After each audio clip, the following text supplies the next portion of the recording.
Insights into Entertainment, a podcast series taking a deeper look into entertainment and media. Our husband and wife team of pop culture fanatics are exploring all things from music and movies to television and fandom. We'll look at the interesting and obscure entertainment news of the week. We'll talk about theme park and pop culture news. We'll give you the latest and greatest on pop culture conventions. We'll give you a deep dive into Disney, Star Wars, and much more. Check out our video episodes at youtube.com/insightsintothings. Our audio episodes at podcast.insightsintoentertainment.com, or check us out on the web at insightsintothings.com. Insightful podcasts by informative hosts.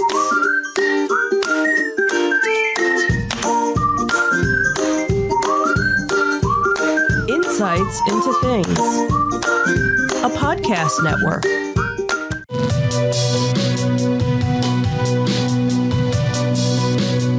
Welcome to Insights into Tomorrow, where we take a deeper look into how the issues of today will impact the world of tomorrow. From politics and world news to media and technology, we discuss how today's headlines are becoming tomorrow's reality.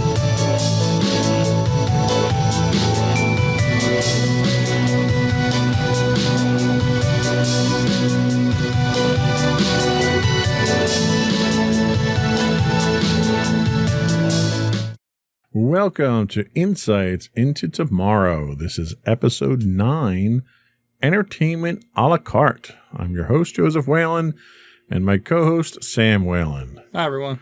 How you doing today, Sam? I'm doing all right. How you doing? Doing all right. So, aside from the landscapers that we're dealing with here, but that's okay. So this week we decided to sort of ratchet it down a few notches. We've been having last couple of podcasts we've been doing some pretty heavy-hitting timely subjects, and with the election not too far away, we knew we were probably going to be doing another heavy-hitting one to cover that. So this week we're going to do something a little more lighthearted, a little more fun, and a little less dipped in controversy, I guess I could say. Yeah, so if you're filling out your bingo cards about how we're going to get to the end of the world by the end of this, I don't know if you're going to win this time. But we'll see. Hopefully we won't have doom and gloom by the end of the show like we usually do. So this week we're talking entertainment a la carte. And when I say that, there has been a desire by consumers for a very long time now to have entertainment the way they want it at their fingertips when they want it. We've had different false starts, different incarnations, different hopes that we've seen through the industry. So today we're going to take a look at sort of what the history of what we've had, what we've got today, and where we think we're going to be going in the future as far as what our command over our entertainment's going to be. Before we do that, though, I did want to invite folks to subscribe to the podcast. You can catch us on Apple Podcasts, Spotify, Google, Stitcher, iHeartRadio, TuneIn, and now on Amazon. So you can convince your Echo devices to listen to our podcasts. I would also invite folks to reach out to us, tell us if we're doing a good job, what you'd like us to talk about. You can email us at comments@insightsintothings.com. You can hit us on Twitter at insights_things. You can catch high-res versions of our videos on YouTube at youtube.com/insightsintothings. We do stream 6 days a week, this week 7 days a week, on Twitch at twitch.tv/insightsintothings. You can catch our audio versions of the podcast at podcast.insightsintotomorrow.com. You can reach out to us on Facebook at facebook.com/insightsintothingspodcast, or you can get links to all of our social media on our website at insightsintothings.com. Ready to get into it? Yes. All right.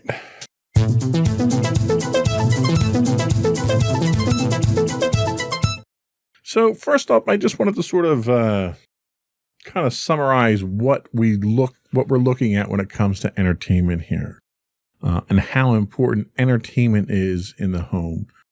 But before we do that, let me ask you, Sam, what aspects of entertainment are important to you? Do you listen to music? Do you stream videos? Do you watch movies? What's your prescription for your entertainment? I'd say I mostly watch, I watch a lot of YouTube. Like I follow a lot of channels and watch content on there. And then from there, it's probably like Netflix. I don't really watch live TV at all anymore, unless it's like a football game or something. And even then I'm only watching 20 to 30 minutes. So for me, it's definitely mostly YouTube, podcasts, like things on Stitcher. I listen to a lot of things on there. Netflix. They're like the big three for me. So what about radio? I know, with the college and everything that you have, you have a presence on broadcast radio. Do you listen to broadcast radio yourself much? If I'm in the car, like on the car road over here, I definitely listen to it. Like I don't have Bluetooth in the car or anything like that. I'll put on, sports talk radio or MMR or something like that. Other than that, I don't really just tune on the radio just for fun. Like in the mornings when I'm getting ready, I'm usually listening to a podcast. It's not so much the radio. When I was younger, I used to do that a lot until I got into podcasts. Sometimes, if I'm taking a shower, I'll put the radio on. But overall, I'd say not really that often. It's mostly in the car. Okay. Yeah. And how about movies? Do you own DVDs or Blu-rays, or do you stream most of your movies today? I'm mostly streaming. I mean, I'd say probably like 30 to 40 maybe Blu-rays and a couple, 4Ks and things like that. Movies that I really want to have, the physical copy of, movies that are special to me, or movies that I just like a lot, or movies that I got on sale for Right. Blu-rays, because Amazon does Blu-ray sales all the time. So things like that. I don't have I wouldn't say my Blu-ray collection is like my pride and joy. But it's mostly just to have those physical copies, just in case, I can't get The Lord of the Rings on, Netflix because they take it off all the time or something like that. Right, right. So it sounds like a good chunk of what you do is some of the more modern technologies then. Mm-hmm. What about when you listen to radio, is it talk shows you listen to? Is it music that you listen to, or you listen to the sports radio? Yeah, I mostly do sports talk. 94.1 for our local area. That's like the sports. And then there's 97.5 too. I'll alternate between those. I don't really listen to music that much. I don't know. Something about hearing people talk and discuss. I just like to listen to that more than, a song I can pull up on my phone. As a podcaster, that's exactly what I like to hear. Yeah. Well, it's nice to not hear my own voice. It's nice to hear other people talk for a while. Absolutely. So, we've had various forums, and we're going to talk about the history of some of these forums in a little bit there. But obviously, our entertainment started out as purely live entertainment. If you went, back in the 1800s and in the beginning of the 1900s, if you wanted to be entertained, you either produced music or entertainment at home, or you went to go see it somewhere. Radio finally allowed us to bring it in the house. Then we moved from that naturally, almost, through evolution through to TV. Then we started to have home entertainment systems, VCRs, DVDs, and so forth, followed eventually by streaming. But it was basically force-fed to you. So when you would listen to the radio, you would have a schedule of things that you would listen to, and if you missed your show, you missed it, right? So we started getting specialized radio stations. That's where we get the sports talk radio. Yeah, formats. Yeah, you get your specialized formats. I remember, as a kid back in the 70s, when you would listen to the radio, you would hear every genre of music on a radio station. You didn't even have specialized target audiences back in the 70s. Mm-hmm. You didn't start getting that until mid-80s, late 80s. And TV channels started doing the same thing. I'm going to sound like my father at this point, but, going back to when I was a kid, we didn't have cable. We had broadcast television. You had 3, 6, and 10 in our area. CBS, ABC, and NBC. And if you were lucky, you'd get a PBS station. But outside of that, that was what your entertainment was. We've come a long way since then. Yeah, we've gone the complete opposite way. Now people can have access to everything, which I think a lot of people realize is too much. Yeah. So. Yeah. And what happened was when we got to the point where there were certain things we wanted to watch, the advent of the VCR kind of gave us that option where you could set your VCR. If you were, a rocket scientist, you could figure out how to program your VCR to actually record on a timer, assuming the power didn't go out and it lost its time. There was a lot of factors involved in getting this technology to work at the time.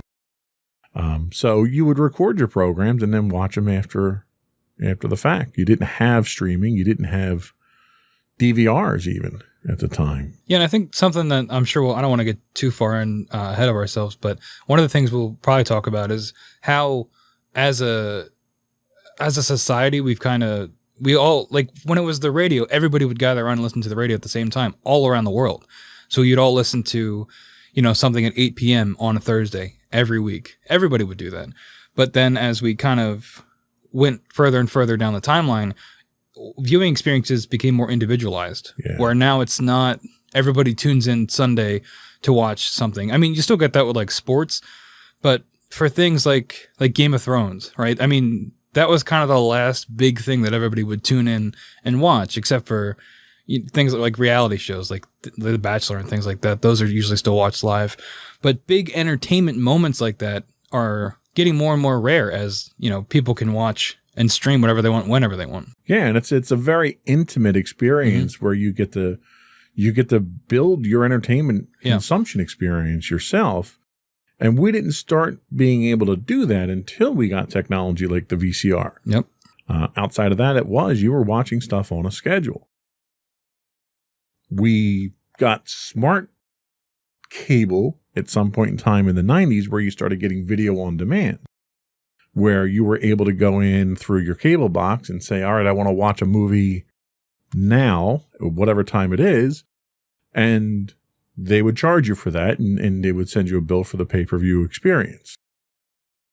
So there's been a significant evolution, and a lot of that's been driven by the technology. Nowadays, we have streaming, and everything is streaming now. This podcast is streaming. Television streams. You have television networks, news networks, that have no presence whatsoever on broadcast television. They stream entirely over the internet. So it's almost a paradigm shift in how we get our entertainment and our information these days. So that's sort of the primer of how we want to approach this. We're going to come back after a quick break, and we're going to talk about the history of some of these things, and we'll look at some of the milestones and see just how far we've come from a technology standpoint. We'll be right back.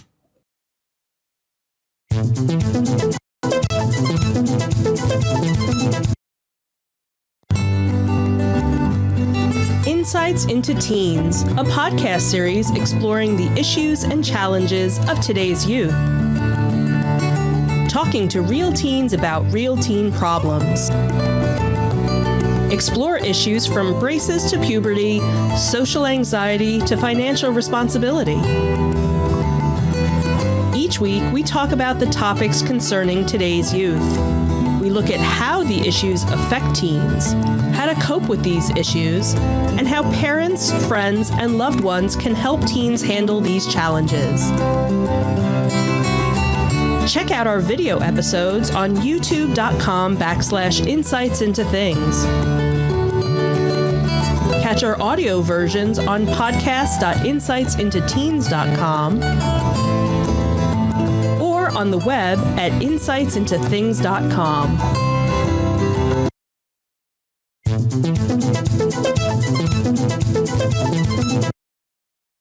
We're talking entertainment a la carte today. I'm your host, Joseph Whalen, and Sam Whalen is with me today. So, over the air, for the longest time, broadcast radio and television was a community service. All the way back starting in 1926 when NBC first started the first national broadcast. It's not quite that simple anymore, is it? It's not free, open, over the air anymore, is it? No, I mean, back then, even before the first national radio network, and I only know this because I took a class on this last semester, so, I got to make that education worth it. It was there were 2 channels, AM, and one was for crops and weather reports, and the other was entertainment, which was mostly music and like Bible verses. So that was what radio was mostly for, and it was localized because there wasn't any kind of national network. So it was basically anybody could do it, and you could broadcast it anywhere.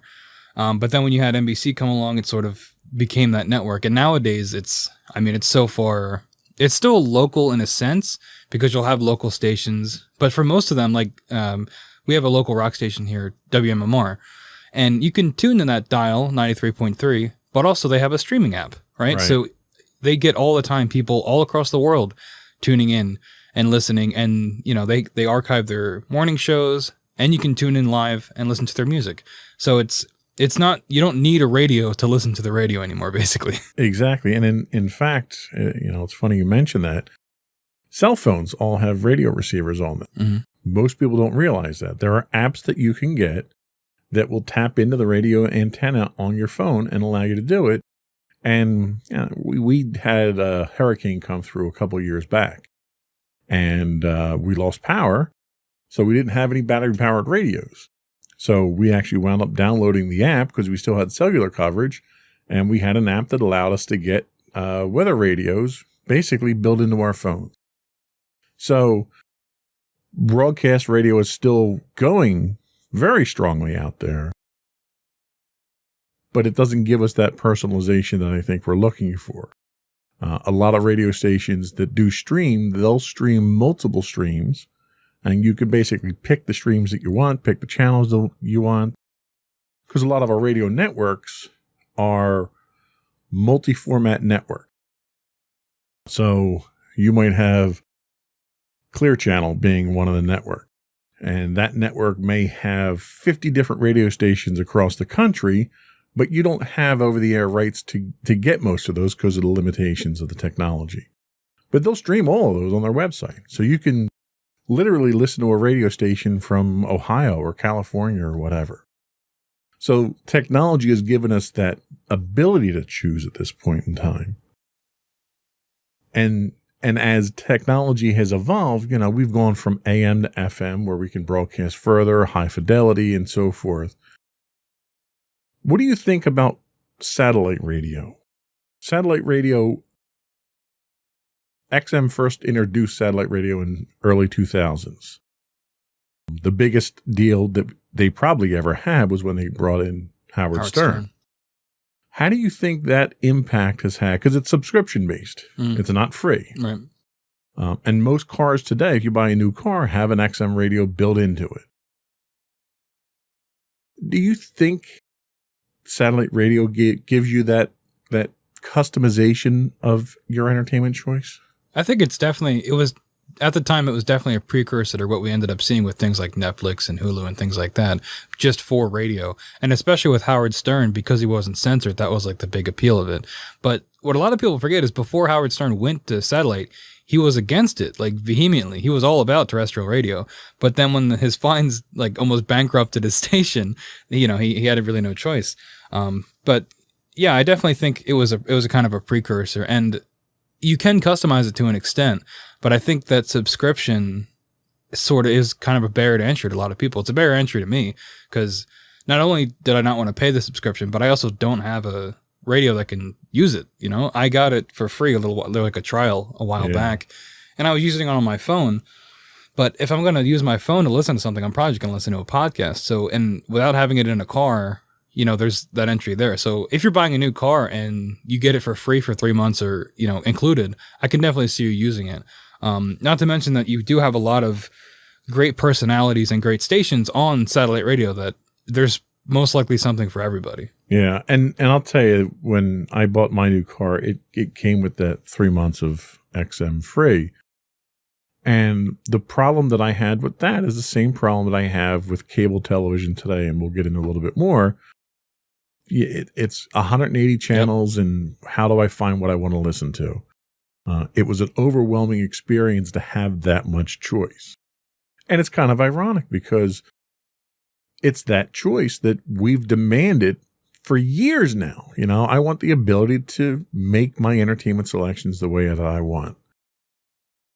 And television's kind of evolved the same way that radio did. It started out in its infancy. You had very few stations that you could see anything with, and everything was over the air. And then, they came to the point where you were able to make money off of it. And most contracts, most money that you get out of television, at least in the early days, was all advertising. Whereas you get into the cable model and you get into more of a subscription type model.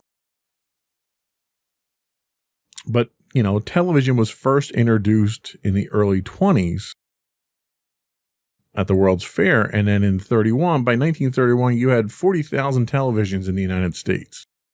You had 2 networks transmitting at that time. And they were local stations. You had to be in those local areas, New York being one of the markets. And somewhere out in the Midwest, I forget where the other market was. But it wasn't until 1936, and not even in our country, but in BBC, before you get dedicated programming. And BBC opened up with 3 hours of programming. Can you imagine a television station with 3 hours of programming? I mean, what do you do at that point in time? I mean, it's a pretty big 3 hours, right? I mean, if nobody had ever seen anything like this before. So those 3 hours, people were probably, enraptured by this thing. Yeah. And I mean, there's a lot of parallels between TV and radio and their evolution. And you see that a lot with this, because radio didn't have programming all the time either until much later. I think it was like the 70s when that became or maybe that was TV where it wouldn't just shut off at night. Yeah. I mean, as a kid, I remember at midnight or 1 o'clock in the morning, your TV stations, you'd see a picture, a video of the American flag. Mm-hmm. They'd play the national anthem, and they'd shut off until 8 o'clock the next morning when the news started. For modern audiences, that's an insane concept, because now it's, again, we keep making this comparison, but it's the complete opposite, where you're just inundated with content all the time. Yeah, and you saw some monumental achievements in television, like in '67 when we get PBS, where it's publicly funded broadcasting. They mandated children's programming with Children's Television Workshop in 1969 with Sesame Street. So you had a lot of positive things come out based on demand. And I think that's really the important thing is, as people started to consume the media that was out there, they realized they wanted more. They wanted specific programming. They wanted specific shows. They wanted to watch their local sports franchises. And as a result of that, you started to see more specialized television networks come out. And a lot of that fell over into the cable industry as well, because there's only a certain amount that you can get out of an over-the-air broadcast with television at the time. And really the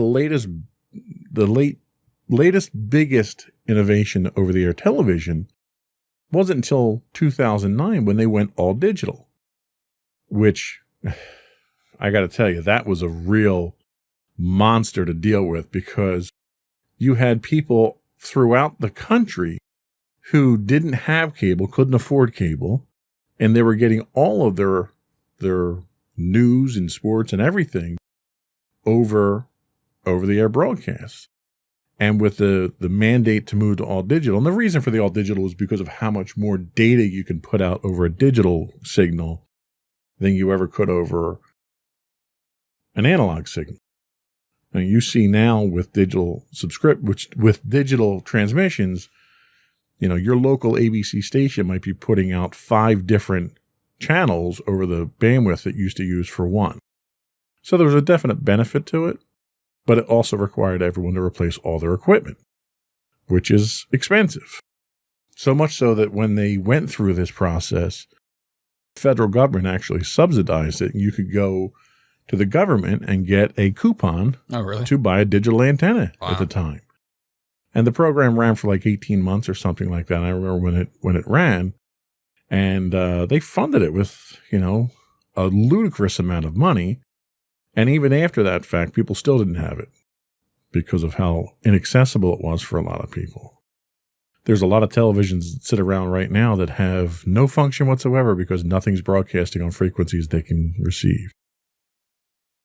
So then we move into, the natural progression, I think, is cable television.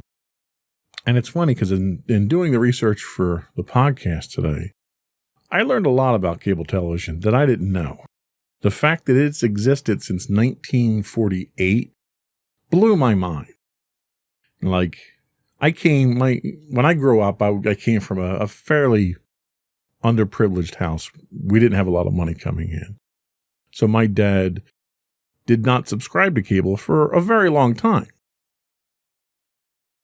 But I kind of thought he was just sort of behind the times in the 70s, not realizing that cable's been around since the 1940s. So that was a big thing for me to realize it. But cable television progressed, I think, at a rate much faster than over-the-air transmissions did. You make a lot more money from it. And that's exactly it. You have people that are paying you, in 1950, Tuckerman Appliance, an appliance store that sold TVs, started their own cable network. Could you imagine that today? One of the biggest radio stations in Philly was originally from the appliance store. Right. Appliance stores were like they had a lot of power back in the day. It was they would buy their feeds and then they would send it out to their customers. And people in Arkansas were paying $3 a month for cable. And it was because they were rural households that weren't close enough to a transmitting station. So they'd physically run a cable out there and then wire up the little town.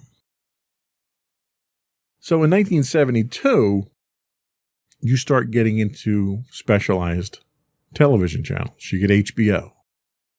And then that sort of opened up the Pandora's box, to use a bad pun there. You started in the 80s and 90s, you really started getting channels. You got channels for everything. You got channels for cooking. You got multiple channels for cooking. You got home shopping channels. You got multiple music television channels, none of which ironically play music anymore. These were what were categorized as narrowcasting channels. And some of these, which is kind of interesting, they started out as regional. Like, for instance, Sports Channel New York started out as just regional sports broadcasting. And that eventually evolved into Fox Sports. So from humble beginnings to a major player in the sports franchise market now. You had other things like BET, Black Entertainment Television. That's a channel all of its own with its own award-winning programming today. Started out as a segment on USA Networks. So they had a couple of hours a week that they would broadcast it, and eventually there was such a demand for it that they came out with an entire network for it. And that's what I'm talking about, like very specialized networks. You've got Sci-Fi Network. You've got History. You've got multiple history channels. So the idea of catering to all of these entertainment needs was fulfilled in these specialized networks, these specialized channels on cable TV. But you still didn't have the ability to get what you want when you want it. You were still bound to a schedule. And that's really what's probably held cable television back for the longest time until the late 1990s, early 2000s. You started to get your video on demand. You started to get more pay-per-view. So you could, if you wanted to watch a boxing match or a wrestling match or whatever it was, you could pay for it, one-time fee, get it, and watch it with all your friends. The real shift, I think, in cable TV came with TiVo and DVR, where you could time shift your entertainment now. So now TiVo was unique in the business because it had a very intelligent algorithm. So as you would record certain programs, it would associate those programs with ones you're not recording and then offer you suggestions on what you might like. So then you can sort of pick and choose the shows that you want and get them a la carte. That was really the first a la carte entertainment package you had. The problem with that was that you still had to subscribe to all of those channels. And I think the downfall that cable has always had, when you go to your cable company and you want to get a subscription, there's multiple packages that you have to choose from. And yeah, you can pay through the nose and get the super deluxe and get everything, but you might want to just get one of the channels in one of the packages and you have to take all of them. So the cord cutters of the world in the 2000s got to the point of trying to find ways to not have to subscribe to all those channels and just get what you want. And that leads us up to sort of where we are today with all the streaming options. Yeah, I mean, that ability to pick and choose channels is the entire marketing platform for things like Sling, where you can pick and choose your channels, or I think Hulu Live TV does that too. Well, even Sling. So Sling and Hulu Live give you packages that you can choose from. You can't choose individual channels. Okay. So it's not as bad as the cable company. It's still cheaper. It's much cheaper than the cable company. But the problem that you run into now is all that's delivered to you as digital content over the internet. Yeah. So you have to worry about your internet speeds. Absolutely. So you have internet companies you have cable companies that are becoming internet companies. And in doing that, you run into what is often referred to as the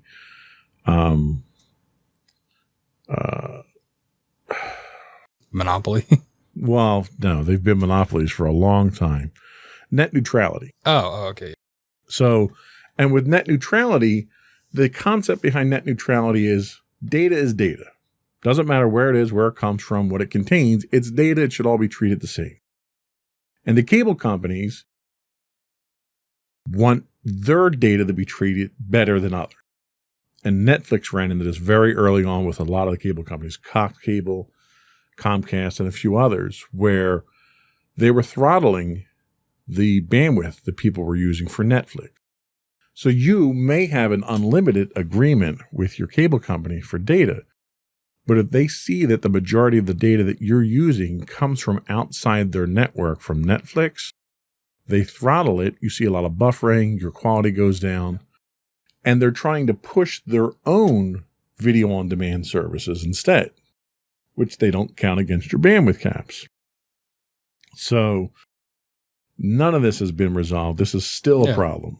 But what's happening is cable companies are becoming less about providing cable and more about becoming internet companies in general. And until all that sort of washes out, we're going to have a fight on our hands here because they're losing money. And they try to get it back by offering you bundles.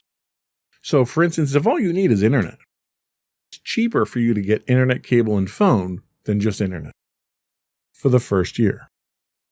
After that, the rates go up, but they lock you into a 2-year deal, minimum usually. So, I can't blame the cable companies. They're trying to make a buck. It's their job. But in the end, it's the consumers that wind up paying for it. Yeah, and even now, I mean, we have Xfinity, and you can watch Netflix and Hulu and Amazon Prime all through Xfinity. So, I mean, I'm sure there's kind of handshakes there where they kind of meet in the middle and they say, well, okay, Netflix, we'll host your platform here. You'll get a lot more viewers, but you still have to subscribe to Netflix to access those services. Right. You don't get any of that for free. I think with Xfinity, you only get like Peacock for free because it's NBC, Comcast, it's the same company. But they're kind of merging now, and we're just going to have a big old blob of media eventually. That's just everything. Well, and it's funny you mention that because the solution that Netflix eventually came up with was they would implant caching servers in the cable providers. And they would pay the cable providers a certain amount of money. They would put a physical box inside their network. So when you went to stream Game of Thrones off of Netflix, it would download from Netflix's home server to the caching server there.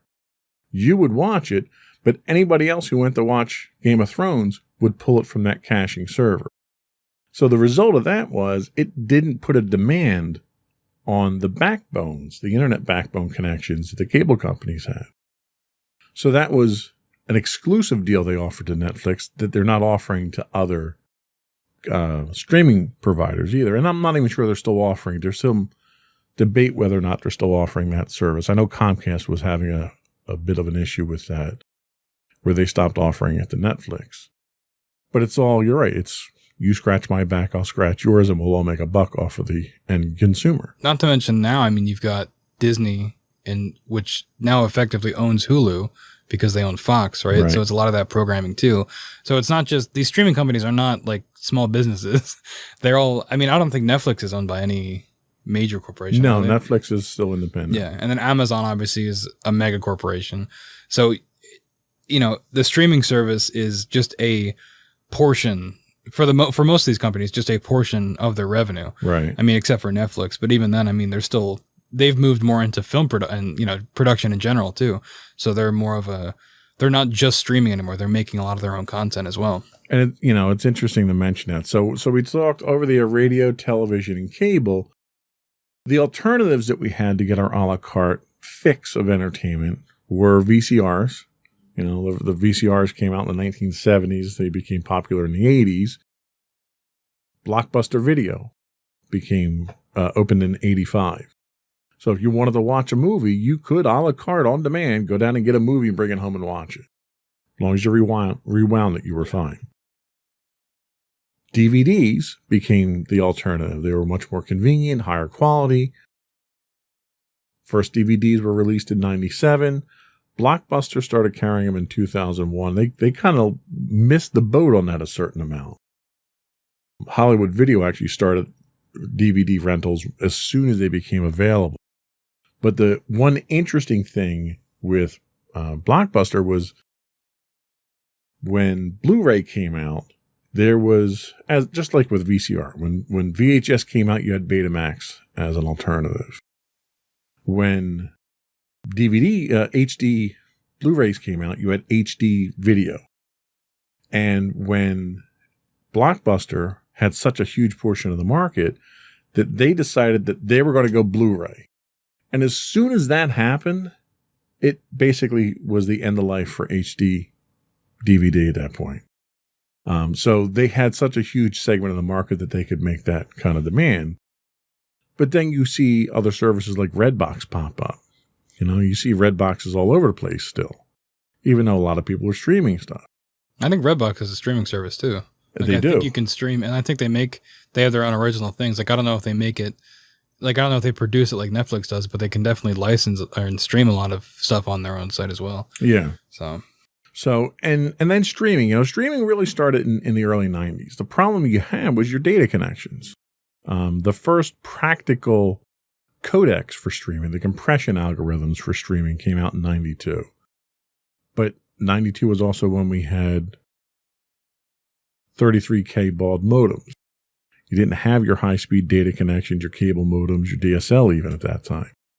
So that kind of killed a lot of what you could do with it there. But the real streaming services itself didn't start until 2005 when YouTube opened up business.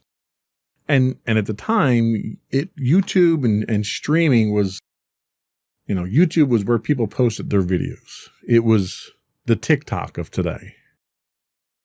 That's what YouTube was. You didn't have professionally produced content that was going up there. Nowadays, every streaming service, Netflix, Disney, obviously, YouTube, Hulu, they're all producing their own television shows.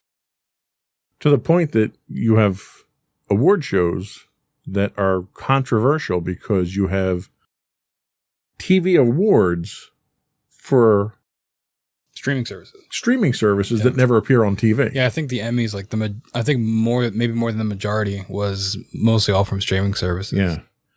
So there was really a fundamental shift, probably 2013, 2014, to more streaming. So that's a history. It's important to know where we came from with our entertainment. We get up to that 2015 mark there, and we're still stuck with 180 channels with nothing to watch. And that's really where the problem came from. And the demand for cord cutters and the demand for a la carte entertainment. So we're going to take a quick break. We'll come back and then we'll talk about where we are today with cable TV and all these other outlets. See who's a player, who's not a player anymore, and then we'll take a look at where we're going.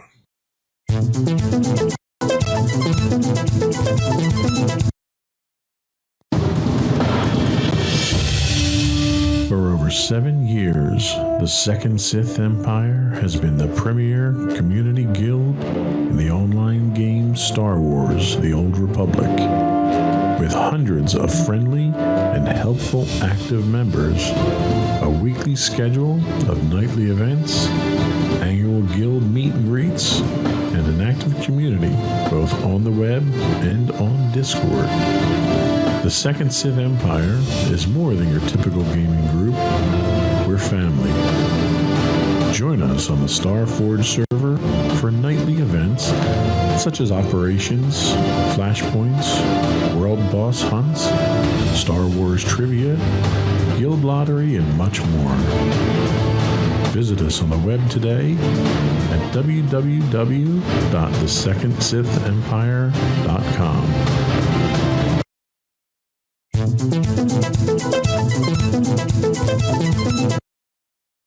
We are talking entertainment a la carte today. So we've looked at the history of it. We've sort of set the stage here. Let's take a look at where we are today as far as cable TV goes. So we're still running packages on TV channels today. So we haven't really changed much there, have we? There is an increasing push to cut the cord with different services. We've got enough streaming services out there as long as you have a good internet connection.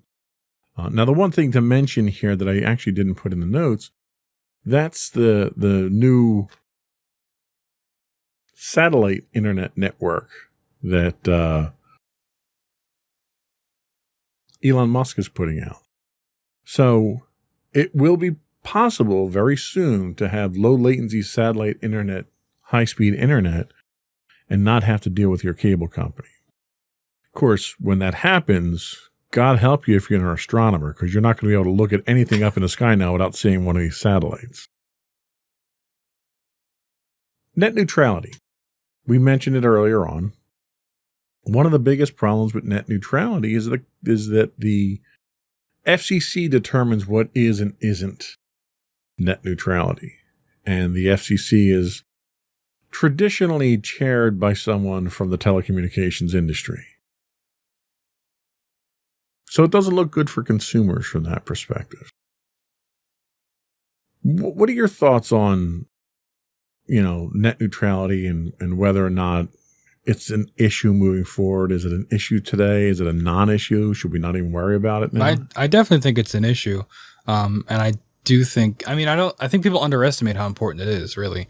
And I know every time the bills and things go up for net neutrality, there's always petitions online, contact your congressman, things like that. But I don't think people take it that seriously. And I don't think they really understand how a lack of net neutrality will really impact them, and I think it's the more subtle ways that I find the most dangerous, where we talked about before, how you can manipulate the consumer to get rid of a product like Netflix or something like that because you can't stream it because of your internet, right? But it's so subtle that you'll just chalk it up to, oh, my speeds are just low, right?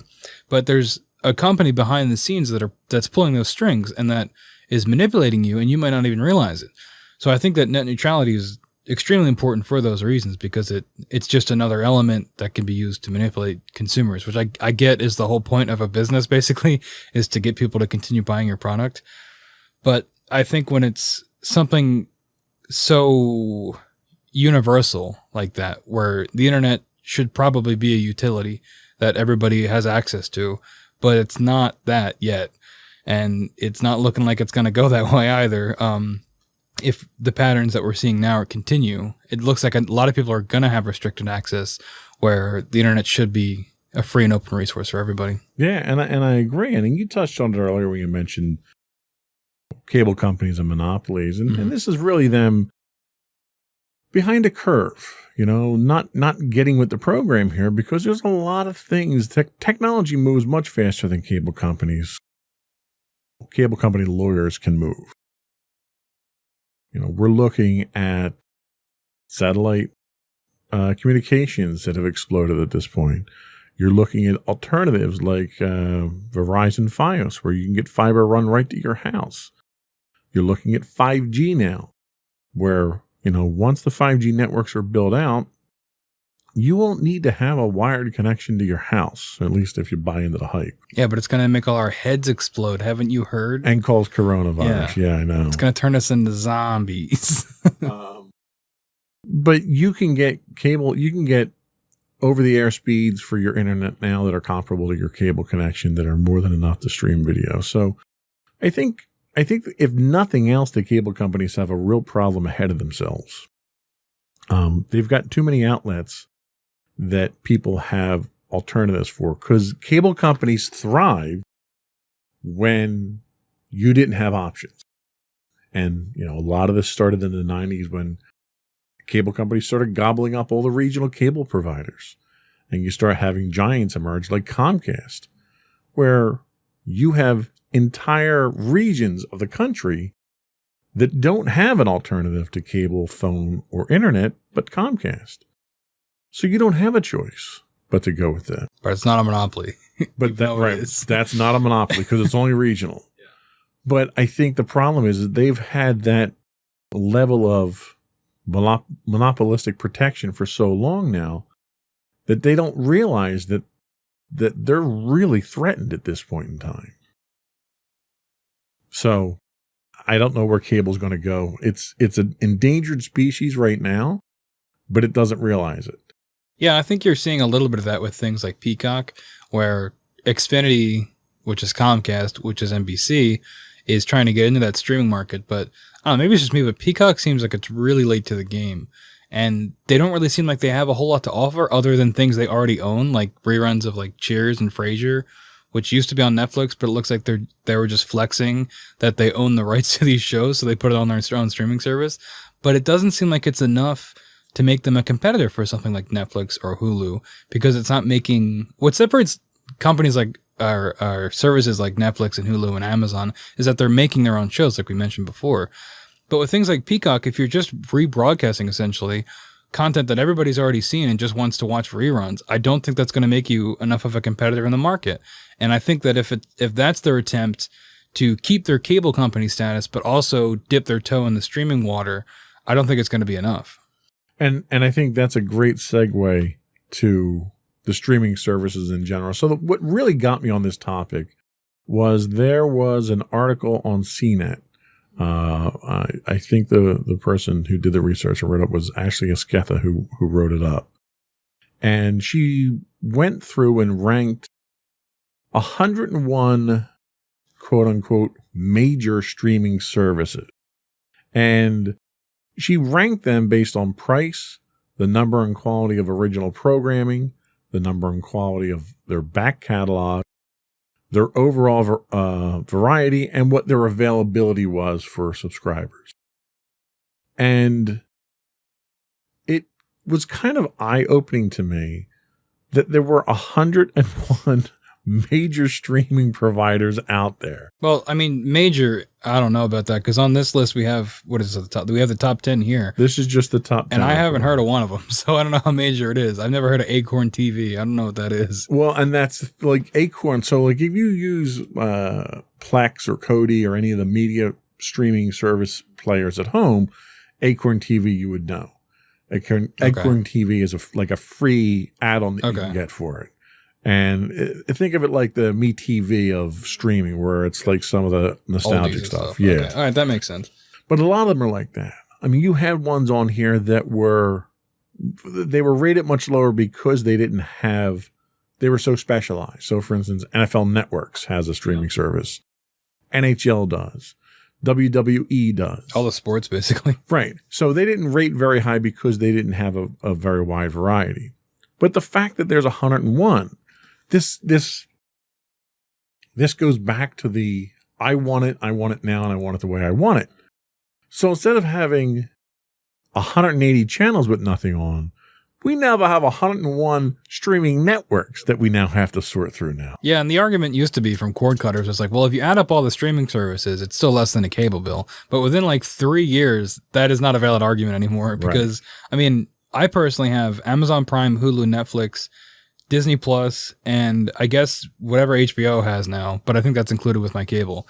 So it's like, that's like 5 right there. Well, and HBO has 3 different streaming services that they offer. Yeah, they have HBO Now, HBO Max, and then HBO Go. Is that still a thing? Go is the new one, yeah. And I have no idea what any of them are. Right. Like I have HBO Max, and I barely use it, but I have it, and I know where to access it, but I don't know what HBO Now and HBO Go are. Right. And that's the thing. Like we've gotten to the point now where we want it to be able to basically go to the cable company and say, all right, I want 50 channels. These are the 50 channels I want. Give them to me and charge me a reasonable rate. We never got that.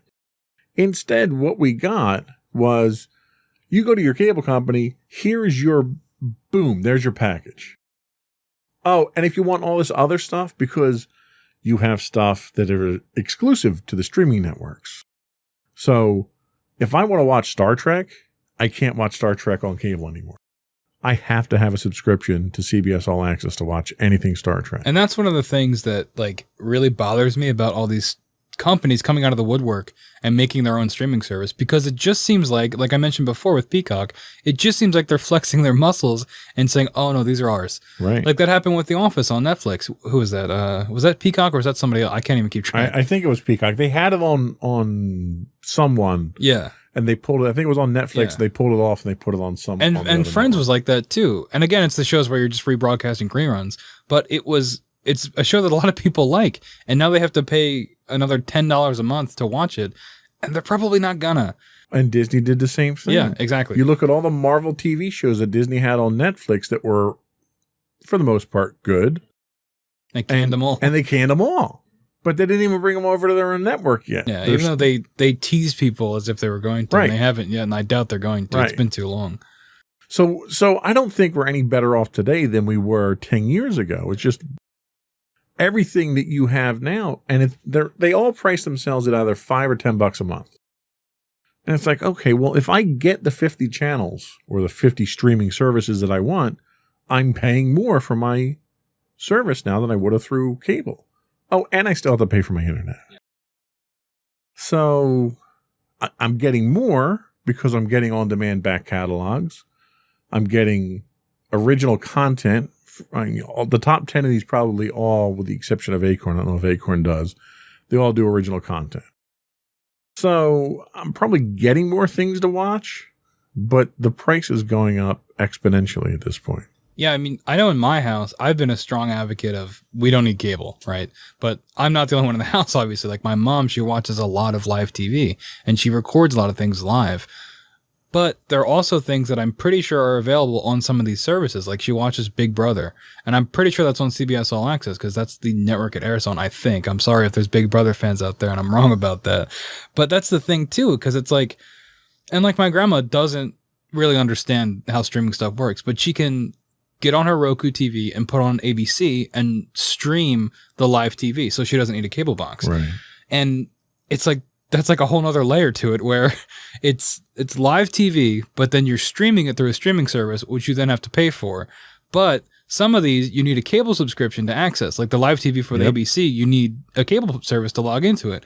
So it's like all these layers of media, and they're all kind of intertangled so that you end up having to keep all of it and pay for all of it when I don't really think you'd need to, you know? You're absolutely right. And it's probably by design that way.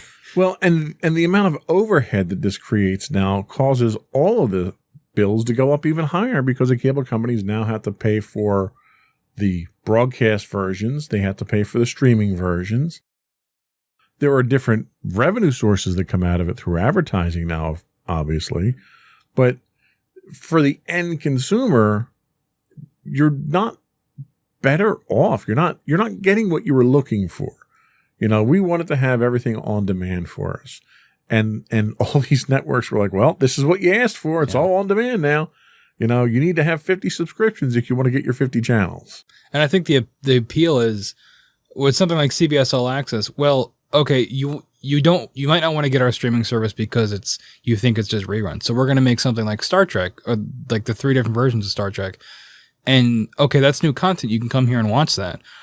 But not everybody might want to do that, right? And if they don't like the new Star Trek, then they're not going to subscribe to that service. But if they forget, which is I think what most of these companies count on, forgetting to cancel your subscription, then they get that $10 every month, even if you're not using it, and they don't care if you're using it or not.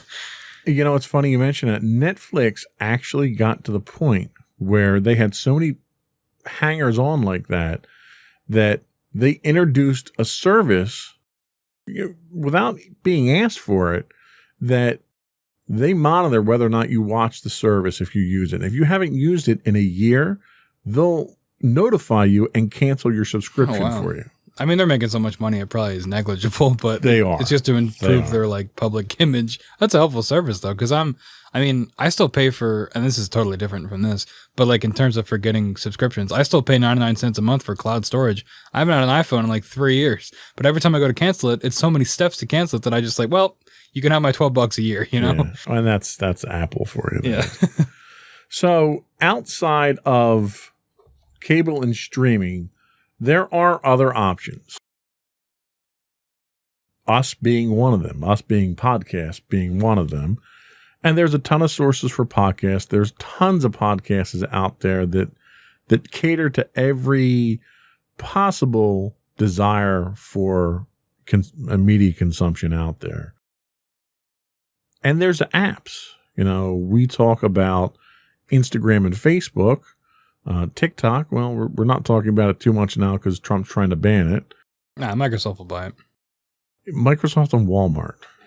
Yeah. Just corporations, just vomit money. Yeah, just throw money at it. And then you had someone who tried to corner the market with, I'm not even sure what, 7-minute segments? I think it's like 15 minutes. 15-minute segments. But it's all shot vertically, which is awful. Quibi, who received a ludicrous amount of funding, like $2 billion in funding. A lot of big names attached to it. And yeah, they had a lot of celebrities, and they had a huge number of people sign up for the free trial. Several million, like 15 million or something, sign up for the free trial. And then when that free trial ran out, they had about 70,000 people stick on. I mean, Quibi strikes me as the kind of thing that like it makes it to the boardroom or whatever. And they're like, oh, this is a great idea because people love, like we looked at the numbers, right? We looked at the numbers and we saw that people are only watching in 15-minute increments because they're watching on their way to work on the train or something, right? Or they're watching with their family and their kid runs away, so they got to turn it off. So what if we just hyper focus on that? But then you realize, because you're so caught up in the analysis and the numbers, that's not really going to work as a format, because you end up having episodes that are really just trailers, right? Because they're only 15 minutes long. And when you shoot everything vertically, not only are you limiting the art form of like making movies and television, most people aren't going to watch things vertically. Like even if you're watching on your way to work on the train, you're still going to take the 1 second to turn your phone. Right. Like Quibi blows my mind. Well, and it's still a thing. And you couldn't share it with anyone. Oh, really? You couldn't share clips. You couldn't share links. You couldn't share anything. That's good. That's great. When like the number one thing to social media sites like YouTube, TikTok, Facebook is the ability to share it. Oh, the like Netflix Hence too. Why it's social media. Yeah. Yeah. I mean, Netflix especially has a huge social media presence. Yeah. So, and that's so critical. And it's like, what are you doing? But I guess my point is these options that we have here between podcasts and the apps, I think probably fill the gap of entertainment a la carte more than anything else right now, where we can go and find what we want. I can download 50 different podcasts a week and pick and choose which ones that I want to consume.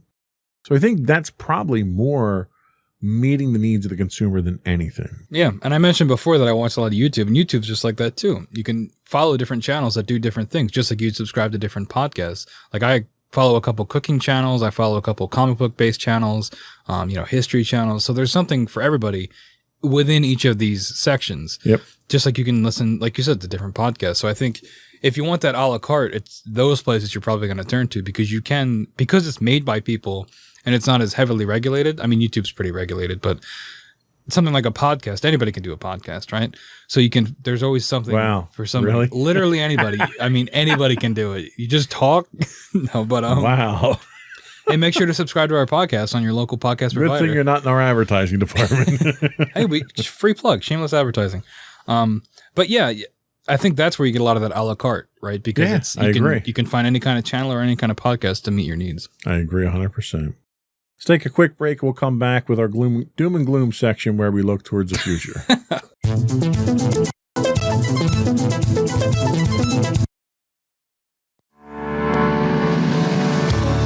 Insights into Entertainment, a podcast series taking a deeper look into entertainment and media.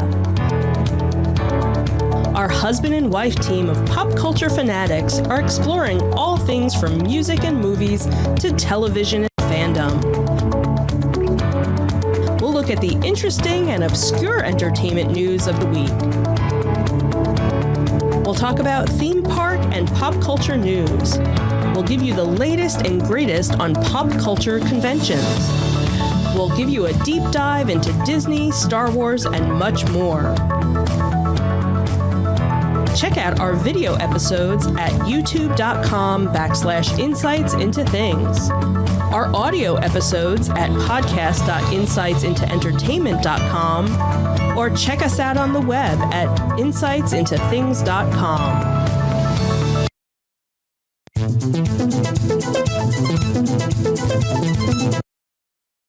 Entertainment a la carte. The future. How bad does it look? So let me ask you a series of questions. Is there a future for cable television? I don't know how long of a future it is, but I definitely think there is some. And, I think it's probably just going to evolve. And you might not have a cable box, but I think especially Comcast is definitely trying to remain a presence in people's homes because they, whether rebranding to a different name or offering more services based on tying internet and cable together. I think that's where they're going to most likely head is becoming both a cable company and an internet company and kind of doubling down on that. All right, I'll buy that. How about traditional network broadcasting and schedules? That'll probably stick around on cable. And I know you kind of have broadcasting sort of in the traditional sense and schedules on things like Twitch and YouTube where people will stream on a broadcast schedule. So I think it might evolve into that where if you're looking at these new platforms, people will stick to a broadcast schedule, but instead of it being on 3, 6, and 10, it'll be on twitch.tv/ whatever. Okay. How about commercial advertising in television? Are we still going to see $1 million minutes for Super Bowl ads? Oh, absolutely. That's the only reason a lot of these, that's radio's most valuable thing too, is advertising, right? And it's where the money goes. So I definitely think that we'll definitely still see that because there's still people watching, even if a lot of it, if we're focusing a lot on streaming, they can still make a ton of money from commercial advertising. And the last question in Is There a Future is subscription television channels like HBO. I'd probably have to look at the numbers for things like this to see if their subscriptions are going down. But I think with HBO, as an example, they're migrating over to streaming. So that's probably where it's going to go too. I mean, we had earlier Showtime was on that list too. So I think most of these channels, and I know WWE has one too. So a lot of these channels are probably just going to go, they'll probably keep their broadcast channel, but then also just, improve their streaming side of things. Okay. So I wanted to ask some questions about streaming entertainment going forward. So TikTok was popular, very popular. So popular, in fact, that they managed to tick off President Trump. What do you think about the precedent of Trump banning TikTok for reasons that were given that had no corresponding supporting evidence? That seems pretty par for the course if we're talking about Trump. But I mean, I never use TikTok personally just because I don't care about that kind of entertainment, but it is extremely popular. And if I had to wager, he probably did it, to try to make because he's very anti-China most of the time, right? Sure. So he says he tried to ban not just TikTok, there were a couple other things too, all owned by Chinese companies that he was trying to go after. But when there was such a backlash to it, it just came off like another smoke bomb, right? Another distraction that he was going for, especially with TikTok, because he knows that that's mostly used by youth, right? So that's going to be the most vocal about it. And if you're calling out a streaming or a social media platform, that social media platform is going to get way more traffic because the users of it are going to complain about you. So it just seemed like another distraction on his part. I think it was like almost immediately. I mean, he's still waving threats and stuff, but it looks like we said earlier, Microsoft and Walmart, which I didn't know about, are moving in to buy it. So I doubt it's going anywhere. He probably just wanted to, make a business deal or something. How about net neutrality? Do you think we have any hope of achieving net neutrality? Not with the current, I would say not with the current administration. It doesn't seem like their track record does not show them leaning towards any kind of net neutrality. It's probably going to take us a while, and it's probably going to get worse before it gets better. And it would depend on the company's actions as well. Okay. 5G technology. It's everywhere. Everyone's talking about it. Do you think 5G is going to be the end-all, be-all to give us the entertainment solution on our phones or in our homes that we're looking for? I don't think it'll be the end-all, be-all, but I think it's probably the next step. I mean, we see that with all the time. Technology always progresses, and it just seems like 5G is the next step in that. Obviously, there's the conspiracies, which I made a joke about earlier, but I think it's just people... I mean, when like cars became more mainstream, they said there was going to be the end of the American family. Right. So I think people are just always hesitant to new technologies, regardless of what they are. But I think it's just the next step for getting, more entertainment and better technology. First run movies. We have a lot of our streaming services are running movies online now because of COVID and the fear of going to the movie theaters. Do you think we'll be going back to the movie theaters like we were before, or is a new model of streaming it at home going to be the way to go? Yeah, this is tough. My personal tinfoil hat theory is that I think Disney's going to open their own theaters, and I think that would be, what is the word? It would violate some kind of law, like the Paramount decision or something like that. But I think that was recently repealed, so they can do it, where they handle exhibition, distribution, and production, which is what they would be doing, which is a monopoly, which is supposed to be legal, but it's Disney, so they can probably get away with it. So that's my personal theory, is that they're probably going to start buying up theaters.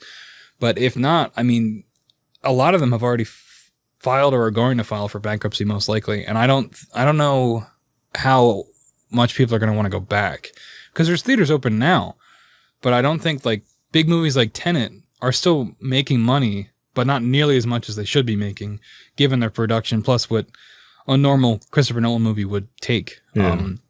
I think it's difficult, and I think there's also a lot of hesitant to put a lot of these movies on streaming services, even though they make a bunch of money. And maybe not as much as you'd make with a traditional theatrical run, but you'd make a significant amount of money back, and you wouldn't just have to cut your losses. Yeah. No, I agree with you there.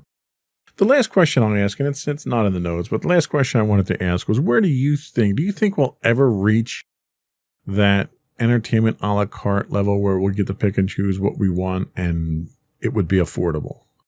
I'd say probably not, because the whole reason it's not a la carte is so that companies can make more money, because you're roped into buying things you don't really need, which is, I mean, that's the whole point of business too. I said that earlier, but I'll say it again. They're not going to make it that simple for the consumer. It's not designed to be pro-consumer. They'll give you what you think you want, because you'll get, this thing, but this thing will also come with all the other things that you're going to have to pay for. And I don't see that ever going away. If anything, it'll probably just increase. Yeah. Sadly, I think you're right. I think the packaging aspect of things is too cost effective for these distribution companies to move away from that. Yeah. And I mean, that method of packaging goes back to the beginning of modern entertainment, right? Of radio. I mean, you'd have formats, which are essentially packages, because you'd listen to, you might like sports, but you don't want to listen to sports all the time, but that's the format. And TV, again, what we talked about before, but with channels. So I think packaging has always been the way. And the reason it's been the way is because it works and it gets people's money, and it furthers the industry in some kind of way. All right. Well, I think that was all the questions that I have. We'll come back. We'll get your closing remarks and thoughts and end the show.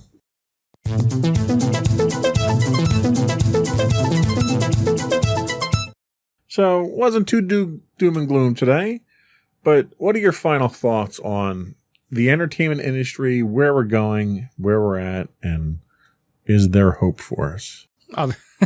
Yeah, I think there's hope for us. I mean, at least in this aspect of things. Even if the world's burning outside, you can close your curtains and watch something on Netflix, right? I think it's just like anything. I mean, I'm more focused. in the radio industry because that's what I'd like to go into one day. And I think with any industry, it's just going to evolve and it's going to change. I don't think they're going to go anywhere, at least not for the time being. I mean, cable might be a different story, but like I said, it's probably just going to evolve into something cable and internet, you know? And I think that's the name of the game, is changing and evolving and not being resistant or hesitant to a lot of these new ideas.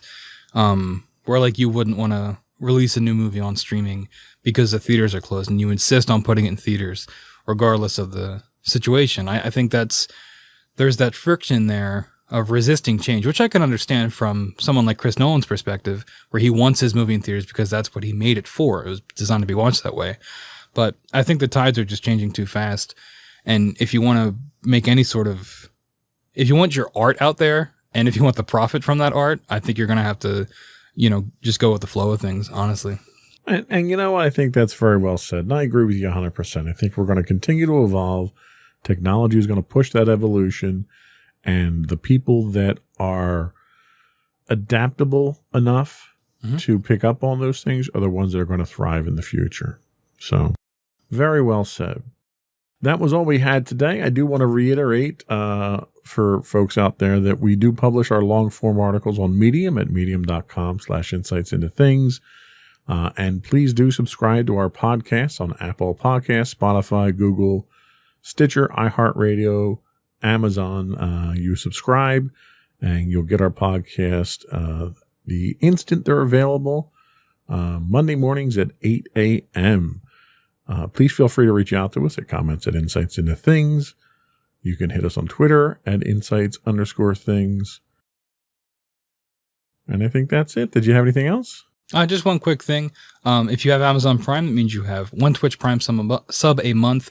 And if you could help us out and support the channel that way, it does help us out because eventually we can help grow and expand our podcast, especially on Twitch, bring it to you viewers out there. So very well said. Another one in the books. Bye.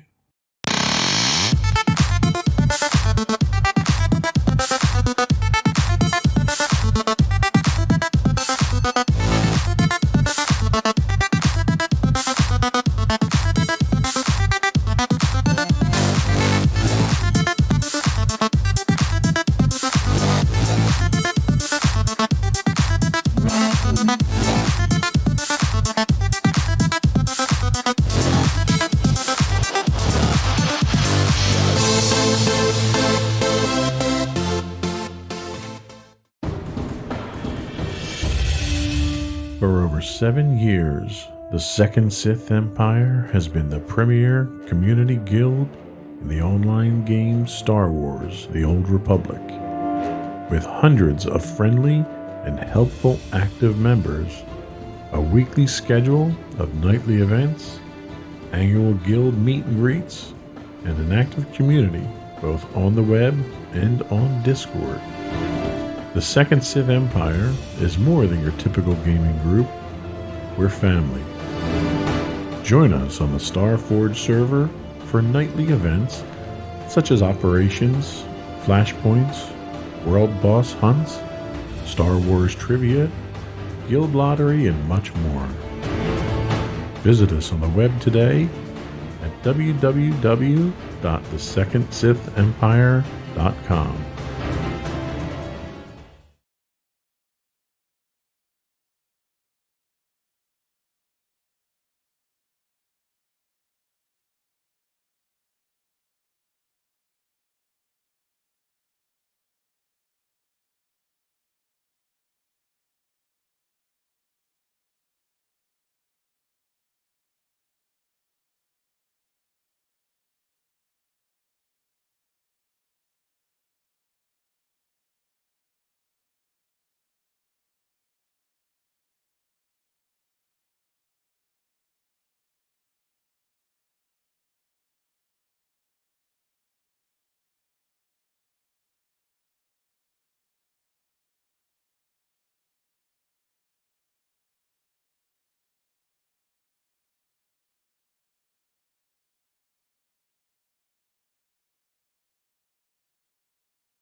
Insights into Entertainment, a podcast series taking a deeper look into entertainment and media.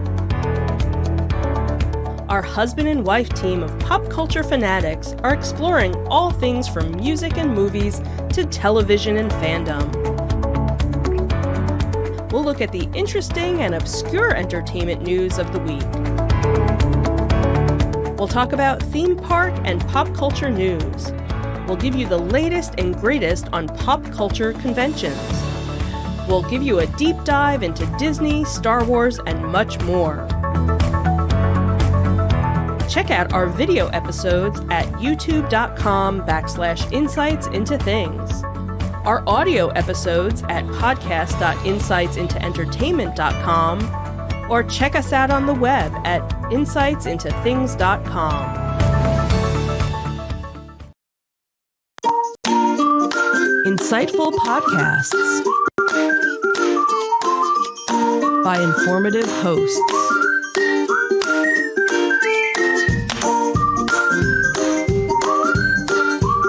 Insights into Things, a podcast network.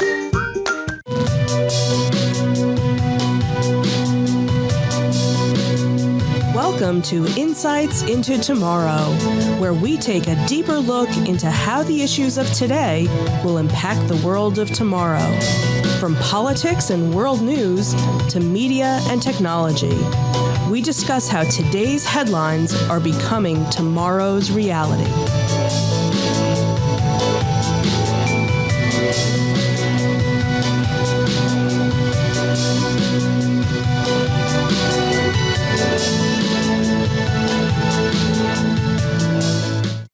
Welcome to Insights into Tomorrow. This is episode 9, Entertainment a la carte. I'm your host, Joseph Whalen, and my co-host, Sam Whalen. Hi, everyone. How you doing today, Sam? I'm doing all right. How you doing? Doing all right. So, aside for the landscapers that we're dealing with here, but that's okay. So this week we decided to sort of ratchet it down a few notches. We've been having last couple of podcasts we've been doing some pretty heavy-hitting timely subjects, and with the election not too far away, we knew we were probably going to be doing another heavy-hitting one to cover that. So this week we're going to do something a little more lighthearted, a little more fun, and a little less dipped in controversy, I guess I could say. Yeah, so if you're filling out your bingo cards about how we're going to get to the end of the world by the end of this, I don't know if you're going to win this time. But we'll see. Hopefully we won't have doom and gloom by the end of the show like we usually do. So this week we're talking entertainment a la carte. And when I say that, there has been a desire by consumers for a very long time now to have entertainment the way they want it at their fingertips when they want it. We've had different false starts, different incarnations, different hopes that we've seen through the industry. So today we're going to take a look at sort of what the history of what we've had, what we've got today, and where we think we're going to be going in the future as far as what our command over our entertainment's going to be. Before we do that, though, I did want to invite folks to subscribe to the podcast. You can catch us on Apple Podcasts, Spotify, Google, Stitcher, iHeartRadio, TuneIn, and now on Amazon. So you can convince your Echo devices to listen to our podcasts. I would also invite folks to reach out to us, tell us if we're doing a good job, what you'd like us to talk about. You can email us at comments@insightsintothings.com.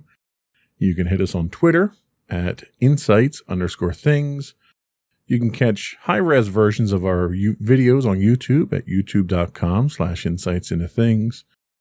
We do stream 6 days a week, this week 7 days a week, on Twitch at twitch.tv/insightsintothings. You can catch our audio versions of the podcast at podcast.insightsintotomorrow.com.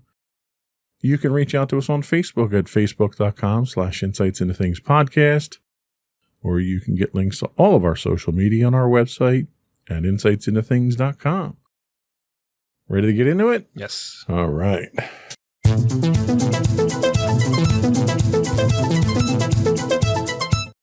So first up, I just wanted to sort of kind of summarize what we're looking at when it comes to entertainment here, and how important entertainment is in the home. But before we do that, let me ask you, Sam, what aspects of entertainment are important to you? Do you listen to music? Do you stream videos? Do you watch movies? What's your prescription for your entertainment? I'd say I mostly watch, I watch a lot of YouTube. Like I follow a lot of channels and watch content on there. And then from there, it's probably like Netflix. I don't really watch live TV at all anymore, unless it's like a football game or something. And even then I'm only watching 20 to 30 minutes. So for me, it's definitely mostly YouTube, podcasts, like things on Stitcher. I listen to a lot of things on there. Netflix. They're like the big three for me. So what about radio? I know, with the college and everything that you have, you have a presence on broadcast radio. Do you listen to broadcast radio yourself much? If I'm in the car, like on the car road over here, I definitely listen to it. Like I don't have Bluetooth in the car or anything like that. I'll put on, sports talk radio or MMR or something like that. Other than that, I don't really just tune on the radio just for fun. Like in the mornings when I'm getting ready, I'm usually listening to a podcast. It's not so much the radio. When I was younger, I used to do that a lot until I got into podcasts. Sometimes, if I'm taking a shower, I'll put the radio on. But overall, I'd say not really that often. It's mostly in the car. Okay. Yeah. And how about movies? Do you own DVDs or Blu-rays, or do you stream most of your movies today? I'm mostly streaming. I mean, I'd say probably like 30 to 40 maybe Blu-rays and a couple, 4Ks and things like that. Movies that I really want to have, the physical copy of, movies that are special to me, or movies that I just like a lot, or movies that I got on sale for Right. Blu-rays, because Amazon does Blu-ray sales all the time. So things like that. I don't have I wouldn't say my Blu-ray collection is like my pride and joy. But it's mostly just to have those physical copies, just in case, I can't get The Lord of the Rings on, Netflix because they take it off all the time or something like that. Right. So it sounds like a good chunk of what you do is some of the more modern technologies then. Mm-hmm. What about when you listen to radio? Is it talk shows you listen to? Is it music that you listen to, or you listen to the sports radio? Yeah, I mostly do sports talk. 94.1 for our local area. That's like the sports. And then there's 97.5 too. I'll alternate between those. I don't really listen to music that much. I don't know. Something about hearing people talk and discuss. I just like to listen to that more than, a song I can pull up on my phone. As a podcaster, that's exactly what I like to hear. Yeah. Well, it's nice to not hear my own voice. It's nice to hear other people talk for a while. Absolutely. So, we've had various forums, and we're going to talk about the history of some of these forums in a little bit there. But obviously, our entertainment started out as purely live entertainment. If you went, back in the 1800s and in the beginning of the 1900s, if you wanted to be entertained, you either produced music or entertainment at home, or you went to go see it somewhere. Radio finally allowed us to bring it in the house. Then we moved from that naturally, almost, through evolution through to TV. Then we started to have home entertainment systems, VCRs, DVDs, and so forth, followed eventually by streaming. But it was basically force-fed to you. So when you would listen to the radio, you would have a schedule of things that you would listen to, and if you missed your show, you missed it, right? So we started getting specialized radio stations. That's where we get the sports talk radio. Yeah, formats. Yeah, you get your specialized formats. I remember, as a kid back in the 70s, when you would listen to the radio, you would hear every genre of music on a radio station. You didn't even have specialized target audiences back in the 70s. You didn't start getting that until mid-80s, late 80s. And TV channels started doing the same thing. I'm going to sound like my father at this point, but, going back to when I was a kid, we didn't have cable. We had broadcast television. You had 3, 6, and 10 in our area. CBS, ABC, and NBC. And if you were lucky, you'd get a PBS station. But outside of that, that was what your entertainment was. We've come a long way since then. Yeah, we've gone the complete opposite way. Now people can have access to everything, which I think a lot of people realize is too much. Yeah. So. Yeah. And what happened was when we got to the point where there were certain things we wanted to watch, the advent of the VCR kind of gave us that option where you could set your VCR. If you were, a rocket scientist, you could figure out how to program your VCR to actually record on a timer, assuming the power didn't go out and it lost its time. There was a lot of factors involved in getting this technology to work at the time. So you would record your programs and then watch them after the fact. You didn't have streaming. You didn't have DVRs even at the time. Yeah, and I think something that I'm sure I don't want to get too far ahead of ourselves, but one of the things we'll probably talk about is how as a society we all, like when it was the radio, everybody would gather around and listen to the radio at the same time all around the world. So you'd all listen to, something at 8 p.m. on a Thursday every week. Everybody would do that. But then as we kind of went further and further down the timeline, viewing experiences became more individualized, where now it's not everybody tunes in Sunday to watch something. I mean, you still get that with like sports, but for things like Game of Thrones, right? I mean, that was kind of the last big thing that everybody would tune in and watch, except for things like reality shows like The Bachelor and things like that. Those are usually still watched live.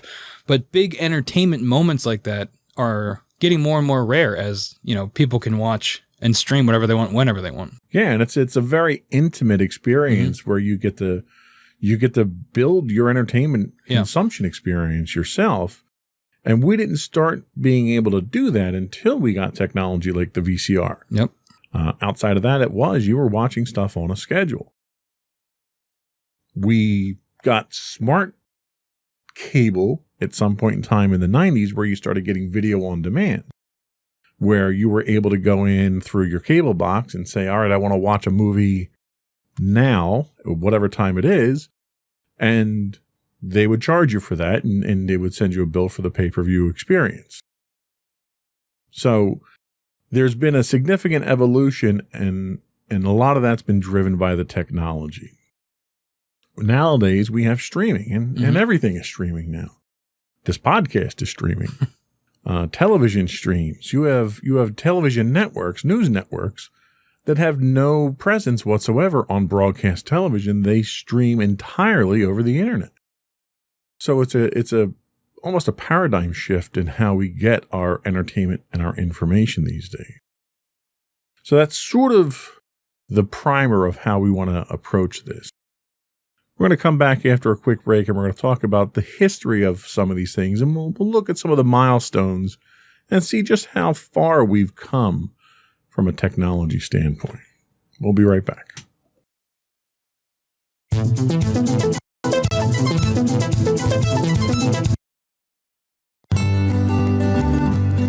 Insights into Teens, a podcast series exploring the issues and challenges of today's youth. Talking to real teens about real teen problems. Explore issues from braces to puberty, social anxiety to financial responsibility. Each week, we talk about the topics concerning today's youth. We look at how the issues affect teens, how to cope with these issues, and how parents, friends, and loved ones can help teens handle these challenges. Check out our video episodes on youtube.com/insightsintothings. Catch our audio versions on podcast.insightsintoteens.com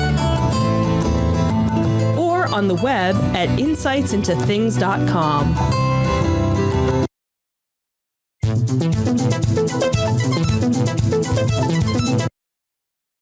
We're talking entertainment a la carte today. I'm your host, Joseph Whalen, and Sam Whalen is with me today. So, over the air, for the longest time, broadcast radio and television was a community service. All the way back starting in 1926 when NBC first started the first national broadcast. It's not quite that simple anymore, is it? It's not free, open, over the air anymore, is it? No, I mean, back then, even before the first national radio network, and I only know this because I took a class on this last semester, so, I got to make that education worth it. It was there were 2 channels, AM, and one was for crops and weather reports, and the other was entertainment, which was mostly music and like Bible verses. So that was what radio was mostly for, and it was localized because there wasn't any kind of national network. So it was basically anybody could do it, and you could broadcast it anywhere. But then when you had NBC come along, it sort of became that network. And nowadays it's so far, it's still local in a sense because you'll have local stations. But for most of them, we have a local rock station here, WMMR, and you can tune in that dial 93.3, but also they have a streaming app, right? So they get all the time people all across the world tuning in and listening. And, they archive their morning shows and you can tune in live and listen to their music. So it's not, you don't need a radio to listen to the radio anymore, basically. Exactly. And in fact, it's funny you mention that. Cell phones all have radio receivers on them. Mm-hmm. Most people don't realize that. There are apps that you can get that will tap into the radio antenna on your phone and allow you to do it. And we had a hurricane come through a couple of years back, and we lost power, so we didn't have any battery-powered radios.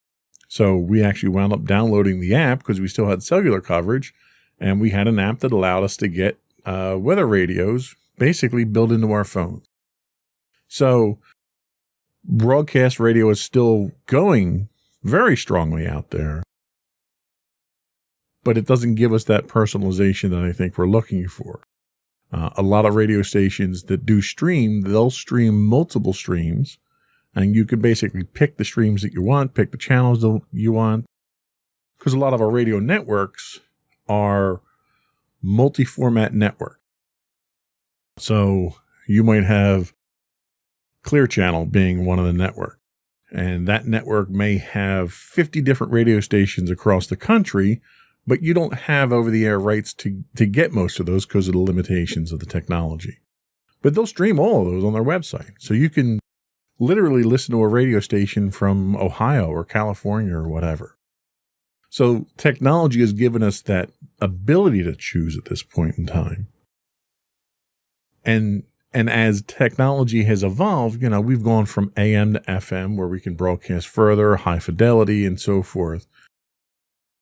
What do you think about satellite radio? Satellite radio, XM first introduced satellite radio in early 2000s. The biggest deal that they probably ever had was when they brought in Howard Stern. How do you think that impact has had? Because it's subscription-based. It's not free. Right. And most cars today, if you buy a new car, have an XM radio built into it. Do you think satellite radio gives you that customization of your entertainment choice?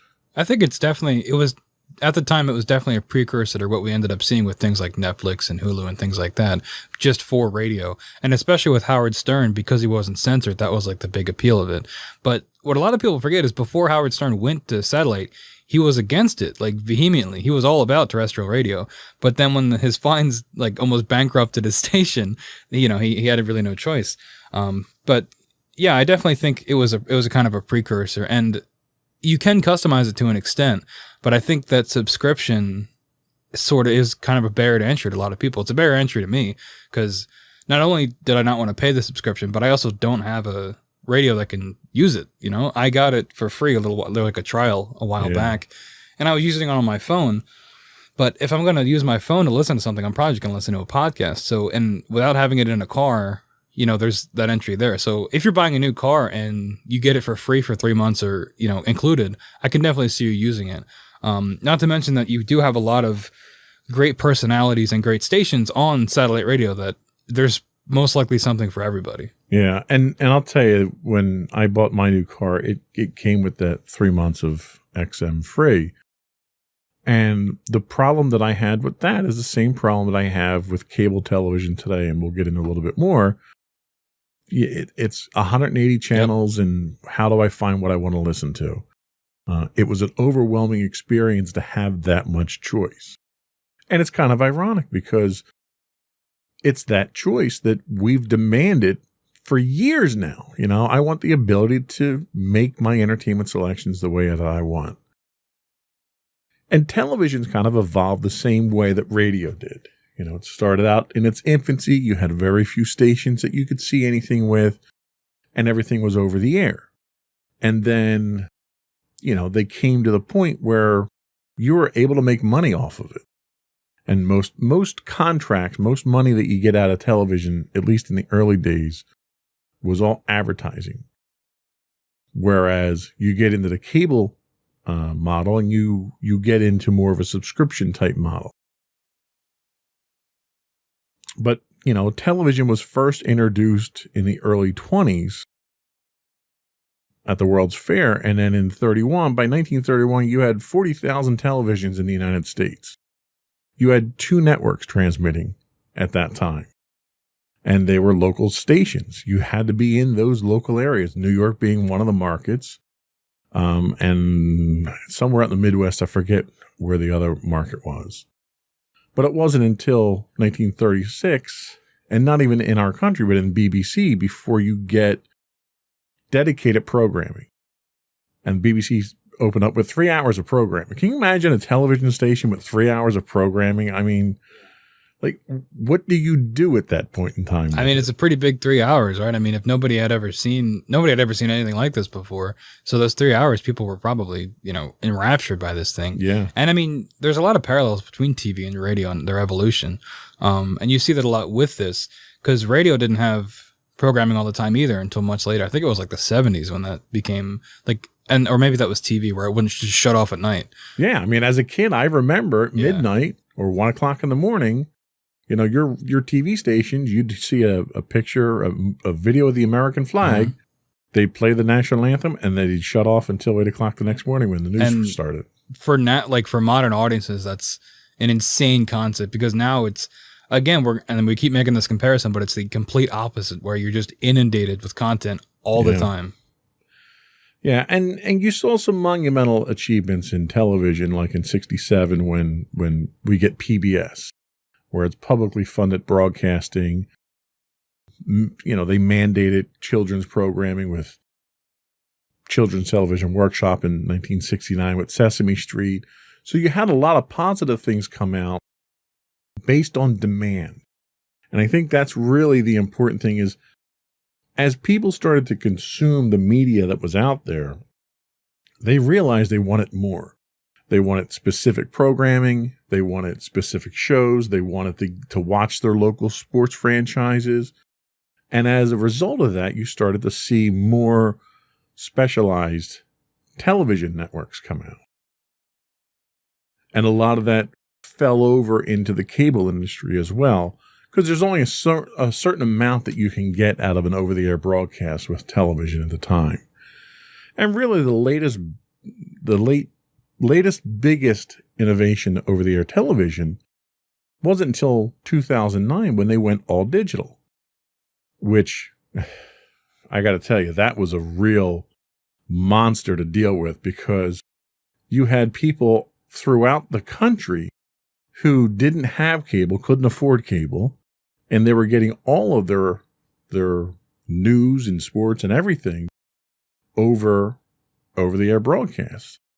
And with the mandate to move to all digital, and the reason for the all digital is because of how much more data you can put out over a digital signal than you ever could over an analog signal. And you see now with digital with digital transmissions, your local ABC station might be putting out 5 different channels over the bandwidth it used to use for one. So there was a definite benefit to it, but it also required everyone to replace all their equipment, which is expensive. So much so that when they went through this process, the federal government actually subsidized it. You could go to the government and get a coupon to buy a digital antenna at the time. And the program ran for like 18 months or something like that. I remember when it ran, and they funded it with, a ludicrous amount of money. And even after that fact, people still didn't have it because of how inaccessible it was for a lot of people. There's a lot of televisions that sit around right now that have no function whatsoever because nothing's broadcasting on frequencies they can receive. So then we move into, the natural progression, I think, is cable television. And it's funny because in doing the research for the podcast today, I learned a lot about cable television that I didn't know. The fact that it's existed since 1948 blew my mind. Like, when I grew up, I came from a fairly underprivileged house. We didn't have a lot of money coming in. So my dad did not subscribe to cable for a very long time. But I kind of thought he was just sort of behind the times in the 70s, not realizing that cable's been around since the 1940s. So that was a big thing for me to realize it. But cable television progressed, I think, at a rate much faster than over-the-air transmissions did. You make a lot more money from it. And that's exactly it. You have people that are paying you, in 1950, Tuckerman Appliance, an appliance store that sold TVs, started their own cable network. Could you imagine that today? One of the biggest radio stations in Philly was originally from the appliance store. Right. Appliance stores were like they had a lot of power back in the day. It was they would buy their feeds and then they would send it out to their customers. And people in Arkansas were paying $3 a month for cable. And it was because they were rural households that weren't close enough to a transmitting station. So they'd physically run a cable out there and then wire up the little town. So in 1972, you start getting into specialized television channels. You get HBO. And then that sort of opened up the Pandora's box, to use a bad pun there. You started in the 80s and 90s, you really started getting channels. You got channels for everything. You got channels for cooking. You got multiple channels for cooking. You got home shopping channels. You got multiple music television channels, none of which ironically play music anymore. These were what were categorized as narrowcasting channels. And some of these, which is kind of interesting, they started out as regional. Like, for instance, Sports Channel New York started out as just regional sports broadcasting. And that eventually evolved into Fox Sports. So from humble beginnings to a major player in the sports franchise market now. You had other things like BET, Black Entertainment Television. That's a channel all of its own with its own award-winning programming today. Started out as a segment on USA Networks. So they had a couple of hours a week that they would broadcast it, and eventually there was such a demand for it that they came out with an entire network for it. And that's what I'm talking about, like very specialized networks. You've got Sci-Fi Network. You've got History. You've got multiple history channels. So the idea of catering to all of these entertainment needs was fulfilled in these specialized networks, these specialized channels on cable TV. But you still didn't have the ability to get what you want when you want it. You were still bound to a schedule. And that's really what's probably held cable television back for the longest time until the late 1990s, early 2000s. You started to get your video on demand. You started to get more pay-per-view. So you could, if you wanted to watch a boxing match or a wrestling match or whatever it was, you could pay for it, one-time fee, get it, and watch it with all your friends. The real shift, I think, in cable TV came with TiVo and DVR, where you could time shift your entertainment now. So now TiVo was unique in the business because it had a very intelligent algorithm. So as you would record certain programs, it would associate those programs with ones you're not recording and then offer you suggestions on what you might like. So then you can sort of pick and choose the shows that you want and get them a la carte. That was really the first a la carte entertainment package you had. The problem with that was that you still had to subscribe to all of those channels.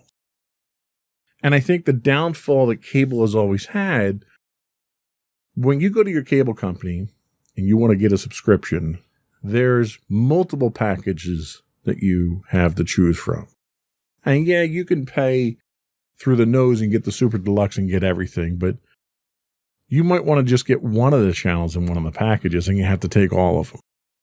So the cord cutters of the world in the 2000s got to the point of trying to find ways to not have to subscribe to all those channels and just get what you want. And that leads us up to sort of where we are today with all the streaming options. Yeah, I mean, that ability to pick and choose channels is the entire marketing platform for things like Sling, where you can pick and choose your channels, or I think Hulu Live TV does that too. Well, even Sling. So Sling and Hulu Live give you packages that you can choose from. You can't choose individual channels. Okay. So it's not as bad as the cable company. It's still cheaper. It's much cheaper than the cable company. But the problem that you run into now is all that's delivered to you as digital content over the internet. Yeah. So you have to worry about your internet speeds. Absolutely. So you have internet companies you have cable companies that are becoming internet companies. And in doing that, you run into what is often referred to as the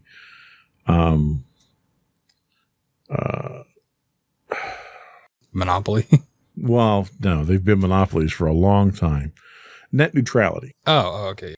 So, and with net neutrality, the concept behind net neutrality is data.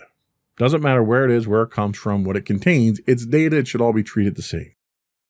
And the cable companies want their data to be treated better than others. And Netflix ran into this very early on with a lot of the cable companies, Cox Cable, Comcast, and a few others, where they were throttling the bandwidth that people were using for Netflix.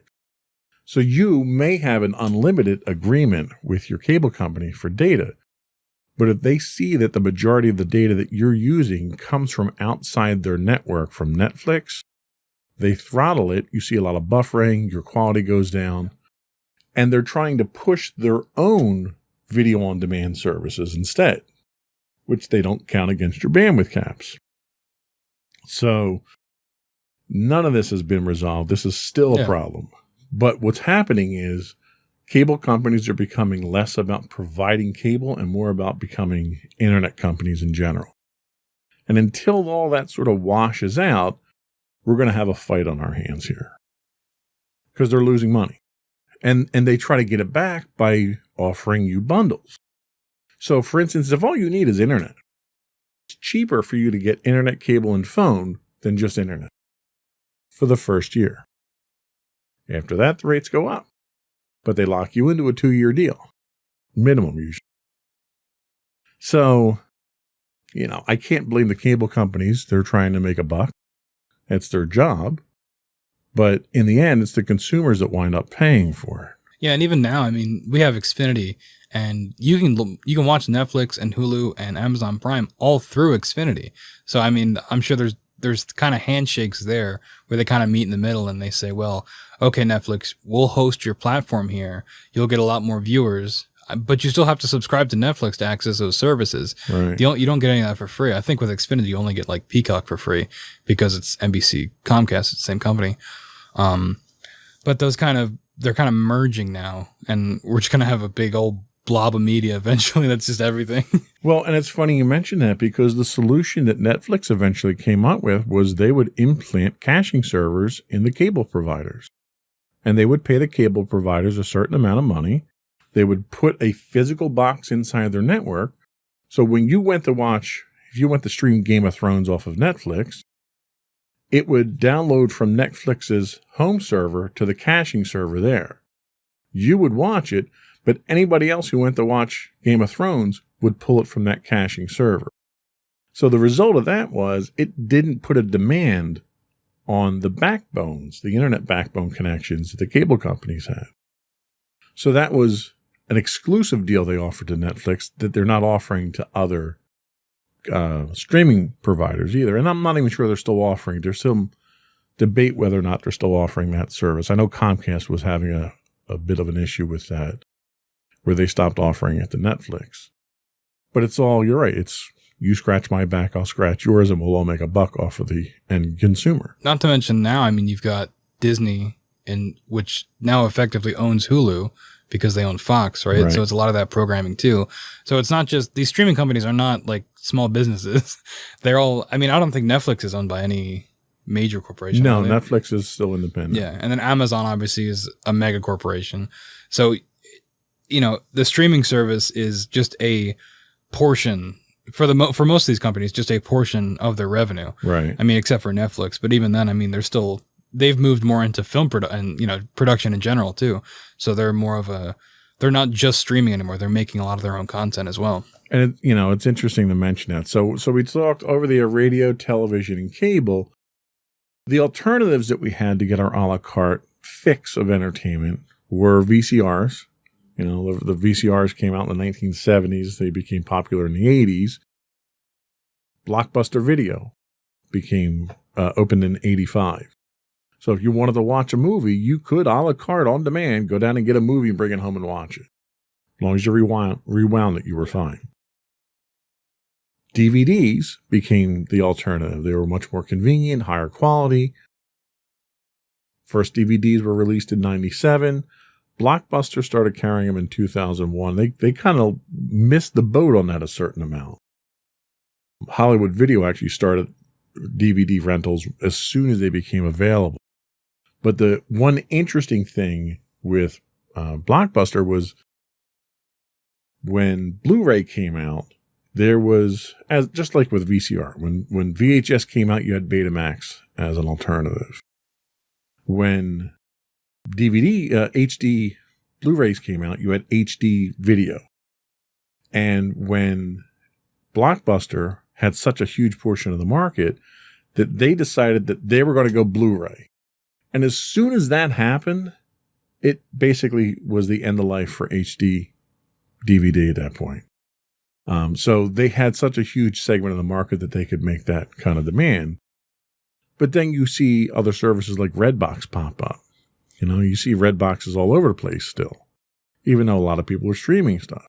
I think Redbox is a streaming service too. Like, I think you can stream, and I think they have their own original things. Like, I don't know if they make it, like, I don't know if they produce it like Netflix does, but they can definitely license and stream a lot of stuff on their own site as well. Yeah. So, and then streaming, streaming really started in the early 90s. The problem you had was your data connections. The first practical codecs for streaming, the compression algorithms for streaming came out in 92.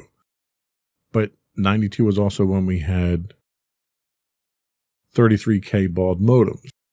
You didn't have your high-speed data connections, your cable modems, your DSL even at that time. So that kind of killed a lot of what you could do with it there. But the real streaming services itself didn't start until 2005 when YouTube opened up business. And at the time, YouTube and streaming was, YouTube was where people posted their videos. It was the TikTok of today.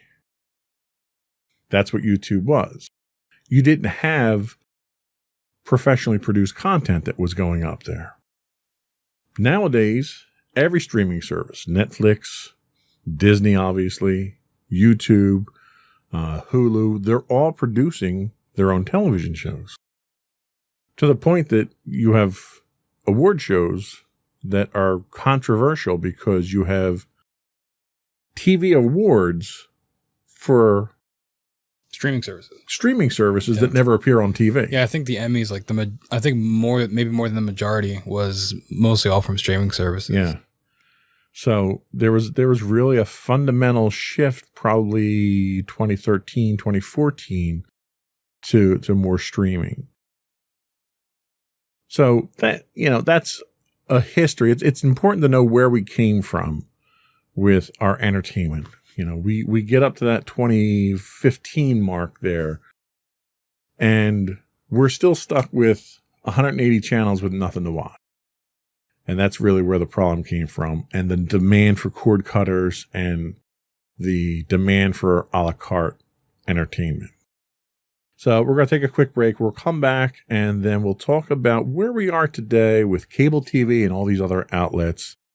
See who's a player, who's not a player anymore, and then we'll take a look at where we're going.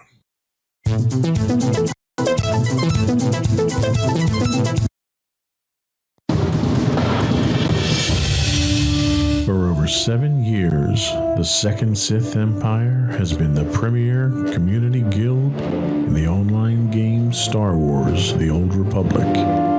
With hundreds of friendly and helpful active members, a weekly schedule of nightly events, annual guild meet and greets, and an active community both on the web and on Discord. The Second Sith Empire is more than your typical gaming group. We're family. Join us on the Starforge server for nightly events such as operations, flashpoints, world boss hunts, Star Wars trivia, guild lottery, and much more. Visit us on the web today at www.thesecondsithempire.com.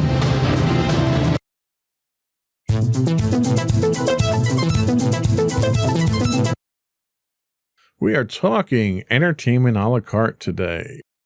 So we've looked at the history of it. We've sort of set the stage here. Let's take a look at where we are today as far as cable TV goes. So we're still running packages on TV channels today. So we haven't really changed much there, have we? There is an increasing push to cut the cord with different services. We've got enough streaming services out there as long as you have a good internet connection. Now, the one thing to mention here that I actually didn't put in the notes, that's the new satellite internet network that Elon Musk is putting out. So it will be possible very soon to have low latency satellite internet, high-speed internet, and not have to deal with your cable company. Of course, when that happens, God help you if you're an astronomer, because you're not going to be able to look at anything up in the sky now without seeing one of these satellites. Net neutrality. We mentioned it earlier on. One of the biggest problems with net neutrality is that the FCC determines what is and isn't net neutrality. And the FCC is traditionally chaired by someone from the telecommunications industry. So it doesn't look good for consumers from that perspective. What are your thoughts on, net neutrality and whether or not it's an issue moving forward? Is it an issue today? Is it a non-issue? Should we not even worry about it now? I definitely think it's an issue. And I do think, I think people underestimate how important it is, really. And I know every time the bills and things go up for net neutrality, there's always petitions online, contact your congressman, things like that. But I don't think people take it that seriously. And I don't think they really understand how a lack of net neutrality will really impact them, and I think it's the more subtle ways that I find the most dangerous, where we talked about before, how you can manipulate the consumer to get rid of a product like Netflix or something like that because you can't stream it because of your internet, right? But it's so subtle that you'll just chalk it up to, oh, my speeds are just low, right? But there's a company behind the scenes that's pulling those strings and that is manipulating you, and you might not even realize it. So I think that net neutrality is extremely important for those reasons, because it's just another element that can be used to manipulate consumers, which I get is the whole point of a business, basically, is to get people to continue buying your product. But I think when it's something so universal like that, where the internet should probably be a utility that everybody has access to, but it's not that yet. And it's not looking like it's going to go that way either. If the patterns that we're seeing now continue, it looks like a lot of people are going to have restricted access, where the internet should be a free and open resource for everybody. Yeah, and I agree. And you touched on it earlier when you mentioned cable companies and monopolies. And this is really them behind a curve, not getting with the program here, because there's a lot of things. Technology moves much faster than cable companies cable company lawyers can move. We're looking at satellite communications that have exploded at this point. You're looking at alternatives like Verizon Fios, where you can get fiber run right to your house. You're looking at 5G now, where, once the 5G networks are built out, you won't need to have a wired connection to your house, at least if you buy into the hype. Yeah, but it's going to make all our heads explode. Haven't you heard? And cause coronavirus. Yeah, I know. It's going to turn us into zombies. But you can get over-the-air speeds for your internet now that are comparable to your cable connection that are more than enough to stream video. So I think if nothing else, the cable companies have a real problem ahead of themselves. They've got too many outlets that people have alternatives for, because cable companies thrive when you didn't have options. And, a lot of this started in the 90s when cable companies started gobbling up all the regional cable providers. And you start having giants emerge like Comcast, where you have entire regions of the country that don't have an alternative to cable, phone, or internet but Comcast. So you don't have a choice but to go with that. But it's not a monopoly. But that's not a monopoly because it's only regional. Yeah. But I think the problem is that they've had that level of monopolistic protection for so long now that they don't realize that they're really threatened at this point in time. So I don't know where cable's going to go. It's an endangered species right now, but it doesn't realize it. Yeah, I think you're seeing a little bit of that with things like Peacock, where Xfinity, which is Comcast, which is NBC, is trying to get into that streaming market. But I don't know, maybe it's just me, but Peacock seems like it's really late to the game. And they don't really seem like they have a whole lot to offer other than things they already own, like reruns of like Cheers and Frasier, which used to be on Netflix, but it looks like they were just flexing that they own the rights to these shows, so they put it on their own streaming service. But it doesn't seem like it's enough to make them a competitor for something like Netflix or Hulu, because it's not making... What separates companies like our services like Netflix and Hulu and Amazon is that they're making their own shows, like we mentioned before. But with things like Peacock, if you're just rebroadcasting essentially content that everybody's already seen and just wants to watch reruns, I don't think that's going to make you enough of a competitor in the market.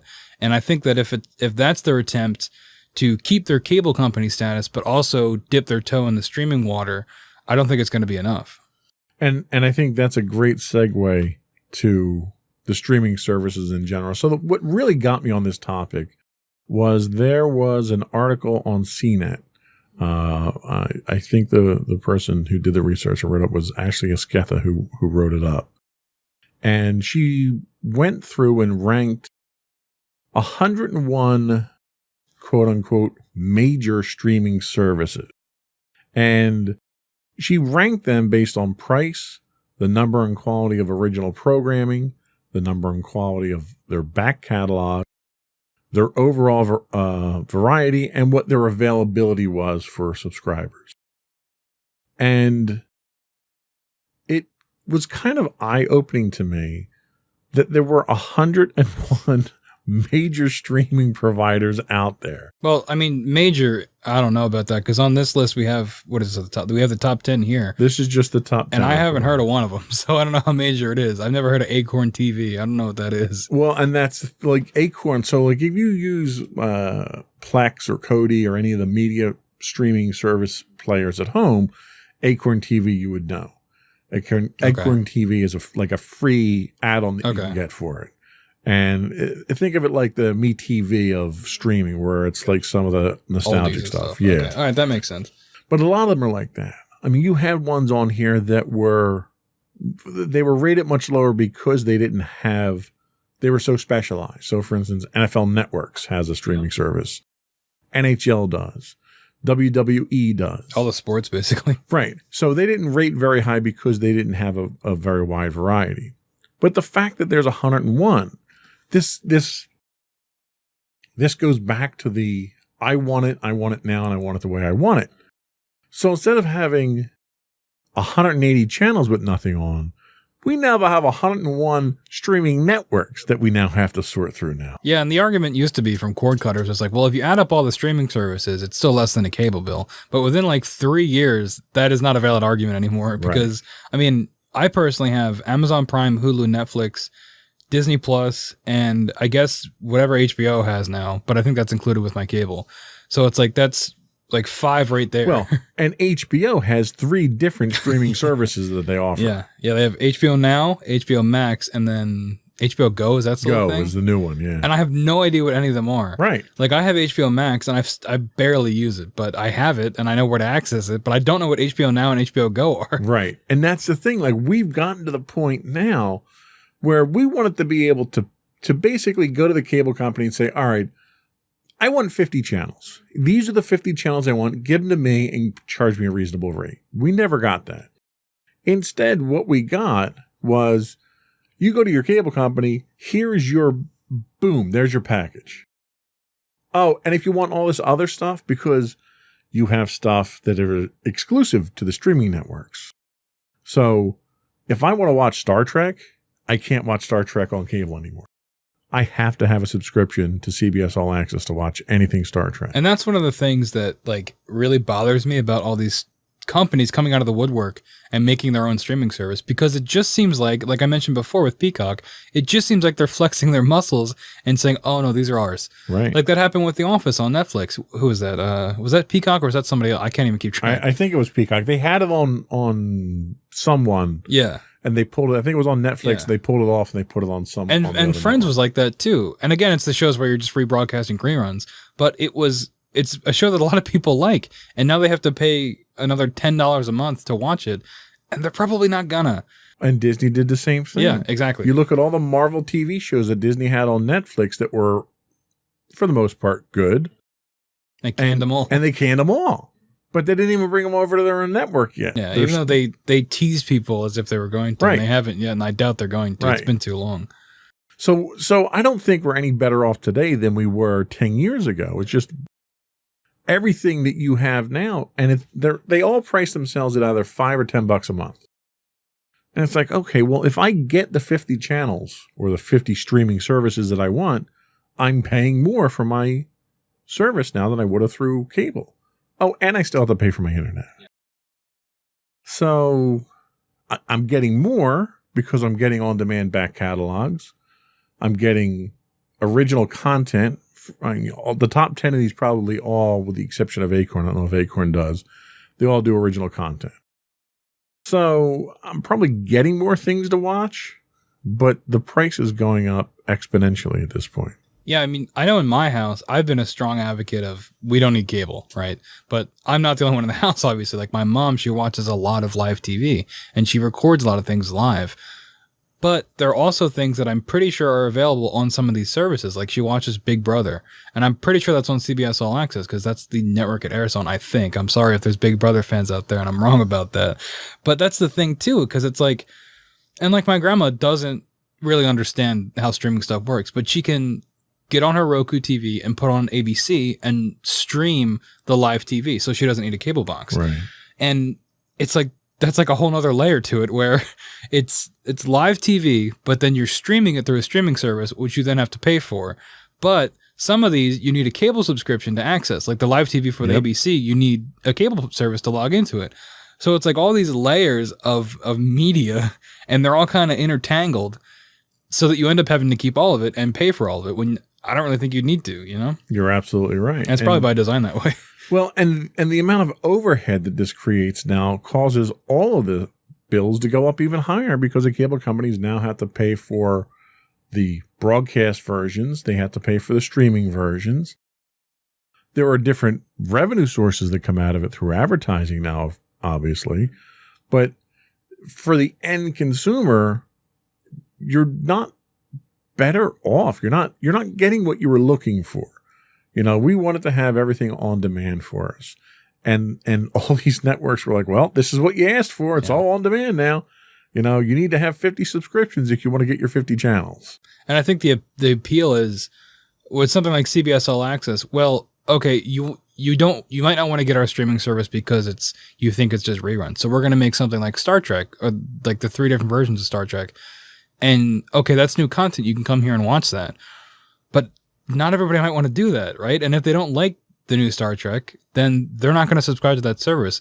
But if they forget, which is I think what most of these companies count on, forgetting to cancel your subscription, then they get that $10 every month, even if you're not using it, and they don't care if you're using it or not. You know, it's funny you mention that. Netflix actually got to the point where they had so many hangers on like that they introduced a service without being asked for it, that they monitor whether or not you watch the service if you use it. If you haven't used it in a year, they'll notify you and cancel your subscription for you. I mean, they're making so much money, it probably is negligible, but they are. It's just to improve their like public image. That's a helpful service though, because I still pay for, and this is totally different from this, but like in terms of for getting subscriptions, I still pay 99 cents a month for cloud storage. I haven't had an iPhone in like 3 years, but every time I go to cancel it, it's so many steps to cancel it that I just like, well, you can have my $12 a year, you know? Yeah. And that's Apple for you. Yeah.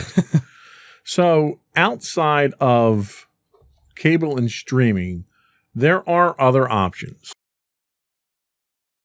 Us being one of them, us being podcasts being one of them. And there's a ton of sources for podcasts. There's tons of podcasts out there that cater to every possible desire for media consumption out there. And there's apps. You know, we talk about Instagram and Facebook. TikTok, well, we're not talking about it too much now because Trump's trying to ban it. Nah, Microsoft will buy it. Microsoft and Walmart.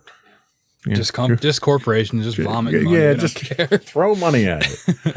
And then you had someone who tried to corner the market with, I'm not even sure what, 7-minute segments? I think it's like 15 minutes. 15-minute segments? But it's all shot vertically, which is awful.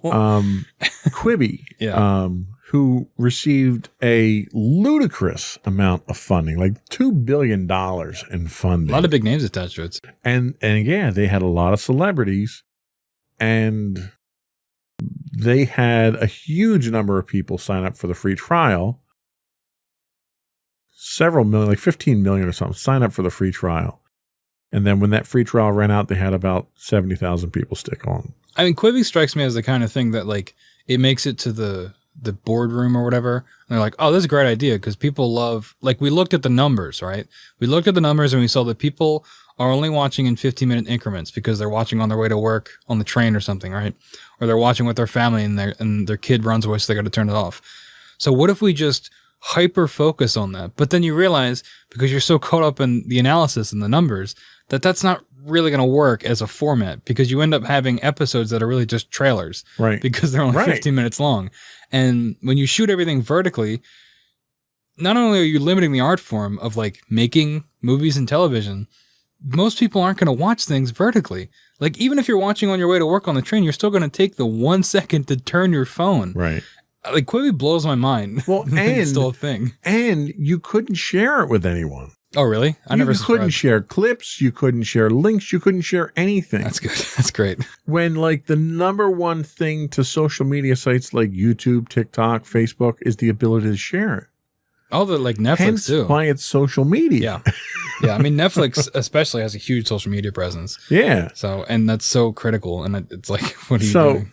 But I guess my point is these options that we have here between podcasts and the apps, I think probably fill the gap of entertainment a la carte more than anything else right now, where we can go and find what we want. I can download 50 different podcasts a week and pick and choose which ones that I want to consume. So I think that's probably more meeting the needs of the consumer than anything. Yeah. And I mentioned before that I watch a lot of YouTube, and YouTube's just like that too. You can follow different channels that do different things, just like you'd subscribe to different podcasts. Like I follow a couple cooking channels. I follow a couple comic book based channels, history channels. So there's something for everybody within each of these sections. Yep. Just like you can listen, like you said, to different podcasts. So I think if you want that a la carte, it's those places you're probably going to turn to, because it's made by people and it's not as heavily regulated. I mean, YouTube's pretty regulated, but something like a podcast. Anybody can do a podcast, right? So there's always something for somebody. Really? Literally anybody. I mean, anybody can do it. You just talk. No, but wow. Hey, make sure to subscribe to our podcast on your local podcast provider. Good thing you're not in our advertising department. Hey, just free plug, shameless advertising. But yeah, I think that's where you get a lot of that a la carte, right? Because I agree. You can find any kind of channel or any kind of podcast to meet your needs. I agree 100%.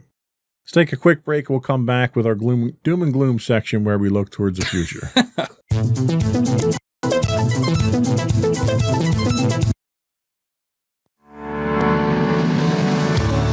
Insights into Entertainment, a podcast series taking a deeper look into entertainment and media. Our husband and wife team of pop culture fanatics are exploring all things from music and movies to television and fandom. We'll look at the interesting and obscure entertainment news of the week. We'll talk about theme park and pop culture news. We'll give you the latest and greatest on pop culture conventions. We'll give you a deep dive into Disney, Star Wars, and much more. Check out our video episodes at youtube.com/insightsintothings. Our audio episodes at podcast.insightsintoentertainment.com, or check us out on the web at insightsintothings.com.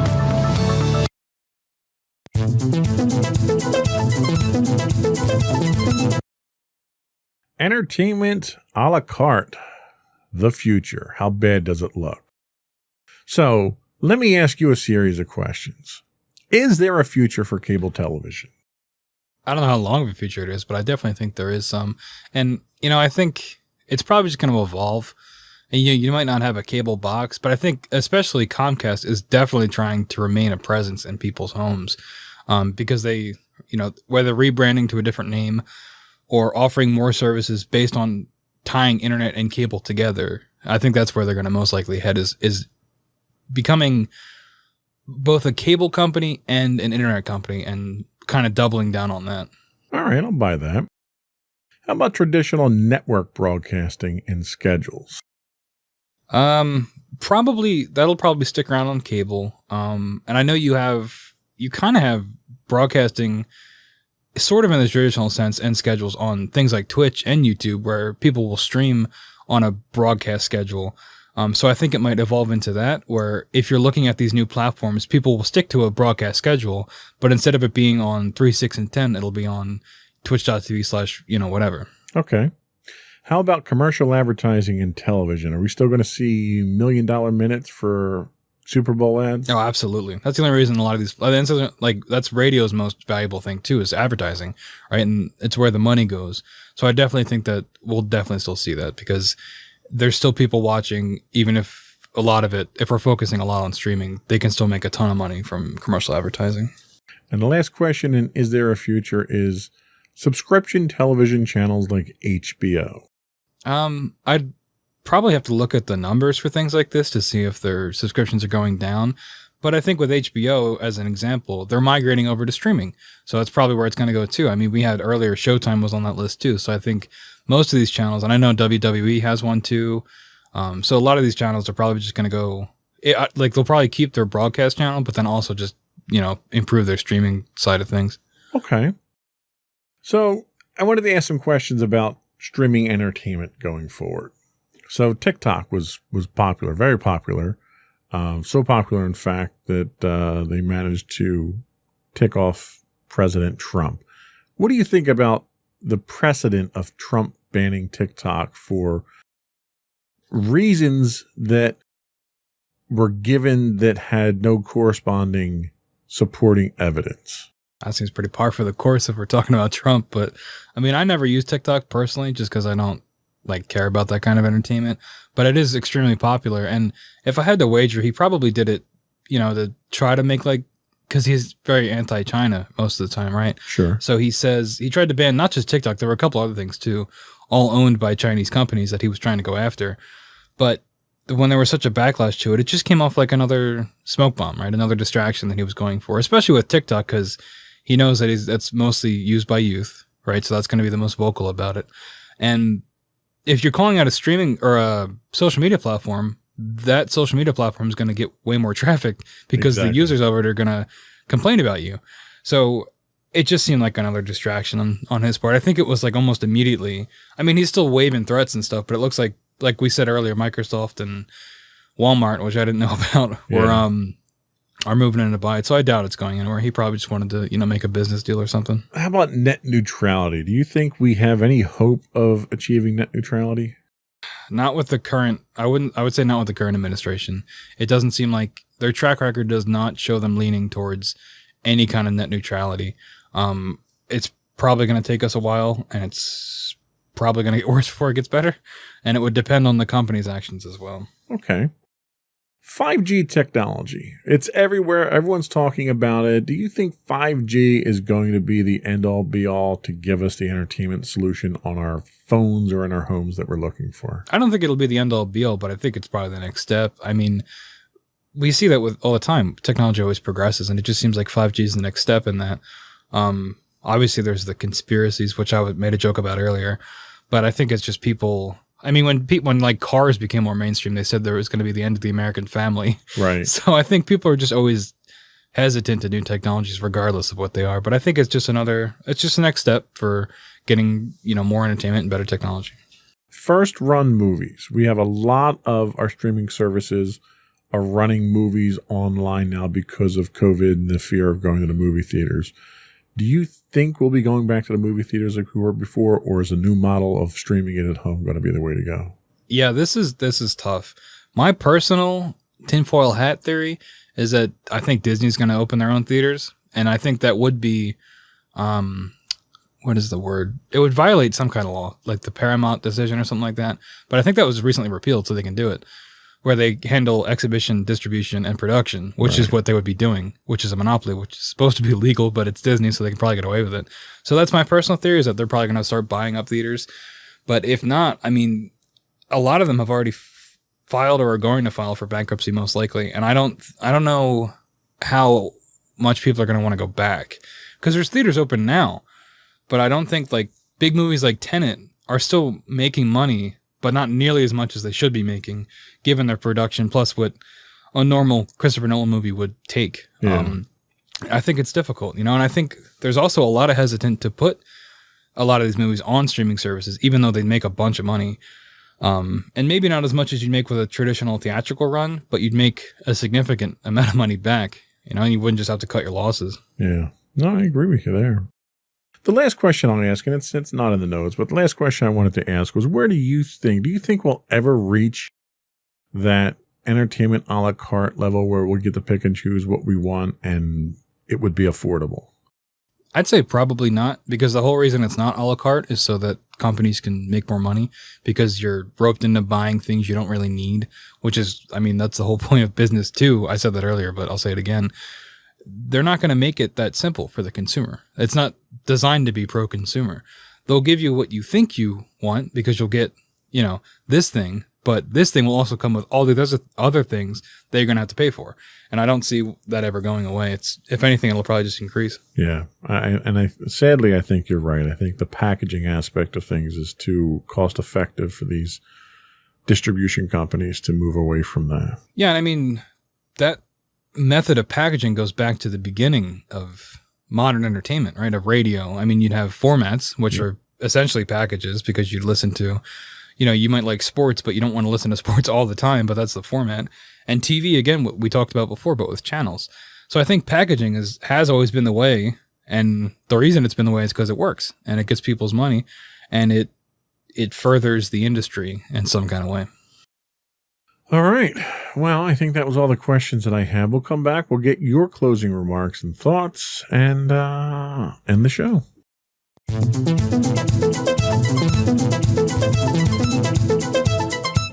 So, wasn't too doom and gloom today, but what are your final thoughts on the entertainment industry, where we're going, where we're at, and is there hope for us? Yeah, I think there's hope for us. I mean, at least in this aspect of things. Even if the world's burning outside, you can close your curtains and watch something on Netflix, right? I think it's just like anything. I mean, I'm more focused. in the radio industry, because that's what I'd like to go into one day. And I think with any industry, it's just going to evolve and it's going to change. I don't think they're going to go anywhere, at least not for the time being. I mean, cable might be a different story, but like I said, it's probably just going to evolve into something cable internet, and I think that's the name of the game, is changing and evolving and not being resistant or hesitant to a lot of these new ideas. Where like you wouldn't want to release a new movie on streaming because the theaters are closed and you insist on putting it in theaters regardless of the situation. I think there's that friction there of resisting change, which I can understand from someone like Chris Nolan's perspective, where he wants his movie in theaters because that's what he made it for. It was designed to be watched that way. But I think the tides are just changing too fast. And if you want to make any sort of, if you want your art out there and if you want the profit from that art, I think you're going to have to, just go with the flow of things, honestly. And I think that's very well said. And I agree with you 100%. I think we're going to continue to evolve. Technology is going to push that evolution. And the people that are adaptable enough to pick up on those things are the ones that are going to thrive in the future.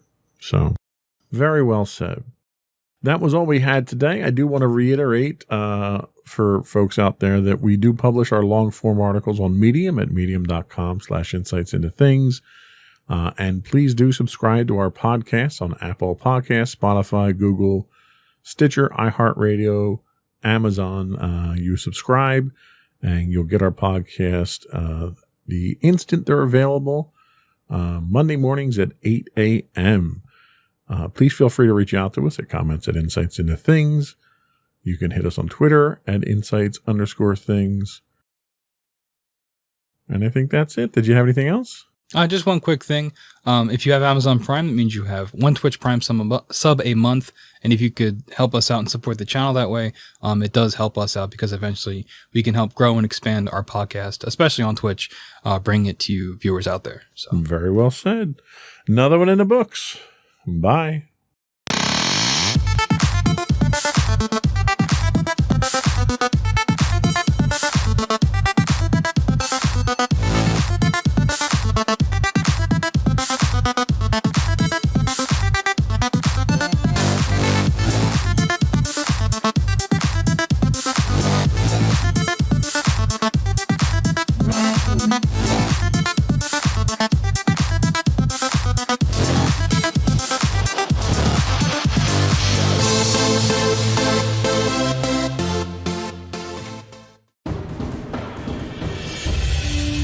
For over 7 years, the Second Sith Empire has been the premier community guild in the online game Star Wars: The Old Republic.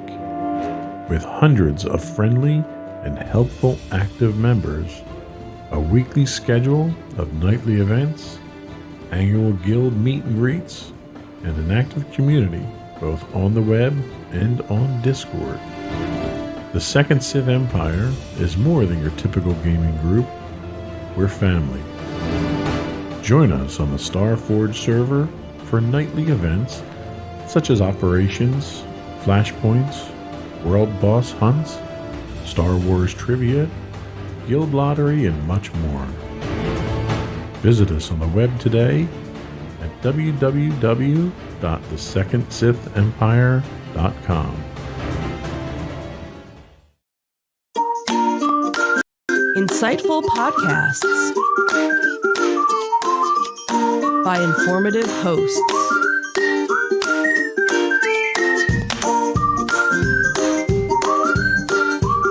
Insights into Things, a podcast network.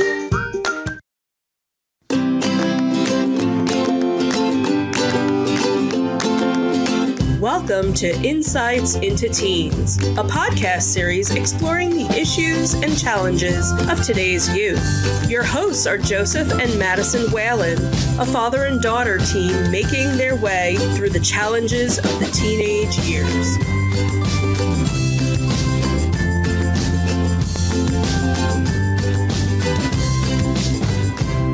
Welcome to Insights into Teens. This is episode 107, Perspectives, Part 2. I'm your host, Joseph Whalen, and my insightful and intelligent co-host, Madison Whalen. Hi, everyone. How you doing today, Maddie? I'm doing all right. Anything exciting to report? I just had a quiz in the LA, and today was actually a pretty chill day other than that. So then, no, nothing exciting to report. Sure, why not? No, not really. So this is the second part of our Teenage Perspectives, two-part series, I guess we could say. It's going to be kind of a question and answer session like last week. This week, we're going to have a couple different topics. We're going to be talking about parenting. Then we'll talk about relationships. Dun, dun, dun. And then finally, we'll finish off talking about technology. We've got 10 questions in each. We will go through those. And if there's questions that you can't answer, just let me know. We can try and clarify, or we'll just push them to another session after you've had a chance to get more of a perspective on it. Okay. Before we start, I would encourage folks to subscribe to the podcast. You can get video versions of our podcast listed as Insights into Things. You can get audio versions of the podcast, this podcast in particular, listed as Insights into Teens. We're available on Apple Podcasts, Spotify, Google, Stitcher, iHeartRadio, Amazon, and any place you can get a podcast these days. I would also encourage folks to give us some feedback. Contact us at comments@insightsintothings.com. You can get us on Twitter at insights_things. We are on Facebook at facebook.com/insightsintothingspodcast. On Instagram, you can get us at Insights Into Things, or you can get links to all those and direct contacts to us on our website at www.insightsintothings.com. Are we ready? Yes, we are. Let's get started.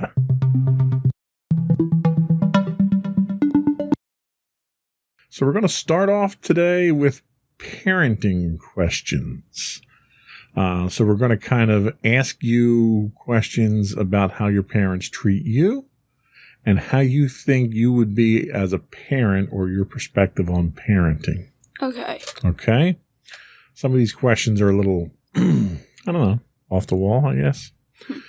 So question number 1, should men get paternity leave from work? So before we get into that, let me quickly explain that paternity leave, when a mother is having a baby, there's what's called the FMLA, the Family Medical Leave Act. Okay. And that grants the mothers up to 12 weeks of paternity leave either before or after the birth of the child. Now, with that in mind, do you think the father should get a similar block of time off to stay home, help the mom out, get to know the baby, that sort of thing? I definitely think so, especially if, they're a single father and, they, they adopt a brand new, baby that they, kind of need to get to know a bit more. I would definitely say, for that, especially for, also making sure that, the mother is well and, getting to know the kid. So I'd say that they should get parentality leave. And I would agree with you. When you were born, you had some issues where you had to stay in the hospital, but mommy had delivered via C-section, so she couldn't come home right after giving birth either. So she was in, 4 days, 5 days, something like that. But when she got home, she had the physical restrictions because she was still healing. So there was a lot of stuff that she couldn't do. As much as I can call it an advantage, the one advantage of you having to remain in the hospital even after mommy came home was that mommy had a chance to rest at home and heal up before we actually had you home and she was on the go constantly. So it totally makes sense. And under FMLA, eligible employees, male or female, are allowed up to 12 weeks of unpaid leave. So that basically your employer has to hold your job for you. Mm-hmm. So that is there. So, and I agree with you 100% there. So question number 2 deals with curfews. Well, first of all, let me ask, do we put a curfew on you? I mean, kind of. By 8, I need to be downstairs to watch my show with Mommy, and by 9 is kind of when I go to bed. Yeah, but because you don't really go out and socialize a lot, there's not much occasion to give you a curfew. Like when I was your age, I would go out and hang out with my friends and stuff like that, but I had a 10 o'clock curfew during school week. So I had to be home by 10 o'clock. And, you know, usually my best friend lived on the next street over, so I was never very far from home. So the question here is, do curfews keep teens out of trouble? I would say it depends on the teen. Like, I definitely think that teens who are a lot more obedient, like the teens that will abide by it and won't question the parents' decision, it can definitely keep them out of trouble, especially if they were to stay out late at night and something would happen to them. But then we have the teens who kind of break their curfews and get infuriated by them, and it kind of gets them into even more trouble. Not just in danger, but also trouble with peers and parents. So I'd say it really kind of depends on how the kid is. That's interesting. I hadn't considered the fact that the curfew itself could be an aggravating factor there. Next question. Is child behavior better or worse than it was years ago? So, before I answer this, could you give me kind of an overview of what child behavior was like in the past? Well, when I grew up, a lot of what we did was outside the house. So we were constantly out playing or hanging out or playing sports. Or if you were over somebody's house, you were over their house for a short period of time. That there wasn't as much online. Well, there was no online activity. So everything occurred outside. And when things are, outside, you run into stuff where kids get bored and they start doing things that they probably shouldn't be doing. Trespassing on other people's property, damaging people's property when they play games. Like we used to play a game on my street called Manhunt. And it was basically a modified version of hide and seek in teams. But you weren't doing it on the street. So you were running through people's backyards and on people's properties and stuff like that. And occasionally we would break things. But that was all a factor of everything being outside the house for us. So nowadays, you don't have as much of that. And a lot of times you're in the house a lot more than you are outside the house now. So kind of look at it from that perspective. So I could definitely say that, kids haven't gotten into trouble with their neighbors as much as they used to. But I do still see kids outside, so that's a good thing. But there's also a problem with kids when they are on the internet too much. Some kids can be pretty cruel, and there are a lot of, things that kids have kind of messed up because they are bored on the internet and don't really think that their opinion affects people.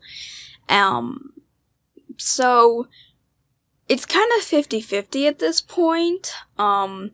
They're probably not doing physical damage, but they're also still kind of doing damage. So I'd say just watch out for your kids. Yeah, and I would agree with you there. I think some of the bad behaviors, or most of the bad behaviors, are still there. They just take on a different form now. Yeah. You would trespass on people's property before, but you may be trespassing on people's social media or their websites or something like that now. And I think the risks probably are a little bit higher now because the exposure that you have in an online world is significantly greater than you did in your neighborhood. Yeah. When we were growing up, you always were told to watch out for suspicious cars or people that were, adults that you didn't know who were talking to the kids. And that was the sort of predatory type individual. You could see him. It was very clear. So you knew who it was and you knew they didn't belong. Whereas online, you're exposed to a much wider array of people that you have to be careful with. And you don't know who they are because they're hiding behind a keyboard somewhere. So someone who may be pretending to be another 14-year-old girl who's trying to empathize with you and relate to you might be a 50-year-old man who's trying to lure you out of the house to do something inappropriate. And you don't know that because it's not that obvious. Yeah. So the dangers are, I think, significantly higher. Yeah. Question number 4. And again, I think this one is also really tied to technology. Should companies market to children?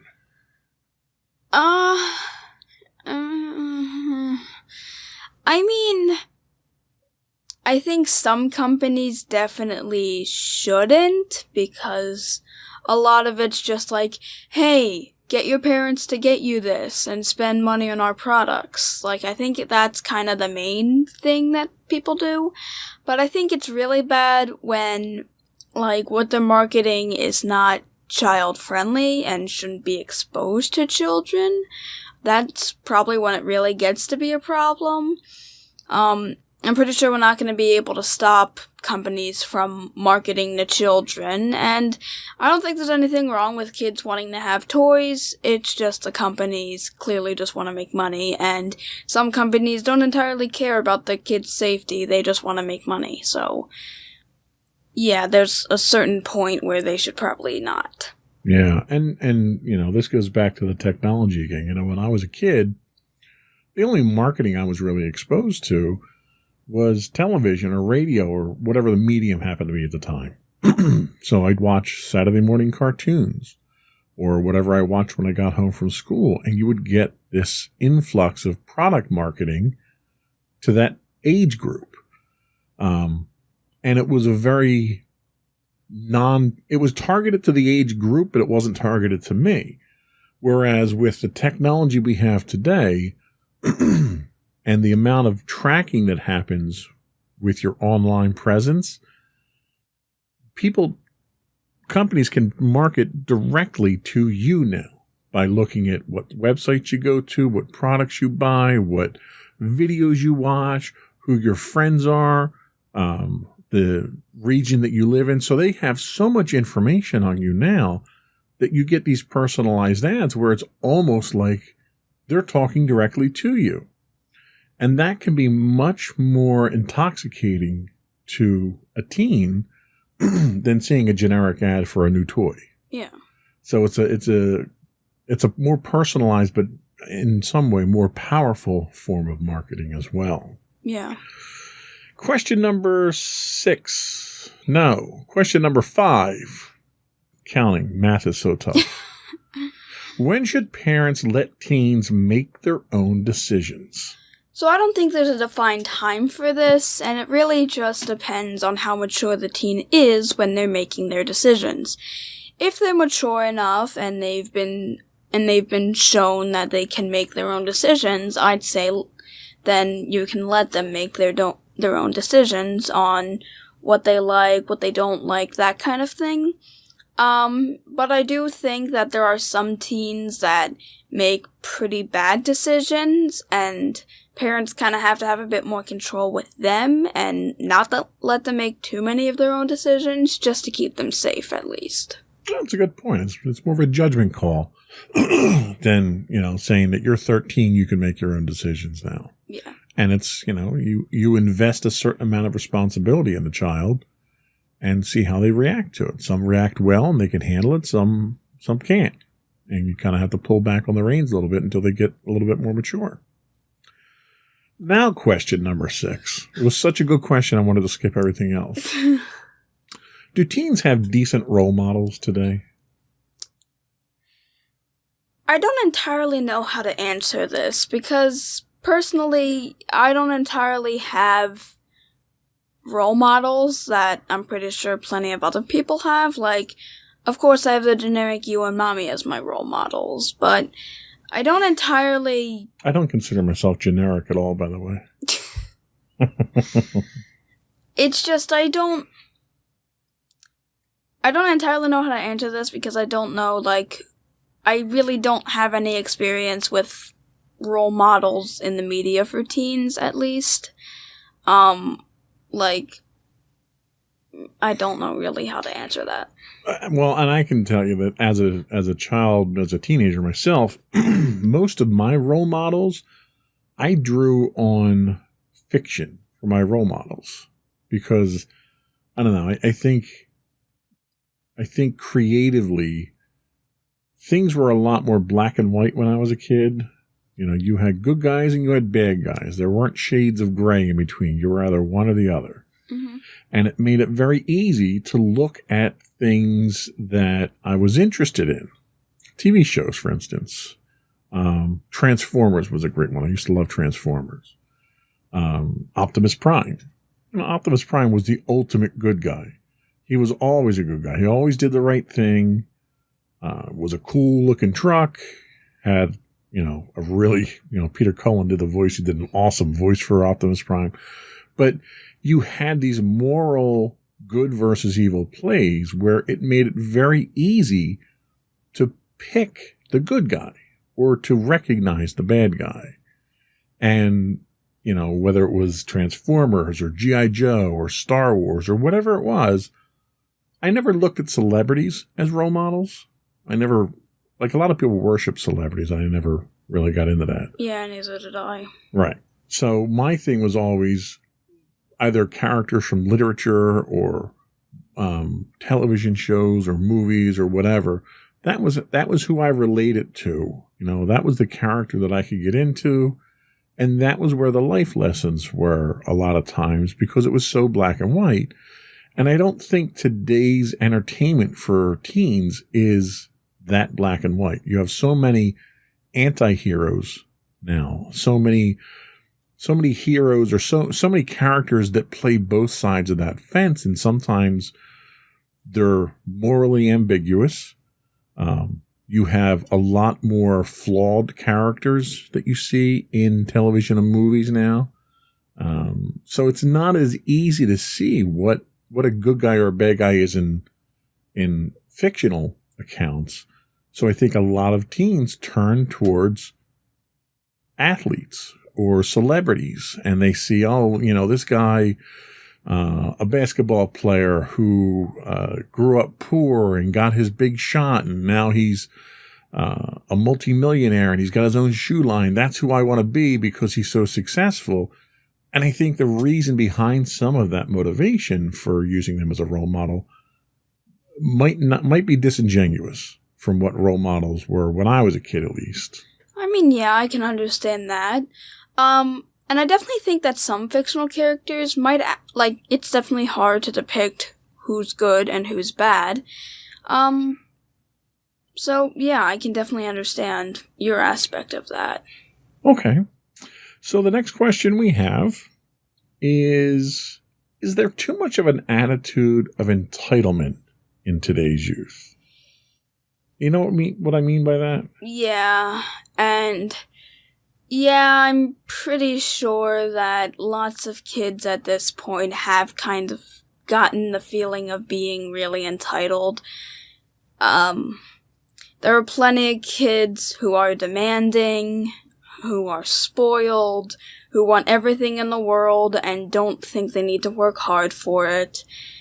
There's a lot of kids like that I've been seeing recently, and I definitely think there's a bit too much entitlement and attitude in today's youth. Of course, there are exceptions to that, but overall, when you take a group of kids, most of them are more than likely going to have some form of entitlement. Okay, fair enough. So the next question has to deal with chores and getting paid for them, which you do. So the question is, should teens get paid to do chores around the house? So, I think teens should be at least somewhat rewarded for their chores. Like, I can definitely see a family who can't entirely afford to pay their teen for their chores, so you don't actually have to give them money for it. But I would say at least giving them some type of reward so that they can still stay motivated, and it's like, oh hey, if I do my chores, I get this. And it's a good way of teaching them hard work and how to motivate you, and giving them motivation and a reward for doing hard work. And I agree with you 100%, which is why we do pay you to do yours. And I'll even go a little bit beyond that, is it teaches you the value of $1. And this kind of goes hand in hand with that sense of entitlement, where a lot of kids, the kids that don't have to work for the things that they want and just have it handed to them, generally, and there are exceptions, but generally there's a lack of appreciation for what it takes to get the things you want. You know, you want a new game system, you want a new book bag, you want a new bicycle, whatever it is. If it's just given to you, then you don't have an investment in it, and you don't treat it with the respect you would if you had earned it. But when you work and you earn the money and you take your money and spend it either on yourself or someone else, there's a much greater investment in what you're spending that on. You respect your property more when you've worked to earn that property. Mm-hmm. And I think kids that don't have that reward motivation to do chores don't gain the benefit of that appreciation. But you clearly appreciate the things that you have, which is a good thing. It means that Mommy and I are doing something right around here. Yay. Question 9. How should parents discipline their children in today's society? Okay, so this also kind of depends on the kid. If the kid has shown to be, well, you don't really have to the discipline doesn't have to entirely be harsh. If the kid, doesn't care and doesn't understand and really doesn't have any, really, once again, doesn't care, then I definitely think the punishment, not punishment, discipline should be a bit harder on them. But there's definitely one thing that I can agree that should never be implemented in discipline. Don't harm your kid. Violence physically, you mean? Physically. And mentally. Mentally, we shouldn't harm you either? Yeah, we shouldn't. I'll write that one down. You shouldn't hurt your kids in any way. That's pretty much what I'm saying. Don't hurt them emotionally, don't hurt them physically, don't hurt them mentally. Violence, in either sense, is never the option. So, bearing that in mind, what do you consider to be acceptable discipline? I definitely think that, taking away small benefits is an exceptional way to discipline your kids, like taking away one of their toys or taking away their device. No, you do something wrong and you don't get your game system for this week. Well, if it is an extreme thing, I definitely think that you should probably have a talk a bit more and, some small form of punishment, maybe say this time that you maybe do your chores but you don't get paid, that kind of thing. Okay, so deprivation rather than anything harsh. Yeah, and maybe you should work with your teen a bit more and you can then kind of decide which punishment would be better. Well, form of discipline, I prefer to say. Sure. So yeah. Okay, that works. So the last question we had in this category, and then we can give you your parenting certificate, is at what age do you think, excuse me, what age is it okay for kids to stay home by themselves? Okay, going along with the other question, I don't think there is a defined age for a teen to stay home by themselves. It's more or less if the parents feel they are responsible enough. can they stay home by themselves without causing harm to the house or themselves? That's basically kind of what the parents have to think about, because I definitely think some teens can't stay home by themselves who are about the same age as me. And I definitely think that there are some teens who are about my age that are probably mature enough that they can stay home alone, so it really just depends if they can handle the responsibility. So another judgment call by the parents based on how the child reacts to it. Yep. Understood. Sounds good. That's all we had for this series of questions. We'll be right back, and we'll talk about technology.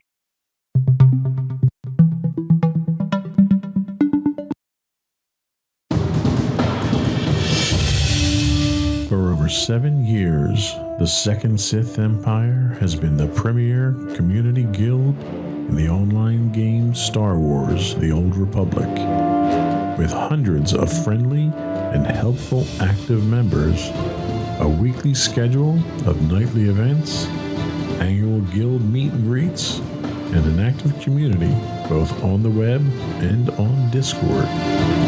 The Second Sith Empire is more than your typical gaming group.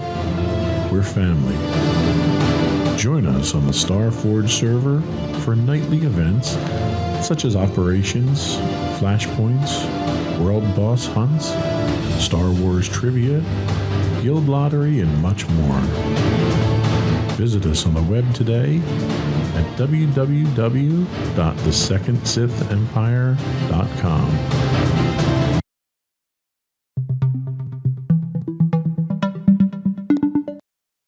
Welcome back to Insights into Teens. We're getting perspectives, teen perspectives. Up next is actually relationships. We're not going to talk about technology yet. That was just a tease for the end of the show. So, Sure. Our first question on relationships, because I know you love talking about relationships. Mm-hmm. Does age matter in a relationship? Definitely. That is probably one of the only factors that matters in a relationship. You can like whatever gender you want.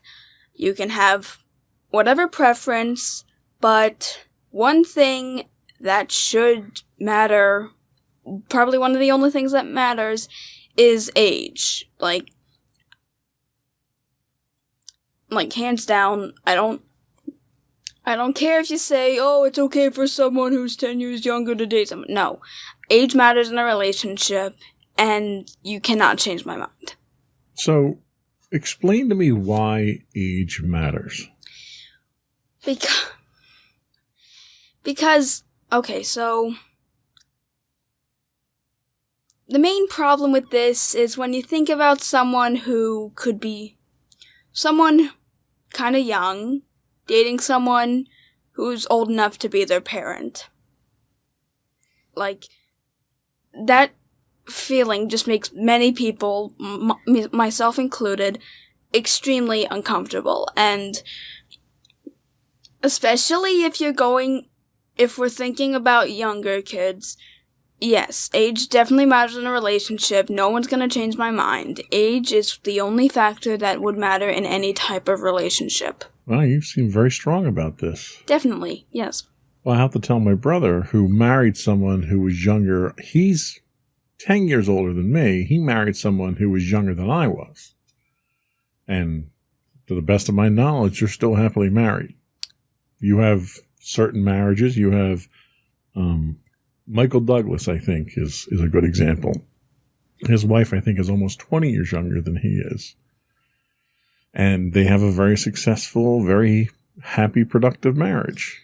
I mean, I guess in certain instances, but still kind of the thought of that, like, yeah, I get it, people can be happy, but it's, I think there's probably a point where age starts to matter less and less. I guess. And I think I totally agree with you from a teen standpoint that I would not feel comfortable with you ever dating someone who was significantly older than you. And when I say significantly older, I'm saying maybe 5 years or more is too much. Yeah. But I think once you hit adulthood, and you meet somebody, regardless of their age, if they are someone who you can relate to, that you fall in love with, and that you enjoy being around, I don't think age should be a limiting factor. I think what you might find is that if that age gap is too great, the two individuals have less in common to build a relationship on, because as that age gap increases, the difference in personality and experience and preferences and all that stuff starts to get different. And for some people, that difference is exactly what they thrive on, because they offer each other something that they never could have experienced with someone their own age. Because, you know, maybe the older person in that relationship feels younger with that younger person, and that younger person feels more entitled, more privileged being with an older person who's more established professionally and mature-wise and attitude-wise. So there's trade-offs there. But I agree to a certain extent that there's an age where that probably starts becoming less of a factor. Yeah, I guess I can understand that. So sticking with the whole age thing, what age is appropriate for dating? And I'll say that with a caveat that we live in New Jersey, and state to state, that age varies, the age of consent. And when I say consent, we're talking about sex. Yes, I know, I said that nasty word. It's okay. So most states, it's either 16, 17, or 18. In New Jersey, the age of consent is 16.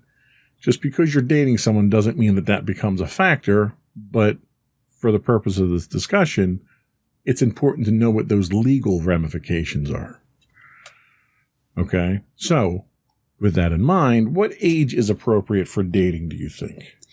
So, consent aside, I would think that maybe at 16 would be a decent time to date.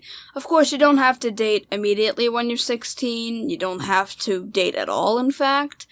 But I would definitely say that give yourself time to figure out who you want to date, if you want to date, that kind of thing. And if you do want to date, I'd say at least 16. Consent, I feel, should probably be a bit higher, though. Not gonna lie, but if you just want to date someone, then I'd say 16 should be the minimum. And I would tend to agree with that. And I would also agree with the statement you made that you don't need to immediately start dating when you're 16. I didn't seriously date until I got out of high school because I was involved in so many different things, and I was working and, you know, all kinds of personal stuff going on. You know, I dated a little bit, but it wasn't anything serious. I didn't look to really date until I was a little bit more established. Let's be honest. It's expensive dating. So if you can't finance that and don't want to depend on your parents, then you might want to wait before you start dating.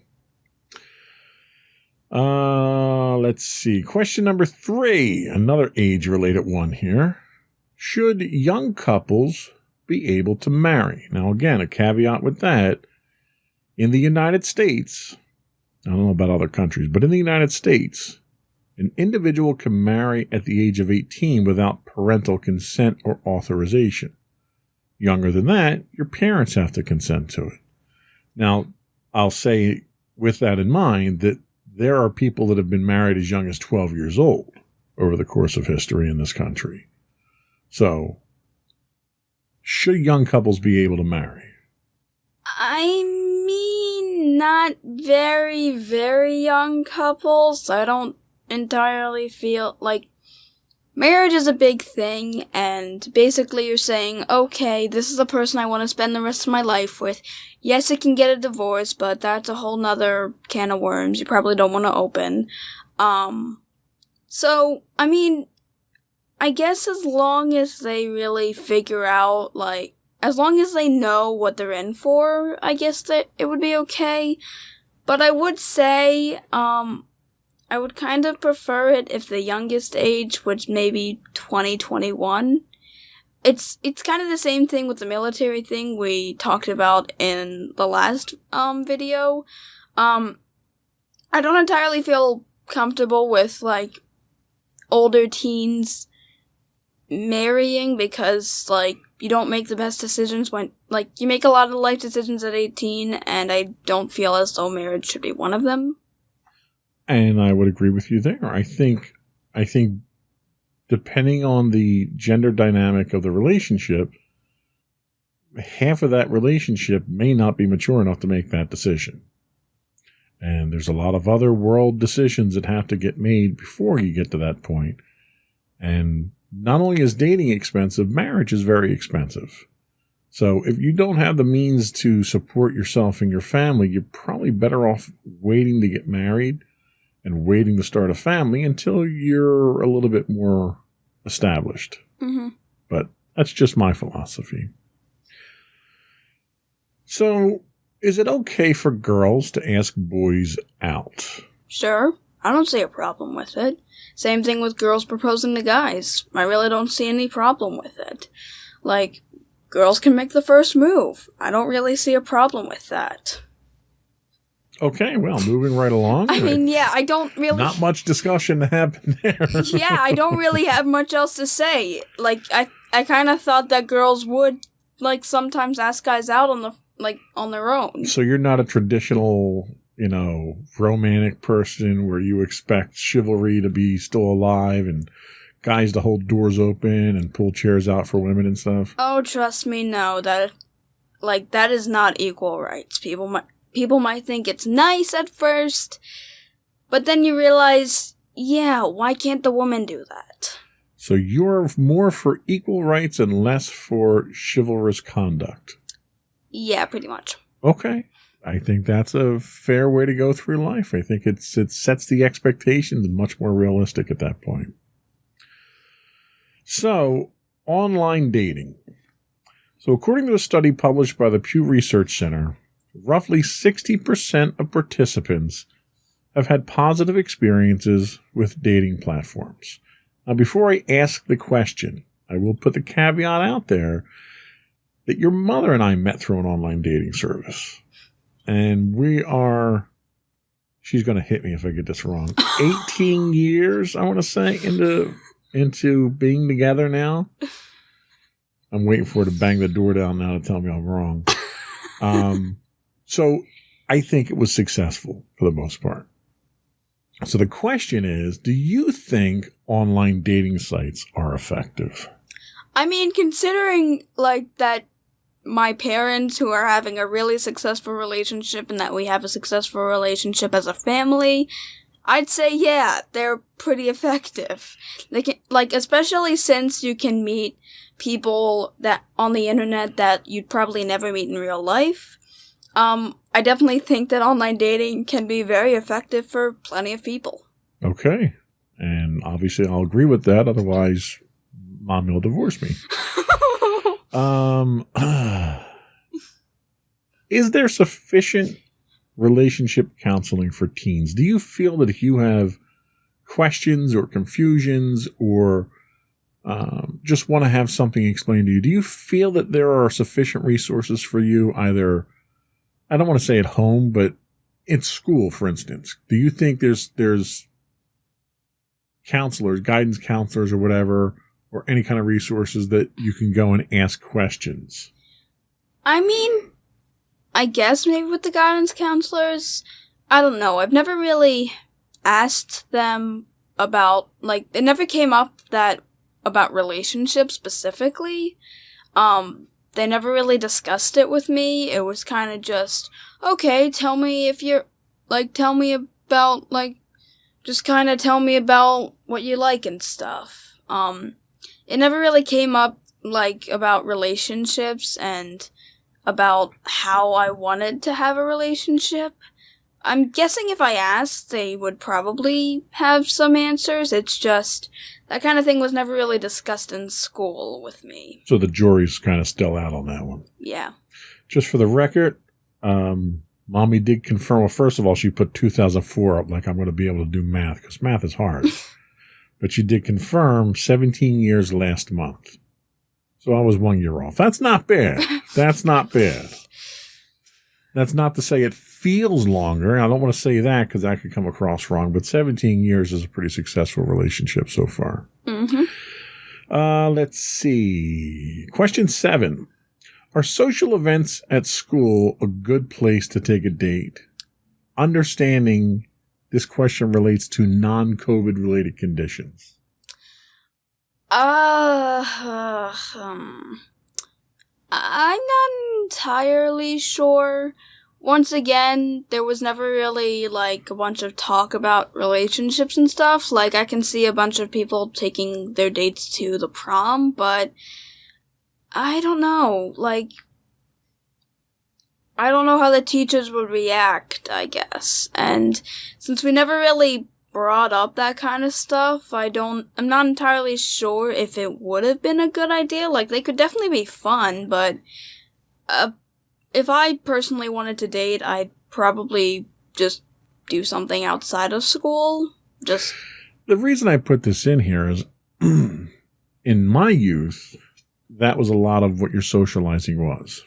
Dances at school, taking your date to the football game, hanging out with your friends. A lot of what dating was for me as a kid was hanging out with my friends. I might be dating one of them, but it was mostly hanging out with friends. So a lot of times it was going to concerts at school, going to the school play, stuff like that. They were all, I mean, I came from a small town too, so there wasn't a lot of socializing that could be had around town. Really, everything revolved around what we did at school. I don't think schools are quite that center of social society anymore, though, are they? Not really. I had a dance in, 6th grade, and there were 2 dances that you could go to, when I was in 7th grade. There are, like, a few, dances, but the thing is,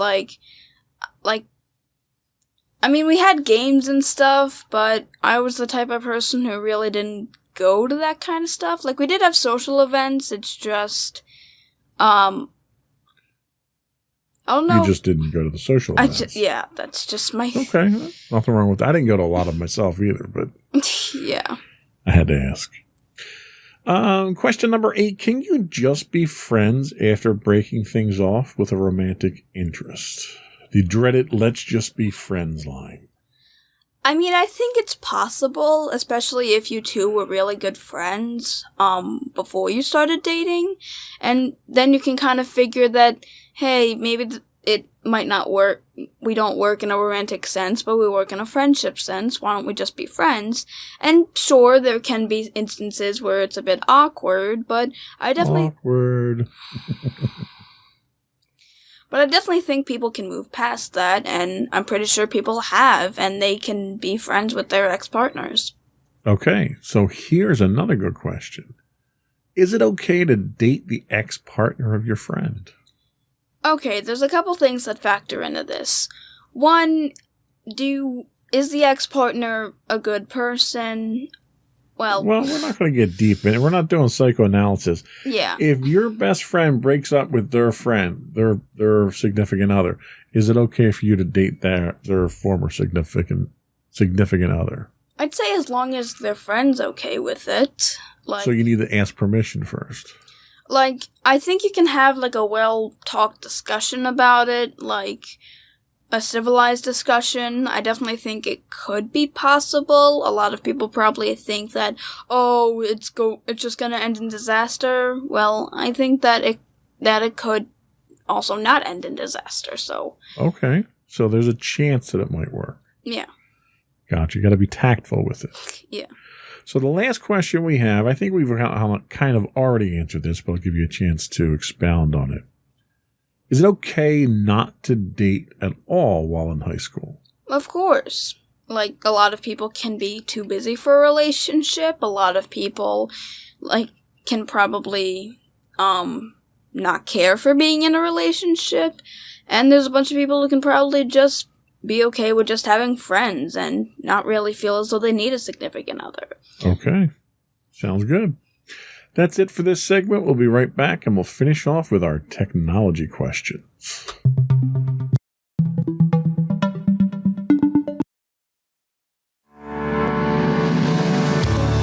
Insights into Entertainment, a podcast series taking a deeper look into entertainment and media. Our husband and wife team of pop culture fanatics are exploring all things from music and movies to television and fandom. We'll look at the interesting and obscure entertainment news of the week. We'll talk about theme park and pop culture news. We'll give you the latest and greatest on pop culture conventions. We'll give you a deep dive into Disney, Star Wars, and much more. Check out our video episodes at youtube.com/insightsintothings. Our audio episodes at podcast.insightsintoentertainment.com, or check us out on the web at insightsintothings.com.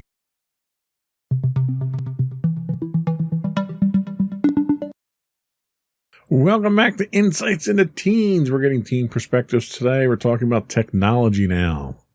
Just lightning round. We're up against the clock here, so we got to run through these quickly. Are we too dependent on computers today? I'm pretty sure, yeah. We probably have a little too much dependence on technology at this point. So, yeah, the answer is yes. Okay. Speaking in general terms, are parents clueless about child predators on the internet?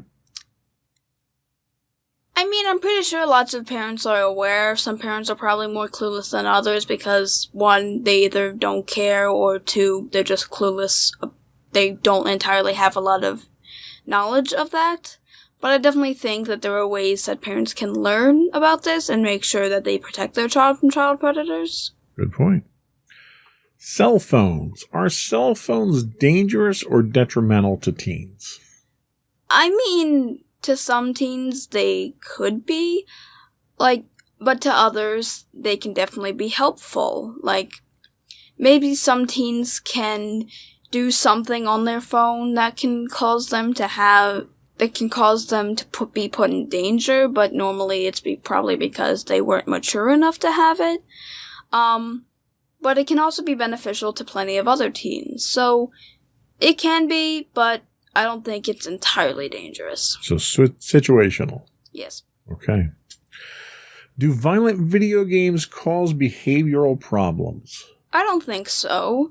I used to play a violent video game with you called Call of Duty, and normally we would play this game whenever I would have a bad day, and usually playing with you, making some kind of comedy and shooting pixels made me happier, and I was no longer that stressed.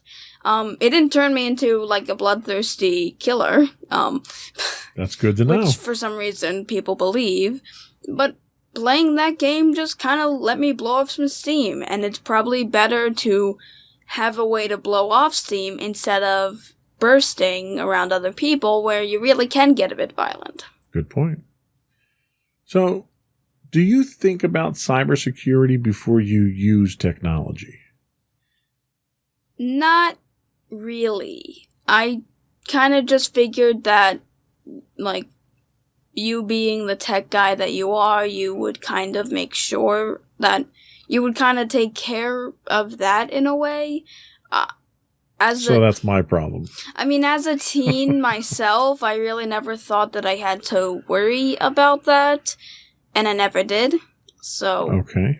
We're going to have an offline discussion about that then. Okay. Are passwords a poor way to secure technology? As long as you're safe with your password, I don't think so. But if you end up leaking your password, it can definitely be a poor way of security, so you should probably have a backup in case, especially if you kind of have you have a way of your password out to other people, you should have another wall of defense.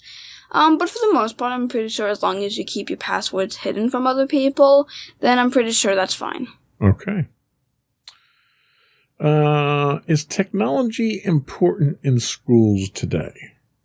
Well, today, yes. When we were in school, I would say that was still pretty important. We could use technology as a tool for learning, and being in a school that used technology for learning, I don't entirely think I don't know what it would be like if we had no type of technology. So okay, yeah, I think it's definitely essential right now. Mm-hmm.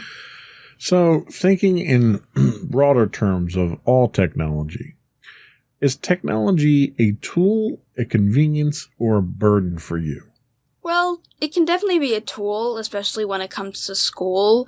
I use my laptop for school. I use a calculator for math in case it's a larger number that I can't entirely. You don't have enough fingers. Yeah. Yeah, I guess we can do with that. And it can also be a convenience for entertainment purposes, stress relieving purposes, that kind of thing. And a burden in some ways, like if it doesn't work properly, if I'm trying to do something and it just frustrates me. It's definitely kind of all of the above. Okay, good answer. Well-rounded answer. Is technology a threat to privacy? More than likely, yes. Because using technology, there's a lot of your personal data that is on the internet that everyone can see at this point. So, in a way, yes, it's a pretty big threat to privacy. And the last question that we have for today is facial recognition in public places okay? Could you give me an example of where that can be applied? Great example right now. You walk into a supermarket, walk into Walmart, and you see a big TV screen up there, and you see it draw little boxes around your face as you're walking around, and it's doing facial recognition. You go to an airport, and the airports all have cameras, and the cameras are doing facial recognition. You go to a concert at an auditorium, and there's cameras that do facial recognition, and they run your facial images against a database of known criminals or wanted individuals or something like that. And if your face turns up a match, they wind up pulling you out of line and taking you in, and you talk to security or the police or something like that. Cameras are everywhere today, which means that facial recognition potentially is everywhere today. I definitely think in a lot of instances it is kind of okay because it is just a way to be safe. But on the other hand, yeah, it is kind of weird having yourself be recorded over and over again in public places. Okay. So that was all we had today. And I think that's the last we had in this series for right now. I'm sure we'll come up with more in the series at a later date.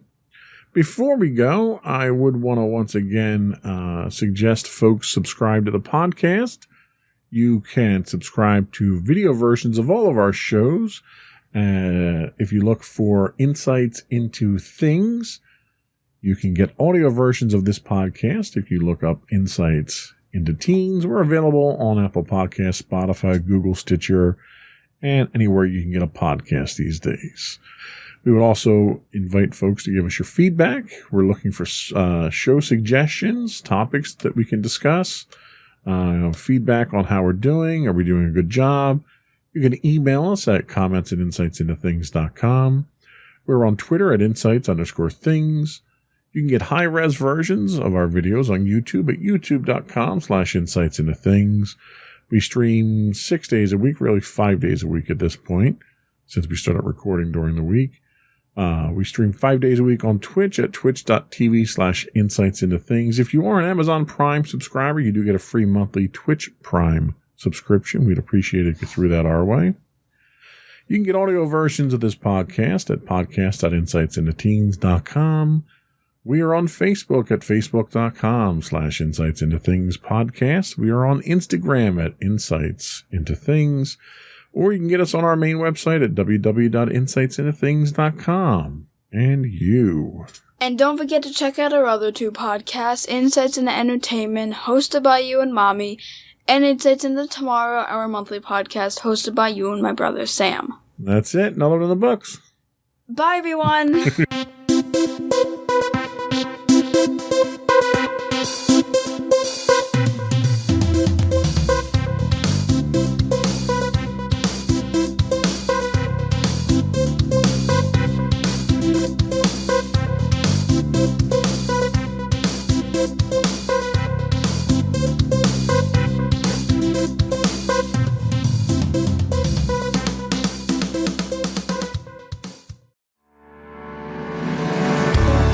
Insights into Entertainment, a podcast series taking a deeper look into entertainment and media.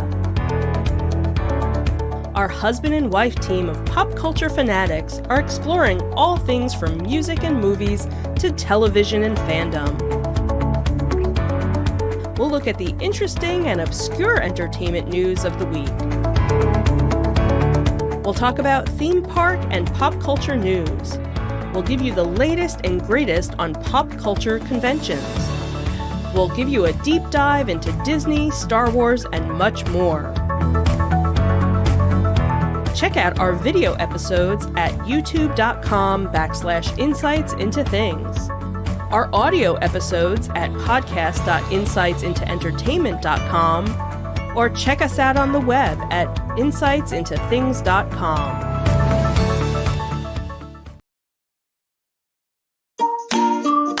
Insightful podcasts by informative hosts.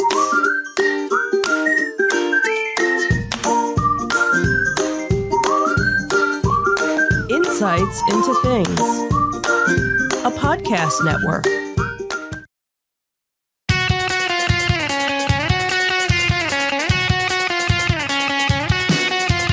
Welcome to Insights into Entertainment, a podcast series taking a deeper look into entertainment and media.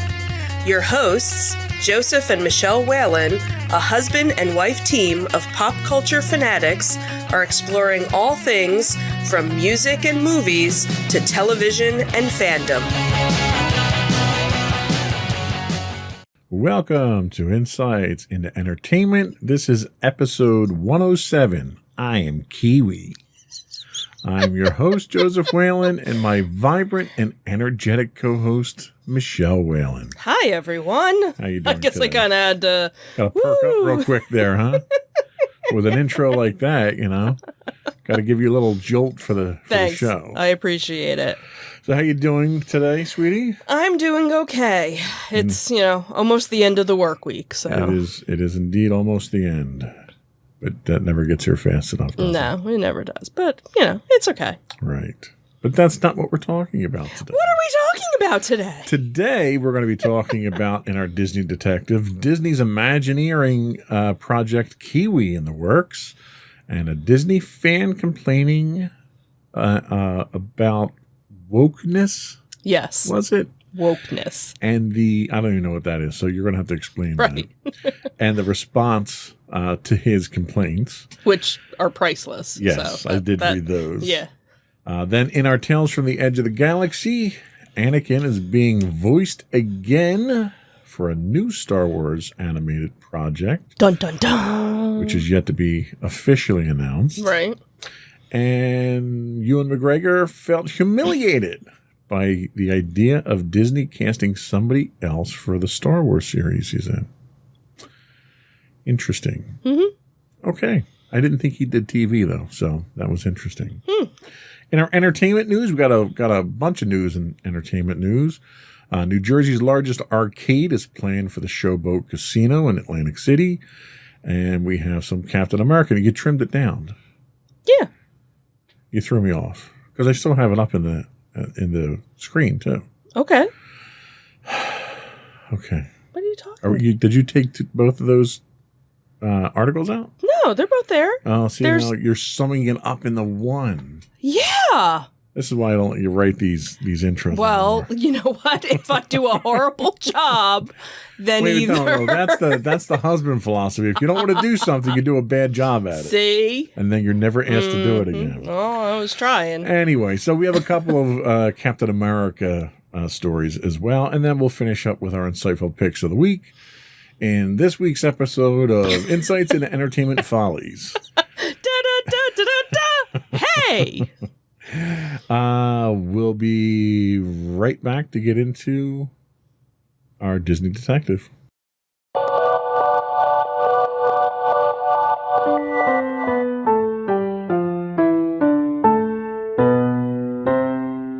Go for Disney Detective. You are so all over the place. It's not even funny. I don't even know what to talk about. So this story popped up. It was actually a tech story from TechCrunch.com, and it was talking about one of Disney's Imagineering's project, which is Project Kiwi, which is a free walking robot that will, basically make you believe that Groot is real. So it's a really interesting story. They kind of go through a lot of the ins and outs, because again, it is a tech savvy article. So they talk about a lot of stuff. But what's interesting is they have a video that shows kind of the evolution of how they come to, make this robot. And he kind of starts out with just, his legs, and then they kind of give him a little body, and then they have him, basically walking around, the lab and also the office building and kind of interacting with other people. And at one point he goes to fall over, and there are people with pillows going to catch him because he's a really expensive, toy. But the idea is obviously at some point to have him walking around the park, interacting with other guests. And obviously we've seen the advancement of, audio animatronics turned into robots even at the various parks. But again, most of them are, situated at a ride or on a ride where they don't just get up and free walk. So yeah, with the pillows, I thought that was kind of cute. So this is, pretty advanced stuff and looks really, really adorable. It's almost, kind of reminds me of the Transformer Optimus Prime. Like, how much does this one cost? I'm guessing more than, a couple $100. So who knows, when we'll actually see, Groot walking around the parks. So what this reminds me of? A couple of years back, they did a free walking project of the audio animatronic dinosaur that they had. Yes. In Animal Kingdom. Yes. Right? Mm-hmm. And that one, but because that one was not, it wasn't, it was controlled. It was remote controlled. Right. And it interacted with people as well. And they've done other things. They've done the remote controlled interactive trash bins and stuff like that. Yeah, they've always had interactive robots of some sort throughout the park, and I even remember when I worked at Great Adventure, there was somebody, we had a little, remote control robot, that walked around and basically the guy was off in the corner, you could always spot him. In the corner, running the whole thing. So it's kind of common, but to have it just, go on its own. Yeah. Is there any particular reason that they picked Groot for the subject on this? No, it didn't say in the article. It was didn't know if there was some foreshadowing to. Well, and that's one of the things too, is that they actually had, I don't know if I think they had stopped doing it, but when Guardians of the Galaxy 2 came out, they had a meet and greet with Star-Lord, and they had baby Groot in the potted plant that you could go and interact with. So I'm wondering, because now Groot's a teenager, if it was just kind of another way to where he's too small to be an actual person, maybe. Right, so that's why they went with him. Interesting. Cool. Well, it'll be interesting to see how they utilize that in the parks in the near future. Yeah. So tell us about wokeness ruining the Magic Kingdom. So, a self-proclaimed Disney fan caused a stir on social media after an op-ed that he wrote was published by the Orlando Sentinel entitled, "I love Disney World, but wokenness is ruining the experience." So basically, he goes on and, he says that Disney's decision to bow to political correctness and the Twitter mob has sucked some of the magic out of his experience at Walt Disney World. He says, that Disney's a unique, the ability to create magic from, an immersive experience. And he says that, when I stand in Galaxy's Edge or Fantasyland, I know that I'm in a theme park, but, through the immersion and my willingness to set the real world aside, something magical happens. And that now the spell will be broken when the immersive experience is shattered by the real world. Oh. Sorry, you just have to read it like that, and he goes on to say that, and we had talked about this was one of the articles we talked about just the other week when Disney came out and said they were, changing a bunch of their policies that have been in place to be more inclusive for their cast members and, change the different costumes, to make them feel more comfortable and allow certain hairstyles and, tattoos if it's an appropriate for where, they're working.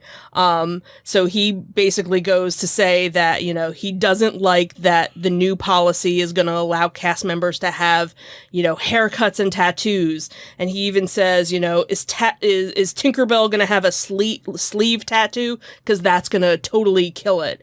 And then he goes on and says that, and of course he has to say, full disclosure, I am a Christian and a conservative Republican. So the people who run Disney and I do not see eye to eye. He goes on and says, regardless of the corporation, they're making all these political moves and they shouldn't. And, then he goes on to say how he's upset that Trader Sam was removed from the Jungle Cruise.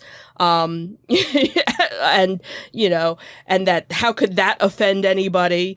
And, Trader Sam is a South American indigenous shrunken head dealer, who comes from a cannibalistic family. Okay. Slightly offensive. This is slightly offensive, and then of course, why are they changing Splash Mountain? It's associated with Song of the South. What's wrong with that? Did they happen to have any pictures of him in his sheet and hood? Like it's what's wrong with this and why are they doing that? And it's so political. But what's really great is, okay, he's entitled to his opinion. Absolutely. But then when you post it, you got to be prepared for everybody to kind of come back at you. And this is where, this is where the best of Twitter comes, so you get, I prefer, one of the people that responded, said, I prefer to think of cast members not as individual humans who are there because they need to put food on their tables, but because they deserve to serve as living props in my Arrested Development fantasy lifestyle. This guy doesn't want Walt Disney World. He wants Westworld. Yeah, really? Yeah.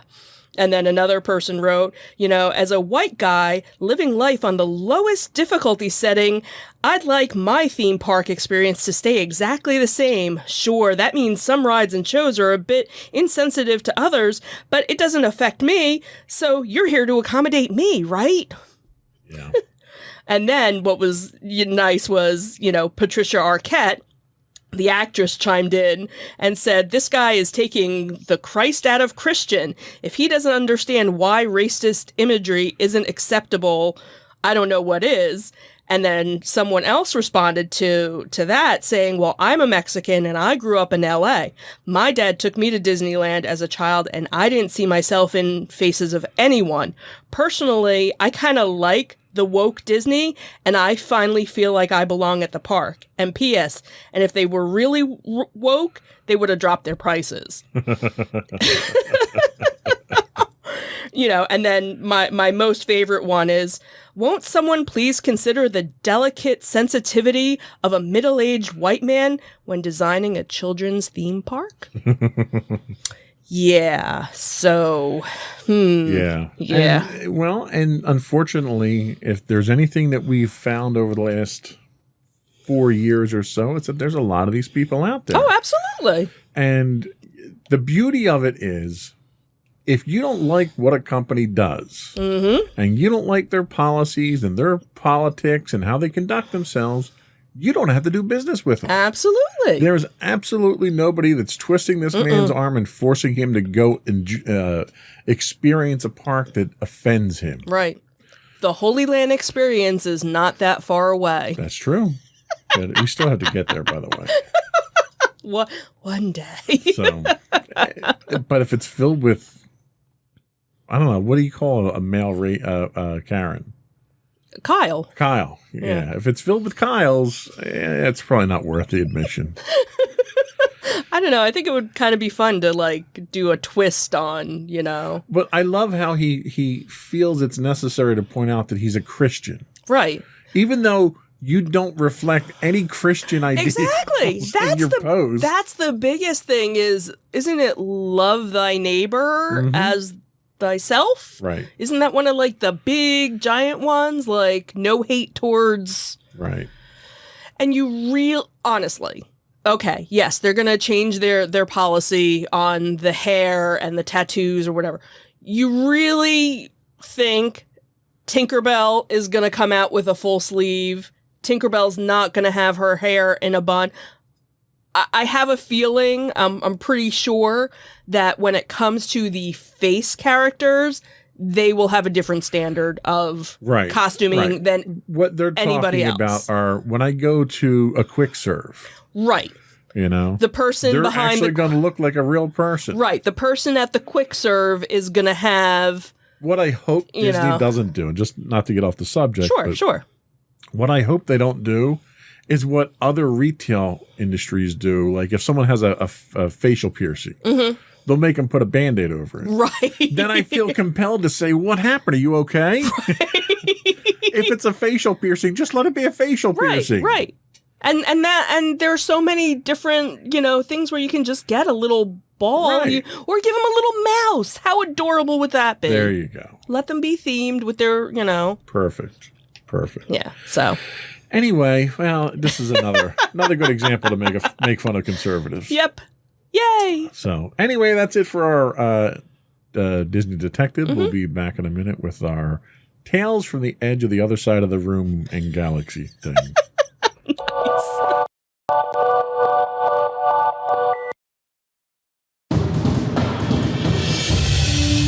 For over 7 years, the Second Sith Empire has been the premier community guild in the online game Star Wars: The Old Republic. With hundreds of friendly and helpful active members, a weekly schedule of nightly events, annual guild meet and greets, and an active community both on the web and on Discord. The Second Sith Empire is more than your typical gaming group. We're family. Join us on the Starforge server for nightly events such as operations, flashpoints, world boss hunts, Star Wars trivia, guild lottery, and much more. Visit us on the web today at www.thesecondsithempire.com.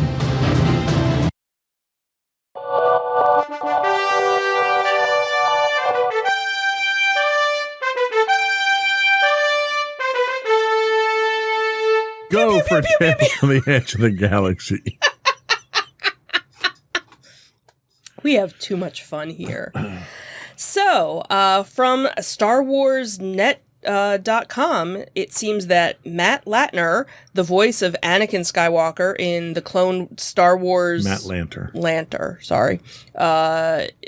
Who does the voice of Anakin in Star Wars The Clone Wars and also in Star Wars Rebels, has confirmed that he has not seen the last of animated Anakin Skywalker, and that he has done some work on a project that Lucasfilms has yet to announce. Dun dun dun. Or do you know what it is? Dun, dun, dun, dun, Oh, is that what it is? Oh, okay. Sorry. So while he was actually talking to Entertainment Weekly about an upcoming show, Netflix's adaptation of Juniper's Legacy, Matt had explained that he continued to voice Anakin in very much that he sees it, continuing, in the future, even though Clone Wars had ended. He said, that there are some new Lucas animations going on and he's been part of it, but he just can't talk about it yet. And that, yes, you will see Anakin again. He says, I never quit, to put Anakin down. So, whatever I'm doing, if it's a video game or animation, I'll go and do it. Lucas Animation is obviously currently developing The Bad Batch, which will actually begin airing next week on May the 4th. And may the 4th be with you, too. And may the 4th be with you as well. So we'll be, that's a, national holiday for us. He'll, and Disney Animation will also be working working on a droid story as well with ILM. So there have been rumors, obviously we had talked about it before, of Star Wars Detour. So obviously nothing new with that just yet. But Matt's obviously done Rebels. He did the Clone Wars. He also voiced Anakin for Star Wars Force of Destiny, Battlefront 2, the Lego Star Wars Holiday Special. He's done a whole bunch of things. So he's been part of the family for quite a while and was even in an episode of The Mandalorian as well. So he's one of our favorites from another show that he used to be on as well. So it was kind of cool when we found out that he had this Star Wars legacy, as well. It was like, oh my God, that's so cool. So yeah, that is cool. And I don't know what project he's referring to. Oh, okay. I thought you did, the way you made it sound. But I have to assume he's probably going to show up at some point in time during the Bad Batch series. Right. Because that still kind of crosses over from the Clone Wars. I don't know where they're setting the timeline with that. Right. So that seems like the most likely one. They haven't announced any other projects when they announced their full slate of projects that were in the works. So it'll be interesting to see if there's another one that we're going to get to see him in. Yeah. Or hear him in, not see him. Right. But we'll get to see him in Netflix, Juniper's Legacy. So that show is what we won't see him in is in Timeless anymore, which is unfortunate because that was the show that we really liked. That was the show we liked. I think it was even a pick at some point in time, wasn't it? Was it around long enough for that or no? know. Maybe we'll do it just as a retrospective. There you go. We'll have to look at our list of shows that we did. I don't. The weeks that I don't have anything good, I can use that. Hey, this is the show that I really liked. Good luck finding it. Well, we've done the one that I'm doing today is a pick from 2014. So oh wow! Okay, all right. There's nothing wrong with doing the classics. No, nothing wrong with that. What else do we have? So, it seems that Ewan McGregor had admitted that he kind of felt a little humiliated by the idea that Disney could consider casting someone else to play Obi-Wan Kenobi. Oh, I can't even. Kenobi, huh? So he was kind of upset about that but then he realized, it was the wrong part. Then he got really upset when they thought he was renaming their character. I was like, wait a second. So what had happened was, so it seems that at the 2019 D23 Expo, it was announced that the series Obi-Wan Kenobi was officially in the works for Disney Plus, And we obviously found out that Ewan McGregor was going to be reprising the role. And then we found out that Hayden Christensen was set to return as Anakin Skywalker. Obviously known as Darth Vader, in case you didn't know. You mean they're Spoilers. not going to dress him up like a Tusken Raider and just have him be an extra in the background? That would kind of be funny. So before Obi-Wan Kenobi, the series was confirmed, there were obviously rumors going around whether or not he was even going to come back to play the character. So in some recent interviews, he actually said he saw all the social media stuff and he was like, well, they better, and a lot of the social media was like, well, you better cast Ian as Obi-Wan. And he already knew that he had gotten the part, but he couldn't say anything. But that before everything, he said he kind of felt humiliated to think that Disney might actually pick somebody else. And he said the reason because of that was he knew that the original trilogy, the prequels didn't do so well. So he knew he wasn't, like that top pick. So he was really kind of hoping he was going to get picked to reprise the role, but he could kind of understand if Disney went. Someone needs to explain to Ewan McGregor that the prequels weren't disliked because of him. Right. Okay. He was really good. He was a good highlight. He was a good part of it. He was probably the highlight of the series. Yeah, so send him a tweet and let him know that. I'll let him know. Him and I are like that. We're right, besties. Of course. So yeah, so he was kind of feeling a little unloved because he wasn't sure. If they were going to pick him, but obviously we've already. Who else would you pick? I know. Who else could you bring back? Right, exactly. Would you just digitally bring back Alec Guinness to play the part? But that's the thing is because it's been so many years since the prequels were done, he's 50 years old now, so he's kind of at that perfect age. You're not the old hermit, right. Of A New Hope. You're kind of in that in between. So how could you not pick him? And he's grown the beard for it too. Absolutely, he did all that work. Give it to him. Nice. Well, I'm very excited for that series because there's a lot of really good story to tell on that one. Wait, I thought you weren't excited about it. No, this one I am. Oh, you sure? It was the other what was the other one? The other animated one that I wasn't too excited. Well, the Detours one. Yeah, Detours I'm not too excited about. You know what? I think we're going to have to go back to some of our older... You go back and do the tail of the tape, and you tell me that I wasn't excited. Because I don't know if you were all that excited. I was excited. I don't think so. Yeah, I was. I don't think so. Well, I might not have been, and then Solo dropped. So then anything with that... Okay. All right. I gotcha. Anything but Solo. Anything that doesn't have Solo someone... too.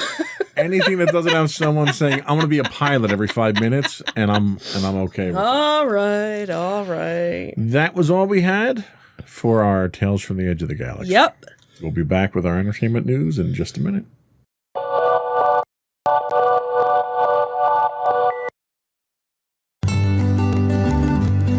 Insights into Teens, a podcast series exploring the issues and challenges of today's youth. Talking to real teens about real teen problems. Explore issues from braces to puberty, social anxiety to financial responsibility. Each week, we talk about the topics concerning today's youth. We look at how the issues affect teens, how to cope with these issues, and how parents, friends, and loved ones can help teens handle these challenges. Check out our video episodes on youtube.com/insightsintothings. Catch our audio versions on podcast.insightsintoteens.com or on the web at insightsintothings.com.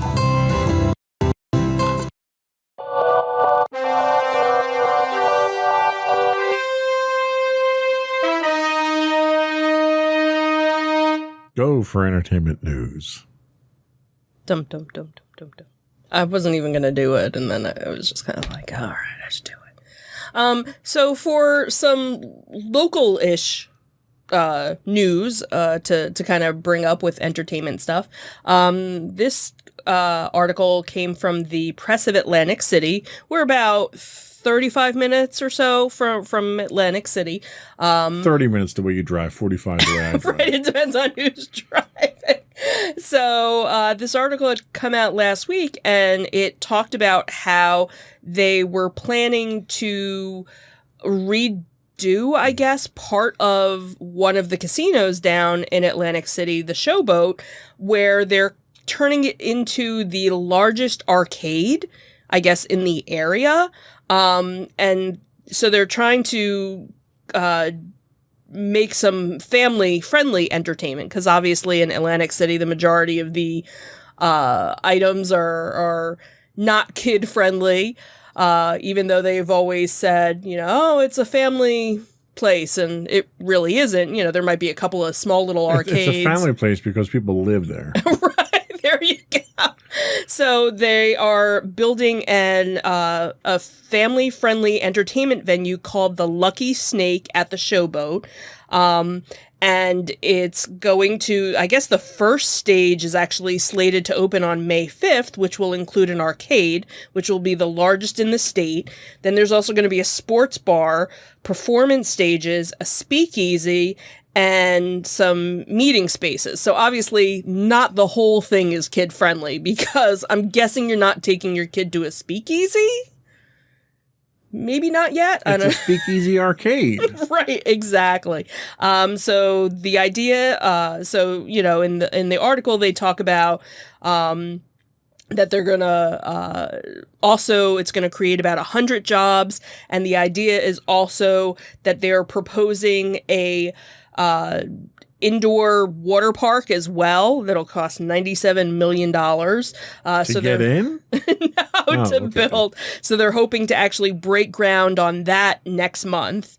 They're also talking about doing a outdoor stadium that I guess has some sort of dome over it, I guess to protect Which from... would then make it an indoor stadium. Yeah, it was weird because it was like an outdoor stadium with a dome. And I'm like, okay, so maybe just to protect you from the elements? I don't know. So they're trying to basically bring a bunch of entertainment things to this area. One person kind of described it as a Dave & Buster's and more on steroids. So it'll have more than just arcade games.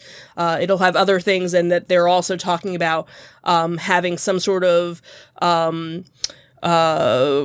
rewards program for, return visitors, a value program or something. So some way to track you. Of course, because that's a rewards program, and that they were talking about how you'd be able to get vacations and other things. You could win a new car. One of the things was talking about a car too. So, if you think we're trying to save up for like a jukebox, could you imagine trying to save up to win? I hear all the stuff that they're looking to do, and I can't help but wonder, have they heard of this little thing called COVID? Let's put a water park, and let's put an indoor stadium, let's put a meeting rooms, and let's put in a speakeasy and an indoor arcade. You guys realize that people aren't going to be all rubbing elbows, right? And that's the thing is, look at, what is it, American Dream? Exactly. Up in North Jersey, that they were building more like that pipe dream. They were building that for years, and then it's still not pulling in anywhere near the numbers it was supposed to. Well, and that's the thing, is because then the pandemic hit right as they were getting ready to open, and they were going to be opening in phases, right. And they couldn't even do that because everything shut down. They need to work with their marketing department, because when I hear the Lucky Snake, you know what I picture? I picture Vegas Vacation, that obscure off-the-strip casino where they play like rock, paper, scissors at or something like that. Yeah. That's what I'm picturing for this place. And especially when, you have your news conference and you have a big giant python around your neck. That's not really selling my daughter on, right. It's family friendly. Let me go. Yes, we don't discriminate. We eat any family. Right.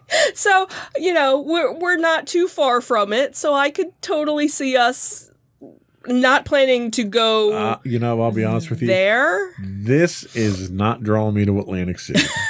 Well, that's you what need I'm to saying. do a lot more than this. If we just happen to kind of be in the area, like, hey, let's go and... Like if we go down for AC Comic Con. Right.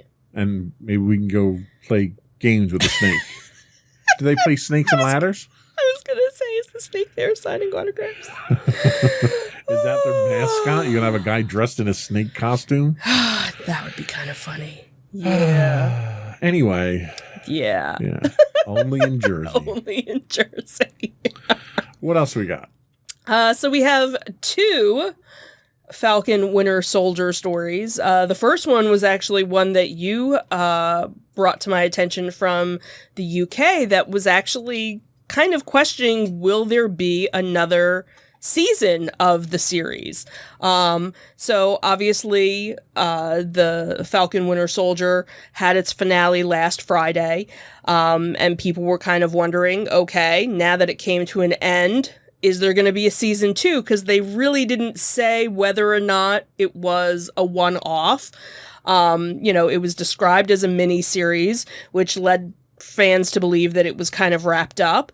But then, various different people talked to a couple of different producers and things, and, other people said, oh, there's plenty of story still to come. But then again, the way that they kind of ended it, are they just going to move on to the next movie? Because that's really, and that's kind of the other stories that kind of came out as well, was that, okay, well, now that this ended, this is giving way to Captain America 4, really. So do you need to do another season of it, or is it going to be one of those, hey, we're going to come out with a big movie and then we do a season, in between for like maybe minor characters? I don't know. It really doesn't. And the article wasn't really sure either. They were like, oh, well, because this was only a limited series, 6 episodes, we're supposed to maybe get 6 more, and maybe, March of 2022 we'll see it. So a lot of it's speculation, because really nothing has come out saying, yes, there's going to be a second season, or no, we're going right into the next movie. So there hasn't been, much definitive out yet. But the one thing that you mentioned is that the documentary about the series drops on Friday on Disney Plus. So I wonder if there'll be something in that for us to kind of have a hint. And I think the show still got legs. I mean, who doesn't want to see another counseling session between, Falcon and Winter Soldier, where they just sit and do a stare off? I mean, that's quality television right there.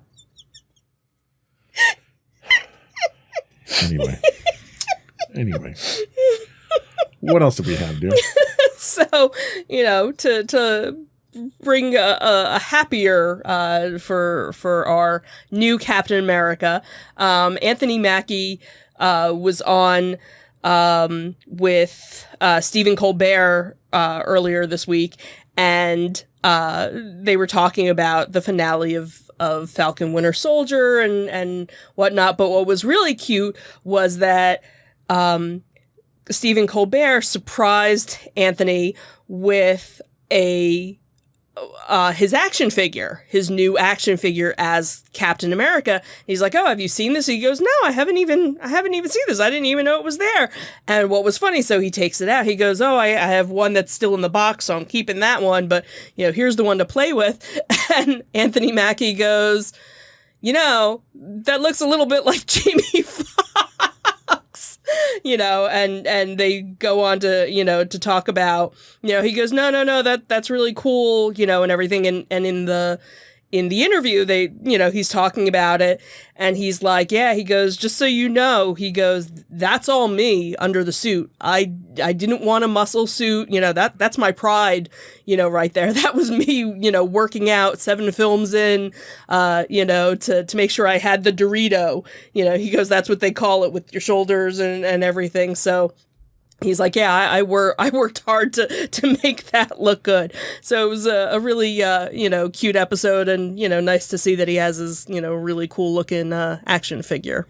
It's funny. I'm surprised that And I'm sure he was probably joking about the whole thing, but with the technology that they have today, with the laser scanning the faces, and 3D printing and everything, like you don't have somebody who's there hand sculpting the visuals anymore. Yeah. It's funny because if you look back at like the original Star Wars figures, and you look at Luke Skywalker, it looks nothing like Mark Hamill. Right. And you look at the later ones, and the later ones are all laser done. And we had the one show that we did watch where they took you through and showed you how Kenner actually modeled it, and they had sculptors that were in there that were crafting these things, and because of the way the molds were done, you couldn't do really detailed impressions of them.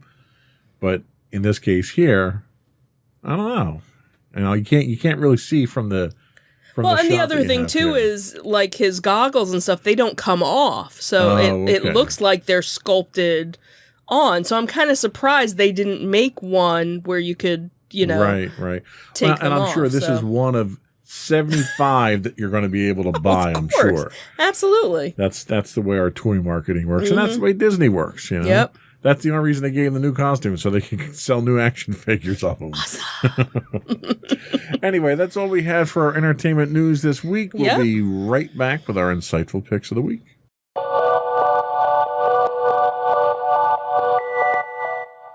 Go for your insightful pick. So my insightful pick is a documentary. It is actually a documentary that's that was inspired by a 2013 Korean documentary, which was called My Love, Don't Cross That River. And so they kind of took that idea and did a 6-part series called My Love, 6 Stories of True Love. And what they do is they take 6 longtime couples in different parts of the world to share their decades-long love in this very tender portrait that's filmed over the course of a year. So they have various different couples. So you have one couple from Vermont, another from Spain, then we have Japan, South Korea, Brazil, and India. And the majority of the couples have either been together between 40 and 60 years. And it's basically just a year in their life, how they deal with things. I'm on the 3rd episode now, so I'm almost halfway through. And it was interesting just to see, how after so many years of being together, how they still love each other, how they still care about each other. The couple from the United States, they're making their plans for when they pass away so that their children don't have to make the arrangements for them, so that, they're taking care of everything on their own. They're letting their children know. One of the kind of touching scenes is they're both getting cremated, but she's having her ashes where her parents are, and he's going to have his ashes on the farm that they still live on, that he was born on. And, she makes the statement of, when the north wind blows, his ashes will come up to visit me. And when the wind blows the opposite way, I'll go down to visit him. So it was just kind of sweet the way that they, they mentioned it. And then the couple from Spain, it's interesting. They're talking about how their village used to have like 20 different families, and now there's like 6 of them. But they're content still, doing their own thing. They finally go on a vacation to the beach. They've never been to the beach before, and they've been married almost 60 years. And it was just so cute. And they take like a little ferry boat, and there's some little 10-year-old kid going, "You've never been on a boat before?" And they're like, "No, this is our first time." "Wow, good for you." It's just cute. And it's kind of sad because in the beginning of the 2nd episode, he's going to get tested to make sure that he can get his driver's license renewed. And he fails. So they take away his license, so they impound his car. And, you think, oh, he's going to be really down and depressed. And they get an Uber and he's flirting with his wife in the backseat of the car. He was like, all right, whatever. It is what it is. And, we'll go pick our nuts and do our thing like we always do. And all right, so we get somebody else to drive, so it just to see where your relationship goes, throughout the years, and that, it's not always about the good. It's about, the bad, but that, you're going to get to that good. And what's interesting, and it was funny because I was kind of wondering about it, was after the first episode, they don't tell you like what happened, because and the way that they do each episode is they do it in seasons. So it starts in whatever season, and then they'll do, and they kind of go through. So you follow them for the whole year, like I said, and they actually filmed it in all of 2019 and finished in 2020, right, before everything shut down. But they don't give you updates of everything. And the idea is that, their love and their life is immortal. You don't need to know what happened because we told you everything that needed. So, it's a little slow. It's not very, because these are people that are in their 60s, 70s, and 80s. So they're not, but it's just interesting to hear their stories and, and what's important in their life. And Nice. in this day and age, that's kind of what we need a little bit more of. Good pick. Thank you.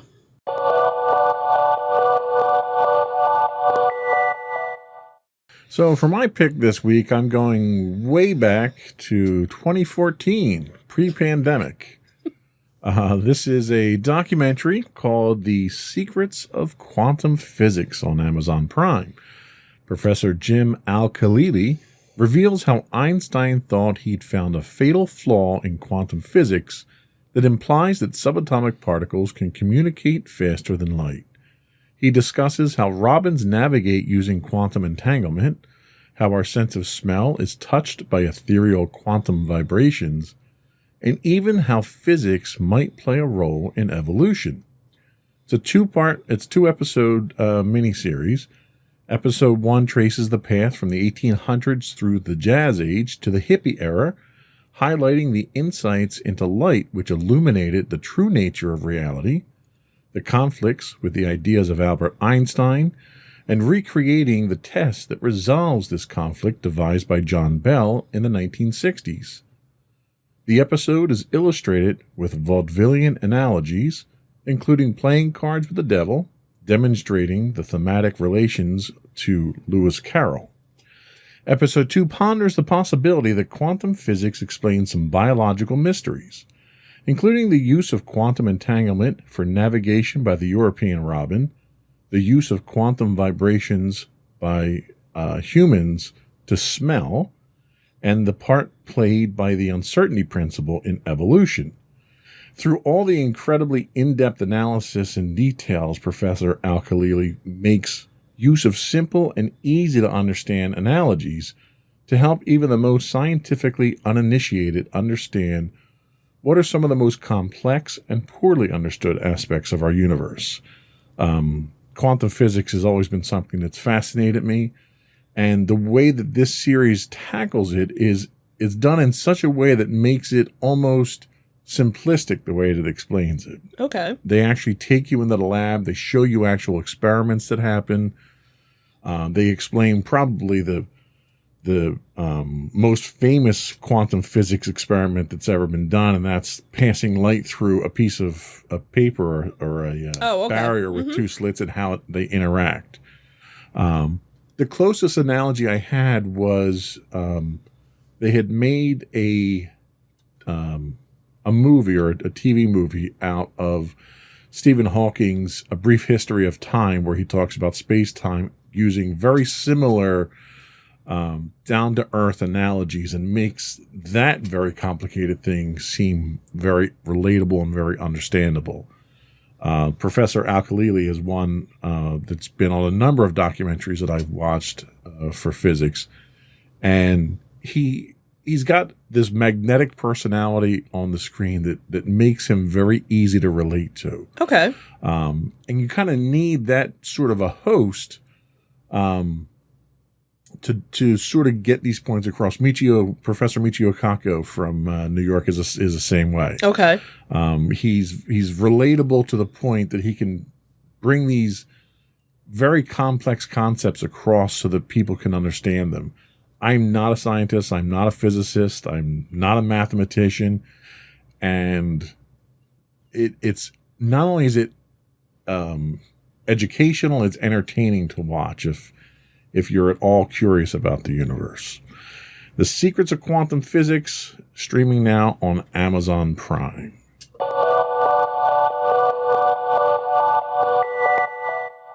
So that was all we had this week. Mm-hmm. Busy one this week. Yep. No afterthoughts, though, right? Nope. We do have something coming up in a little bit, though, don't we? Don't we have a Monster Mania that we'll be attending soon? Yes, but tickets are already sold out, so we don't talk about them so when they're we sold can't. out. Well, we can talk about it. It's kind of mean. Well, aren't we looking to do something else over in Philly? We're just looking into that now. Oh, we were thinking about doing something at the Philadelphia Zoo. Right. What is that called? Big something. Big Monsters. I don't know what it's called. Big event I or thought something. you looked it up. I did. I didn't. Hold on. Oh, geez. I thought you were going to throw that in at the end. I figured that's why you were looking it up. I was looking it up just so that we could. Dinosaurs. Big freaking giant dinosaurs. with freaking laser With- beams. No laser beams? No, Oh. Big Time. Big Time. It's called Big Time. It's life in an dangerous age, and themed tickets are required. So regular park tickets are about $24 for adults, and then if you want to go see these big giant dinosaurs, it's an extra $6. And they are life-size scaled dinosaurs. Life-size, big, giant. So there's a dinosaur that's like 3 stories tall. They're audio animatronic. Right. So there's 24 life-size creatures. You get to learn about them, and they give you a little, history. Do you get to figure out why the Tyrannosaurus Rex has such little arms? No. It's so he doesn't have to pick up the check at dinner? Right. So you get to walk along an area where there's 24 of them, including a 98-foot Something Saurus and a 15-foot tall T-Rex. I would have thought he would have been taller. Thought they would have been taller. Yeah. Funny, he's taller on TV. It doesn't say when it's ending, but it did start the end of March. So get there as soon as you can at the Philadelphia Zoo. Right. So obviously, again, you need to do advance tickets, just like everything else, these days. And that they have specialized food too. So You can get a Brontosaurus burger. no, they don't have that. Brontosauruses were extinct by this point. No, I'm sorry, a Brontosaurus barbecue burger. Aha, so I was wrong. You were right. So yeah. Get that. I got that on tape because that doesn't happen very often. Just like you saying that you were excited about Obi-Wan. Right, Kenobi. that doesn't happen very often. Because you didn't. Obi-Wan You really weren't. doesn't do it for me. You weren't excited about Give it. me a Darth Vader. Darth Vader does it for me. Obviously, I think Which we know is why that. I'm excited because Darth Vader's going to be on the show now. But you were like, I'm Hayden Christensen. Yeah, he's not really Darth Vader. As long as James Earl Jones voices him, He's not we're going good. to. Why not? I don't know. He should. Whatever. He will. Whatever. I'll call him up and tell him. 'Cause you're like this I'm like that. We're besties. Before we go, I do want to encourage folks to subscribe to the podcast. If you want to subscribe, to our videos, you get videos of all of our shows on the network. You look up Insights into Things. Audio versions of this podcast can be found as Insights into Entertainment. We are listed on Apple Podcasts, Spotify, Google, Stitcher, iHeartRadio, Amazon, etc., etc. Anywhere you can get a podcast, you can get us. We would also encourage folks to reach out to us and give us some feedback. Tell us to stop being stupid and stuff like that. Or maybe you like that. I don't know. Well, I mean, this show was about as organized as a soup sandwich this week. It was all my fault, though. I don't blame you for it. I was going to say soup sandwich sounds really good. Have you tried to eat a soup sandwich? Well, I've had soup in a bread bowl, so that's technically the same. So that's cheating there. Whatever. Take 2 pieces of bread and put soup in the middle and see what happens. That sounds really good, actually. Yeah, it's messy. You kind of be an open-faced sandwich. Well, yeah. Anyway. You can find us on Twitter at insights_things if you wanted to go there. You can email us at comments@insightsintothings.com. You can find us on Facebook at facebook.com/insightsintothingspodcast. We are on Instagram at Insights Into Things. The audio versions of all of our podcasts are at podcast.insightsintoentertainment.com. High-res versions of our videos can be found on YouTube at youtube.com/insightsintothings. And you can find us on Twitch, where we stream usually, 5 days. Now that we're recording during the week, we don't stream on the weekends. Oh, okay. So 5 days a week. We're live 2 days a week on twitch.tv /insights into things. And if you are an Amazon Prime subscriber, you can throw a subscription our way, and we'd really like that. Or you can get links to all that stuff on our website at www. Because you stole my line. You can get links to... Are we all upset now? You can get links to all that on our website at www.insightsintothings.com. And that's it. Another one in the books. Have a good week, everyone. Bye. Bye.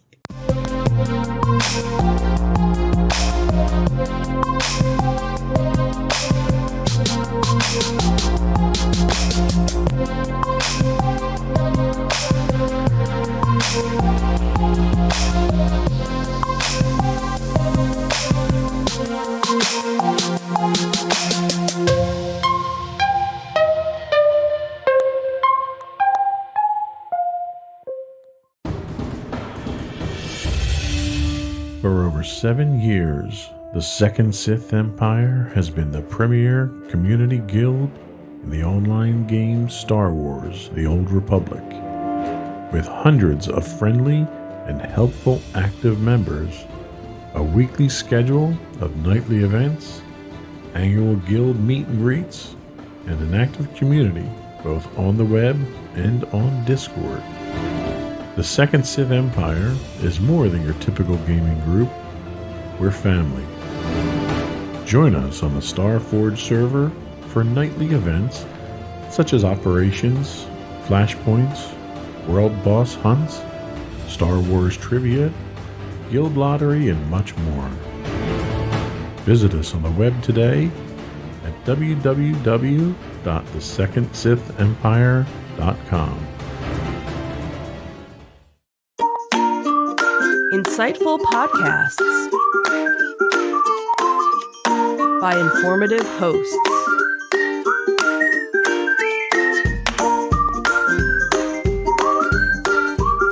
Insights into Things, a podcast network.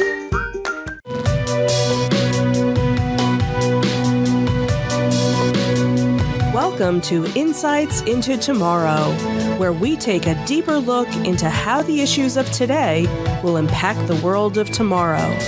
From politics and world news to media and technology, we discuss how today's headlines are becoming tomorrow's reality.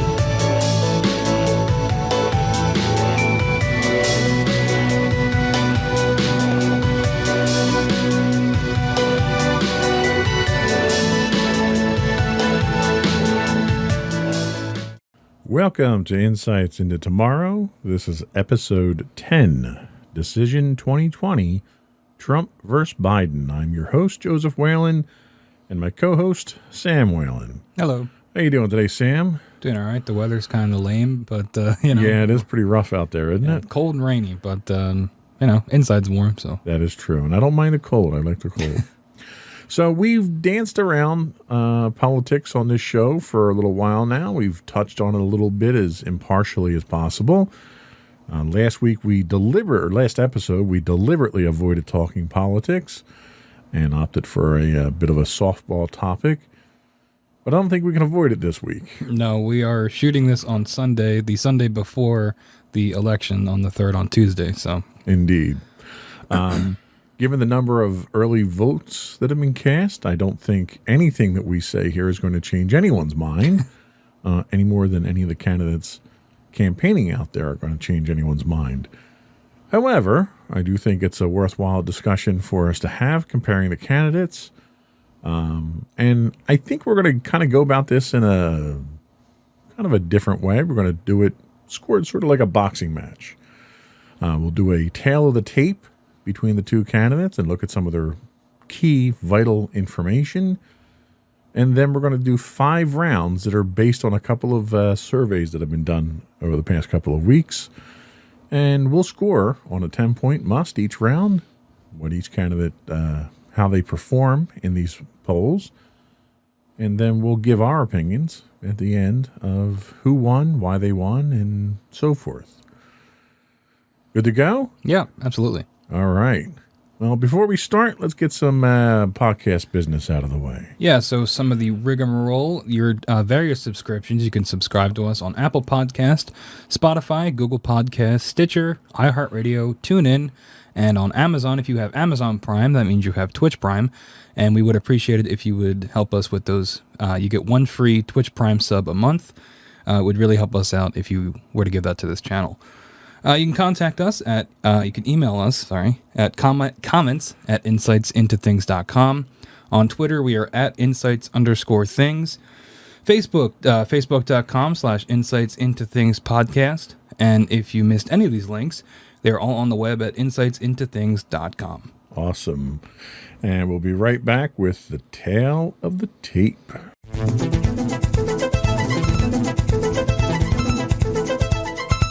So we have 2 candidates that will be vying for the candidacy for President of the United States for the next 4 years. The first is the incumbent, the defending champion, Donald J. Trump. We're going to look at their political affiliation, their age, where they're from, a little bit about their history, their family history, some education, and some military status history that they have. I'll go down Donald Trump, and how about you go down Joe Biden's record for us? All right. So Donald J. Trump's political affiliation currently is Republican. He was previously a reform-minded individual. He was a Democrat, registered Democrat, and a registered independent. He is now Republican, has been Republican since at least 2016, when he won the nomination from the Republican Party. He is 74 years old. He is, as he has mentioned several times in his rallies in Florida, a senior citizen. He is from Queens, New York originally. He has been married multiple times. His first marriage was to Ivana from 77 to 92, which ended in divorce. Then he was married to Maria from 93 to 99, and currently married to Melania since 2005. He has 5 children. He has Don Jr., Ivanka, Eric, Tiffany, and Barron. Tiffany we don't hear too much about these days. Don Jr. and Eric are very active, as well as Ivanka, in his campaign, and Barron is under 18 at this point, so he kind of stays below the radar. His alma mater is Wharton School of Business, which he transferred to from, I forget where he originally went. It was in Bronx, New York, I know was where the school was, but he's a product of the Wharton School of Business. He has a BS in economics. Military service. This has been something that was kind of controversial for him in the past. He had 4 student draft deferments while in college during the Vietnam War. In 66, he was deemed fit for service. July of 68, he was classified as eligible to serve. In October of 68, he was medically deferred as a 1Y, unqualified for duty except in case of national emergency, which I guess Vietnam didn't constitute a case of national emergency. And then in 72, he was reclassified to 4F due to bone spurs and permanently disqualified from the service. And that is the tale of the tape for Donald J. Trump. Tell us about Joe Biden. Okay, so Joseph R. Biden Jr., his political affiliation is a Democrat. He's been Democrat his entire career, his political career. He is 77 years old, so 3 years older than Donald Trump. He's from Scranton, PA, which I didn't actually know that. Local-ish, kind of, you know. His spouse is Jill Biden. They were married in 1977. He was previously married to Nelia. Sorry about that.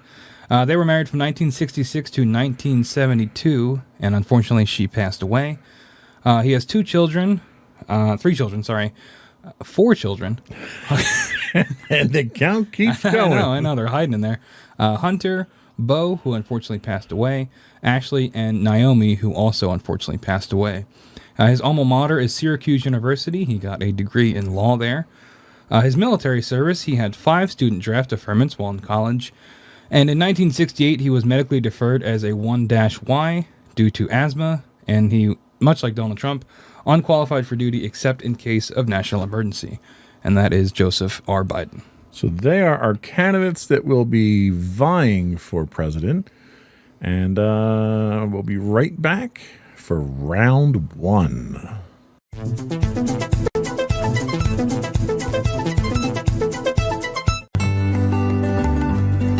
Insights into Teens, a podcast series exploring the issues and challenges of today's youth.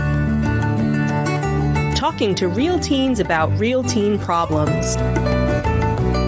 Explore issues from braces to puberty, social anxiety to financial responsibility.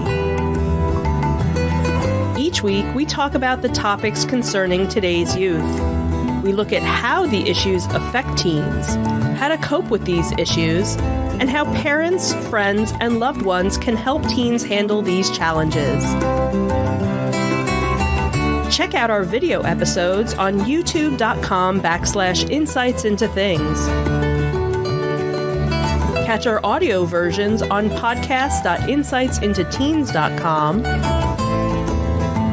or on the web at insightsintothings.com.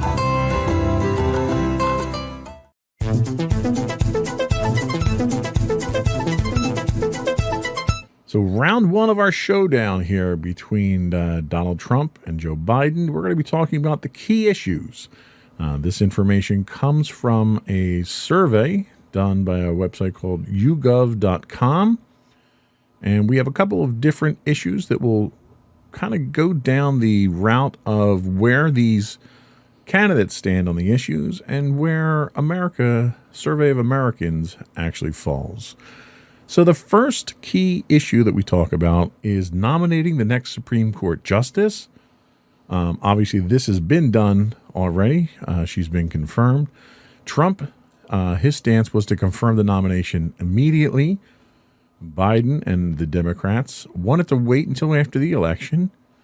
When America was polled on this, 53% of Americans said they would rather wait until after the election for the confirmation. So the majority of Americans sided with Biden on that one.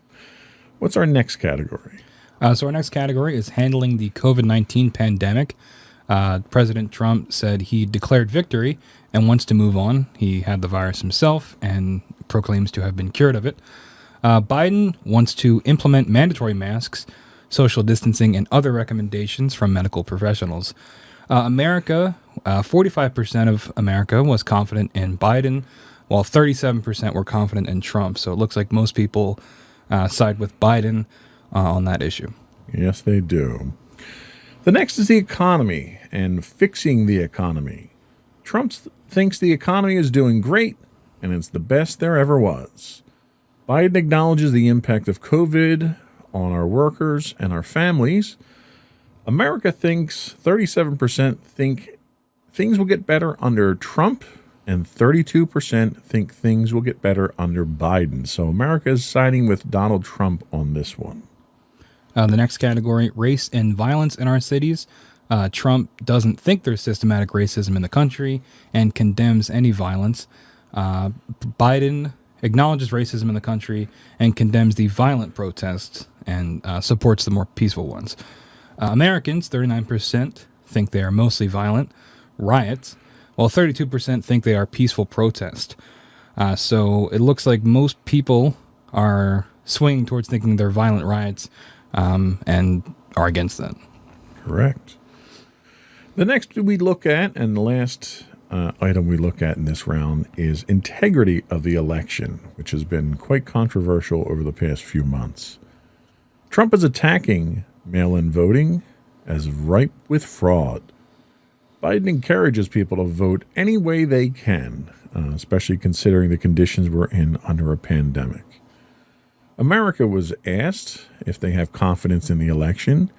16% have a great deal of confidence in the election and the electoral process. 8% have no confidence at all in the election. Now, it's interesting to point out that there were a number of other levels of confidence that were in this survey. I took the top and the bottom here. So the vast majority of people did fall in the middle. I was kind of looking for those extremes here to see where people had that high degree or complete lack of confidence. So it looks like by a margin of 2-1, people are siding with Biden, saying that they are confident in the election and process itself. Now that does bring an end to round one here, and it was pretty well divided, I think. What are your opinions on round one? Yeah, I mean, it looks like most things were pretty split the way you'd think they would go. One thing that did surprise me was the 8% having no confidence at all in the election. I'm not sure what I thought the number would be, but 8%, honestly, I thought it'd be a little bit higher, given the issues we had in the 2016 election and elections in the past, and all the rhetoric surrounding voting in general. I thought that the number would be higher, honestly. Yeah, and I agree with you. I'm surprised it was below 10% there. I kind of figured it would edge a little bit higher. But it is good to know that the vast majority of people do think that they have confidence in the election. So we are scoring these rounds on a 10-point scale, 10-point must, and we will tally up our totals at the end of the matches.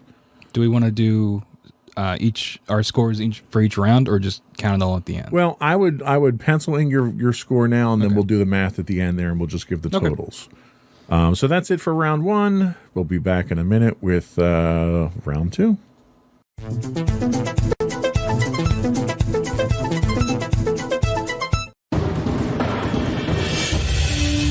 For over 7 years, the Second Sith Empire has been the premier community guild in the online game Star Wars: The Old Republic. With hundreds of friendly and helpful active members, a weekly schedule of nightly events, annual guild meet and greets, and an active community both on the web and on Discord. The Second Sith Empire is more than your typical gaming group. We're family. Join us on the Starforge server for nightly events such as operations, flashpoints, world boss hunts, Star Wars trivia, guild lottery, and much more. Visit us on the web today at www.thesecondsithempire.com.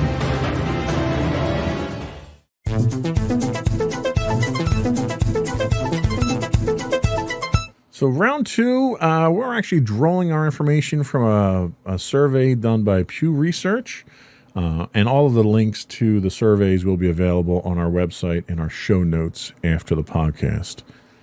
So round two, we're looking at the top reasons for voting for each candidate, and we're looking at Donald Trump. We're looking at both candidates. We're looking at both candidates, and we're looking at several different categories. So the first category we look at was leadership and performance. So Americans were asked to rate each candidate on each of these categories. And for leadership and performance, 23% cast their votes for Donald Trump, while only 19% cast their votes for Joe Biden. So the next category is his issue or policy positions. In this instance, 21% of people voted for President Trump here, and only 9% voting for Biden. So Biden definitely scoring low in that category. The next category is he's not the other guy, which seems whimsical, but given the divisive nature of politics in our country today, I think it's pretty significant. 56% of people said they would vote for Biden because he's not Trump. And only 19% said they would vote for Trump over Biden. Now, again, this is not a category that has any kind of concrete, provable evidence. It's literally just Opinion. opinion of candidates. So the next category, he is for the American people and values, the candidate's representation of American people and values. Trump scored 17% in that category, and Biden only scored 6%. So again, Biden falling in the low percentages. The next category we have is people who vote along party lines. So Republicans vote Republican, Democrats vote down the Democrat column. 16% said they would vote for Trump, 7% vote for Biden. And I think that is more a statement of party loyalty more than anything. And I also think that's kind of reflective of what we saw coming out of the primaries, where we had 20-some people as candidates that emerged on the Democrat side, where the Republicans obviously maintain a fairly single-minded race the whole time. And I think that statistic is reflective of that. Yeah. So the next category is their personality, and temperament. Biden scoring 13% here, and President Trump scoring 11%. So Biden pulling ahead with 2 extra percent. And it's interesting, given the nature of the first debate, which this survey occurred after the first debate. I'm surprised that margin isn't greater in Biden's favor because of the amount of criticism that was lambasted against Trump for his seemingly overbearing, bullying tendencies during the debate. The next category is simply other. It was not, they had a prescription of what questions they asked people, and people who answered for voting reasons outside of those wound up in the other. And this is a statistical tie here. Biden at 13%, Trump at 12%. I think the margin of error on this poll was 4 or 5%. So statistically insignificant to the overall poll. And the final category is people that did not know or refused to answer. And again, these are pretty close. Biden with 14% and Trump with 13%. Yeah, so I think the last two here we kind of can throw out from a statistical standpoint. Looking at the rest of these, I think it's pretty clear that Donald Trump won round 2 on this one here. Let's move right into round 3 here, since that was a quick, decisive round. Round 3, using the same poll, looks at personality traits. So we look at energetic being our first one. 56% of Americans think that Donald Trump is more energetic than 40% who think Biden is more energetic. The next is courageous, or how much courage they have. Trump with 46% and Biden close with 45%. So just 1% difference there. And then we asked Americans, well, we didn't, but Pew Research asked Americans, who cares for the needs of ordinary people? And this is where we see a bit of a breakout here, where Biden scores 54% of the confidence level from voters, Trump only 41%. So that's kind of a opinion statement there as to who cares more. Yeah, and sort of in the same vein as that, the next category, a good role model. And again, Biden pulling ahead here, 46% from Biden, with Trump only getting 31%. So again, similar to cares for needs of ordinary people, you're seeing in the personality realm, Biden is pulling ahead a little bit. Right. And the last one that we have in round 3 here, I think this is a knockout blow here in the last two, where they asked, who do you think is more even-tempered? 60% of Americans think that Biden is more even-tempered than 25% of Trump supporters. So I think round 3, I would definitely have to give to Biden in this case here. Not only did he win more of the categories, but he won them with a significantly higher percentage difference than the others. Yep, definitely. But overall, I was actually kind of surprised at this point in time when I prepared the notes as to how even the two candidates really were at this point in time if we're scoring on a 10-point must. Yeah. We're going to take another quick break here, and we'll be back in just a minute for round 4, where we're going to look at what voter confidence is on key issues between the candidates.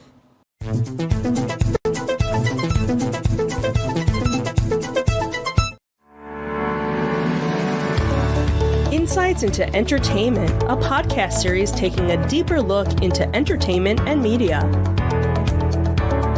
Our husband and wife team of pop culture fanatics are exploring all things from music and movies to television and fandom. We'll look at the interesting and obscure entertainment news of the week. We'll talk about theme park and pop culture news.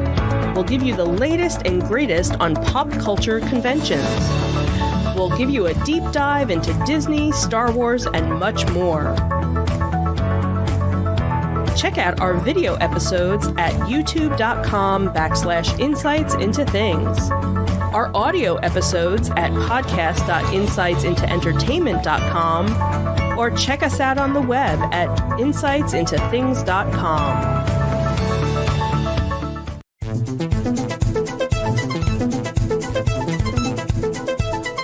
We're back with Decision 2020.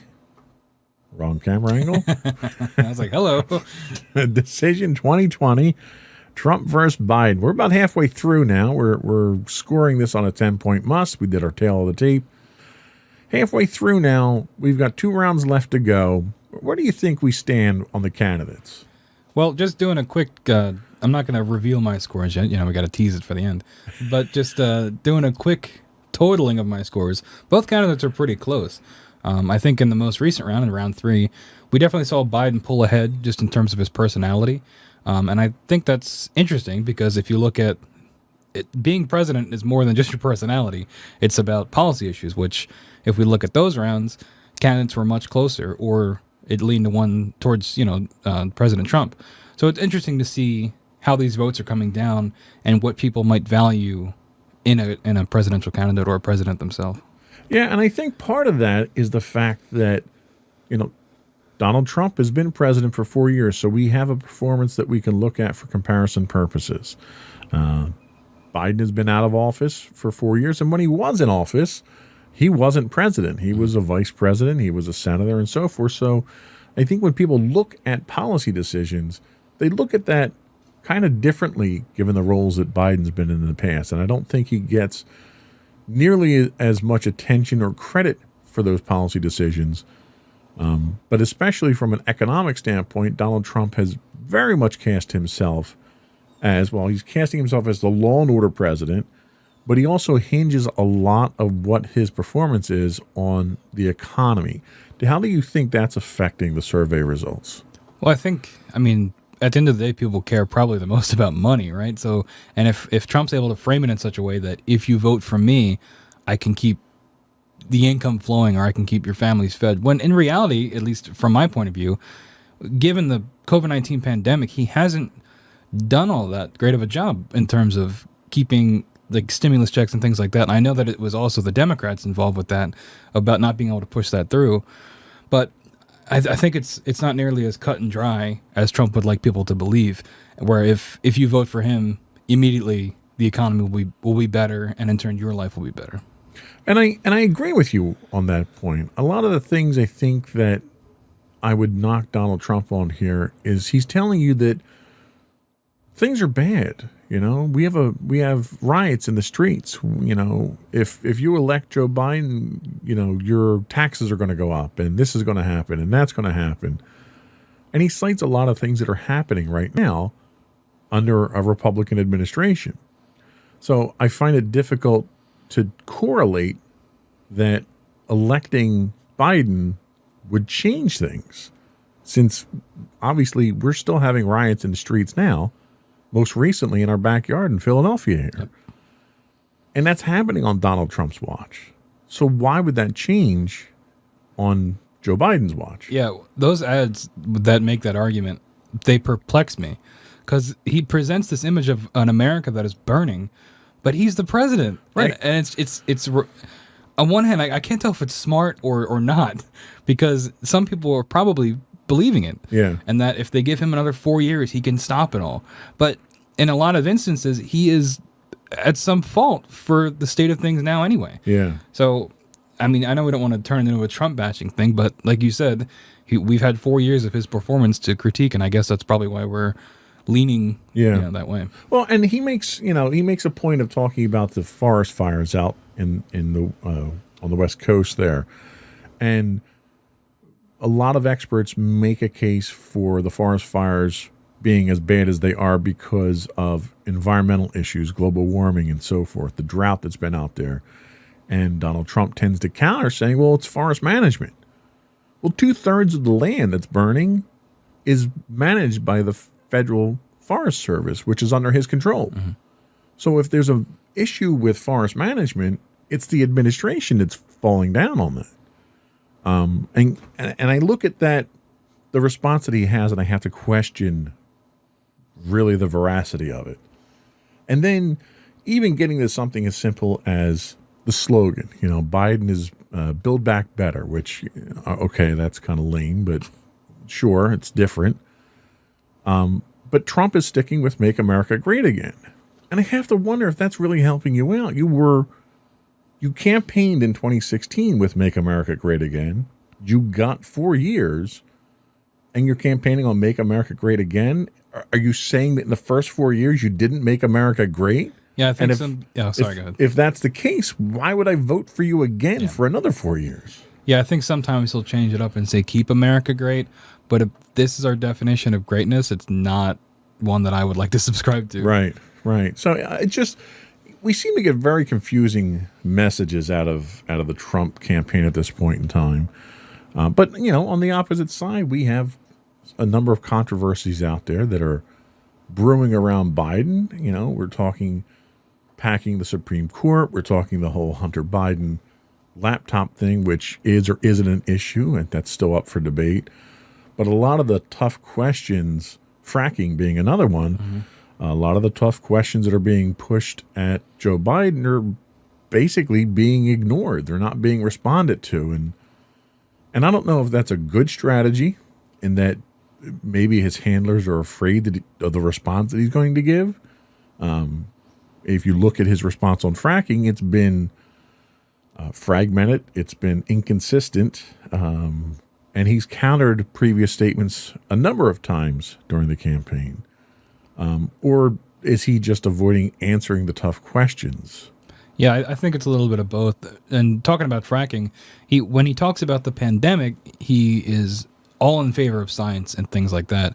But when it comes to fracking, which is, scientists say is a bad thing, he's all for it.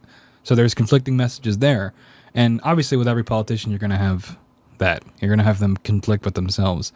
But I don't know. It's not necessarily directly lying, but it makes you wonder, if he does get 4 years in office, how that dichotomy almost is going to be reflected in the administration. Yeah. Should be interesting. Well, let's get on to the second half of the match here. So round 4, we're going to, the voters were asked what their confidence is on each candidate in certain key issues. And the first key issue, again, economic policy. So 51% of people are more confident in Trump's economic policy than Biden, who we only have a 48%. But again, we have a 4 to 5% margin of error. So that's statistically irrelevant in the grand scheme of things. Mm-hmm. So I'm not sure we can really choose a winner from that one. What's our next category? So the next category is law enforcement and criminal justice issues. Biden pulling ahead here with 46% of confidence, while Trump has 41%. And I think that's, again, having 4 years of Trump, I think that is a reflection in this poll, because President Trump is dealing currently with civil unrest, quote unquote, and his issues and his takes on law enforcement and how that should be implemented. So I think that, that's what we're seeing in these polls. And I would tend to agree. I don't think Biden really has any record on law enforcement in the 47 years that he's been in the Senate. So I'm puzzled as to why he's scoring so high here. I think it's more a matter of Trump scoring low than Biden scoring high. And I think that's just a product of he's different, right? So the next one we have is handling the coronavirus health impact. And here we get a significant percentage difference as well. Oh, actually, no, I'm sorry. I skipped a category. I would have just read that if you like. Yeah, I skipped a category. Foreign policy issues. So in this here, we have a 6-point lead. So this is a statistical a lead that we can cite here. Biden has been rated with a 50% level of confidence versus Trump's 44%. And I think this kind of speaks to both of them. And Biden definitely has a foreign policy history, both in the Senate and as vice president. And Trump most definitely has a foreign policy history in his last 4 years, which, given the countries that we seem to be more closely friendly with and those that we are less friendly with, I think speaks volumes. So the next category is handling the coronavirus health impact. Biden wins this category, getting 52%, while Trump only has 41%. And again, we're seeing this reoccurring thing with this round specifically. But I think it's about, I'm going to repeat myself here, but Trump having 4 years and Biden giving policy promises for if he were to win the election, what his administration would look like. So I wonder if Trump falling behind in a lot of these categories is more just people wanting something different from Biden or something better on a lot of these issues. Well, I think specifically to coronavirus, this sort of came to a head in the second debate where the performance that Trump has put up for the pandemic we're currently in is abysmal. Given the number of infections, the number of deaths, the performance in relation to other countries who have had it, the United States is last, hands down. And during the second debate, Trump tried to sort of retaliate or punch back on this when they talked about the H1N1 virus that struck during the Obama-Biden administration, and claimed that had they dealt with this virus then the same way, the death toll would have been monstrously higher. 2 million people, I think, is what he was quoted as. And when you look at the performance of the Obama and Biden administration, the death toll was insignificant compared to what we're seeing now. Yep. And I think Trump failed to make a case for a failure on Biden's part in the first pandemic, which in combination with his abysmal handling of it, and there's very few people I think that can provide a convincing argument otherwise. I think those two things combined is what's really killing the public confidence. I mean, Trump has declared that the virus is over, and we've got 1,000 people a day dying. So it's kind of hard to have any confidence in someone who has that kind of distorted version. Yeah, and on that issue, also pulling out of the World Health Organization in the middle of a pandemic, I don't know who greenlit that. I'm sure it was probably mostly President Trump pushing for that, given his opinions on funding the World Health Organization, which, if you just do a cursory amount of research, it's not quite as black and white as he's presenting it. Right. But I think things like that, whether they're for, in his mind, the right reasons or not, they send the wrong message to not only the American people, but to the rest of the world on how America is handling this. And you're seeing that with travel restrictions being put back on Americans going to other countries and cases continuing to rise every day. Yeah. Well, not only did he pull us out of the World Health Organization, he has a crusade going to repeal the Affordable Care Act, which would leave 20 million plus Americans without health care during a pandemic. Maybe the ACA, maybe it needs to be recalled and needs to be reworked and something else put out. He doesn't have a plan. He hasn't put a plan forward. It's coming. Every 2 weeks it's coming. So until you have something that's a viable replacement that's better, you can't withdraw it. And it's already made its way to the Supreme Court. Yeah. We're waiting on a vote from the Supreme Court. Yeah, and it's easy to say all these things about Trump because we don't have a Biden in this situation. And maybe things would have gone just as poorly if Biden was in charge. But that's not really the point. The point is Trump was in charge, and these are the consequences of his actions. That's exactly it. So the next category we have, which is another clear victory for Biden is race relations. 48% of Americans are confident in Biden versus 35%. And again, this is a direct reflection of the last 4 years of division that we saw under Trump. Now, looking at Biden's record, Biden does not have a stellar record on race relations. He's made comments in the past. He's had policy decisions in the past that were not in the best interest of minorities. And a lot of that is just being overshadowed by the fact that Donald Trump, in many cases, has aligned himself with white supremacist groups. He refuses to condemn them. He's made comments to the effect that, there are decent people in the KKK. He was asked to condemn the Proud Boys on the debate stage.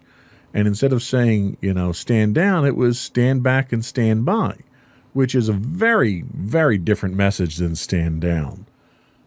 So this is a direct reflection, I think, on Trump's handling of the race relation issue. And just recently, the other day, and I know I don't want to speak out of turn here because I don't have the information in front of me, but wasn't Biden's bus confronted with white supremacists down in Florida? Texas. That was actually today or yesterday. Yeah. They were going to a rally. They canceled the rally because Trump supporters in pickup trucks surrounded the bus driving down the highway. Yeah, and I don't know if Trump has commented on that at all, but either way, it's difficult to argue that these things would not be happening if President Trump was not in office. I agree, and you can't necessarily knock Trump for the actions of every one of his supporters. Yeah. What you can knock him for is his reaction to it. Mm-hmm. He should have immediately come out and condemned that type of action. And the other thing you have to keep in mind is presidential candidates have Secret Service protection details.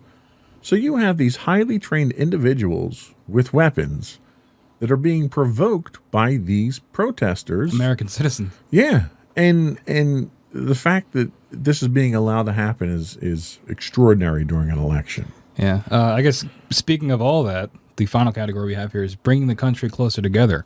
Obviously, we're just talking about division and things like that. Biden here getting 45% and Trump getting 31%. So again, Biden pulling ahead. So how would you rate round 4 at this point? Well, it definitely looks like Biden overall winning more categories here. But again, is it just because we have 4 years of Donald Trump and people want something different? And with things like race relations, we talk about how Biden has certain issues with it in his past. But when you compare it to Trump, it's almost apples and oranges in terms of quantity of evidence. And I think that is the reason that Biden pulls ahead in so many of these categories is the amount of evidence for each of them on these issues. Yeah, and it's funny that you say the phrase, people might just want something different, because that's exactly what swept Donald Trump into office in 2016, was the idea that it's not politics as usual. I'm different. I'm not a politician. People are tired of politicians. I'm going to drain the swamp. So he swept into office under the premise of I'm different. And now he's under real threat of being swept out for people looking for something different. And his premise was, well, you've had 50 years of politics as usual. I'm different. We've had 4 years of Trump, and Americans seem to want something different now. So I'm not really sure where that statement actually leads the country. Yeah, and I think that happens anytime you have the incumbent president going against the other candidate from the other party. It's always, well, I didn't like what they did, so I'm going to vote for somebody different. Whereas if you have a president that is overall liked in their first term, they're more likely to get reelected because people want more of the same. And we're not seeing that here, I don't think.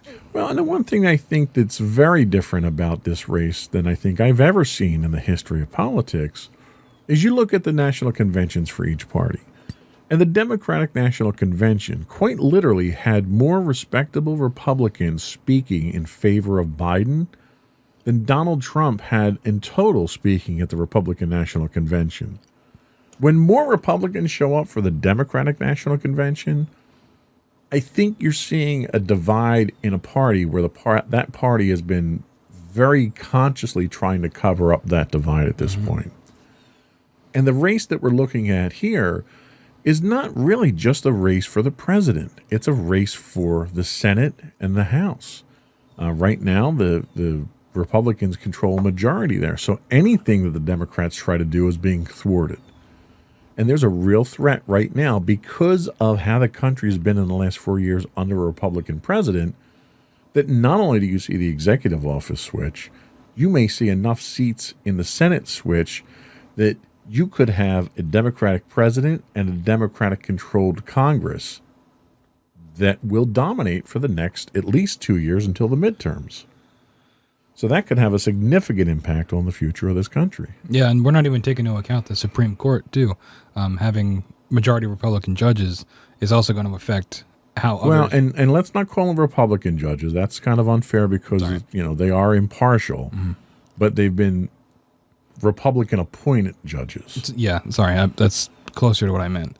But those appointing judges are also going to affect how a lot of decisions will go. Yeah, whether you're a Trump supporter or not, the fact that he's had the opportunity to appoint 3 justices to the Supreme Court, when in 4 years he's gone through more members of his administration than any other administration before, which to me, if I look at it from a hiring manager standpoint, if you go through that many people in that short a period of time, you're probably a terrible judge of character when it comes to hiring people. Yeah.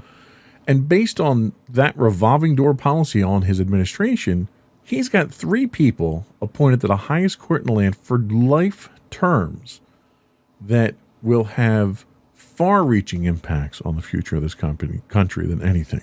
Yep. And that's kind of alarming, even if you aren't a Democrat. I think it's alarming that any single individual has that much of an influence over the Supreme Court. So that was it for round 4. We have one more round, which I think is probably the biggest round that we have, and it's a single question round. And I think this will tip our contest one way or the other, because I think we're, tell me if I'm wrong, but I think we're pretty evenly matched right now. Mm-hmm. Yeah, definitely. I mean, you have a couple instances of Biden pulling ahead, but then you also have Trump doing better in the other rounds as well. So I'd say it is pretty back and forth. I agree. So we'll take a quick break and we'll come back for round 5 and then our analysis.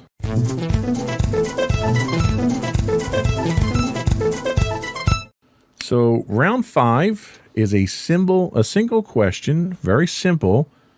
And this comes from the YouGov.com survey asking who they think is the most honest candidate. And people who were polled about that question for Donald Trump, 57% say he's not honest, and 35% say he is honest. Joe Biden, 48% say he is honest. 41% says he's not honest. So Joe Biden, his numbers are a lot closer than President Trump's were. Yes, and I think this is probably the most telling thing out there. Most people, and I don't mean to seem cynical, but when it comes to politics, I think most people expect your politicians to lie to you. Mm-hmm.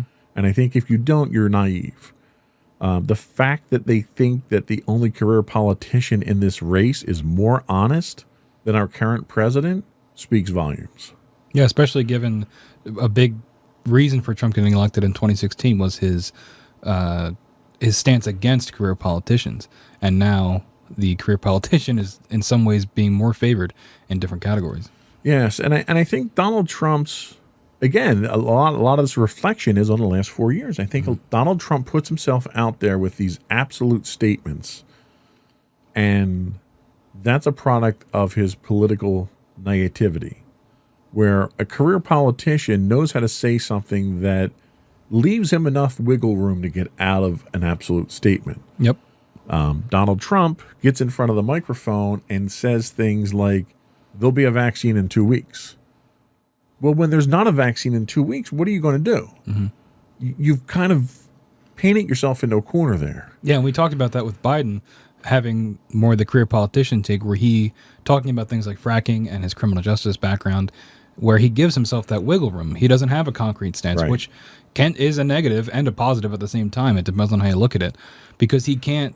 There's very few, except for a few unfortunate quotes that he said before, of things you can pull up to say, oh, well, here's evidence of this guy, not being fit to lead. Yeah, and Trump has shot himself in the foot a number of times here because Trump is a gambler. Trump is the type of person who takes chances, and he plays the numbers in such a way that when he says something that's an absolute statement and it's true, then he gains a lot of collateral that way. And when it's not true, what happens? Usually we get some other statement or something else that distracts us away from that, or he tries to wiggle his way out of it, or something like that. Then he turns into the politician and he starts the song and dance. And I think as a result of that, he comes across as dishonest. And there was a statistic that I saw, and I think it was on USA Today. I don't remember.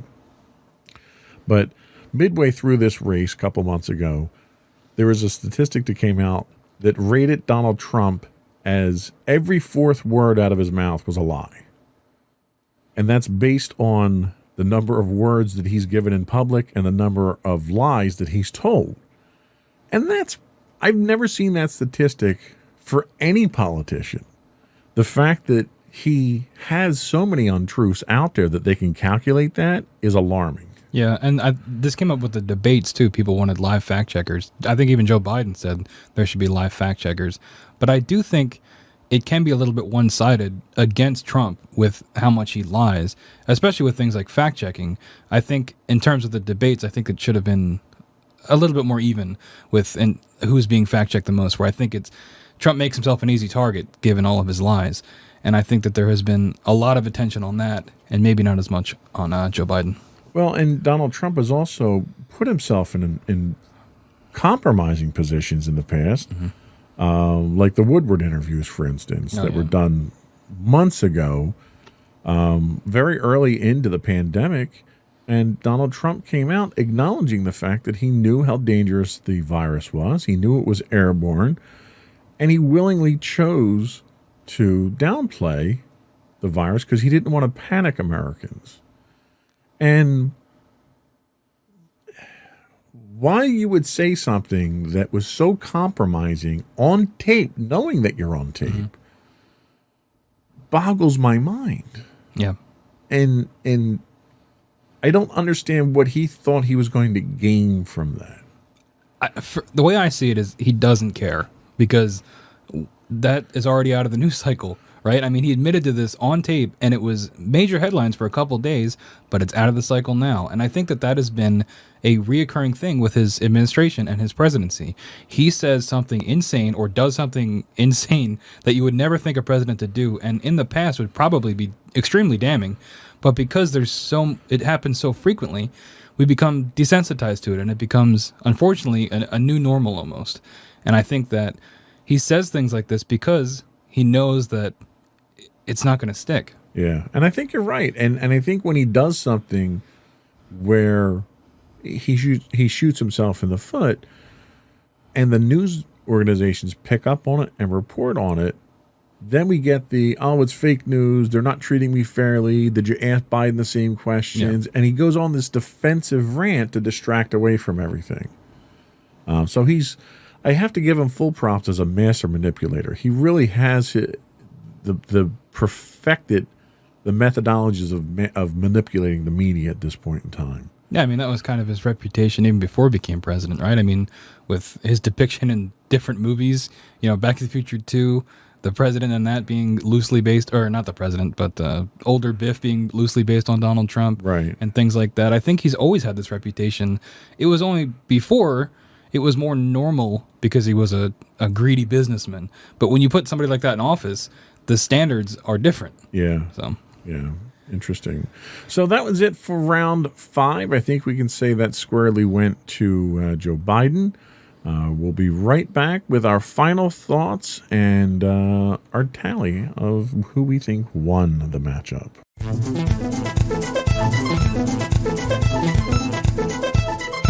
So, in tallying up my numbers here, I'm showing Biden with 49 points and Trump with 45. What do you show? I had Biden with 49 and Trump with 41 points. Okay, well, you were much harder on Trump than I was. Well, I was harder on Trump in rounds 3 and 4, only because he scored so much. Those are the categories where he got destroyed by Joe Biden in terms of the percentage differences. So I thought that warranted lower scores for him. Fair enough. I think either way, we both agree that based on these polls from Americans out there from 2 different polling organizations, that Biden was the clear winner. What are your thoughts moving forward? Let me ask you a couple of questions that I think a lot of Americans have on their mind right now and get your reaction. One, how do you think November 3rd is going to play out? Do you think we're going to have a winner, or do you think it's going to take some time to count the votes? I think it's going to take a couple days afterwards, just because of the influx of mail-in ballots, especially with the pandemic. I think and I don't know if you watched last week tonight, but he talked about this thing, John Oliver, about this thing called the blue shift, where because so many Biden supporters are mailing in their ballots, those votes might not be counted until a couple of days after election night. Whereas if a lot of people that support Trump vote in person, that might show him pulling ahead, which he could then capitalize on to declare a victory. And I think that's a scary prospect. And I think the official tally will probably be a couple days later due to the mail-in votes. So let's say a week, 2 weeks into this, we have decisive numbers that come back after everything's counted up. And let's say, hypothetically, Donald Trump loses the election in the Electoral College. Do you think we'll see a peaceful transition of power, or how do you see that going down? I don't really know, honestly. I mean, obviously he says all these things like, I'm not a good loser. I will, he's spoken to the idea that he might try to resist the peaceful transition. But I don't know how much of that is true. I wonder if he's just saying that to frighten people or to appear stronger to his supporters. But honestly, I have no idea. I have no idea how things are going to go if he does end up losing the Electoral College, if he does. I don't know, unfortunately. Well, let me ask you the same question. If Biden loses, what do you think is going to happen? How do you think the country is going to react? I think his supporters are going to be disappointed. I know I would personally be disappointed by it. But I do think that Trump would probably run with it and maybe use it as fuel to extend, his power even more because he won again. Right. And that for him would be a confirmation that he's doing the things the right way. So it probably will just lead to more of what we have now. Now, can I ask you, have you voted? Yeah. And you did mail-in voting, or you did in person? Yeah, no, I mailed back in whenever I got it, which was like October. Now, let me ask you a question, and this is a question that I ask a lot of people when it comes to politics. Putting all the other issues aside, everything we talked about here, the one thing I ask people when they look to vote is, are you better off today than you were 4 years ago? Me personally, I would say no, but I realize that I'm in a privileged position, and there are a lot of people less fortunate than me that are in much worse positions, and I do take that in consideration when I vote.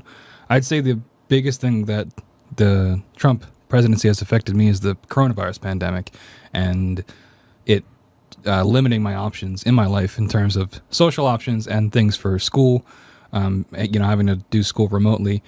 But like I said, other people have been affected in much worse ways from the presidency.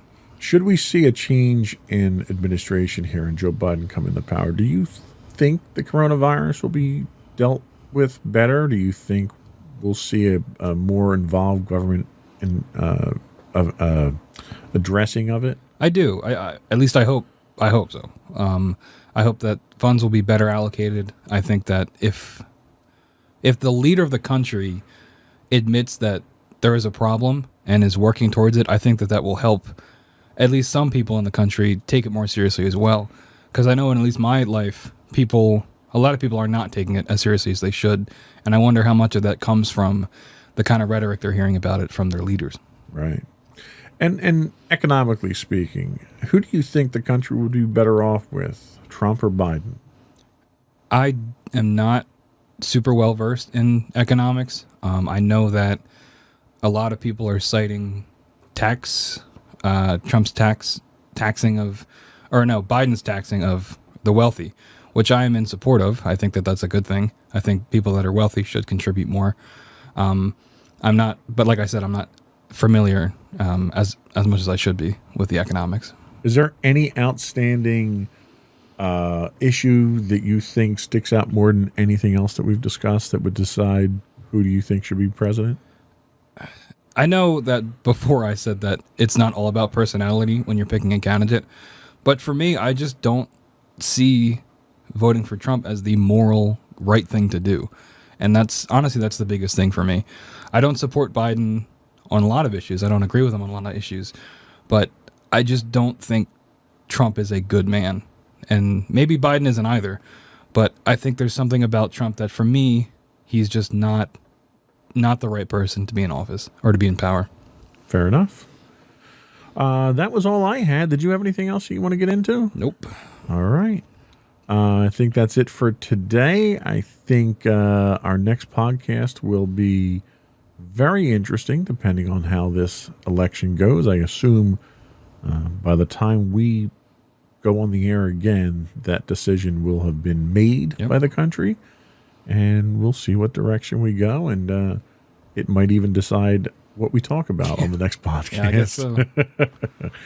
That was all we had. Thank you for watching today. Before we go, I would invite folks to subscribe to us. You can get video versions of our podcast if you look for Insights into Things. You can get audio versions if you look for Insights into Tomorrow.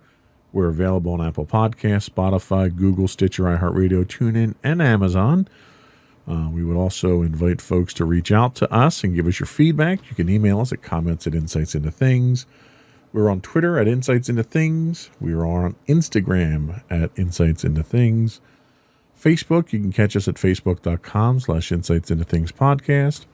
Or you can get links to all of our social media contacts, as well as transcripts and show notes on our website at www.insightsintothings.com.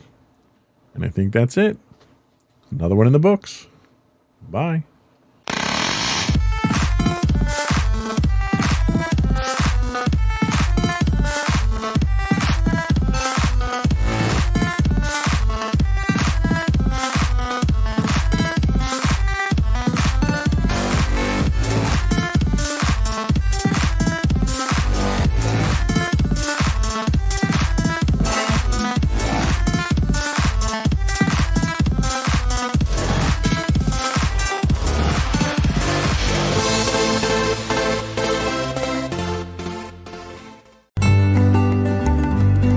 Insights into Teens, a podcast series exploring the issues and challenges of today's youth. Talking to real teens about real teen problems. Explore issues from braces to puberty, social anxiety to financial responsibility. Each week, we talk about the topics concerning today's youth. We look at how the issues affect teens, how to cope with these issues, and how parents, friends, and loved ones can help teens handle these challenges. Check out our video episodes on youtube.com/insightsintothings. Catch our audio versions on podcast.insightsintoteens.com or on the web at insightsintothings.com. Insightful podcasts by informative hosts.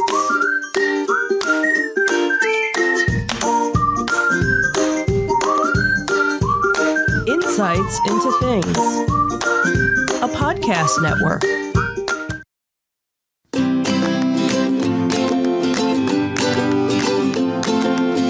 Welcome to Insights into Teens, a podcast series exploring the issues and challenges of today's youth. Your hosts are Joseph and Madison Whalen, a father and daughter team making their way through the challenges of the teenage years.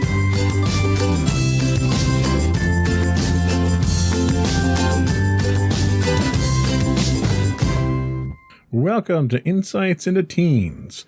This is episode 109, Insecurities. I'm your host, Joseph Whalen, and my inspiring and wonderful co-host, Madison Whalen. Hi, everyone. How you doing today, Maddie? I'm doing all right. How about you? I'm doing okay. How was your week so far? It's been going all right. Kind of started off Tuesday with pretty much a quiz in every subject, but things have been kind of calming down so far, so that's good. Well, at least when you start a week off like that, it can't help but get better, right? Yeah. So that's one thing. You did do something interesting last night, though. What'd you do? Tell us about that.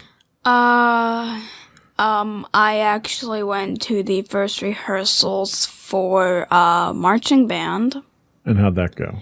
It went well. We kind of did some visuals on how, and commands on kind of like what they talk about when they're marching and playing. And then we got to play some of the music that I had played with my band teacher.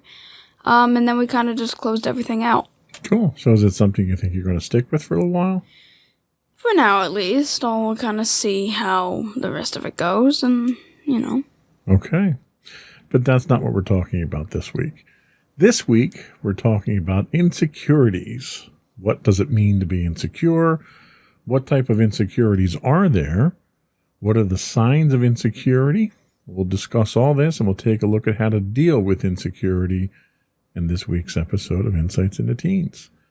But before we do that, though, I would invite folks to subscribe to the podcast. If you want the video versions of all of our show's podcasts, you can subscribe to Insights into Things. If you just want the audio versions of this podcast, you can subscribe to Insights into Teens. We're available on Apple Podcasts, Spotify, Google, Stitcher, and any place else you can get a podcast these days.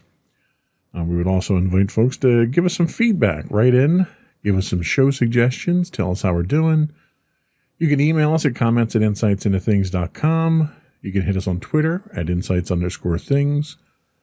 You can give us feedback on Facebook at facebook.com/insightsintothingspodcast.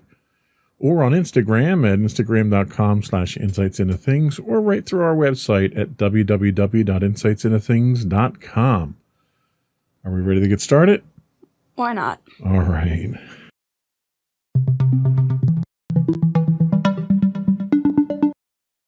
So the first thing we should do, I guess, is what we normally do, and that's define what we're talking about here.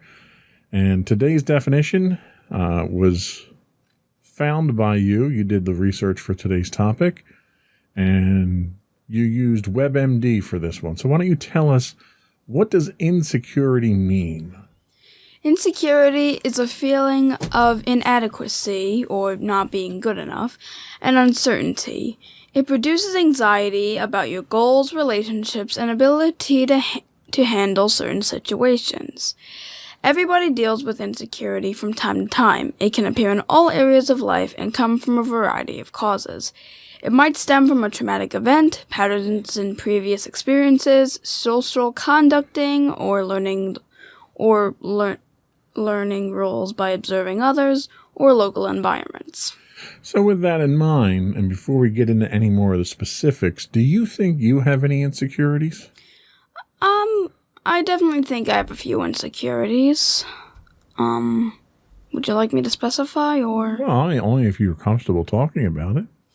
I mean, I have, some pretty broad insecurities, like, do I actually think I'm good enough to be in all of the advanced classes or the academies or stuff like that relating to my academics? That makes sense. And, I I'll be honest, I have my own insecurities. A lot of it has to do with body image. Obviously, I'm a big guy. I have been my whole life. So there's social insecurities with that. Probably my biggest insecurity is actually being in a crowd and having a conversation in a crowded room.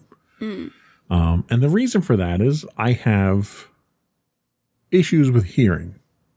So when I'm in a crowded room and there's a lot of voices going on, it's very difficult for me to distinguish one voice from another.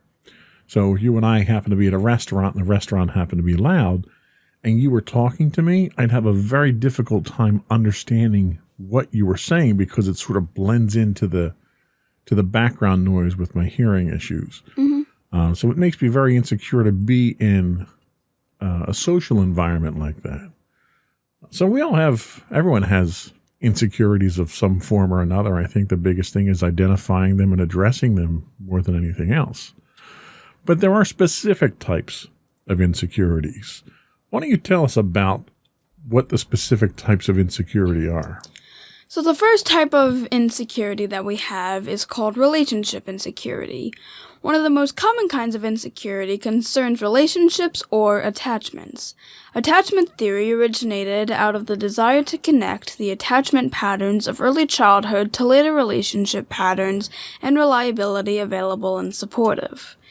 The child often feels insecure, forms of negative self-image and relationship models, and experiences greater emotional distress later in life.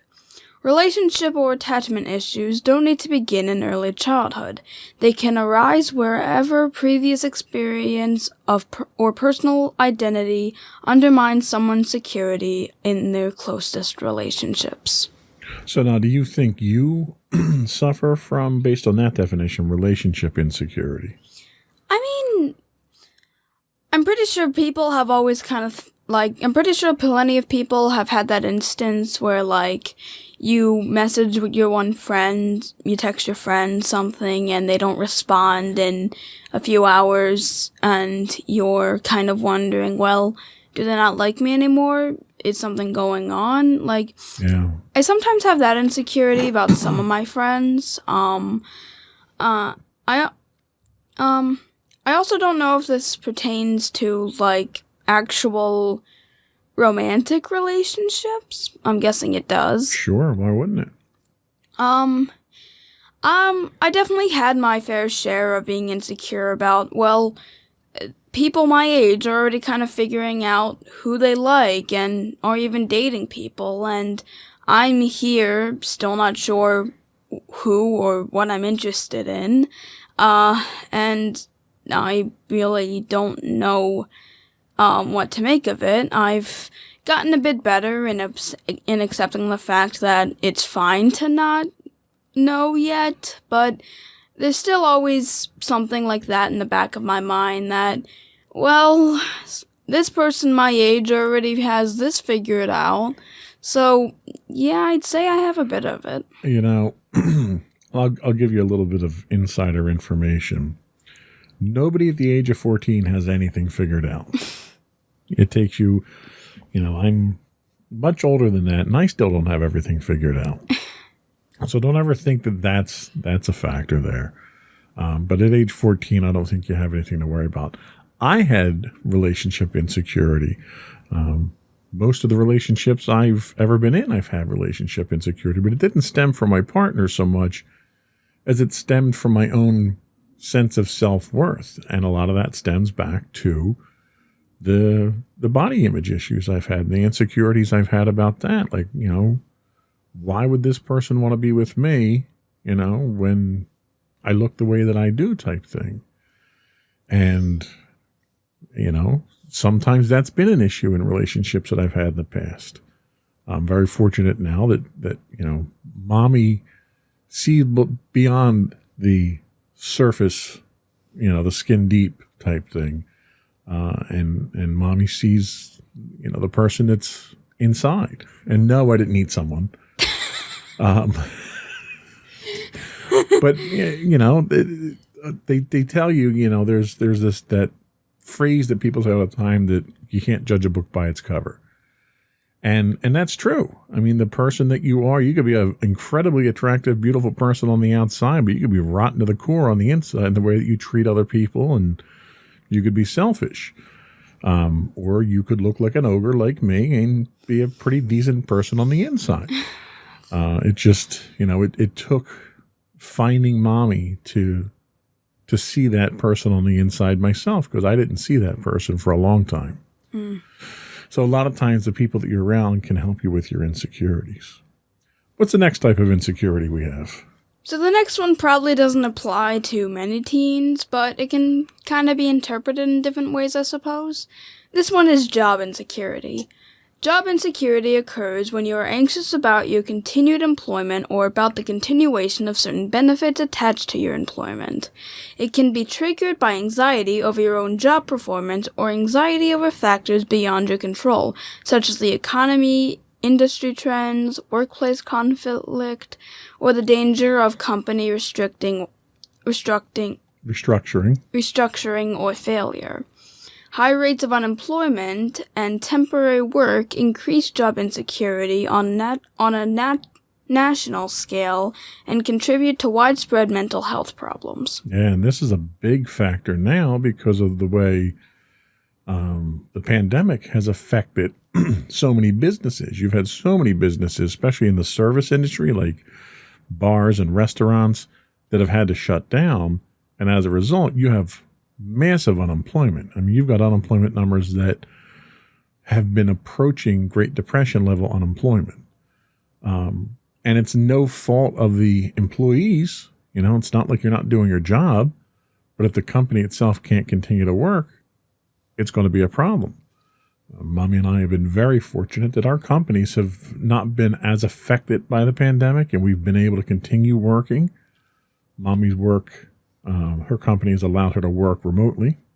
I've been going into the office, but there's always some level of insecurity there, especially when you have a family to take care of. If I didn't have my job, the biggest concerns that I have are making sure that, we've got a house, we've got a roof over our head, we've got food on the table.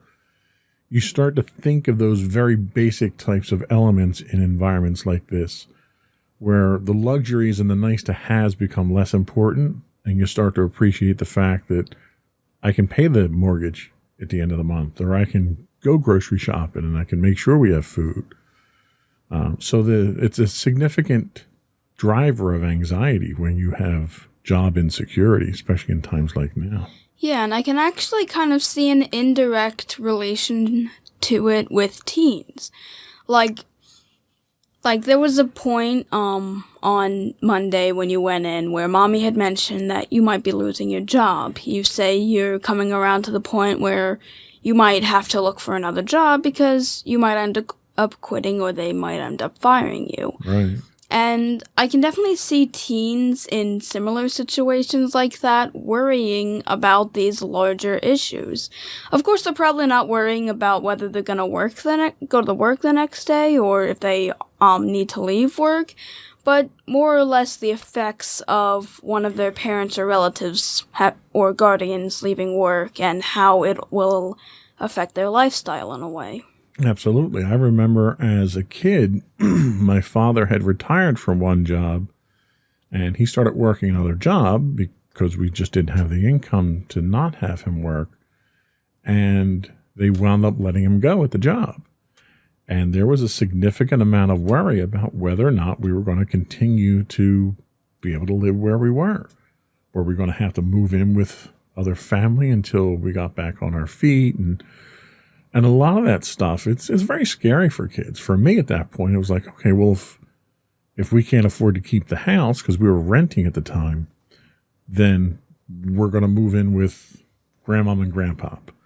Well, they live in a completely different town, which means I have to go to a different school now, and I have to go through all that process. And you experience anxiety and stress, but it's different than the anxiety and stress that the adults are experiencing, but it's no less real for you as a teenager either, because it does have a direct impact on you. Yeah. So that's important to keep in mind. What's our next type of insecurity? The next type of insecurity is when you've already mentioned, body image insecurity. A common source of insecurity is body image. Many people feel insecure about the way they look and question whether they measure up to an imposed ideal.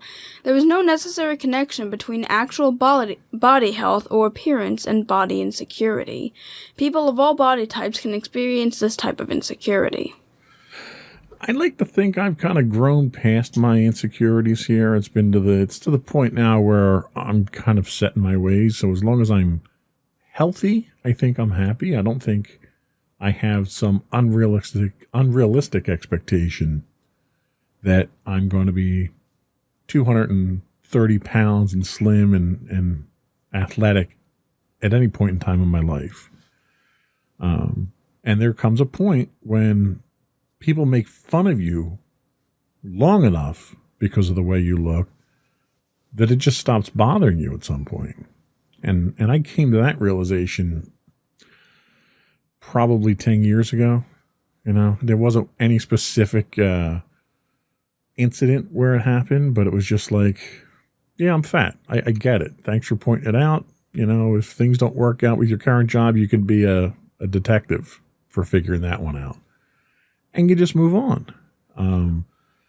But for teens, it can be overwhelming, I have to imagine. Well, it was for me when I was a teen, because everyone looked at you because of the way that you looked. And they still do. Teens can be very mean when it comes to your appearance. Mm-hmm. Have you had any experience with body shaming or insecurities around, the way you look, the way you dress, your hair, anything like that?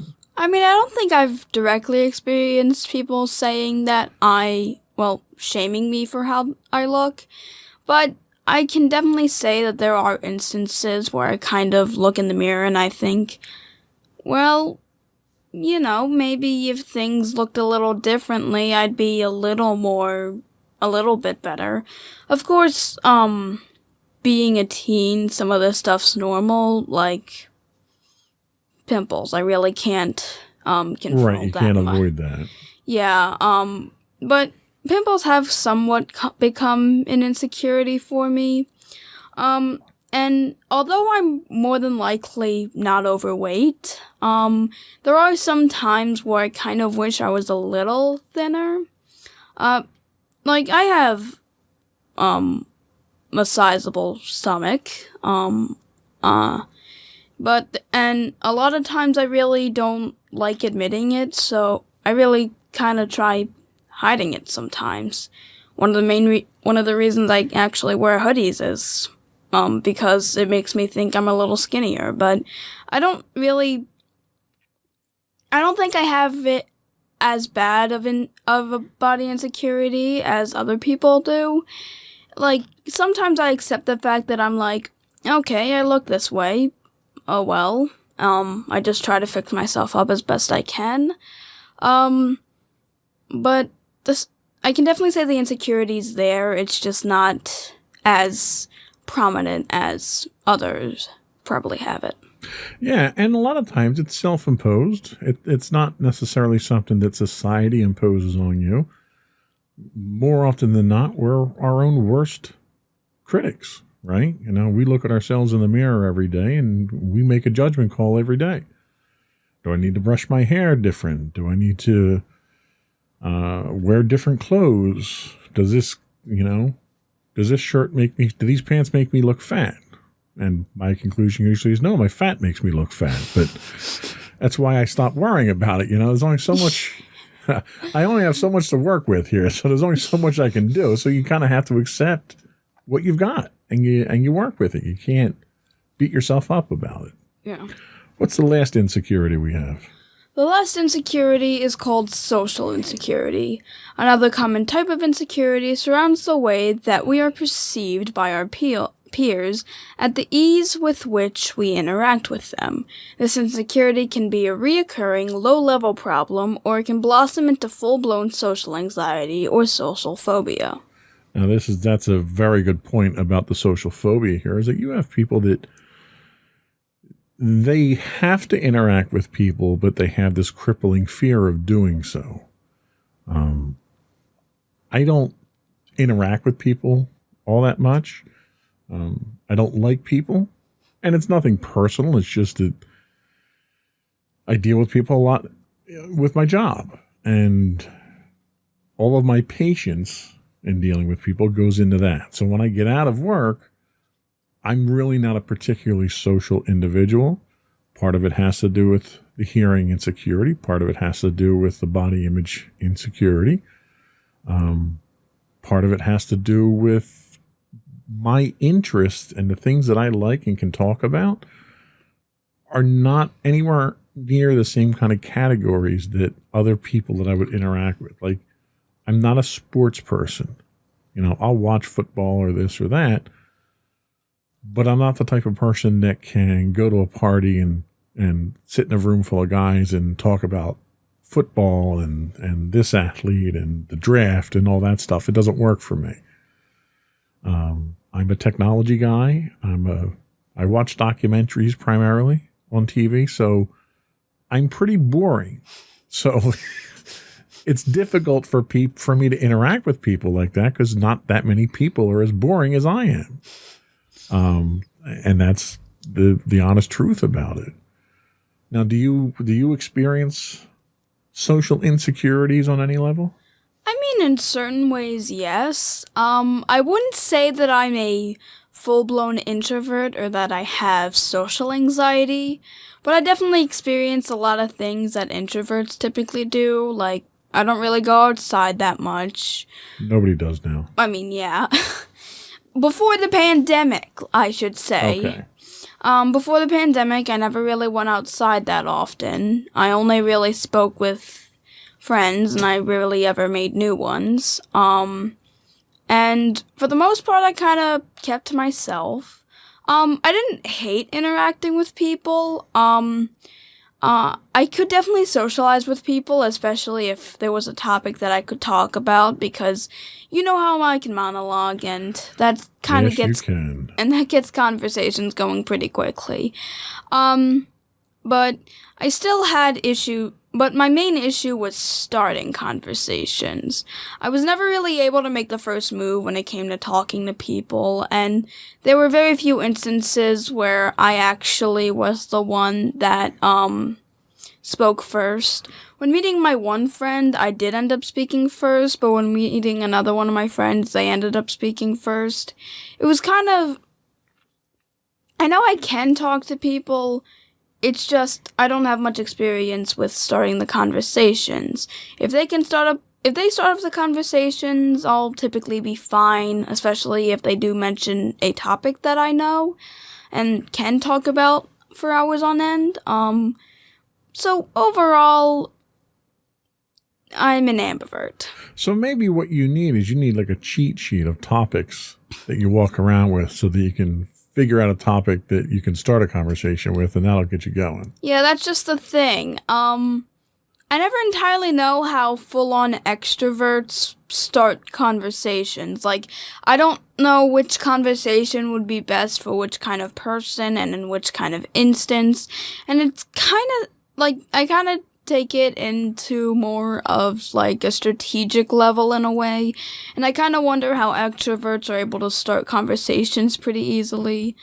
And it makes me kind of wonder, like, what goes into it. So maybe then what you need your cheat sheet of topics and a die. And you roll the die, and whatever number comes up, that's the topic you're going with. Maybe. I don't know. Just a thought. Anyway, we're going to take a quick break, and we're going to come back, and we're going to look at what some of the signs of insecurity are.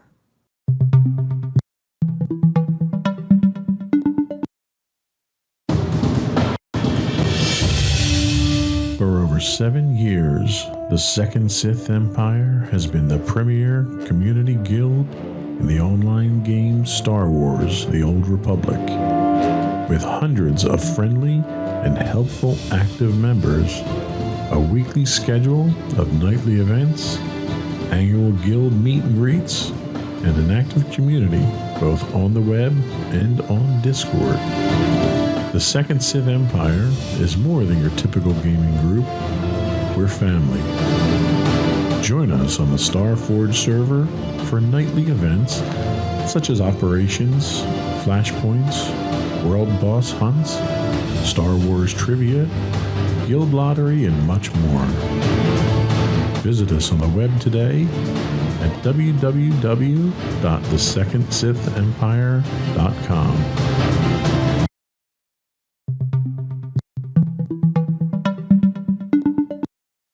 Welcome back to Insights into Teens. Today we're talking about insecurities and what are the signs of insecurities.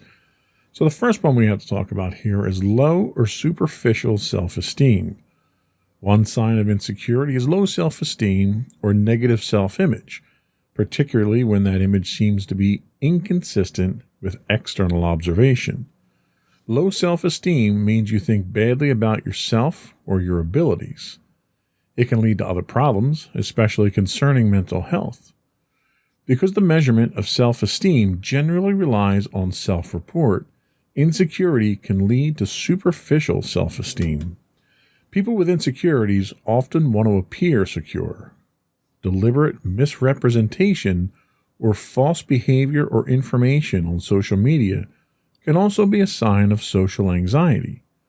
The act of faking then reinforces the social insecurity.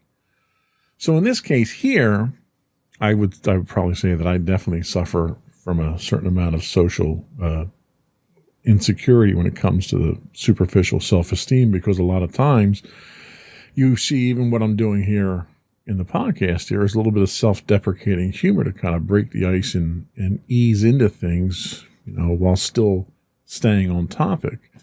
Do you think that any of your insecurities have led to or been caused by a low or superficial self-esteem?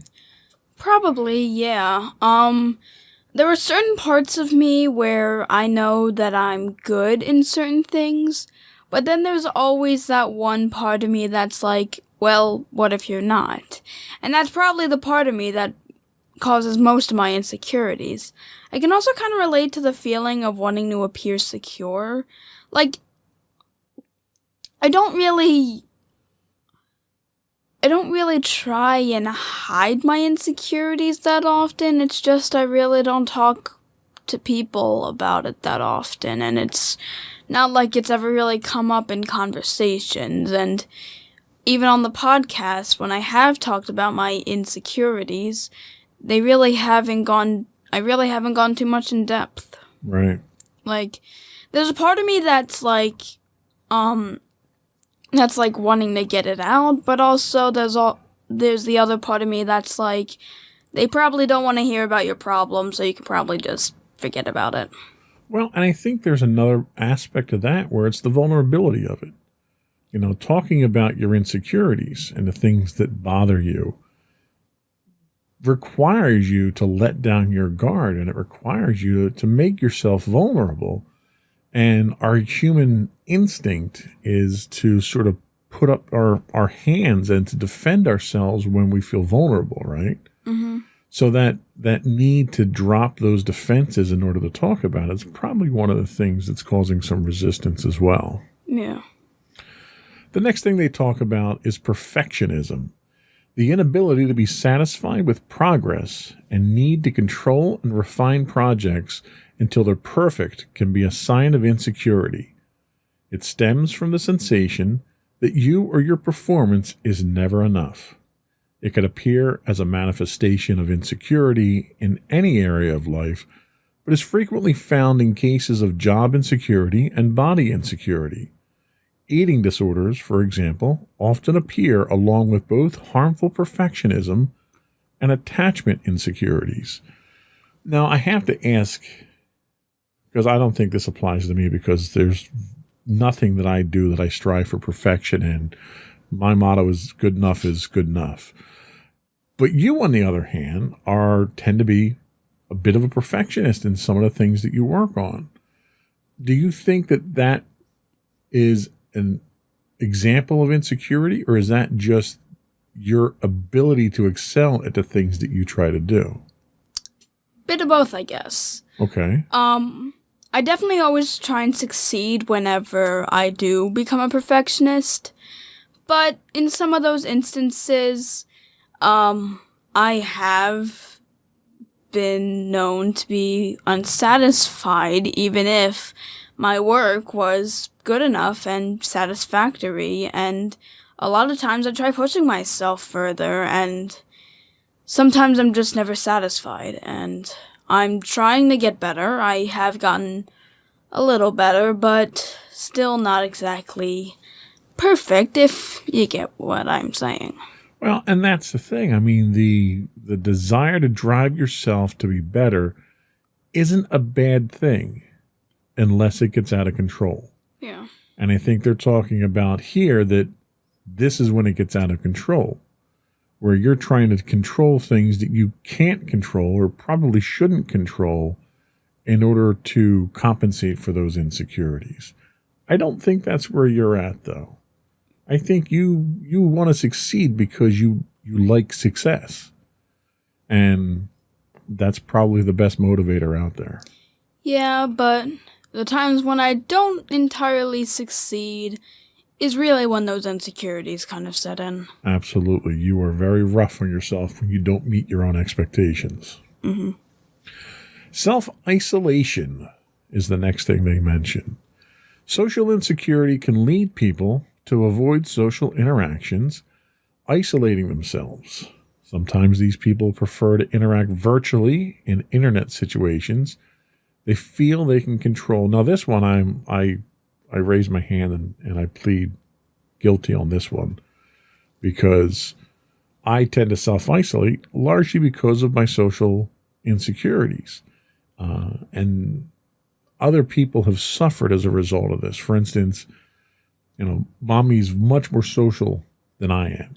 And early on in our relationship, my insecurities and inability to interact functionally in a social environment meant that we didn't do a lot of the things that mommy wanted to do, or she would have to do them on her own and I would stay home. So one of the things you have to watch out for here is the effect that it's having on other people. Do you feel, you mentioned that you don't go out much or didn't go out much before the pandemic. Do you feel that you're self-isolating as a result of insecurities, or is it something else entirely? I actually don't think I can entirely relate to self-isolation, despite the fact that I never really went out much.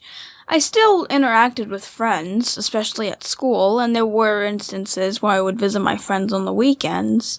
So I wouldn't really say that this entirely applies to me. I did do a bit of self-isolation, especially now, but we can't really compare it to that. But I actually don't entirely think this applies to me, that much. Okay, well, that's good. Anxious or avoidant is the next symptom. Attachment insecurities often result in problematic attachment styles or dysfunctional approaches to relationships. The two most common are anxious and avoidant attachments. Anxious attachment styles are characterized by emotional dependence, relying on someone else for your emotional well-being, a fear of being alone, and fantasies of perfect relationships that can never be fulfilled. Avoidant attachment styles also stem from insecurity, but go in the other direction. People with this style tend to keep relationships superficial and disengaged from more intimate connections. I'm kind of on the fence on this one here. I have a very small group of core friends that I hold close. And outside of that group of 4 or 5 people, everybody else I refer to as an associate. So I think I'm kind of a mix of both of these. Do you think this applies to you? I can definitely say that I'm pretty dependent on on people, especially with you and mommy, since we have been stuck here for a while, and the fact that you guys that we're very close and that you guys probably have more experience than I do. I depend a lot on you guys whenever I have my problems, and sometimes I do think and wish that I didn't entirely depend on you so hard because I can't imagine the emotional toll it's actually taking on you guys, seeing your child, insecure, worried, and just overall having lots of negative emotions. Yeah. It's really not that big a deal. I kind of expected, as a parent, that's kind of what we do. We're there to support you. We're there to teach you the right path. We're there to help you get over any of these insecurities or issues that you have. The absence of that, I think, makes me feel almost like like I'm not a good parent. Like if I didn't have that to do, I don't know if I would be able to have that feeling of being an active parent. Sam, for instance, when he was your age and growing up, we only had him part-time on the weekends or every other weekend. So I missed out on a lot of stuff, and I missed out a lot on these things and having these talks with him and helping him work through these issues. Usually the time that he was with us, it was his recreational time, his relief time. We'd play video games or go out or something like that. So we never had this kind of interaction with Sam, and I didn't realize how much I missed having that until I had the opportunity to help you through some of these. That's why the whole point of this podcast was really to help get you through these so we could have these focus sessions. So it's not a burden at all on me. Nor do I don't want to speak for Mommy, but I don't suspect it's a burden for Mommy either. That's what we do as parents. So that's not something you should ever be concerned about. Yeah, that was also probably one of my other insecurities, feeling like I was a burden on you guys, and I'm pretty sure you are pretty well aware of that at this point. Yeah, we joke around that you're our little burden, but kids are supposed to be a burden to their parents until they reach a certain age. That's socially acceptable. But that's what being a parent is. It's not just hanging out with your kids when it's fun, right? It's about getting through those hard times. It's about guiding you and teaching you and going through those things with you. Because I can tell you one thing, as a man, I've gone through more things with you than I ever would have if I didn't have a daughter. And it's been a learning experience for me, and it's enriched my life going through these things and understanding these things and seeing things from your perspective. So it's been beneficial for me to go through these types of things. And I'm grateful that I have a daughter that I can do that with. The fact that you're that trusting and you're that open to talk to us about it, I think is fantastic. So don't stop that. Okay. Moving right along, we have poor job performance. Job insecurity, not having a stable job, can work to motivate some people, but it more often results in poorer performances. It can lead to you avoiding work, wanting to change jobs after you start at one, disengagement from colleagues, and in-group projects and work attitudes. Now, this one is really not one that's a team-related one, but this is one that I can definitely speak to here, because I've been in jobs where, I've been underutilized, or I've been underappreciated, or I've been put in positions where I'm not qualified to be in there, but I've had to do it anyway. And the overall lack of confidence tends to make the job frustrating or scary in some cases, like going to work knowing that, oh my God, the entire company resides on me fixing this issue, and I don't know how to fix the issue right now. And that can be very overwhelming and very anxiety inducing. Mm-hmm. Think of it almost like a project at school, and you have a team project and you've got a bunch of kids on the project with you, and you have to do your part and you just don't understand how to do it, or you don't have the confidence that you've done it yourself. Is that anything you've ever gone through? I mean, I don't think it wasn't. I mean, I have experienced group projects, but I've never really been in that situation too much. Like, I've always gotten my work done in the projects, and sometimes, I've been the only person in the group who's actually done anything about it. But I've never really been in the scenario where I had a really major part and I didn't understand it. For the most part, I understood most of the projects, and even if I didn't understand something, I normally would just give it to someone who did. But I can definitely picture what that situation would be like. Okay. So the last thing they talk about here is depression or anxiety, which is, they say the signs of insecurity. Well, depression and anxiety are the signs of so many other things too. So if this is what you're suffering from, it could be one of many things, just to be clear. All types of insecurity can lead to decreased mental wellness. Depressive or anxious behavior or thinking is often an effect of insecurity, particularly when that insecurity produces or is accompanied by wrong beliefs or patterns of thought. Have you experienced depression or anxiety that was related to insecurity at any point? I mean, yeah, I've definitely experienced anxiety, especially when it came to my academic insecurities. I've never really experienced depressive states that often, but anxiety has definitely been something that's come up multiple times, and it is normally a result of mainly my insecurity about my academics. So, and I'm pretty sure it won't stop until, I'm actually out of school. Then it'll probably just be replaced with job insecurity. You never know. Well, there you go. At least the tradition continues on, right? So that was all we had on the signs and symptoms. We're going to take a quick break and come back, and we'll talk about some suggestions on how to deal with insecurities.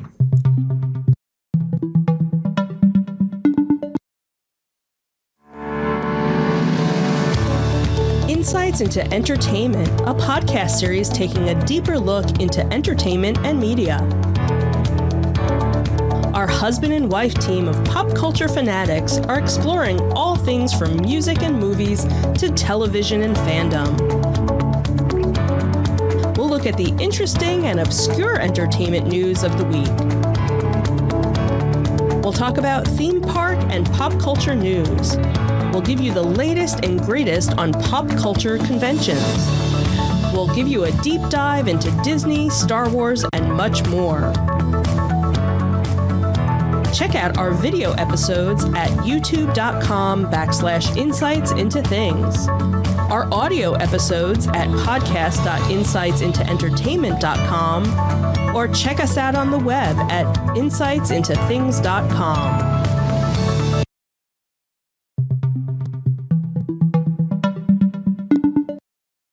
Welcome back to Insights into Teens. Today, we're getting insecure.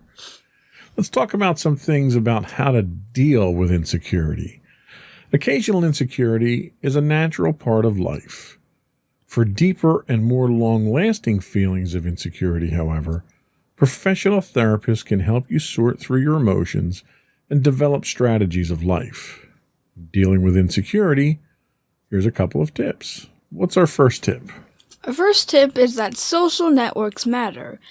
Broad and meaningful social networks, friendships, relationships with coworkers, and more help to lessen both insecurity and its negative effects. There's an inverse correlation between healthy social networks and insecure attachment styles. Having a wide cycle of friends and many close connections allows you to develop the tools and confidence to engage in deeper relationships. And I honestly have to say, this is probably the one thing that has helped me more than anything else is the friendships that I've been able to call on, especially now. And ironically enough, none of them are my friends because I don't have any friends. Oh. They were all mommy's friends. Our friends up in Bethlehem, and other friends and coworkers that mommy associates with that we've been very fortunate to have interactions with, have been very helpful in dealing with insecurities for me. How about you? Do you have a core group of friends that you rely on when, you're feeling insecure or feeling any of those symptoms? Yeah, I have a group of friends that I typically talk with whenever I feel a bit insecure or need someone to talk to. I definitely think the kids my age, I can definitely talk with more of my insecurities, because they can more than likely relate to me. With the slightly younger kids, I kind of hang with them, so they kind of give me a bit of entertainment, they kind of de-stress me in a way. They don't entirely, I don't entirely tell them all my insecurities. There are points where I do tell them, but normally they just try and help lighten the mood, and I'm thankful for that as well. Yeah, and I think hanging around with the younger kids kind of elevates you to a certain point. You're kind of in that role model position, and having the younger kids look up to you is a confidence boost that helps you get over that insecurity a lot of times. Yeah. What's our second one? Our second one is that trust takes practice. While having an overly trusting behavior creates its own problems, ask yourself if you have any reason to distrust expressions of affection or liking from others. People with insecurities sometimes express doubt and can perceive rejection in everything from a partner relationship to new acquaintances. These expressions can be self-fulfilling. Practice taking displays of interest at face value, something that can be easier in more casual relationships. You can build up the confidence to accept deeper affection and intimacy. So, how easy is it for you to trust? I'd say I'm not 100% untrustworthy. Well, Not untrustworthy. I know. Untrusting. I don't think I'm 100% untrusting, but I definitely know that the lesson, don't trust people. I'd like to think that people are nice and not entirely bad. And I try not to think badly of people, but there are instances where, I sometimes trust someone's honesty. Sam, this is one of those situations where I think you're wise beyond your age. Me personally, I'm not a very trusting individual. In fact, I don't trust very many people at all. And the people that I do trust are those people that are in my core group.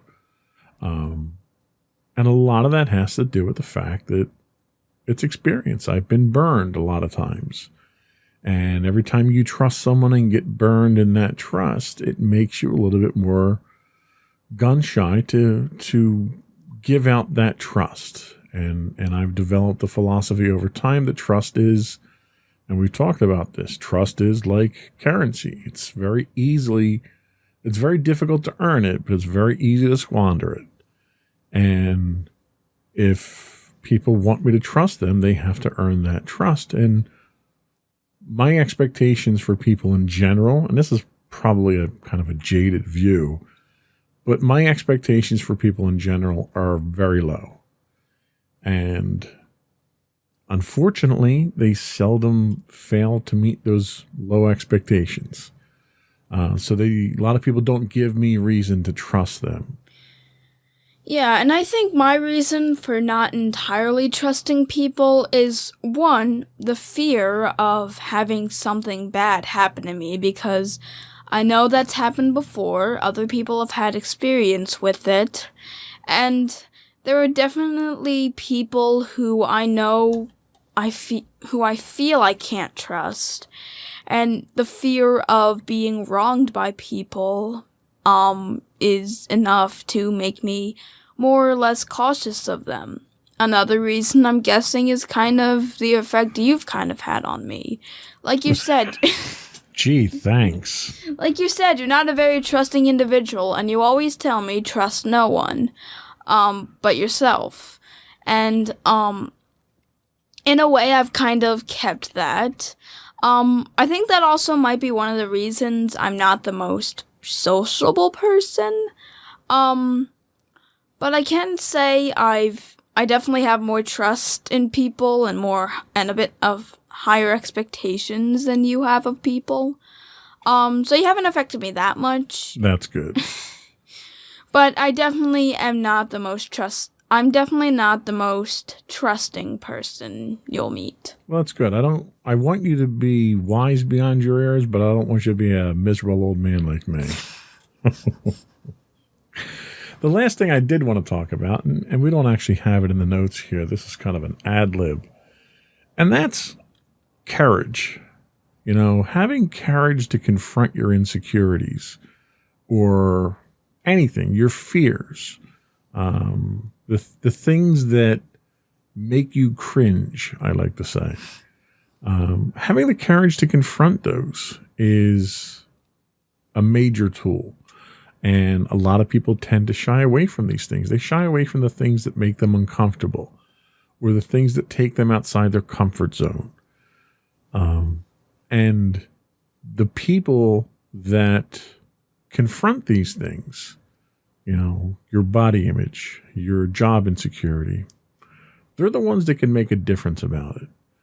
If you're afraid of what it is that you're insecure about and you never confront it or you never address it, then you don't have control. It has control of you.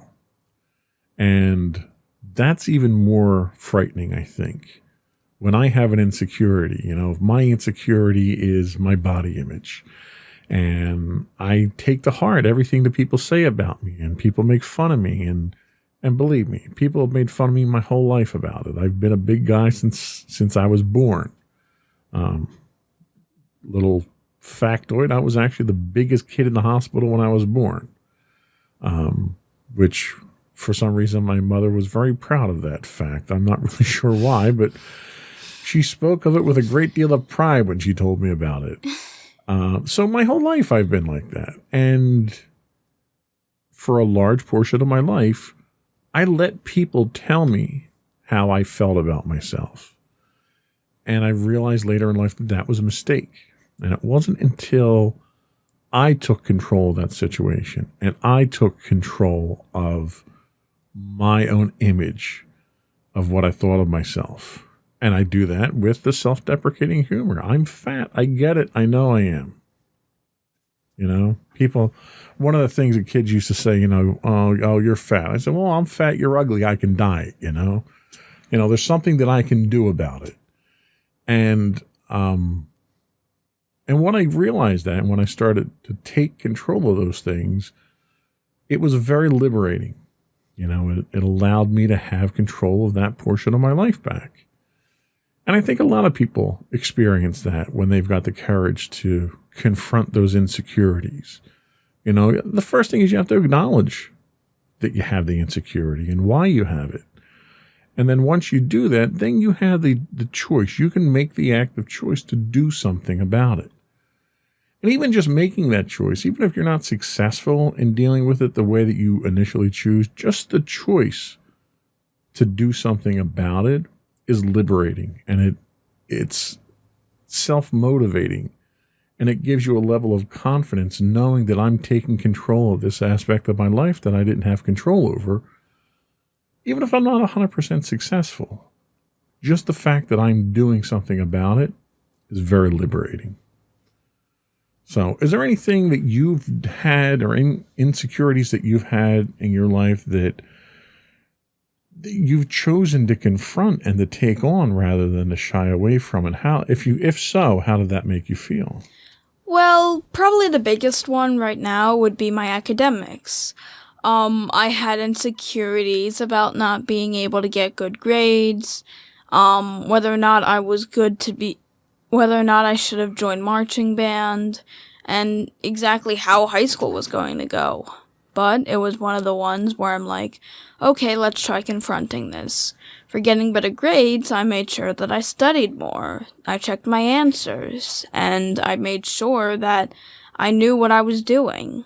I ended up confronting the whole marching band fear by seeing what it was like and checking it out and seeing if it was something I was gonna do.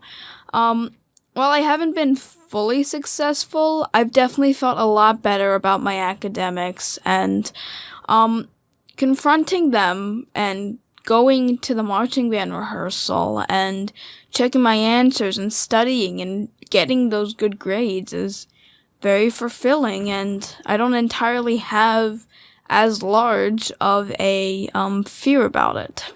Yeah, that's great. It's very empowering, when you take control of that situation.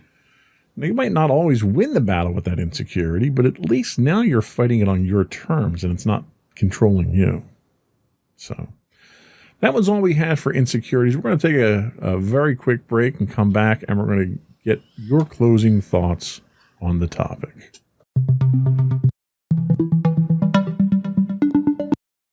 Go for your closing remarks. Alright, I just wanted to say to everyone that insecurities are normal. Everyone's gonna have them. Everyone more than likely has had them. And you're more than likely going to have insecurities your whole life.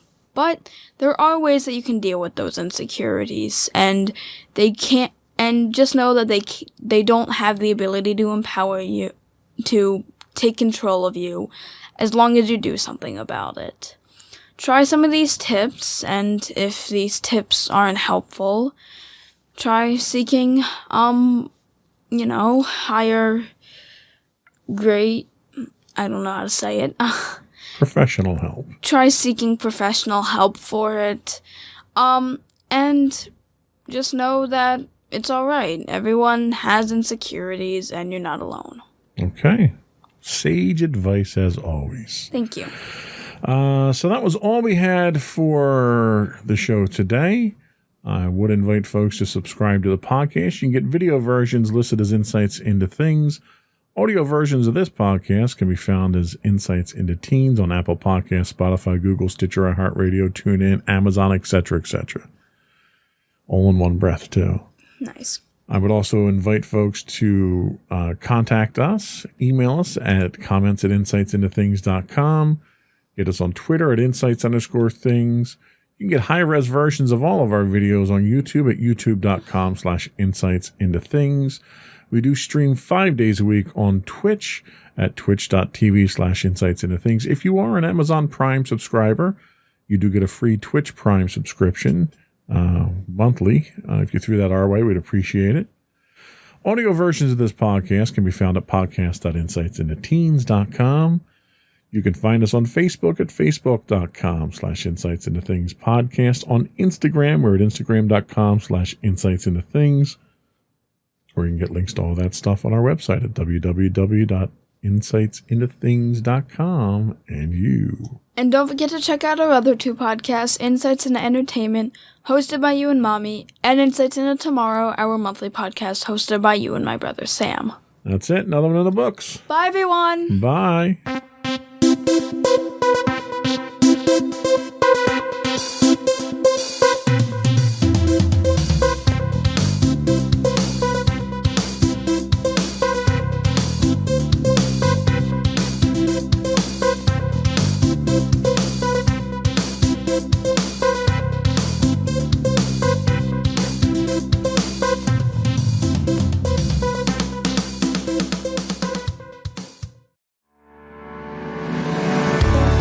Insights into Entertainment, a podcast series taking a deeper look into entertainment and media. Our husband and wife team of pop culture fanatics are exploring all things from music and movies to television and fandom. We'll look at the interesting and obscure entertainment news of the week. We'll talk about theme park and pop culture news. We'll give you the latest and greatest on pop culture conventions. We'll give you a deep dive into Disney, Star Wars, and much more. Check out our video episodes at youtube.com/insightsintothings. Our audio episodes at podcast.insightsintoentertainment.com, or check us out on the web at insightsintothings.com. Insightful podcasts by informative hosts.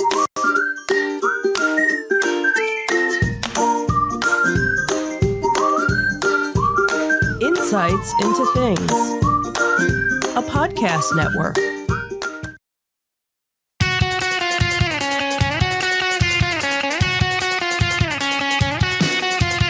Welcome to Insights into Entertainment, a podcast series taking a deeper look into entertainment and media. Your hosts, Joseph and Michelle Whalen, a husband and wife team of pop culture fanatics, are exploring all things from music and movies to television and fandom. Welcome to Insights in Entertainment. This is episode 109, celebrating a return to normal. Kind of. I'm your host, Joseph Whalen, and my energetic and understanding co-host, Michelle Whalen. Not feeling very energetic, but thanks. I was running out of adjectives. Need to get you a thesaurus. Yeah, I need to look some stuff up here.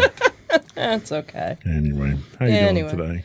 I'm doing okay. This seems like the longest week ever that just won't happen.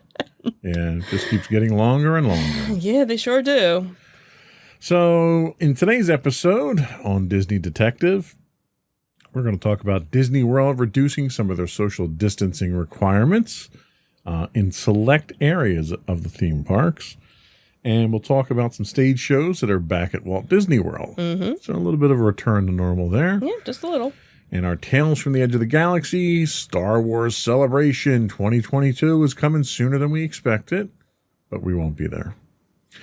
And Disney's Gina Carano is up for Emmy nominations for Mandalorian, so she's kind of... No. That's not it. Okay. Okay, well, I guess when we get to the story, I'll tell you. we'll get to it. Right.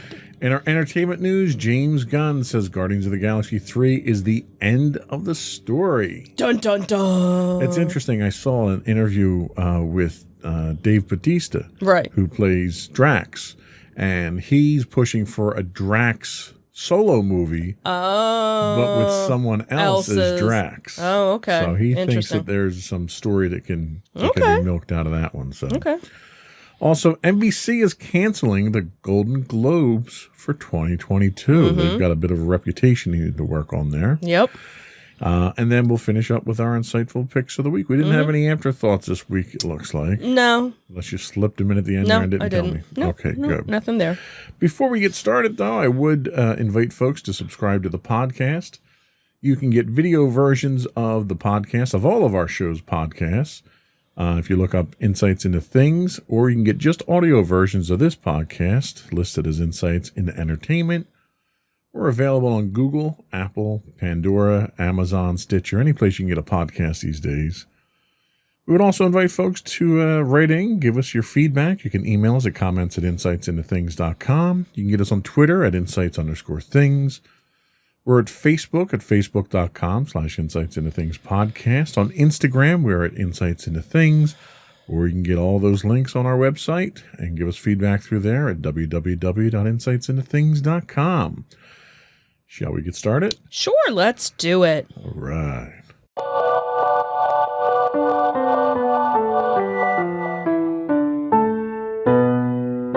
Go for Disney Detective. So this news story actually came out on Wednesday. Obviously, today we know there were a lot of CDC stories that came out about different things as opposed to masks and social distancing. But Walt Disney, they actually came out with their updated announcement on Wednesday.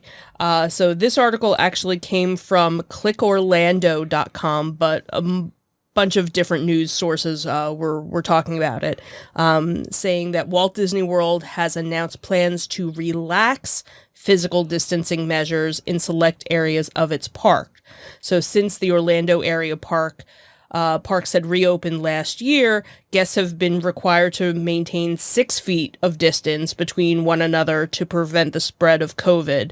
Also, there were other measures when parking your car. They were parking every other spot and every other row to kind of keep the cars separated while people were getting in and out, and then they were going back and filling up the spots after the row and all of the guests had already been in. So now it seems that on Wednesday, the company website had indicated that measures would kind of be relaxed in certain spots.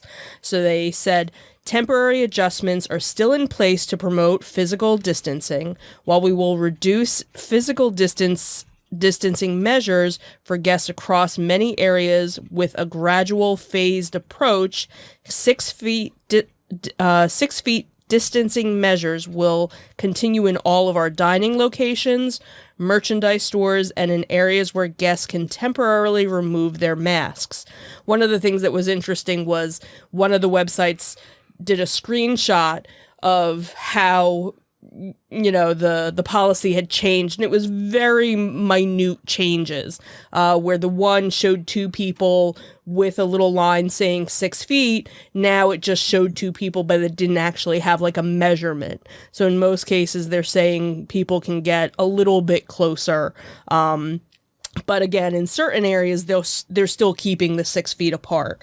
So again, so they still have, signage and ground markings, to keep guests, apart while they're waiting in line, in certain queue areas. They do still have physical barriers to separate people when they're on transportation vehicles or on certain rides or breaking up the queue.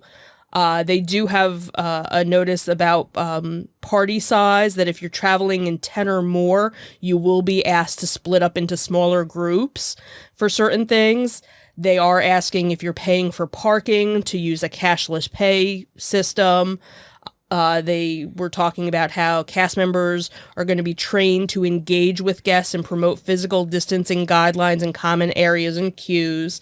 And again, they've already been doing a lot of this. One of the things that they stopped doing, which we briefly mentioned last week, is as of May 8th, cast members were no longer getting their temperature checks when they were reporting to work. And as of the 16th of May, guests are going to stop being screened before entering any of the parks. Face coverings, as of this point, are still required. You're only allowed to take them off when you're actively eating or drinking, or if you're taking an outside photo, as long as you remain still. So if you're on the move, you're still, at this point, supposed to be wearing a mask. And it seems Universal had already made some of these similar changes as well, where they've now reduced 6 feet distance to the 3 feet distance. So I think the problem you're going to run into at this point is, as we gradually roll these guidelines back, people are going to get very confused by this. Right. What are the rules this week? How far can I be this week? Where can I take my mask off? Right. I think it would almost have been better if they had kept full guidelines until they could just remove them all. Right. As opposed to going, backwards of, okay, now you can do this. How do you we just got convey that? used to Right. doing everything one way. Why not just kind of right? And how do you convey this in a way that's understandable to people? Mm-hmm. Especially when you're they took one step last week with temperature checks. Now they're taking a set of different checks here. They're not doing away with stuff. They're just changing the way. And that's the thing is, like I said, when you look at the 2 screenshots that various websites have posted of what it was and what it is, it's really kind of hard to see where the difference lies, because if you're still splitting up your group of 10 or more, you still can't all sit together at a restaurant, and you're still separating everybody 6 feet in a restaurant. what difference does it make if you're on a Right. ride? Right. Like, and that's how the is problem is that- that you're mixing Right. your standards here. You know, if it's 3 feet, if 3 feet's okay in one instance, why isn't it okay in all Right. instances? Right. It's just I don't think this is going to work out too well, and hopefully we'll be able to pull the plug on all this stuff very Right. soon. Right. But good thing we're not going to Disney anytime soon. Exactly. So, as you know, kind of another sign that things are changing and getting better, we're getting some shows back, right? Right. Let's talk about that. So this was a nice surprise because obviously when everything shut down and things started to open back up, a lot of the live entertainment they were one of the first ones that were hurt by it all that couldn't come back. Because they had no idea how to do any of the live stage shows. So it seems that they're trying this out to see how it goes. So it's actually a celebration of the Festival of the Lion King. So it's actually a modified version of the Festival of the Lion King show that is performed at Disney's Animal Kingdom. And so what they're doing to accommodate the COVID-19 restrictions is the theater's capacity has been greatly reduced to accommodate 1/3 of its actual capacity. So you have to leave empty rows between different groups. Parties are seated in groups of 4. So if you have a group of 4 or more than 4, you're going to be split up so that this way they're making sure everybody has, some distance. There's no virtual queue or fast pass in the operation. So there's just a standby line, and they basically have it where it snakes throughout Africa, a bridge over to Pandora, and then kind of back to Africa. So you're kind of spread. And that's one of the things you've seen numerous times is the queue lines look really huge for a lot of these things when really it's not. It's just because they have to space everybody out, and it's, Right. where do we go now? So the show itself, being a little bit modified, it's only about 5 minutes shorter because of it. They did one of the acts used to be Tumble Monkeys, and another was a Flying Bird segment. So those have been cut as of right now, but they're hoping that as things get a little bit better, they're able to bring those aspects of the show back as well. Also, another aspect of the show is guest participation. That's been eliminated as well. So they used to, at the end of the show, kind of get the kids all to come and do a little parade around the theater. That obviously isn't going on.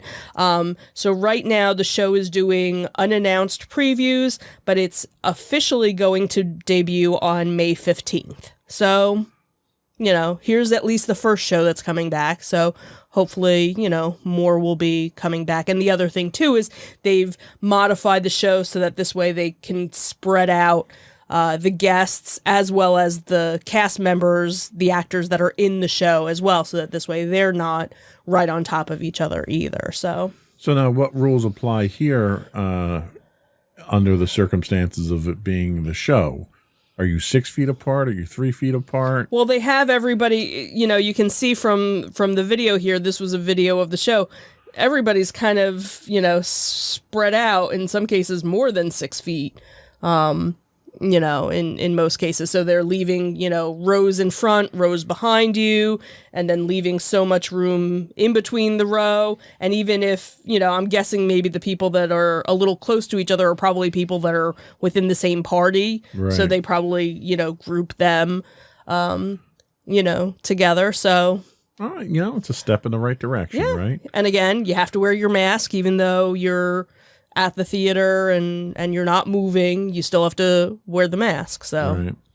So if you had a choice of what show you'd want to bring back next, what would it be? Phantasmic. See, and I don't know why they don't do that now, because you can spread out pretty well in Phantasmic if you don't pack everybody in like they usually Well, do. and that's the thing is, And it's unfortunately, outdoors. they always, pack everybody. And well, technically, this is it's not really indoor; it's just kind of covered. The Beauty and the Beast show would be nice too. And that's the thing, is a lot of them, they have very large theaters. Right, and right. really, besides Phantasmic, most of the shows, depending on what time of year you're going, don't get fully packed. So you could space people out, a little bit more. Phantasmic's one, because they usually only do it once or twice a night. That's where you get standing room only. So you limit your capacity. Well, You yeah, let and that's people what you know, have to and, do. you know, Yeah. if it's for public safety, right? absolutely. So, all right. So that's all we have for our Disney Detective. We'll be right back with our Tales from the Edge of the Other Side of the Room. I'm Galaxy.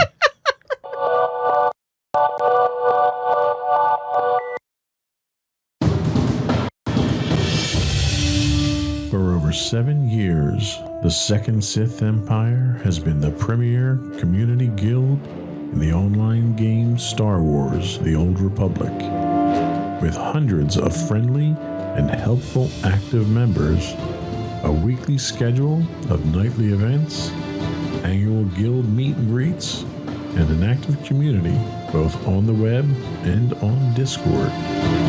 The Second Sith Empire is more than your typical gaming group. We're family. Join us on the Starforge server for nightly events such as operations, flashpoints, world boss hunts, Star Wars trivia, guild lottery, and much more. Visit us on the web today at www.thesecondsithempire.com.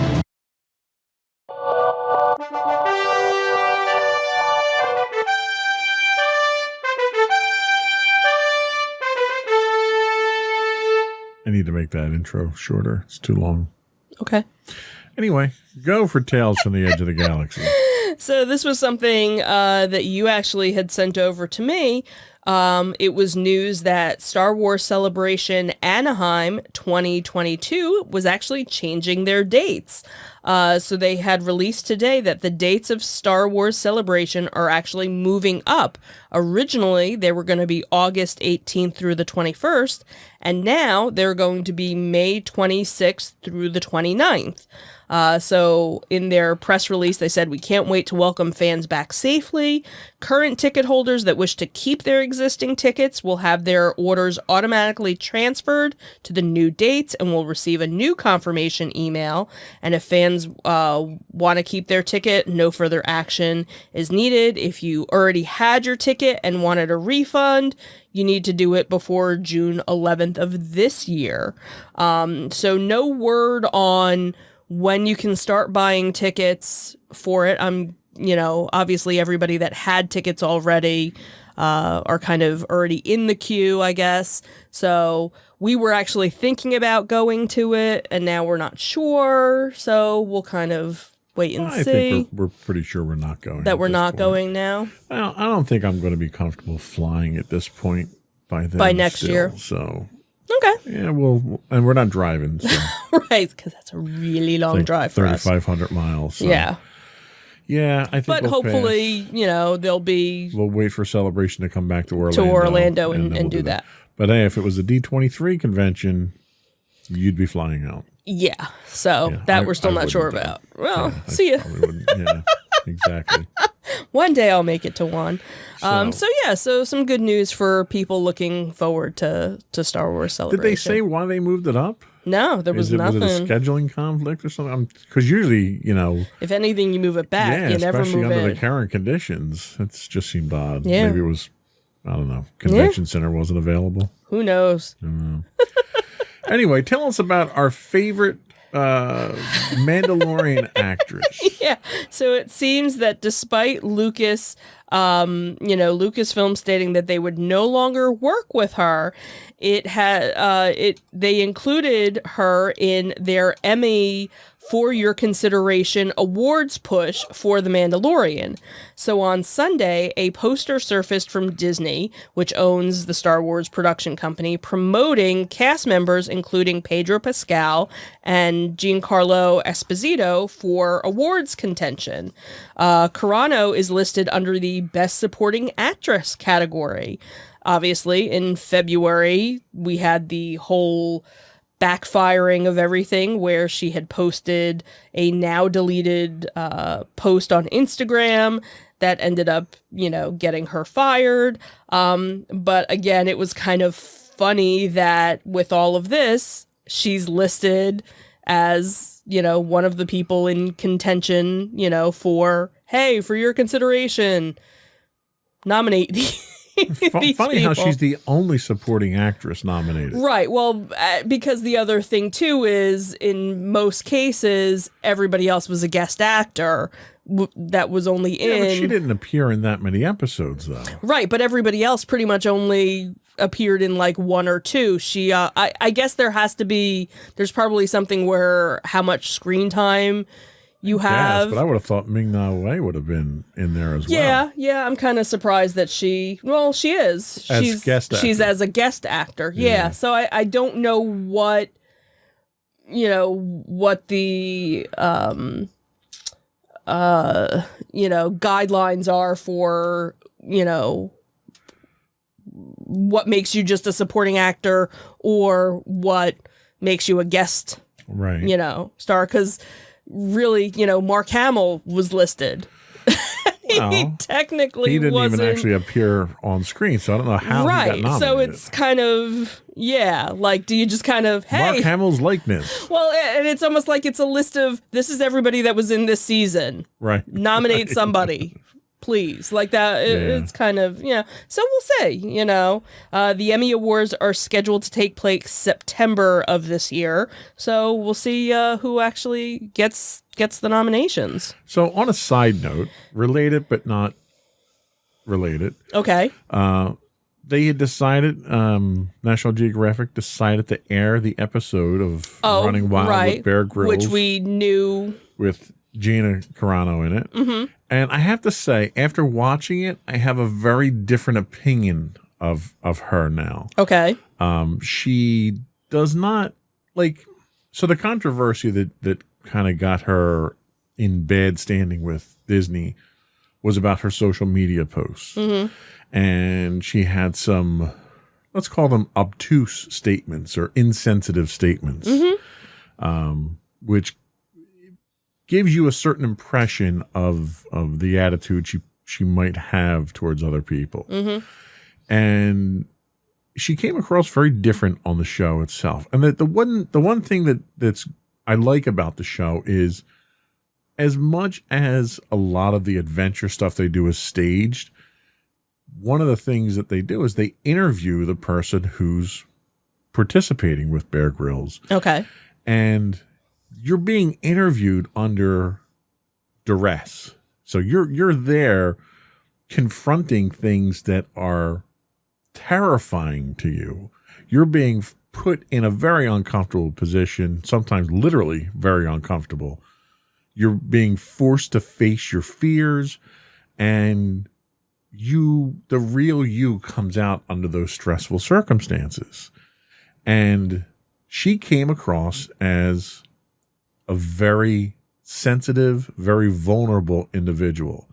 And you can tell that it was real because she's conveying stories. Like one story she conveys in the episode is about her sister. Bear asks about her sister, and her sister had an addiction problem. And they didn't go into real details about it, but she was in pretty bad shape, and they thought that, she was probably going to wind up killing herself as a part of that. And they talked about how almost like an intervention, she helped her sister out, and then her sister had her first child and it saved her life. And to see that sensitivity come out and that vulnerability come out under very honest circumstances gave me a very different impression of her, where I think the controversy that came out of her social media stuff probably wasn't an accurate reflection of who she is. It may have been external influence. It may have been any number of things.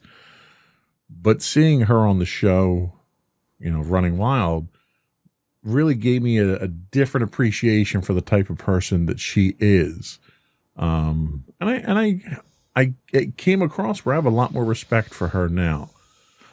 Anybody that goes through the stuff that on that show that they do, I have a lot of respect for. Right.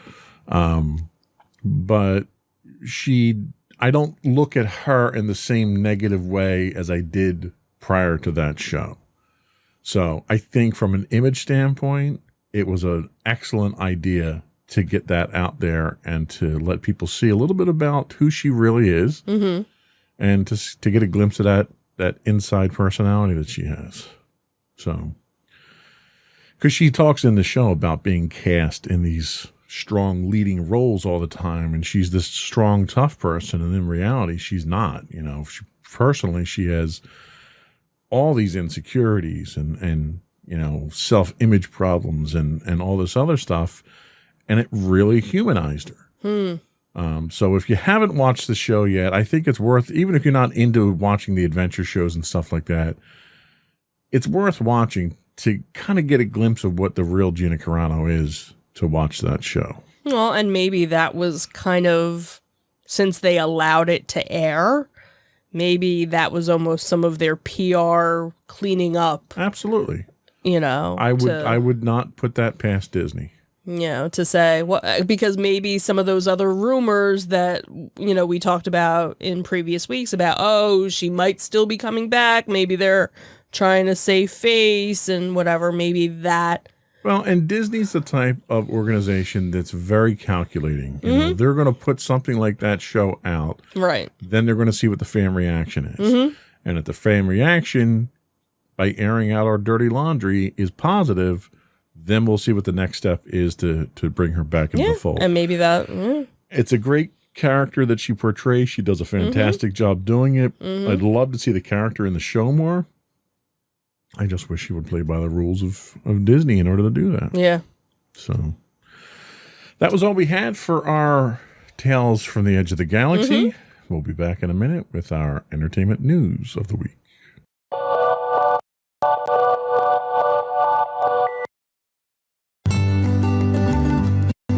Insights into Teens, a podcast series exploring the issues and challenges of today's youth. Talking to real teens about real teen problems. Explore issues from braces to puberty, social anxiety to financial responsibility. Each week, we talk about the topics concerning today's youth. We look at how the issues affect teens, how to cope with these issues, and how parents, friends, and loved ones can help teens handle these challenges. Check out our video episodes on youtube.com/insightsintothings. Catch our audio versions on podcast.insightsintoteens.com or on the web at insightsintothings.com.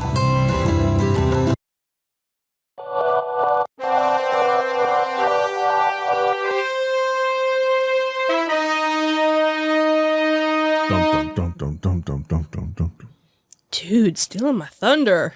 Go for entertainment news. So, James Gunn says that Guardians of the Galaxy 3 might be the end of the story. So, James Gunn loves to interact with fans on social media, and when somebody asked him about potentially working on a fourth Guardians of the Galaxy movie, he was incredibly candid about the franchise's future. He said that, you know, although he's open to anything, Guardians of the Galaxy Volume 3 was kind of the bookend to the story that started the first movie. He said, never say never, but I see Volume 3 as the end of the Guardians story that I started telling back in Volume 1. As you had mentioned about Dave Bautista, Gunn's post also came as Dave Bautista has suggested that his contract was going to be up at the end of filming of Galaxy 3, and that he insisted, again, that Drax could still live on, but in it with another actor. But then Gunn kind of wrote back and said that he really only sees Bautista in that role. So will Guardians 3 be the final movie? I guess we'll have to kind of wait and see what happens. Obviously, the movie was very successful. It was a welcome sign for Marvel because it gave, people a chance to see lesser known heroes and a different type of Marvel movie than we've been, seeing over the past years. And, then they even got, Disney transformed the Twilight Zone Tower of Terror in Disneyland into the Guardians of the Galaxy Mission Breakout ride. And there's also another Guardians of the Galaxy ride that's coming to Epcot. I'm guessing probably next year because of all the delays and whatnot. But then again, as you were mentioning, Bautista had said that, he's been with the franchise from the start. By the time Volume 3 is going to be released, he's actually going to be 54 years old.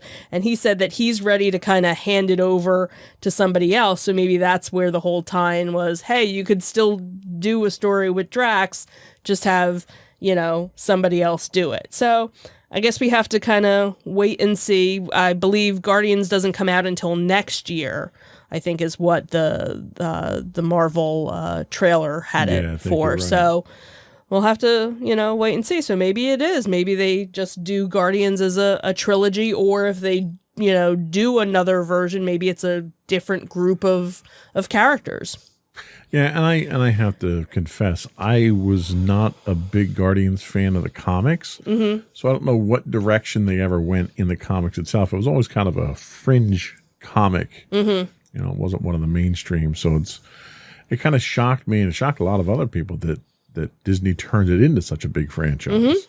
Because I'll be honest, when we saw the first Guardians of the Galaxy, and everyone said, "Oh yeah, they're going to be folding this into the Avengers Marvel Cinematic Universe," and I'm thinking, how are you going to do that? It did not even make sense to do that. Right. But they did. But they did a good job. And it worked. Yeah. I don't know where you're going in the third movie, though. I mean, after fighting a Celestial, what do you fight now? You fought a Celestial, you fought a Titan. What's next? God? Is it Guardians of the Galaxy versus God now? Who knows? Who knows? Okay, so Golden Globe news. Yeah, so this came out earlier. It was actually on Monday. So it seems there's been some growing Hollywood pushback against, the scandal-plagued Hollywood Foreign Press Association. And the avalanche of it all on Monday came as NBC announced that it would not broadcast the Golden Globes award ceremony in 2022. So the network's decision comes after there was an array of top-flight film and TV companies, including Netflix, Amazon, Warner Media, who have all been distancing themselves from the Hollywood Foreign Press and the Globes in recent days. So the Hollywood Foreign Press has not said whether it'll try to hold a Globes, ceremony next year. So they haven't even mentioned anything yet. So it seems the 87 member group is made up of critics of overseas media outlets and has been engulfed in by issues ranging from preferential treatment sought by its members to lack of racial representation in its ranks, which includes no black members, according to the Los Angeles Times investigation last year. So some of the problems, have kind of been an open secret for years among Hollywood insiders, but everybody's kind of just looked past it and just kind of gone on with it. Another blow to not only all of this is that as of Monday, Tom Cruise has now returned 3 of his Golden Globes that he got for Born on the 4th of July and Jerry Maguire, according to Variety. And that follows criticism of a group of other opulent A-listers, including Scarlett Johansson and Mark Ruffalo. So, it's not only, hey, we're not even showing your show. There are people that are like, I don't even want your award anymore. That's pretty bad when, people are giving back their awards. So they say, we continue to believe that the Hollywood Foreign Press is committed to meaningful reform. However, change of this magnitude takes time and work, and we feel strongly that the Hollywood Foreign Press needs time to do this. As such, NBC will not air the 2022 Golden Globes. Assuming the organization executes on its plan, we are hopeful to return to air the show January of 2023. And that was a statement from NBC. So it's kind of interesting to have everybody go against them, for the first time in, I don't even know how many years it's been. Well, seeing my response to that is, well, it's about time. Right. Because they've got a pattern of this abuse and neglect for years. Right. Why all of a sudden are these actors waking up and doing something about it?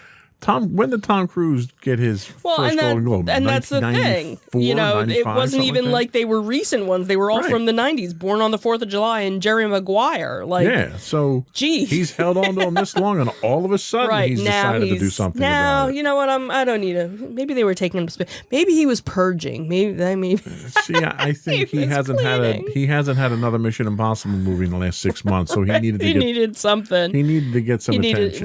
Right. So. Yeah. I don't know. Don't participate, Right. This is, everyone complains about cancel culture, and well, it's not cancel culture, it's consequence culture. Right. But the problem is that people have turned a blind eye all these years now. All of a sudden, now we're going to do something about it. No. It's a bit hypocritical, I think. Well, at least they're waking up now. Well, yeah, I guess it's about time. Better late than never, right? Yep. So, all right, that was all we had for our entertainment news this week. We'll be right back with our insightful picks of the week. Yep.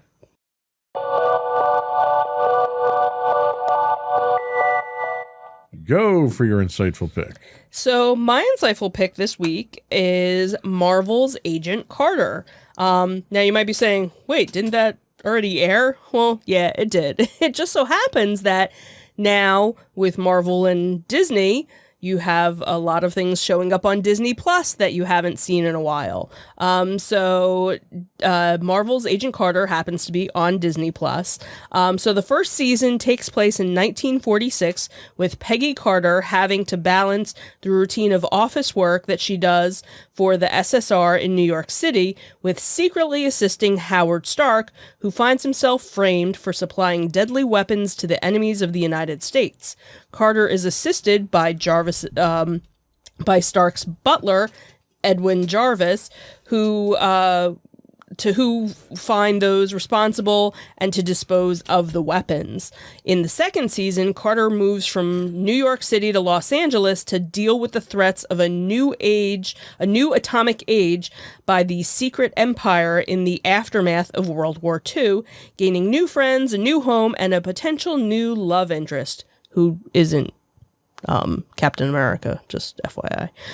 So the first season consists of 8 episodes, which originally aired January to February in 2015, and the second season consisted of 10 episodes, which ran January to March in 2016. Both seasons actually aired during mid-season breaks for Marvel's Agents of S.H.I.E.L.D.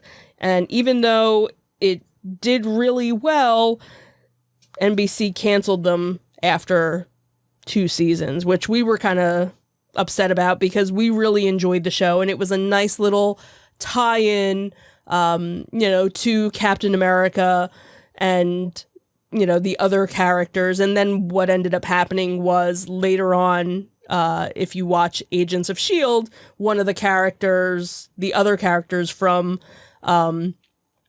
Agent Carter, he ends up becoming a character in S.H.I.E.L.D. So, and it's one of those things, we started watching it, or I started rewatching it again with our daughter because we did Falcon Winter Soldier, and she's up on all of the Marvel things. So now here's, to give you a little backstory in Peggy's life and, why mommy, likes her little Agent Carter pop so much.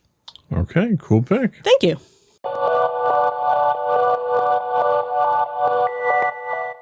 So my pick this week is not a documentary. Oh my God, really? It's not a crusty old show or movie that I dug up. This is actually fresh, brand new, hot off the presses. This week's insightful pick from me is The Bad Batch. Now, they call themselves The Bad Batch, but the motley crew that makes up Clone Force 99 boasts an astounding 100% success rate and skills unseen in any other clone troopers. Adept at working together, even after the end of the Clone War, Hunter, Wrecker, Tech, and Echo continue to operate as a unit, using their unique talents and specialized physiology to survive at the dawn of the Empire. Star Wars The Bad Batch follows the elite and experimental clone troopers of the Bad Batch first introduced in the Clone Wars as they find their way in a rapidly changing galaxy in the immediate aftermath of the Clone War. Members of the Bad Batch, a unique squad of clones who vary genetically from their brothers in the Clone Army, each possess a singular, exceptional skill that makes them extraordinarily effective soldiers and a formidable crew. So they kind of telegraphed this in the last season of Clone Wars when Disney had brought the Clone Wars back to finish the last season. Okay. There was a couple of episode arc that had the Bad Batch in there, and it kind of left everybody scratching their heads as to who are these guys? What are they doing with them? Why are they showing up here? It has nothing to do with the overarching story of the season. What's going on? And it turns out it was just a preview of their own show. Because like with Disney, everybody gets their own show now. Of course. I was not excited about this. I was not particularly enamored by them when they showed up in the Clone Wars. Being the Star Wars purist that I am, I didn't like the idea that you had these clones that were unique, because then they're not clones if they're unique. And the storyline behind them was a little extraordinary, and I don't know. I didn't like it. So I was hesitant to watch the show itself, but I finally broke down and I watched it, and it works. Surprisingly well, it works. The first episode starts off right when next Order 66 is executed, and what was very interesting was the very first episode brings another character in from Rebels who you don't get to see them in this light as an actual Jedi. Okay. In Rebels. So it's a little bit more backstory there. You get to see other characters. Tarkin shows up in this, and he's going to be a protagonist here. The dynamic between the team is very interesting, the way they do it. And they introduce another character who's another oddball, from the clones, that I'm still a little kind of the jury's still out on whether or not I'm going to like this character or not. But the first episode, I got that under my belt now. It was very well done. And again, it's one the show's run by Dave Filoni, so it's going to be good. So you're going to like it. Right. Like, even if I didn't want to like it, I'm going to like it no matter what. So anyway, The Bad Batch on Disney Plus, streaming now. And we'll be right back. Awesome.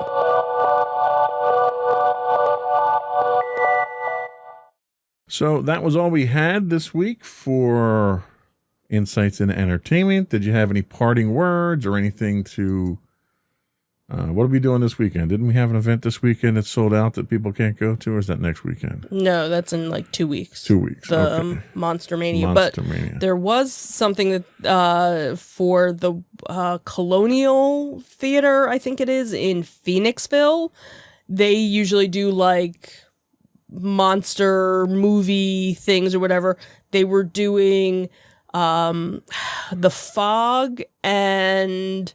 That's a good movie. something else. They were doing like a double feature. I think there were still tickets available, and it's the weekend of Memorial Day. It's like that Saturday night. I can't remember what the other movie was. If there's tickets available next week, we'll have to throw it in. Yeah, we'll mention it next week then. Before we go, though, I would invite folks to subscribe to the podcast. You can get video versions of all of our shows listed on our Insights into Things, right? Things? Yes, things. Things. Entertainment. Sorry, brain fart. It's the end of the day, end of the week. Exactly. Then you can get audio versions of this podcast listed as Insights into Entertainment. Into Entertainment. I mumbled there. Mumbles. Yeah, I'm getting tired here. Anyway, all of our podcasts are listed on Apple Podcasts, Spotify, Google, Stitcher, iHeartRadio, TuneIn, Amazon, any place you can get a podcast. And we would also invite you to contact us, give us your feedback. You can email us at comments@insightsintothings.com. You can find us at Twitter at insights_things. On Facebook, we're at facebook.com/insightsintothingspodcast. On Instagram at instagram.com/insightsintothings. You can get audio versions of this podcast at podcast.insightsintoentertainment.com. You can find us on YouTube at youtube.com/insightsintothings. We stream 5 days a week on Twitch at twitch.tv/insightsintothings. And then you can also find us. I'm not the only one. You can find us on the web. So if you forget any of those other links, go to our main website to find links to everything at insightsintothings.com. Go to them there's interwebs. Right. That's it. Another one in the books. Have a good week, everyone. Bye. Bye.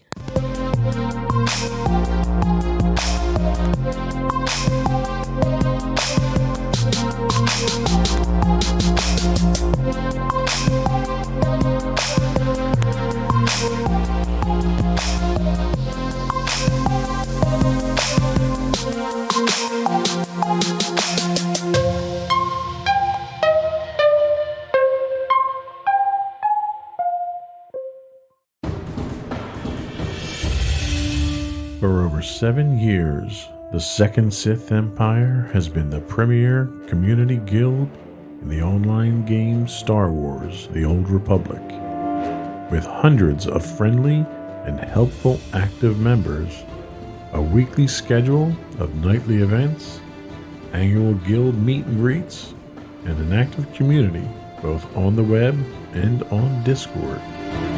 The Second Sith Empire is more than your typical gaming group. We're family. Join us on the Starforge server for nightly events such as operations, flashpoints, world boss hunts, Star Wars trivia, guild lottery, and much more. Visit us on the web today at www.thesecondsithempire.com. Insightful podcasts by informative hosts.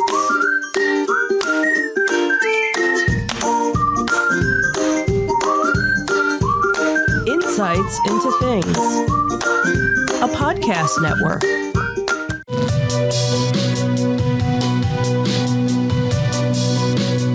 Welcome to Insights into Tomorrow, where we take a deeper look into how the issues of today will impact the world of tomorrow. From politics and world news to media and technology, we discuss how today's headlines are becoming tomorrow's reality.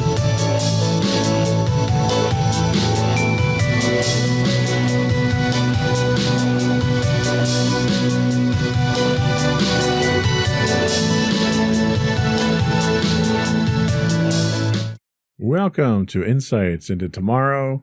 This is episode 11, The Trump Legacy. I'm your host, Joseph Whalen, and my co-host, Sam Whalen. How you doing today, Sam? Doing good. It's been a little bit of a while since we've done a podcast, but looking forward to another great show. Yeah, we took a little time off over the holidays to redo the studio and so forth.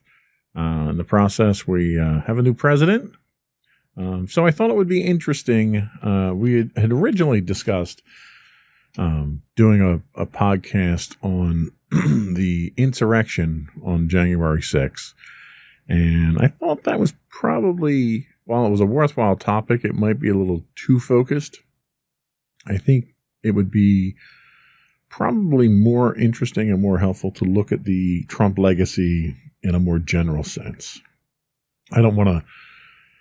I'm trying to be as fair and impartial as possible. I don't want to just look at the negative stuff from Trump, and I think the insurrection reflects very poorly on him. So today we're going to look at what some of his notable accomplishments were over the last 4 years. We'll look at some of his failures, and then we'll have kind of an open discussion about what the lasting effects of Donald Trump on the U.S., the world, the presidency, and so forth are. And then just a candid talk about where we think the future is under Joe Biden for the next 4 years. So, ready to get into it? All right.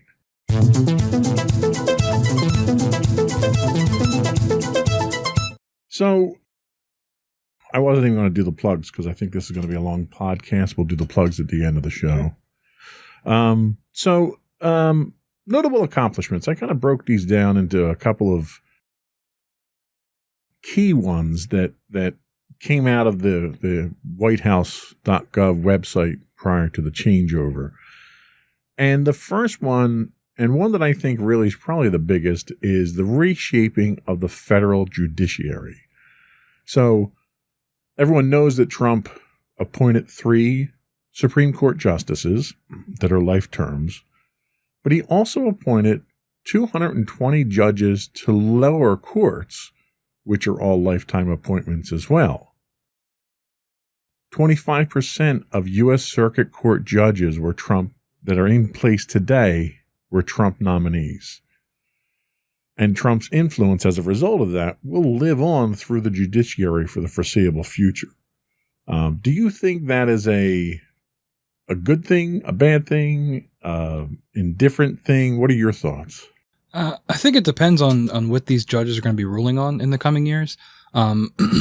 And especially since it's impressive as a president to be able to do that in only 4 years to appoint that many judges and 3 Supreme Court justices as well. So whether or not the judges will, rule on certain things in the coming years, it's still, it's something that'll be in a history book looking back at the presidency of one of his accomplishments. Absolutely. And I think the one thing that we've seen so far is the 3 Supreme Court justices did not tip the balance of power in the Supreme Court at this point in time, given the number of cases that Trump brought to the Supreme Court during the election phase that did not go in his favor. So I think, if nothing else, the impartiality of the Supreme Court seems to still be intact, which is a good thing. The next thing that we look at is Space Force. Space Force is the first new branch of the U.S. military since the U.S. Air Force was created from the Army Air Corps after World War II. It's supposed to be a more centralized version of the military missions in space. Now, that's not fighting aliens or anything like that. What they do is they handle satellite surveillance. They handle all the military satellites. They're responsible for the GPS system that's both civilian and military use. They're monitoring the various debris that's in space to make sure that it's not dangerous to future missions. What do you think? Do you think, I'll be honest with you, when I heard that we were creating Space Force, I couldn't help but chuckle. Mm-hmm. And I wasn't the only one, because it spawned a Steve Carell comedy series, that came out of this. What are your thoughts on Space Force? Well, I think space exploration is important. And I know over the years, the public has sort of waned away from that, and there's not as much interest as there was in the 80s and 90s and stuff. I do think if Space Force is going to actually do something, and it's not just a dumping ground for money like a lot of other of these types of programs, they spend a lot of money, especially when it comes to the military. There's a lot of money put into that.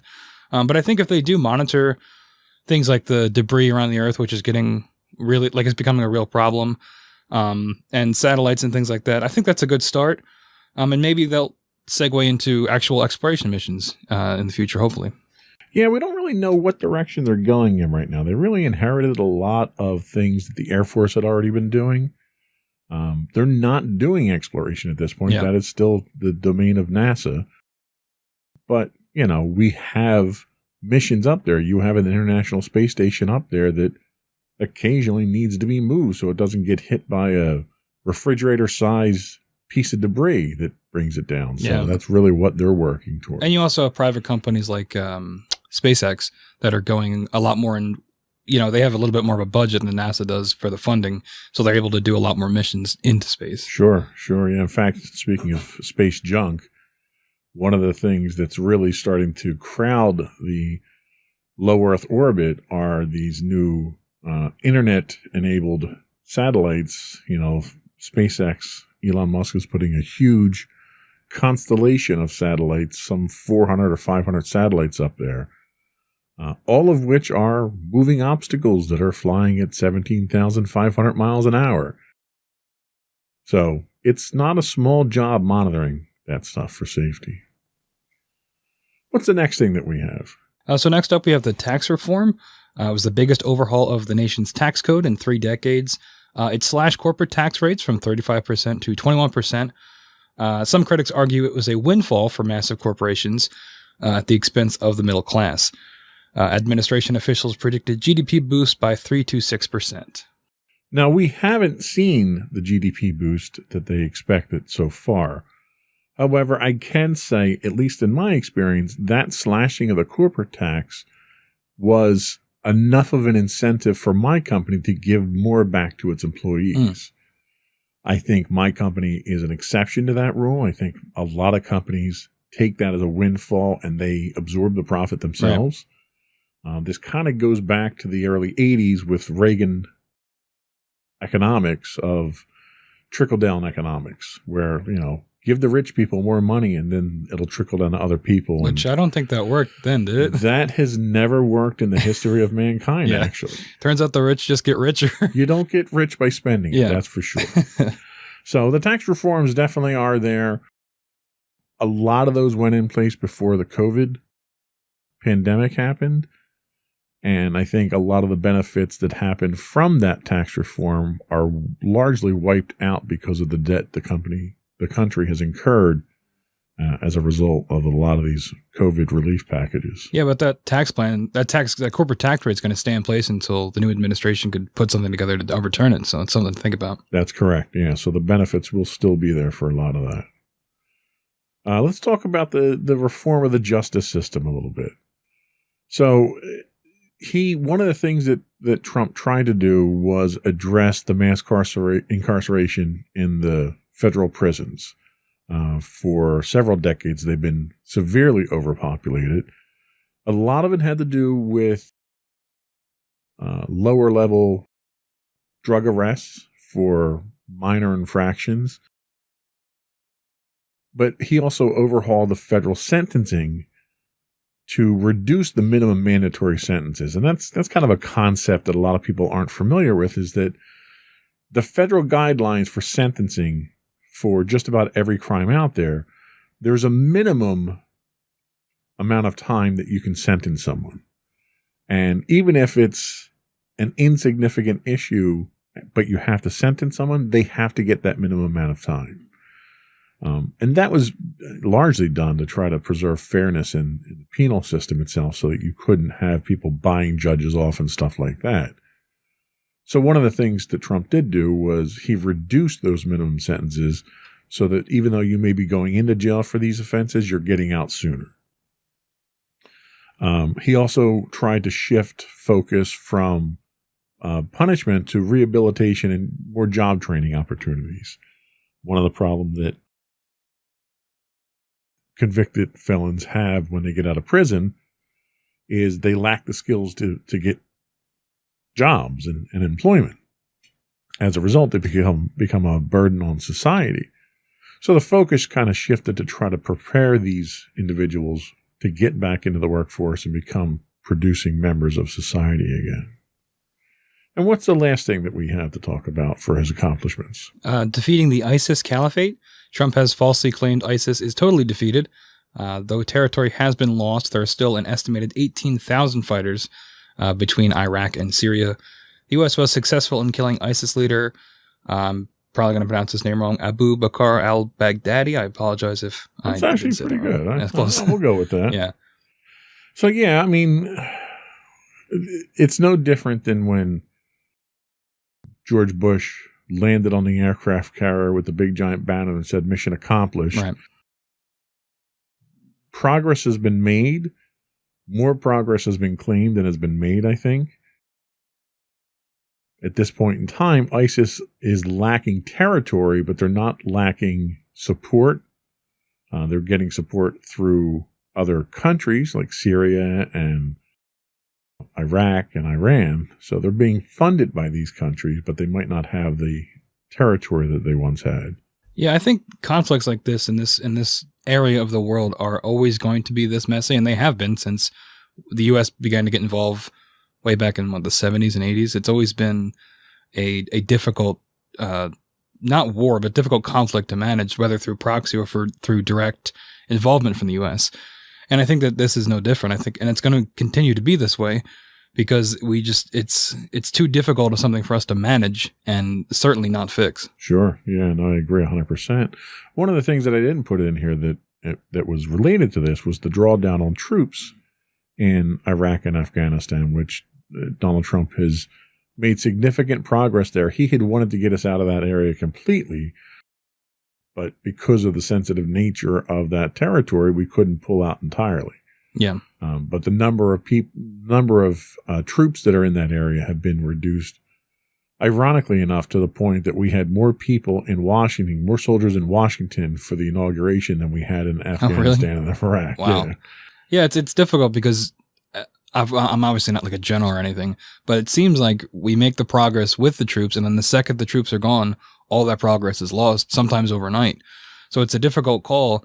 It's easy to say we're going to get everybody out of here, but it's a sticky situation. It's not that easy. Yeah, and when you think about it, you figure this is the longest war the United States has ever been involved in. You know, the closest one to this was Vietnam, which was roughly 10, 12 years, but figure we've been fighting this war in that territory, this war on terror, since September 11th attacks. Yeah, and we could probably do a whole show comparing that to Vietnam. I mean, they're somewhat similar in terms of a difficult terrain, the language barriers, things like that, guerrilla tactics, and all that. It is just a mess. Absolutely. So that's some of the notable accomplishments that Trump had in office. Let's take a break. We'll come back and we'll talk about some of the failures that I think a lot of people have focused on.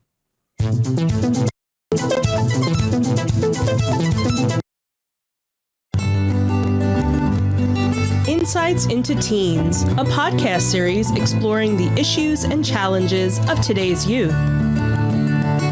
Talking to real teens about real teen problems. Explore issues from braces to puberty, social anxiety to financial responsibility. Each week, we talk about the topics concerning today's youth. We look at how the issues affect teens, how to cope with these issues, and how parents, friends, and loved ones can help teens handle these challenges. Check out our video episodes on youtube.com/insightsintothings. Catch our audio versions on podcast.insightsintoteens.com or on the web at insightsintothings.com.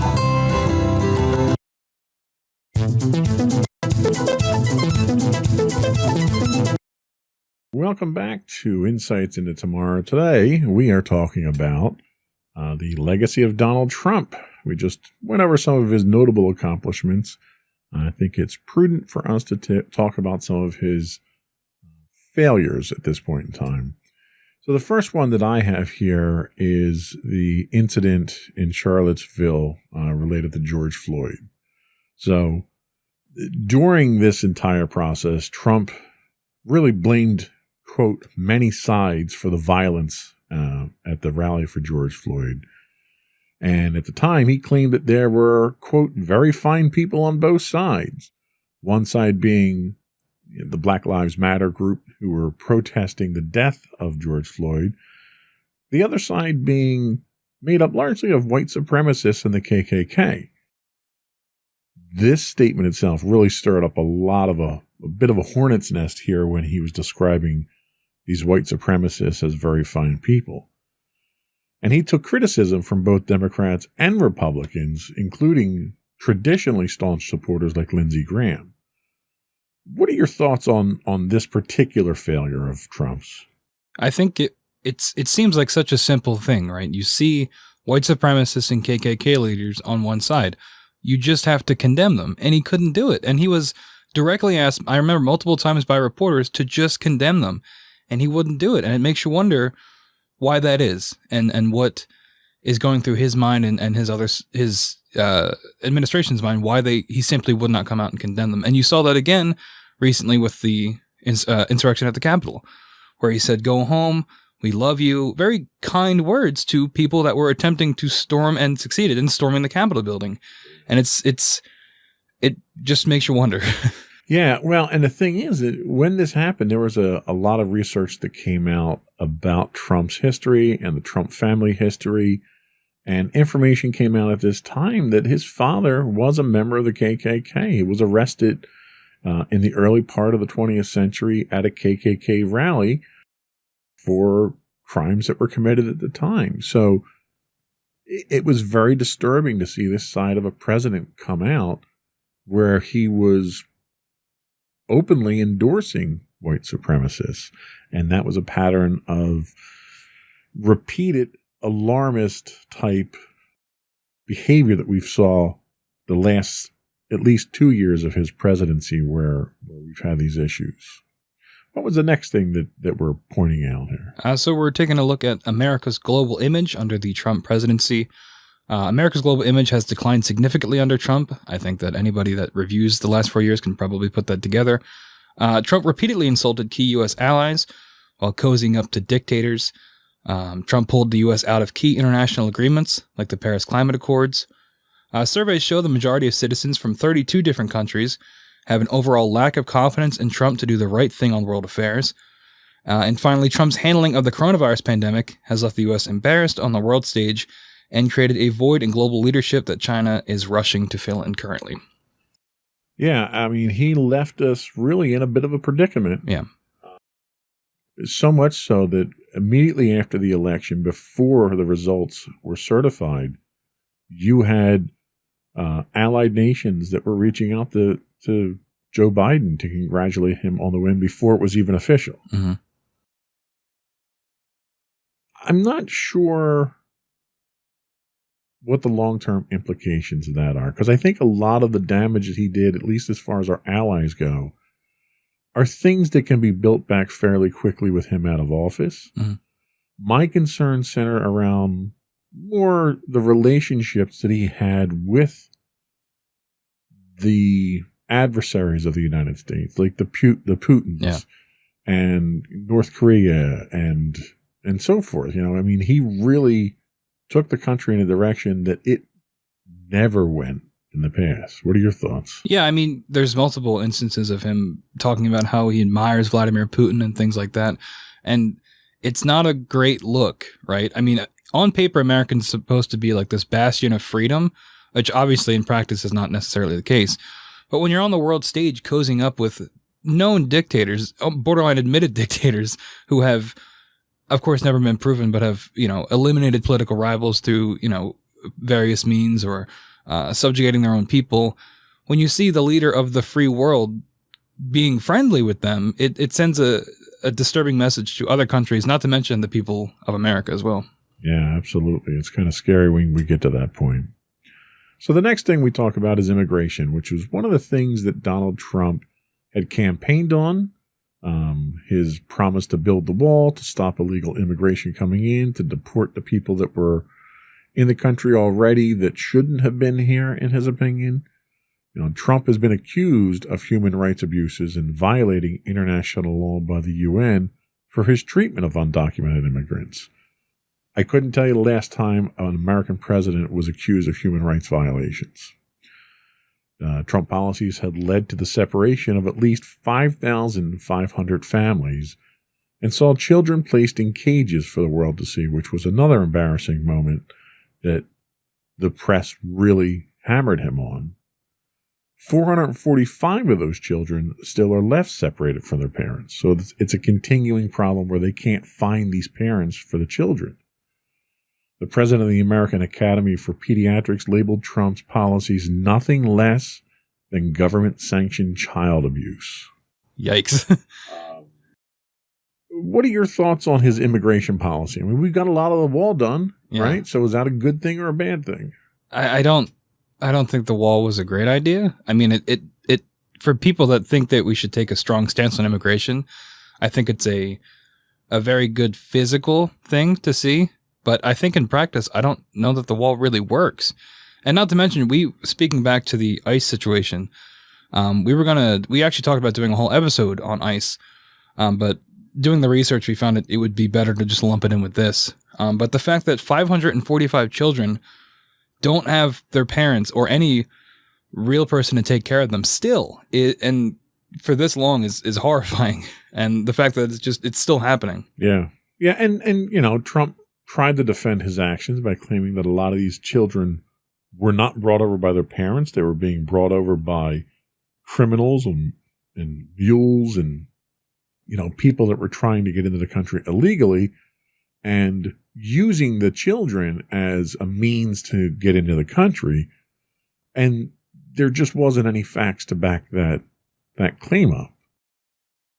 As with a lot of the things that we deal with Trump, there's a lot of misinformation.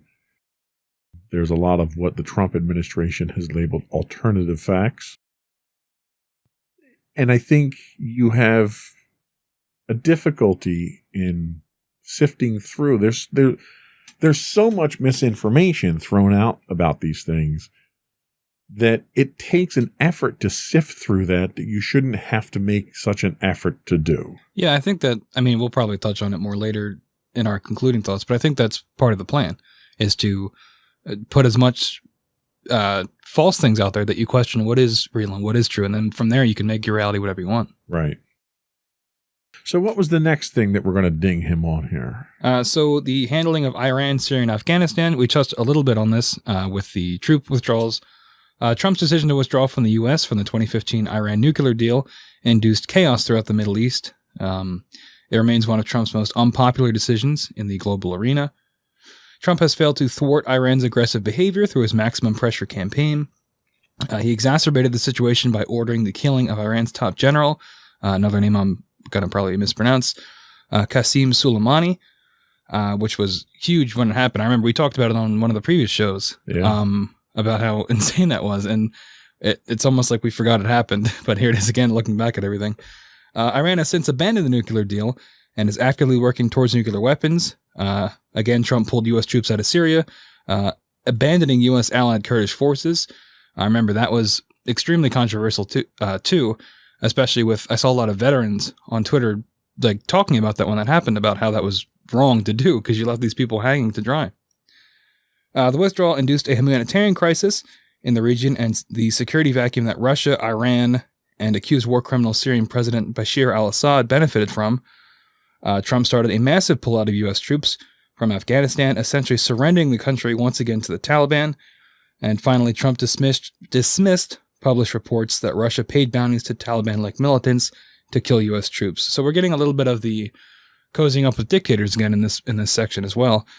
And overall, it's not a great look. Yeah, no. And if you look, at the big picture of weakening our position in the Middle East by all these troop pullouts, by pulling out of the Iran nuclear deal, which is just going to incite additional chaos. It's going to rile the Israelis who won't stand for Iraq having nuclear weapons, so they're going to act unilaterally on their own if we do not maintain a coalition in the area. You're basically lighting the fuse on a powder keg. And I look at what he did, and I can't fathom why you would have done that. He claims that he doesn't want America tied up in these long-term wars, but we're almost like the control rod in the nuclear reactor there. And if you pull that control rod out, the nuclear reactor is going to melt down. Yeah, it's kind of like what we talked about before. Like it's easy to say, oh, I don't want America involved in these situations. But when you've got nuclear deals signed with these countries, that's more than just a war. There's larger implications there on both the world stage and for that local area. And it's like you said, it's lighting a fuse that I guess the new administration is going to have to deal with. Yeah, and it's a headache. I mean, not only is it weakening the U.S. position and our allies' position in the region, you're directly strengthening our adversaries' position at the same time, which makes you wonder what team Trump was really playing for at the time. So the next big one that Trump has been trying to take care of since day one was the repeal and the replacement of Obamacare.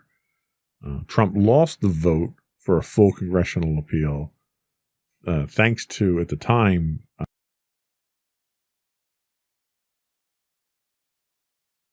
Ruth Bader Ginsburg? No, Senator McCain. Oh. That was like one of the great acts of defiance that Senator McCain had against Donald Trump, was to turn that vote down. He's managed to dismantle parts of it, including the rollbacks on tax penalties for those that are not enrolled in health care. But in the meantime, he's failed to offer anything close to a replacement. He's been questioned several times on this, and his statement has been, it's ready. We're going to roll it out in a couple of weeks. A couple of weeks never got here. He never rolled out a replacement for it. The Supreme Court, as a result of that, did not allow it to be repealed because there wasn't a replacement for it. But he's weakened it significantly. And this is another problem that he's generated that the current administration, the new administration, is going to have to deal with. Yeah, I'm not sure if the Biden team has said what their plans are to deal with this, but you'd imagine they're probably just going to reinforce it and kind of build back up where it was. You have to. You have to at least put in the stuff that was pulled out at this point, because it's kind of silly to not have these in. And it's unfortunate for people because this was one of his big things when he was running for president, was that he was going to get rid of Obamacare and put something new into place. It's unfortunate that all these people that voted for him or promised that, and unfortunately simply never got it. Well, and the ultimate irony is that he didn't want to get rid of Obamacare. He wanted to get rid of Obama's legacy. Mm. And Obamacare, being a large part of that legacy, was one of the things that he targeted. Right. What's the next thing we have? So we have the twice impeachment. This has been obviously in the news recently. Trump is the first U.S. president to be impeached twice while in office. Trump's first impeachment was for abuse of power when he attempted to solicit outside foreign interference in a U.S. election. I believe that was Ukraine, correct? Correct. Trump withheld $400 million in congressionally approved military aid from the Ukraine to pressure them into investigating Joe Biden's son for corruption. His second impeachment revolved around his attempt to incite an insurrection of his supporters when they stormed and breached the U.S. Capitol in an attempt to stop the certification of the 2020 election. Yeah, we're not talking about flimsy things here. No. We're literally talking about two treasonous acts that the President of the United States, who's sworn to uphold the Constitution, has been accused of. Now, the first impeachment that we had, he was not found guilty. He was not convicted of the impeachment. But that was largely because the Senate was controlled, majority of the Senate was controlled by the Republicans at the time, who, for whatever reason, whether it was fear of repercussions or what, would not go against Donald Trump despite the overwhelming evidence. You know, the large accusation in that first impeachment was that he solicited outside interference in American elections.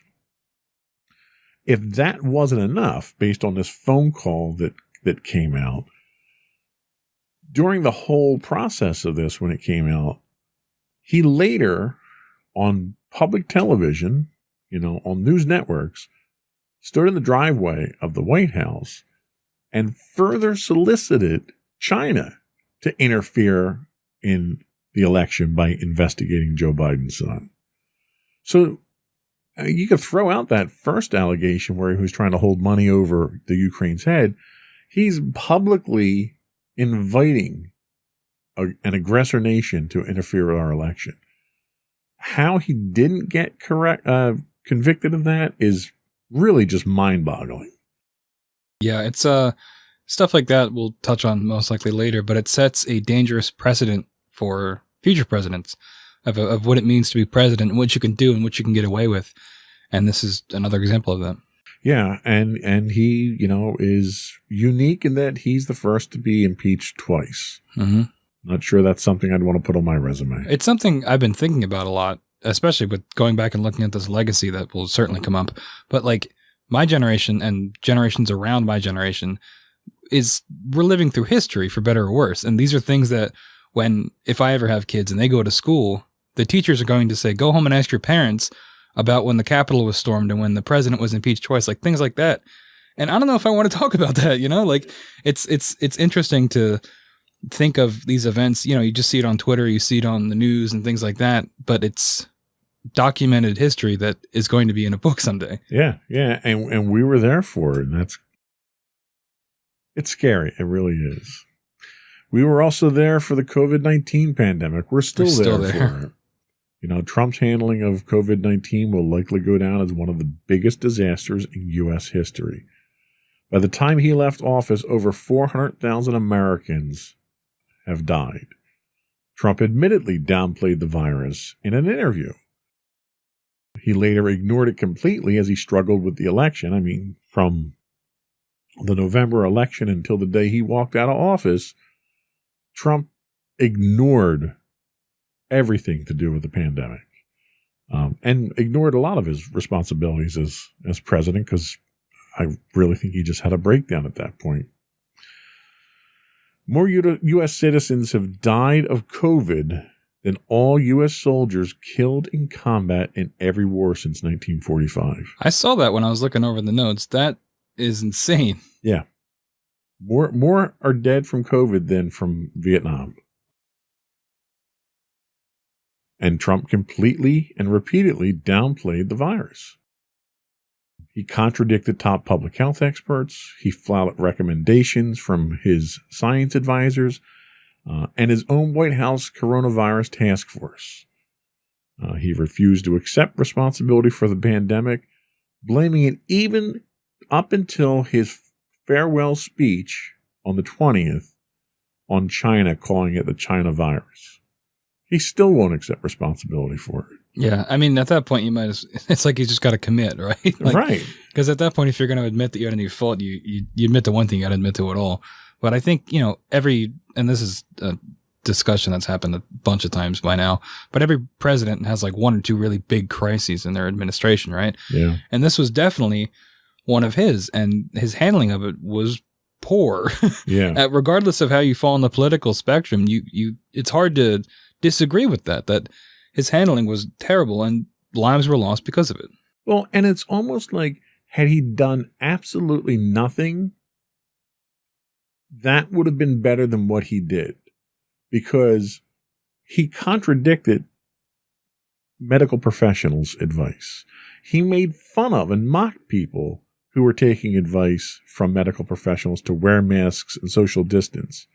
He deliberately exposed his Secret Service detail when he himself contracted COVID so that he could have a publicity stunt driving around the block for the press. Then he returns to the White House still infected and makes a show out of taking his mask off and working in the White House with everybody else and exposing everyone else. Yeah. It's, and I don't know if we have it here, but also pulling out of the World Health Organization was really bad in the middle of a pandemic. Yeah. And I think we talked about that on another show as well. We're repeating ourselves, but like just the headline makes itself, right? Trump pulls out of World Health Organization in the middle of a pandemic. Like, why would you do that? Exactly. Well, and he wasn't taking anyone's advice anyway, so it wouldn't have mattered if we stayed in there. So what's the next thing that we have? Because it sounds like we got a lot more bad than good here, but this section is a little long in the tooth, but I feel like we're doing our best here. So the next section is about the U.S. economy. Trump took credit for a robust economy that he inherited when he took office and had shown nearly 10 years of steady growth prior to his election. The U.S. now faces one of the worst economic crises in history linked to his disastrous response to COVID-19, which we just talked about. Over 22 million jobs were lost. Unemployment is at 7.9%, more than double the 3.4% of the pandemic. The national debt is at the highest level since World War II. And the economic growth of the U.S. will average just above 0% for the first Trump term. Trump made quite a measure of success by citing the growth of the stock market throughout his presidency. And the funny thing is if you look back over the last 10 years, if you look back over the last two administrations, the Bush and the Obama administration, we had the recession that hit during President Bush's term. Then you had all the bailouts, the controversy over corporations that were too big to fail and the government bailing them out and so forth. But then we went on a steady increase in the economy that grew at a pretty consistent pace year over year, despite what Trump did. You didn't see any spikes in growth under Trump that would mark something significant that he did. But what you did see was all the controversies that came out with Trump. The economy continued to grow. And it grew not because of Trump, but in spite of Trump. Because typically any other president who would have gotten tied up in some of the controversies that he did would have had a direct impact on the economy. And it was almost as though the economy and the world expected this sort of thing from Trump. So they sort of shook it off and it didn't affect the economy. But even then, what you had was the pandemic hit. Your unemployment soared, the country shut down for a period of time, and the country never fully recovered from that. Our unemployment today is more than twice what it was before the pandemic hit. So if there's a measure of success to look at here, it's what the recovery looked like after the crash. And after the last recession that we had, there was significant growth. We've yet to see that in this case here. So the economy, even though the Dow Jones and the stock market's up and that's all great, the economy itself, the jobs themselves that were promised, that Trump has touted over and over again, just haven't materialized. Yeah, and again, we go back to the, we go back again to the incoming administration and how they're going to, you still have all the negative impacts of the pandemic, which is still going on, and how they're going to deal with that and how they can come back from that. It's a complex thing that is not as easy as, oh, I was president for 4 years. Everything that happened in those 4 years is cut off from what was before me and what is after me. This is what I did. It doesn't work like that. Right. And especially when it comes to the economy, which is obviously one of those hot button issues that people love to talk about when they talk about who they're going to vote for or who is a successful president. But it's not as black and white as, some people would like to think it is. Absolutely. So the last thing that we wanted to kick Donald Trump for here is damaging democracy. So Trump consistently eroded democratic norms during his tenure. Trump's constant attack on the media led UN experts to warn of raised risk of violence against journalists. He's threatened to deploy U.S. troops to American cities and demanded poll workers stop counting ballots to sway the election in his favor. Trump's constant dissemination of disinformation on the electoral process have led historians to draw parallels between him and Benito Mussolini. Trump has refused to accept the clear-cut results of the election and failed to provide any substantial proof to his claims for election fraud. The president is charged now with inciting insurrection at a rally and attempting to prevent a peaceful transfer of power. So now, since I wrote these notes up earlier in the week, additional information has come out that shows not only did Donald Trump incite and encourage his supporters to storm the Capitol, he also has financial ties to several organizations that were part of that shows he's financed those groups to do exactly that. I don't think democracy has ever been threatened like this since the Civil War. What do you think? Yeah, no, I completely agree. And the difficult part is these are all facts, right, that we've just stated, but I can still guarantee you that there's somewhat half of the country that would disagree with this. And that's where the real damage is, the erosion of a common reality that we all have, right? Because, and I think that is, and I mentioned it before, but I think that that's part of the tactic, is to put so much information, false information out there, and to do all these things that for any other president, any one of them would have got them out of office, most likely, or a terrible scandal. But to just keep doubling down and to keep, moving facts around, it has eroded just average people's way of thinking. And I've seen it in my own life personally, people I know, that we can't even talk about it because we don't agree on the facts and what is real and what is not. And just because I have facts, it makes me, I'm only saying that because I hate Trump, but it's not that's not what is true. And I think that is a thing that we're going to see in the coming years, is this difficulty of telling what is fact and fiction. Even if Trump is no longer in office, I think that stain is going to remain with the country for a while.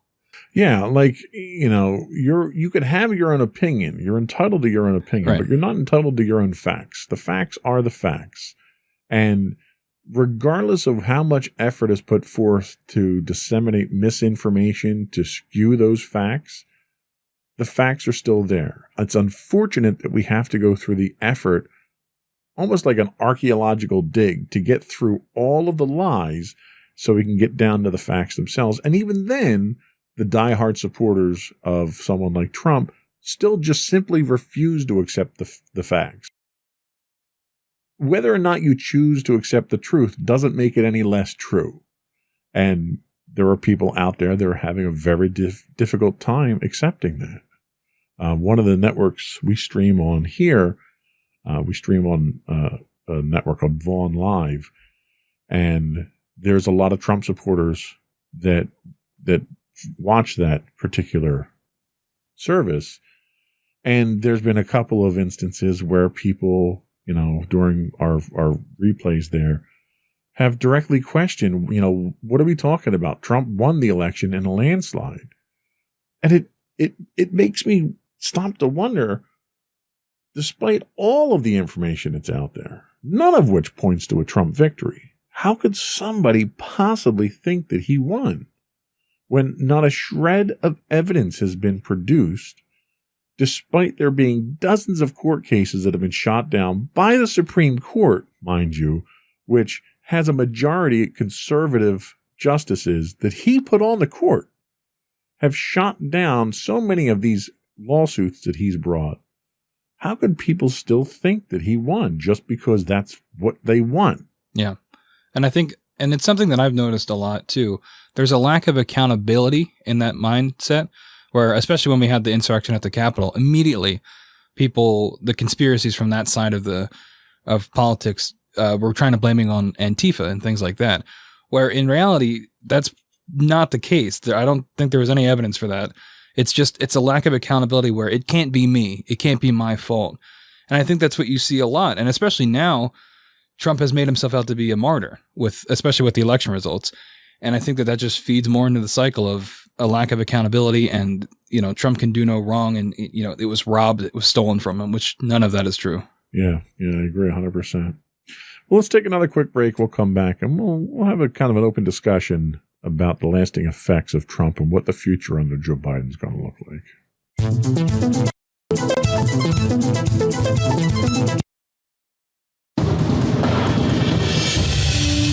For over 7 years, the Second Sith Empire has been the premier community guild in the online game Star Wars: The Old Republic.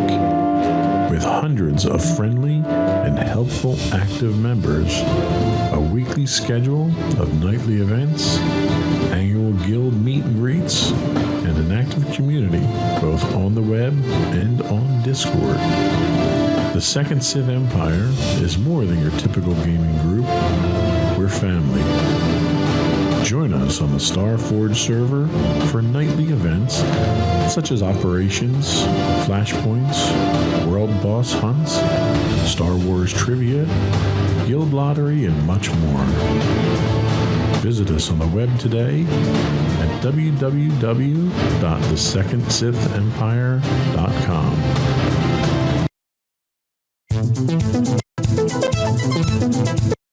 Welcome back. We are talking about the legacy of Donald Trump. And then we're going to talk about what the lasting effects of Donald Trump are on the world in general. And I'm going to throw a couple of these categories at you, and I want to get your thoughts. So the first thing that I have here I'd like to hear about is, what is the future of the judiciary and the Supreme Court thanks to Donald Trump? Well, like we've talked about, he had the 3 Supreme Court judges and what was it, 150? 250 other judges appointed. So that's definitely a lasting impact. I think it's really going to come down to, which is what I said during that segment, was how these judges are going to come down on a lot of decisions. I mean, we saw they don't always just toe the party line like you'd expect with certain things that Trump was trying to get them to do.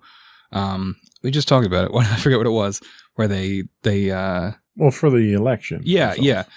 So something like that, you know, if the fear is that they would just follow his orders, that was proven to be false. So I think that shows a somewhat of a hopeful thing where they are impartial, which is what you want from your judges. So hopefully we'll see that continued impartiality. The one thing that does concern me, though, is you have a man who appointed several hundred judges to lifetime appointments that will affect the judiciary moving forward. And this is the same man who was such a terrible judge of character appointing cabinet members that he had a revolving door on his cabinet and couldn't keep cabinet members. And he had positions where he had 3 and 4 replacements over the course of 4 years, which makes me wonder, how competent and qualified is he to choose a justice that's there for life? Is that something that concerns you at all? Yeah, I mean, that's a fair point, and hopefully, he has not been great at picking people, but based off their character. But hopefully, out of those 250, we'll get a third that are good at their jobs, best, for the hope. But if not, then hopefully the system will do its job, and they'll resign, or we'll find replacements. Hopefully, that's being very optimistic. Okay. Well, we're always so doom and gloom, I try to think positively. How about foreign affairs and our allies? What do you think the lasting effects are going to be on that? Well, I think initially it's probably going to be negative, but luckily we have the benefit of Joe Biden already having a working relationship with a lot of these people, most likely because of his time as vice president. So I think that is going to help rebuild a lot of the ties that Trump might have severed or damaged or tried to sever. And I think, having Joe Biden as the president might, the rest of the world will see America sort of back on track, hopefully, as having a functional government, a more, not traditional, but a more professional government. And I think that'll hopefully be a good thing for, our allies. And I agree with you 100% on those points. About the economy and taxes, what do you think we can see long-term for that? Well, we talked about that corporate tax slash. Hopefully that is at least adjusted. I think that's way too much of a slash for corporations. I know you had mentioned that your company, things like that, get benefits, but I think big picture, I do think it negatively impacts the most amount of people. For the economy, I think it's probably going to get worse before it gets better until we get coronavirus under control, which hopefully with the new administration we will, now that they're encouraging science and vaccinations are rolling out and things like that. Hopefully, once the virus is stabilized, the economy will also, in turn, be. I think you're on the mark there. It's really everything still centers around Corona. Yeah. What about immigration? Can we expect long-term effects of his immigration policies? I think that also kind of ties in with foreign allies and the world's perception of America. Hopefully, Biden will be able to be a little bit more welcoming and to immigration. Now, I know some people are very against any kind of immigration, but I think that taking the stance that Donald Trump did of almost xenophobia, or not almost, xenophobia, is not the way to go about it. And I think even if Biden's going to come down strictly on it, I'm not sure he's going to be as vocal about it. Sure, yeah. And what about, I specifically mentioned COVID here, but pandemics in general. Do you think the next pandemic, hopefully that won't be for at least another 100 years, do you think the country's going to respond differently than it did during Donald Trump's reign? I'd say most likely, especially because, looking 100 years back with the Spanish flu, people have such a, it's when you look in a history book and you see all the pictures in black and white, it's not as tangible. But with this, in our modern age, where you have, social media and things that will most likely be able to be looked back on, I think it'll be a lot more real for people. And hopefully if it's less than 100 years, people like my age or younger will be alive still and will say that, this is not a joke. And hopefully whatever administration is in power at that time will have learned from past mistakes and, be able to have some sort of pandemic like task force, is designed for these things, especially as the world gets more and more globalized every day. Yeah, here's the hope. And finally, what do you think the long-term impact on the presidency itself is going to be? I mean, we just had a president who challenged every norm and every check that's been put in place on the power of the presidency. Do you think there's going to be a lasting effect on the presidency? Absolutely. And I think that Trump testing all of those limits is going to set like I said before, a dangerous precedent going forward. And I think that even the Biden administration will probably take some liberties with that as well, with what a president can do with things like executive orders or pardons and things like that. Hopefully that extended power will get reeled back, checks and balances and all over time. But I think in the immediate future, it's still going to be a little up in the air on how the presidency is viewed. Okay. So the future. All right. Let's turn our attention to the future under Joe Biden. He's got 4 years. I don't think he's going to do a second term. So he's got 4 years to accomplish what he wants. And the first thing really is to unify a nation that is more divided now than any other time in our history, save for the Civil War. Do you think Joe Biden has what it takes to unify the country, given the staunch support of 70 million people who voted for Donald Trump? Honestly, I don't know. Because it's just, in his speech during the inauguration, he talked about it not being about parties, which I feel like every president says, but that doesn't work. It's not how that works. And in my experience, I don't think that that's possible. I just think that, and I don't know what it is, but I think people are much too focused on their political parties and that divides us so much. And I'm not really sure how you can fix that.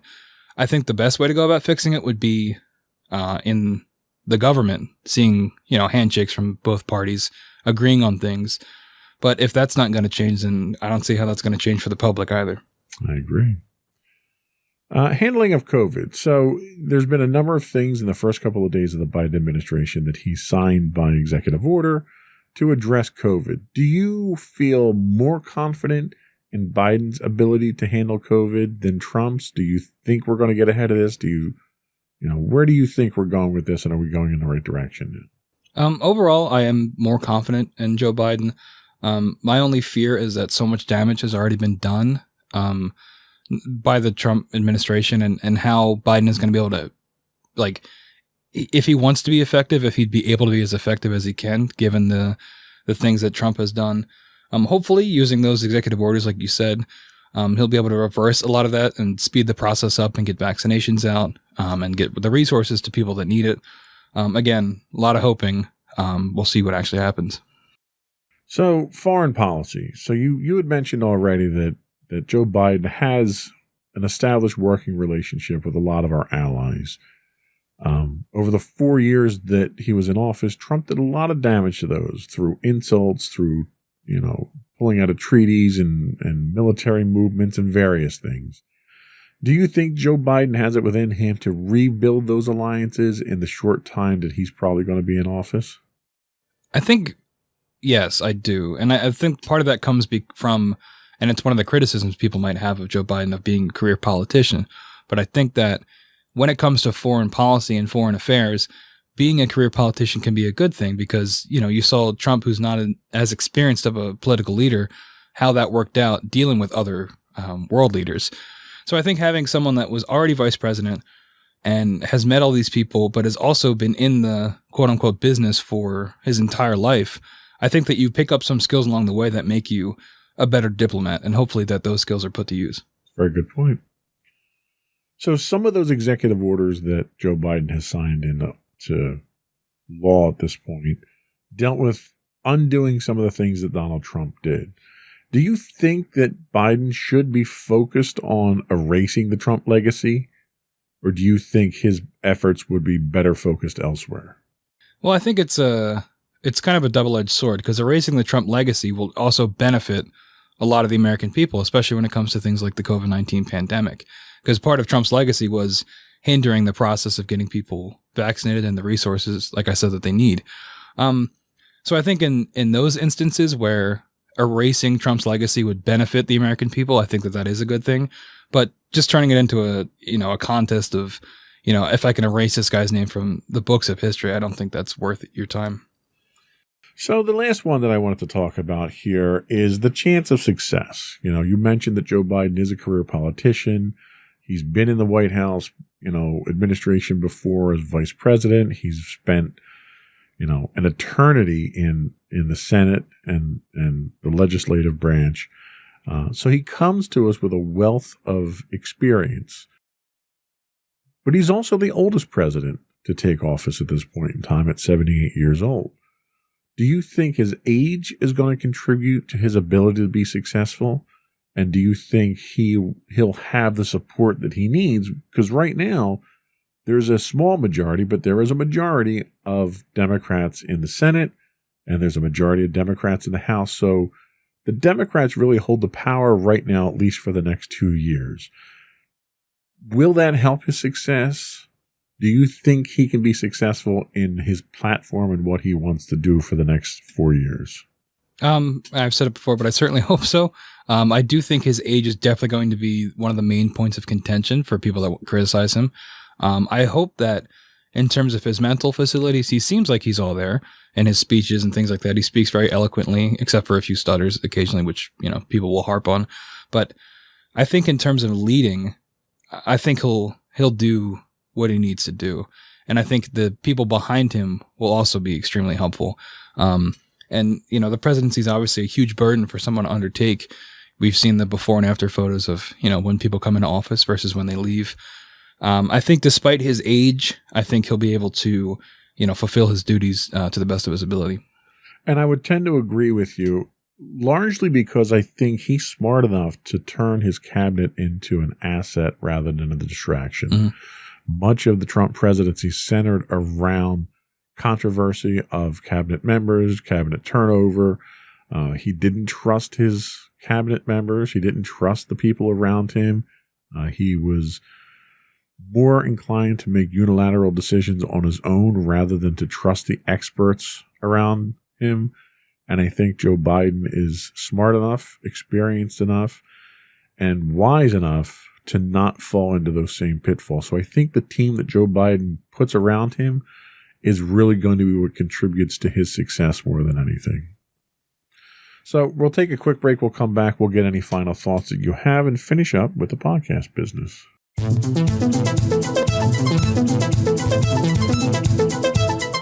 Go for your final thoughts. So I think looking back at the Trump legacy, one of the biggest appeals he had when he went into office was people didn't want another career politician. They wanted something different. And they got that. And it overall, I don't think was a good thing. We've broken it down into various different topics, but I think overall it had a negative impact on the country, right? And you ask yourself, I forget what president did this, but are you better off 4 years? Hang on, I'm messing this up. Are you better off now than you were 4 years ago? And I think most people would say no, whether it's for economic reasons or the impact the coronavirus had on them. And obviously you can't blame all these things just on Trump. However, he was the president and he's supposed to be the leader. And I think it's hard to disagree that he failed as a leader. And hopefully, there's obviously detriments to having a career politician in power, But I think now that is what the country most likely needs. Yeah, I think this was a case of we got what we asked for, and what we asked for was not what we needed. It was a learning experience, I think. The country will continue to feel the effects of for years to come. But I think it's a learning experience that we won't make that same mistake again. That was all we had for today. Thank you for your time. I appreciate you coming to talk about this volatile subject. Before we go, I do want to throw the plugs out there. You can get the audio version of this podcast listed as Insights into Tomorrow. Video versions of all of our podcasts can be found if you look for Insights into Things. We are listed on Apple Podcasts, Spotify, Google, Stitcher, iHeartRadio, Amazon, Pandora, and something else that I can't remember. I really need to write all these down. Tune in? Tune in, sure. Sorry, tune in. Sorry about that. We would also invite you to reach out to us and give us your feedback. You can email us at comments@insightsintothings.com. We are on Twitter at insights_things. We are on Facebook at facebook.com/insightsintothingspodcast. On Instagram, you can find us at Insights Into Things, where you can get links to all that and everything else on our website at www.insightsintothings.com. Anything else? That is it. All right. Another one in the books. Bye.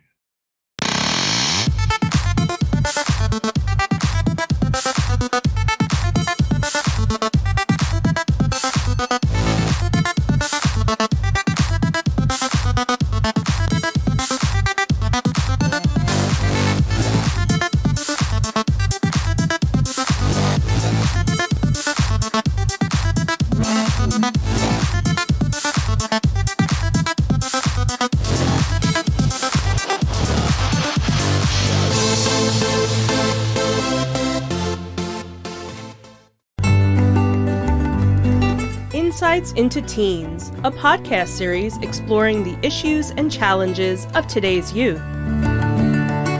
Talking to real teens about real teen problems. Explore issues from braces to puberty, social anxiety to financial responsibility. Each week, we talk about the topics concerning today's youth.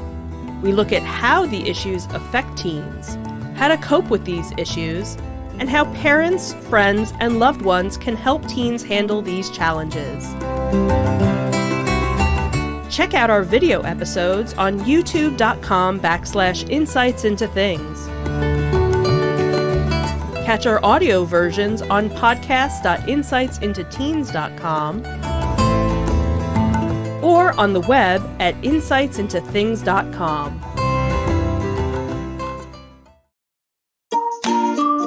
Insightful podcasts by informative hosts.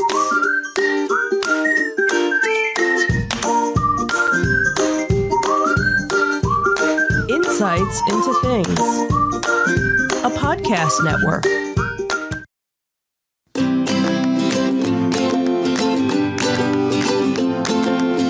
Welcome to Insights into Teens, a podcast series exploring the issues and challenges of today's youth. Your hosts are Joseph and Madison Whalen, a father and daughter team making their way through the challenges of the teenage years.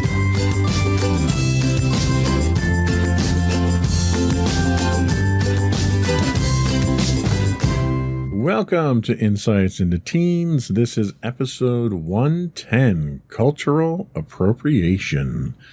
I'm your host, Joseph Whalen, and my compassionate and understanding co-host, Madison Whalen. Hi, everyone. How you doing today, Maddie? I'm doing all right. How about you? Doing all right. A little hot today. I think we got up into the 90s today. Hottest day of the year so far. Yep. But that's what they make air conditioning for. Yeah. Anything exciting going on this week? I just have a couple of quizzes and tests and stuff. Nothing really too big. Okay. Well, it seems like an easy week then. So this week we are talking about cultural appropriation. We'll help you understand what cultural appropriation is, by looking at the meanings associated with the phrase and other vocabulary associated with cultural appropriation. We'll take a look at some real-world examples of cultural appropriation and why they're considered cultural appropriation. And finally, we'll look at ways to know if something is cultural appropriation and how to avoid cultural appropriation in our everyday lives. Ready to get started? Sure. All right.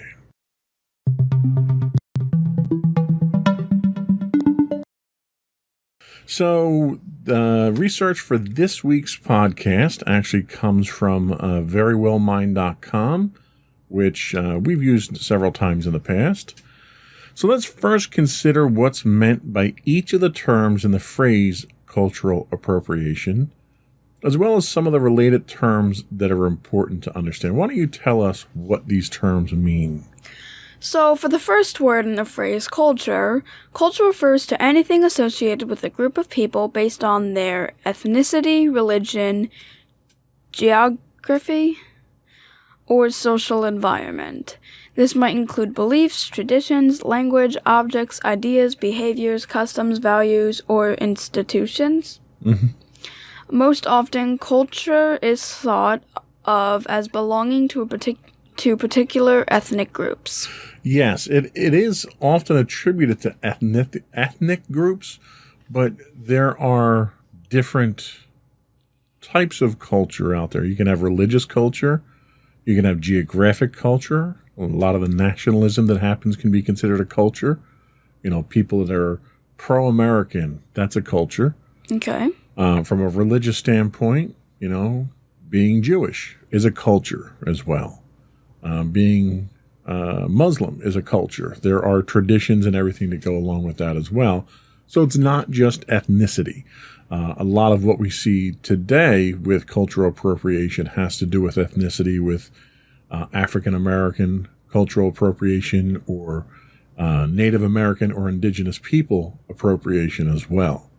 So it's important to keep in mind that it's not just ethnicity, it's other things. Okay. So what do we mean by appropriation?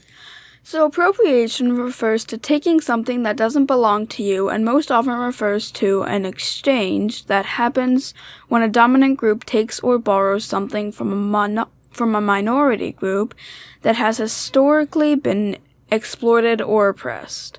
In this sense, appropriation involves a lack of understanding or of appreciation for the historical context that influences the act of what is being taken.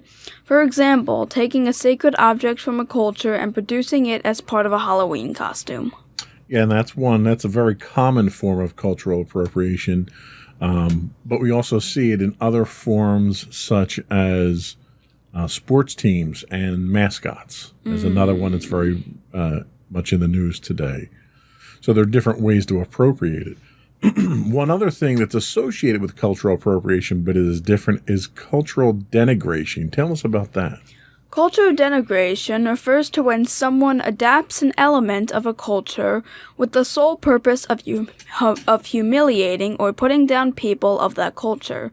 The most obvious example of this is blackface, which originated as a way to put down people of color as having certain undesirable personality traits. Yeah, blackface is something, I don't know if you're familiar with blackface. I think I've heard of it before. It's something that sort of came out of the vaudeville era where you had white actors who would put on black makeup and portray themselves as African Americans, but they would do it in a way that was insensitive and portraying stereotypes of popular stereotypes at the time of African Americans at the time. So it was not at all an accurate depiction of the culture, and it was deliberately meant to be used at the expense of members of that culture. Another example of this is most of the television Western shows in the 1950s and 60s with the cowboys and Indians. And, you know, the Indians were all played by white actors that were in makeup. And the Indians were always portrayed as being uneducated, not very smart, savages, and just they were the bad guys. You know, when you played cowboys and Indians, if you were the Indians, you were the bad guys. So that was another form of cultural denigration that was predominant through the 40s, 50s, and 60s. Now, the flip side of all that is cultural appropriation and respect. Let's talk a little bit about that. I think you mean appreciation. Yes, that You too. said appropriation. Sorry. Cultural appreciation and respect, yes. Cultural appreciation is the respectful borrowing of elements from another culture with an interest in sharing ideas and diversifying oneself. Examples would include learning martial arts from an instructor with an understanding of the practice from a cultural perspective, or eating Indian food at an authentic Indian restaurant. When done correctly, cultural appreciation can result in creative hybrids that blend cultures together. And this is really, as a society, this is really what we should be striving for. Because the one wonderful advantage that we have in this country is we have such a diverse culture. We have so many different cultures that we can sample from. And you see this a lot when we go into the city. You know, if we go into the city to a convention or something like that, you can drive 5 or 6 blocks and go through 4 different cultures. And you get different styles of dress, different styles of food. You get to experience all of these things in this, you know, wonderful melting pot that we have. And that appreciation of those cultures makes us better for that. You know, for the longest time, I didn't get to experience Indian culture or Chinese culture. But when you venture into the city, most cities are like this, you have all these ethnic groups that tend to congregate in their own areas of the city, and you can walk from neighborhood to neighborhood, and it's almost like traveling around the world. It really is, the richness that you get from the cultures, and it's something to appreciate. And I think a lot of people kind of take that sort of thing for granted, especially a lot of people who live in the city take it for granted that it's there. Coming from a suburban lifestyle like I did, you didn't have any of that stuff. You know, the first time that I got to travel through the city, I was amazed at the diversity that you had there and just the variety that you had when you went from block to block. You've experienced it, you know, when we go into the city. What are your thoughts on that level of diversity that a city brings you here? Well, it's definitely really cool to see all these different cultures being represented while you just walk a few blocks. It's really amazing how far we've come and how much appreciation and diversity we have right now. And I get to experience other cultures that if we didn't go into the city or this wasn't happening, I probably would have never experienced or learned about, unless I was, of course, in history. Absolutely. And the other thing that we have the advantage of is, you know, we travel to Disney frequently, and one of the shining examples of cultural diversity is going to Epcot, where you can literally walk from country to country, and it's not unlike other things in Disney, it's not actors that are in costume portraying these roles. These are actual residents of these countries that they come in, and they're part. Most of them are part of the Disney University program, and they're part of their exchange students, and they live on property for periods of time. But they run the venues, they run the restaurants and the stores and the shops and everything. Ooh, I never knew that. Yeah, and they're actual, like, you know, we go to Mexico, those are actual, you know, residents of Mexico who live there and are here on exchange. So there's a level of authenticity there that you wouldn't normally expect with Disney. That's an even more, I think, vibrant experience going into that and experiencing that type of environment. Mm-hmm. You know, when we go to France, you know, we ate at the restaurant in France the one time, And our waitress was, from a little town outside of Paris when we talked to her. And that's really cool. And they're there to exchange their culture, which is what's really nice. I mean, when you experience that cultural exchange in the cities, they're not there for the purpose of educating you. They're there to live their lives. So you're oftentimes fortunate enough to experience that culture as part of that regular life experience. But when you go to Epcot, they're there to educate you. They're there to share their culture. They're there to answer your questions. And there's tons of questions that I always have when I show up to folks, from their traditional dress to the foods to where they come from and what do they like about where they lived. It's to me, it's very interesting to get to know people on that level. And Disney offers a very unique experience for that. Mm-hmm. So we're going to come back. We know what we're talking about now as far as cultural appropriation. We're going to come back and we're going to talk some examples of cultural appropriation and put up some shiny examples of how not to culturally appropriate. We'll be right back.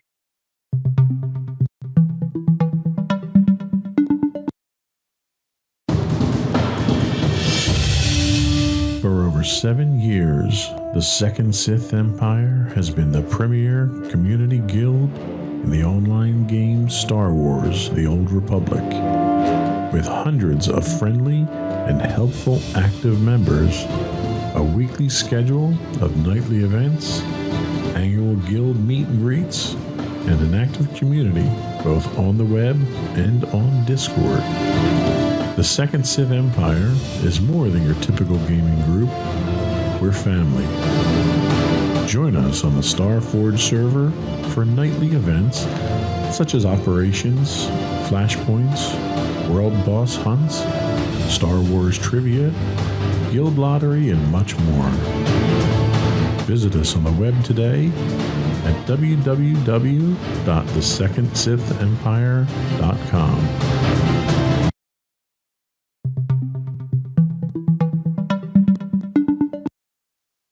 So we've talked about a few examples of cultural appropriation already, but there's tons of examples of cultural appropriation out there, some of which we might not even realize is considered cultural appropriation. Okay. Why don't you go down, we have a list here. Let's go down the list and we'll dissect that list. Okay, so the first on the list is intellectual property, like patents, copyright, industrial designs, and trademarks. Right. So can you think of any examples of intellectual property that's been culturally appropriated?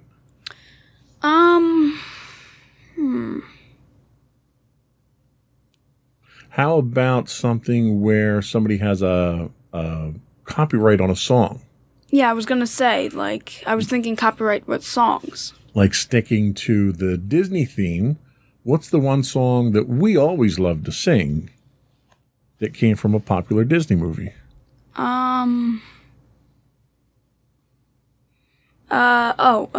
We do the background vocals and Mommy does the main vocals.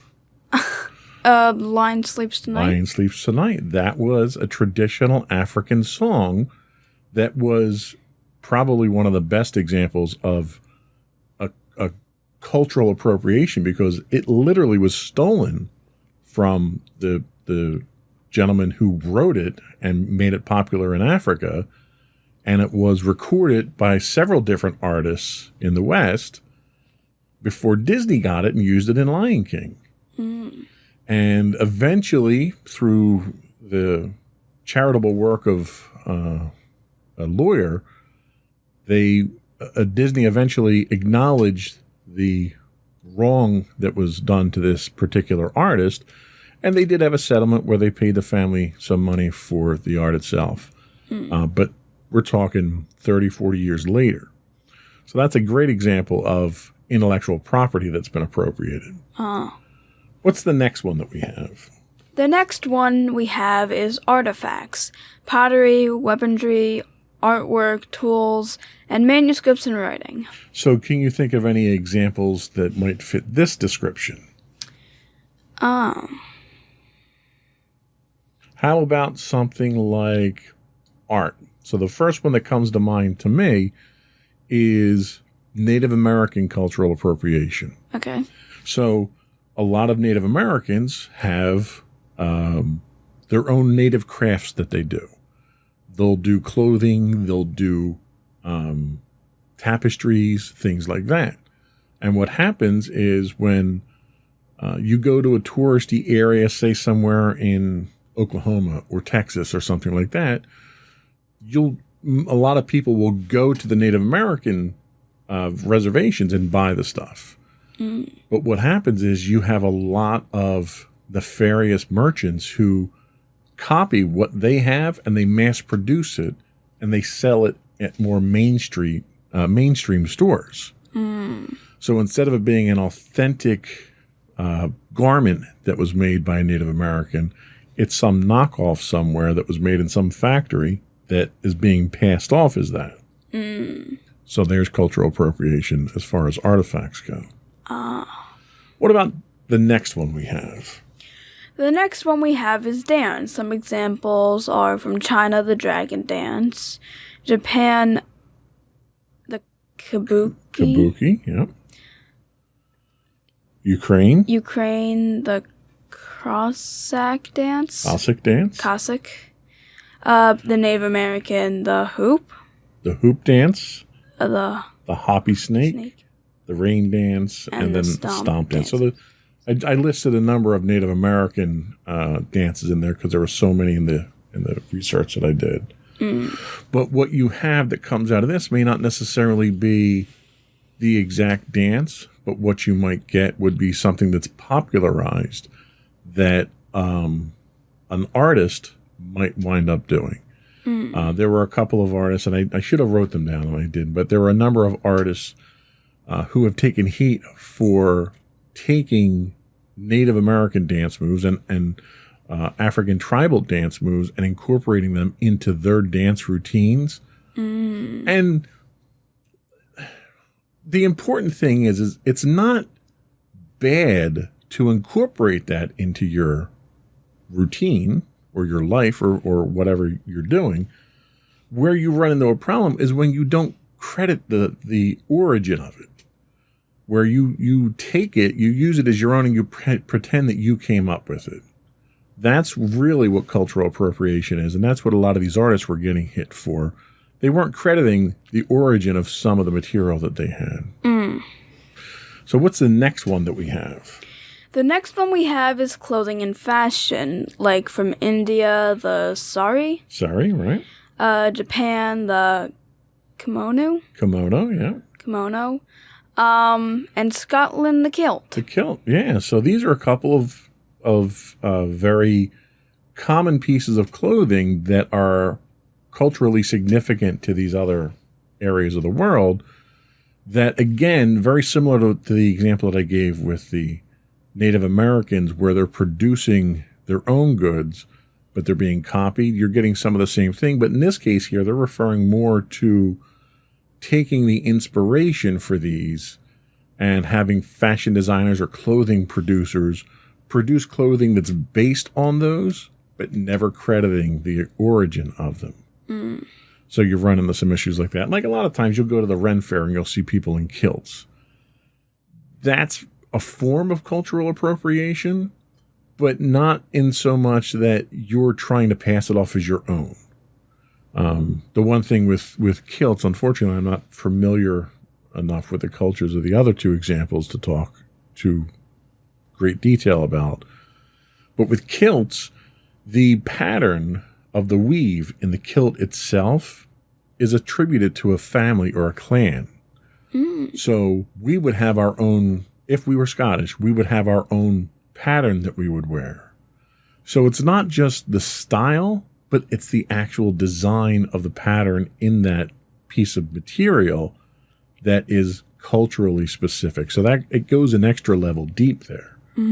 So if you were to dress in a kilt in Scotland, you would be recognized for your clan based on the pattern that's in the cloth itself.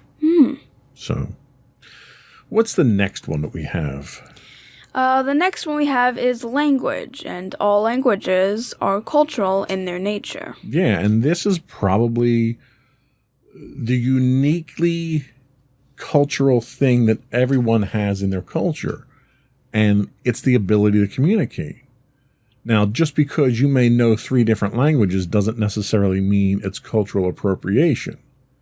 But what they're referring to here is when you start appropriating terms and phrases from certain languages into your vernacular, and you make it into sort of a slang type use of that word, where you're not necessarily giving credit to where the terms came from, but you may be using them in a derogatory way too. So it's not really speaking a different language, it's borrowing elements of that language to enhance your own vernacular. So, and that's where it can become insulting in certain circumstances. I can definitely see that. What's our next one? Next up, we have music, and we've kind of talked about this a bit before, but music can be tied to ethnicity, geographic location, religions, and cultural significance. Yes. So music, like language, is something else that is very cultural driven. So it can be based on your ethnicity. You know, African Americans have a very distinctive musical sound that their culture provides. And in fact, it's been heavily borrowed upon and stolen in many cases, you know, and we'll talk a little bit later in a few of the other examples that we have. But Judaism, you know, religions are very musically inclined. Even Christianity is very musically inclined. Islam, very musically inclined. They're all cultures they're all art forms that are culturally based. And when we borrow from any of those without giving them credit, it's cultural appropriation. So there's a lot of meaning, especially with Christianity, and there's so many different denominations of Christianity. There's a music associated with certain types of denominations that when they're not treated with respect can then turn into cultural denigration as well. So that's you know, a significant thing to keep in mind. What's our next one? The next one we have is religious symbols, like for Christianity, the cross, Judaism, the Star of David, Buddhism, the Wheel of Dharma,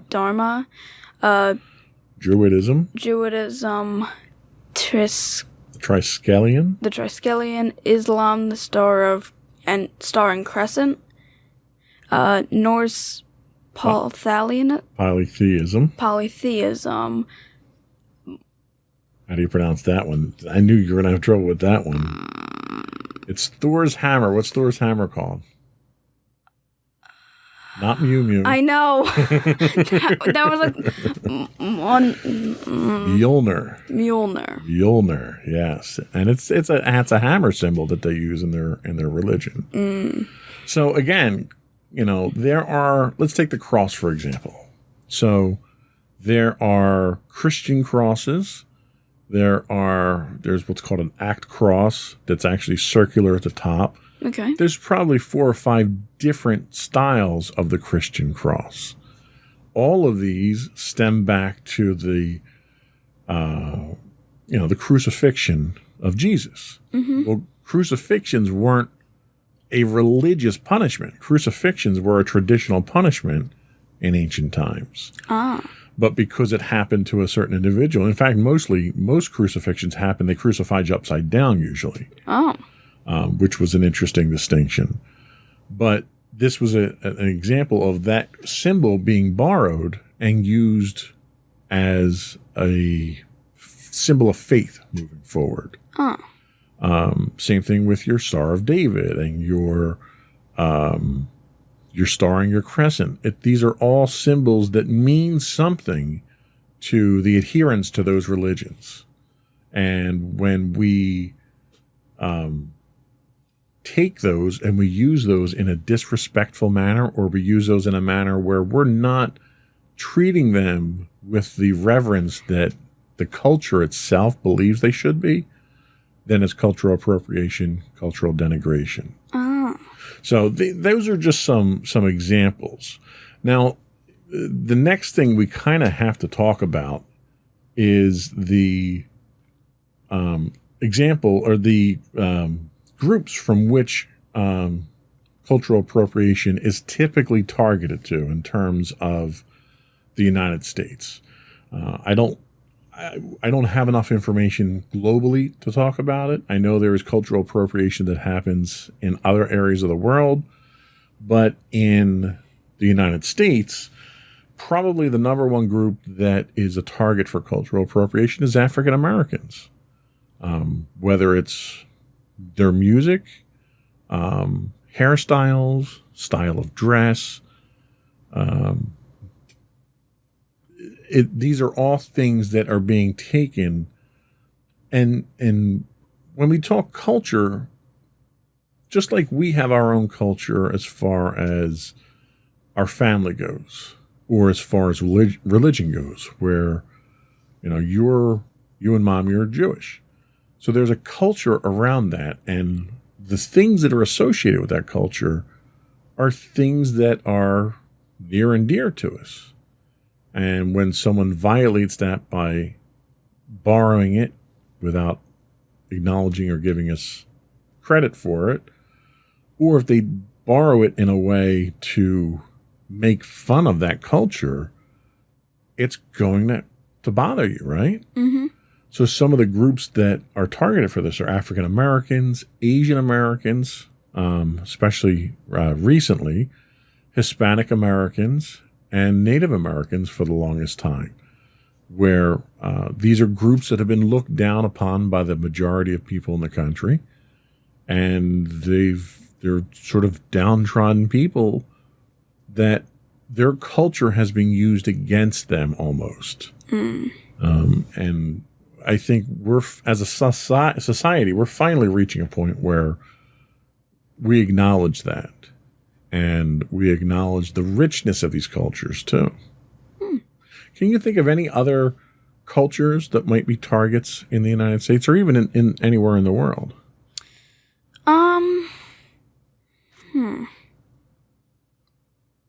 If we just rip it from the headlines now and we look at the conflict that's happening in Israel, you have the Palestinians who they feel their culture is under assault at this point in time, and they're in open conflict with the Israelis. So there's two groups right there that may feel that they're being oppressed culturally. You have Uyghurs in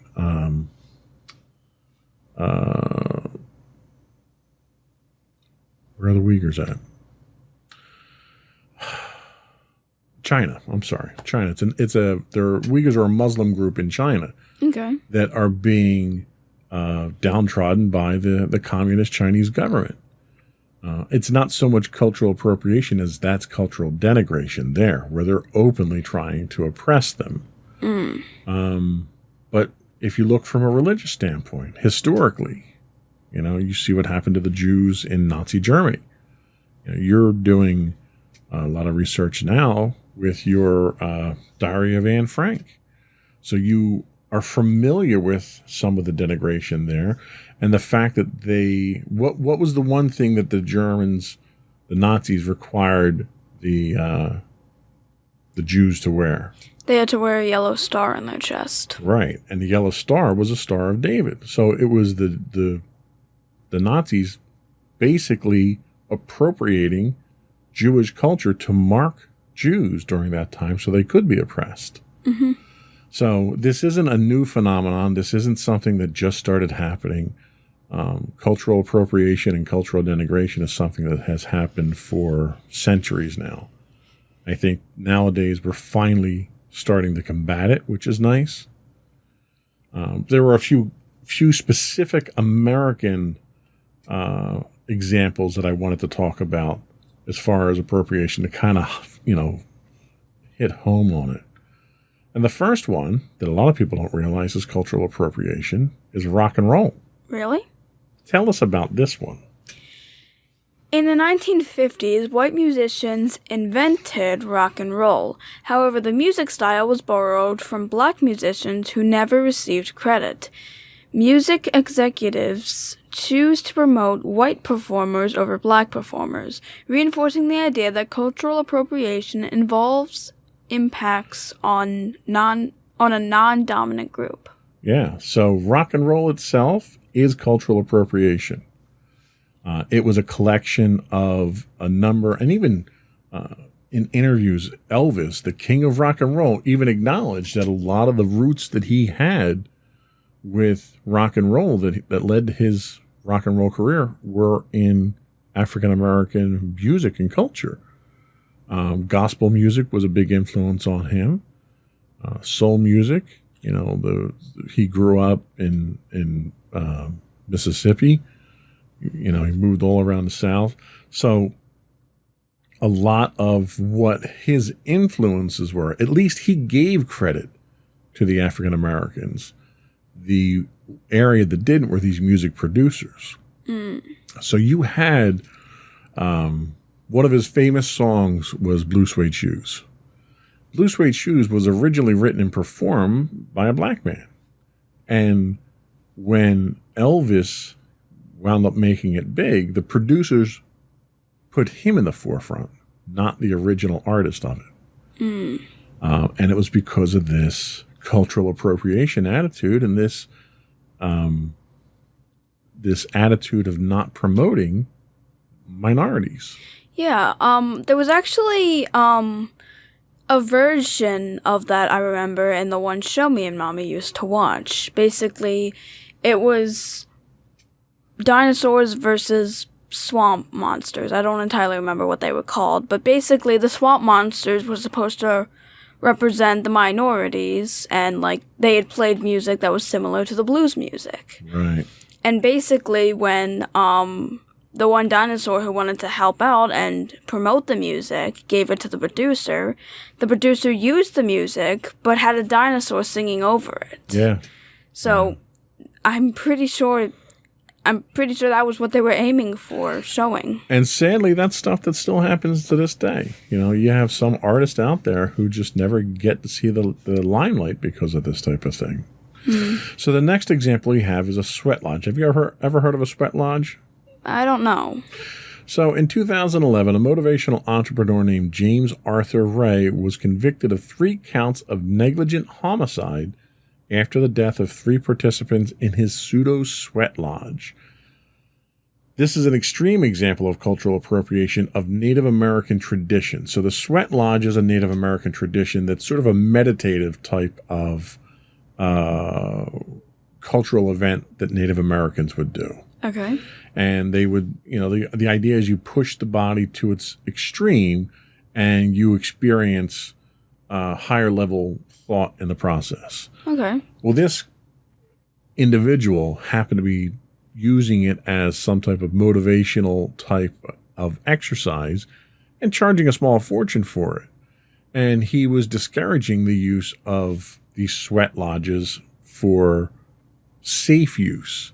And eventually he wound up killing people while he was trying to use this activity.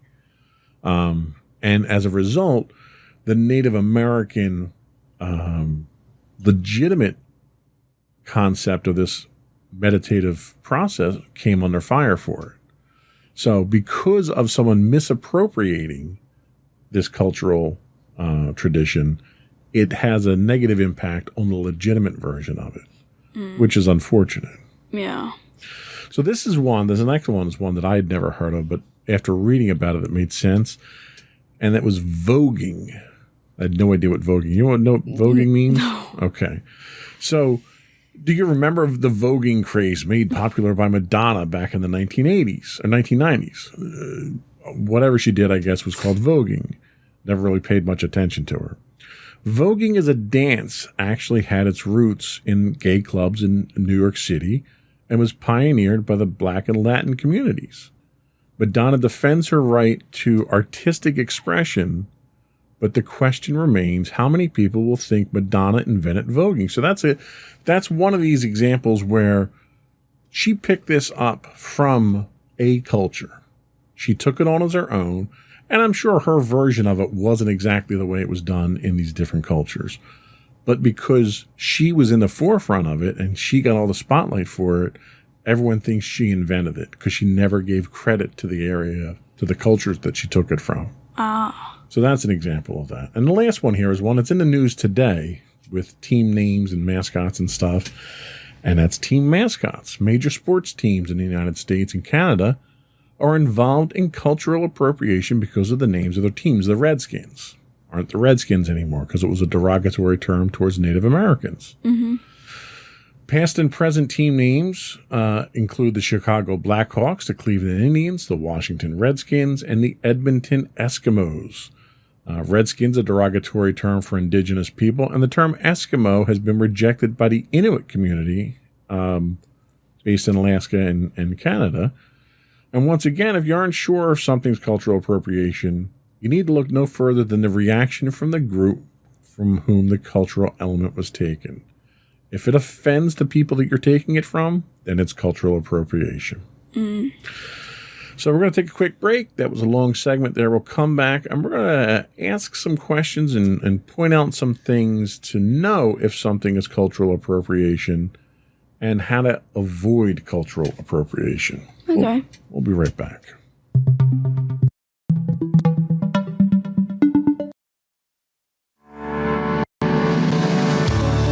Insights into Entertainment, a podcast series taking a deeper look into entertainment and media.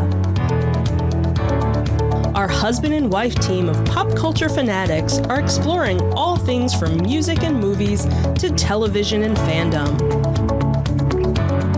We'll look at the interesting and obscure entertainment news of the week. We'll talk about theme park and pop culture news. We'll give you the latest and greatest on pop culture conventions. We'll give you a deep dive into Disney, Star Wars, and much more. Check out our video episodes at youtube.com/insightsintothings. Our audio episodes at podcast.insightsintoentertainment.com, or check us out on the web at insightsintothings.com.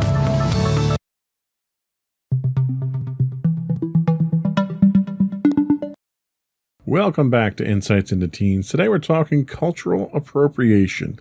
And before we get into how to know if something's cultural appropriation, you had another example of cultural appropriation by our favorite company, Disney. Yeah, I remember hearing at some point that Disney actually had cultural appropriation happen to one of their most popular films, Peter Pan. Specifically, the scene where when they all meet the Indians on the island.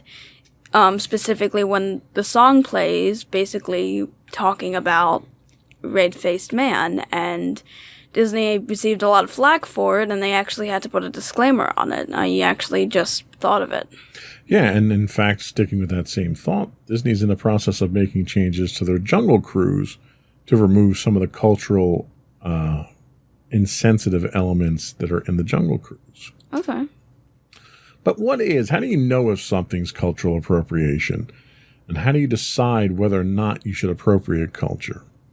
Here's a few questions that you should ask anytime that you feel you might be appropriating culture.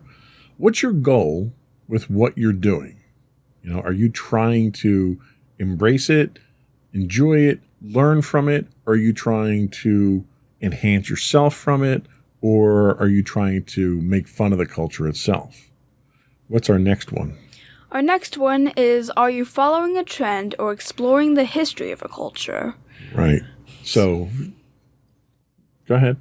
So, I'm guessing it would be differentiating between what you think is popular or trying to express and explore and learn the history of a culture. Exactly.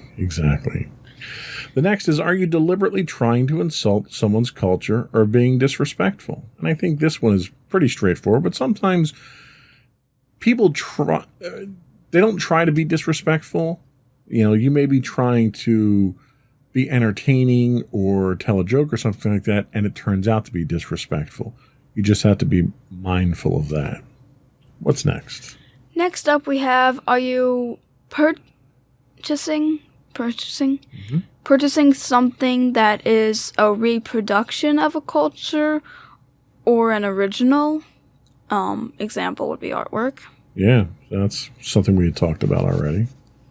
How would people from the culture you're borrowing an item from feel about what you're doing? Are they insulted by it? Are they complimented by it?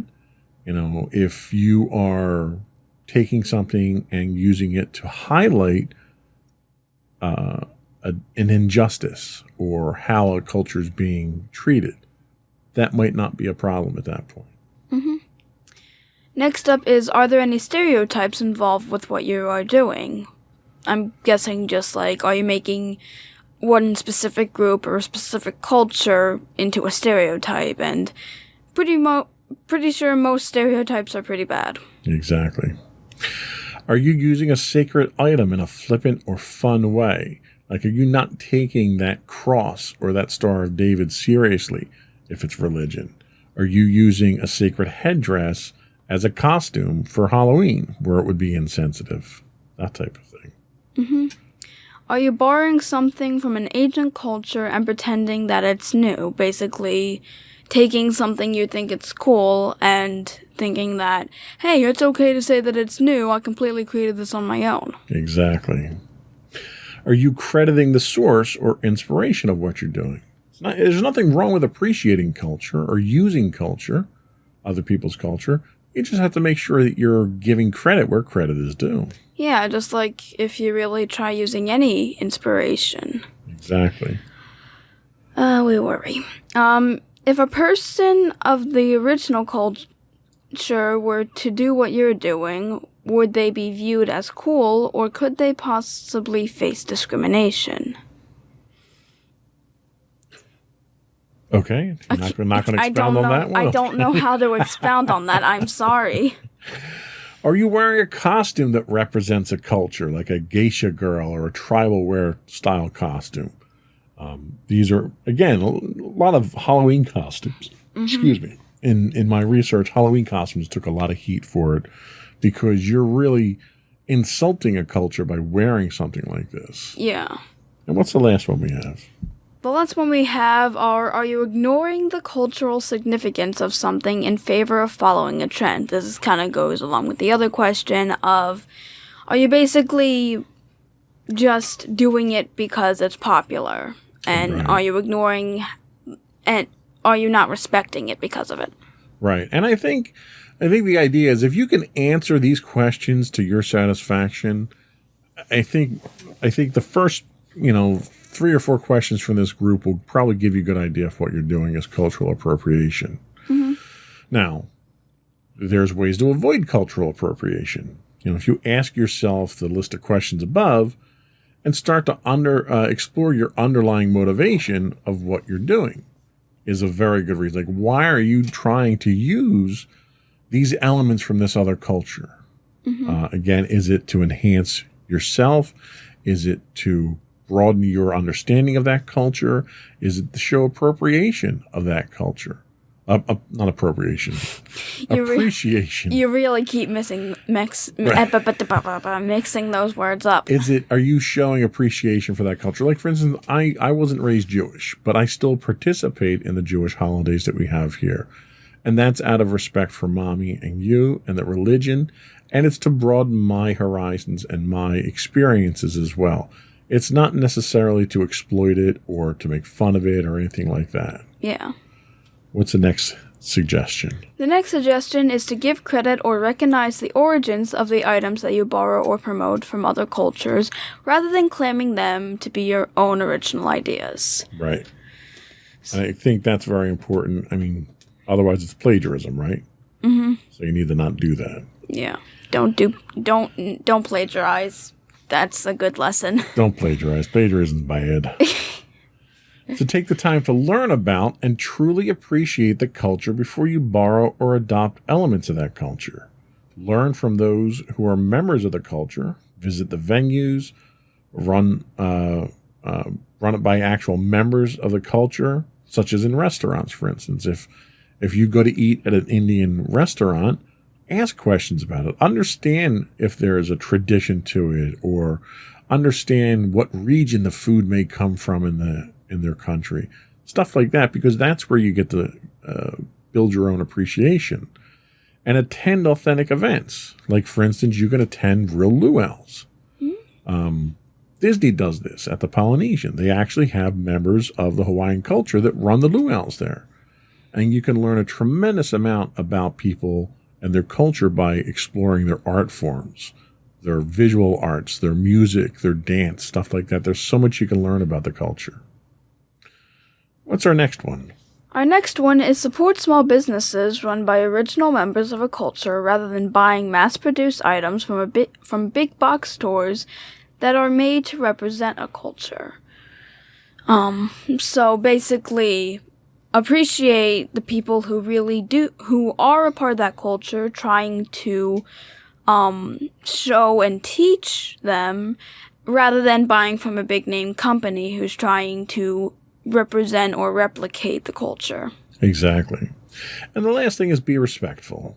All cultures have traditions, histories, artwork, food, and other associated cultural treasures that are subject to cultural appropriation. Understand this and be sure to cherish and respect those of your culture and other people's cultures. And really, it's the basic human idea of treat others the way that you'd want to be treated. If you didn't want someone appropriating your cultural elements and denigrating them and making fun of them, then don't do it to other people. It's literally that simple. Yeah. So we do have a couple of closing thoughts here. So in conclusion, cultural appropriation is the social equivalent of plagiarism with an added dose of denigration. Mm-hmm. It's something to be avoided at all costs and something to educate yourself about. In addition to watching your own actions, it's important to be mindful of the actions of corporations and be choosy of how you spend your dollars, as that's another way of supporting members of the non-dominant culture. Do what you can when you can, and you learn to do better. Right.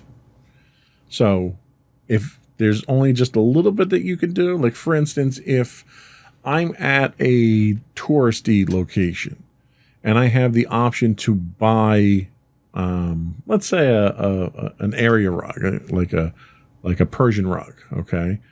I can either buy it from an authentic artist who created it themselves, or I can run down to the local convenience store, the local, box store and buy it. Well, in that situation, it's kind of a no-brainer. You buy it from the people who make it, because not only will you most likely get a better quality product, you're supporting that culture, and chances are there's a lot more history to that piece at that point in time. There's a story behind it. It's not something that came off of a factory machine somewhere. Mm-hmm. Get to know the culture, learn about it, make it an opportunity to expand your own horizons. So we're going to take a quick break. We'll come back and we'll get your closing thoughts.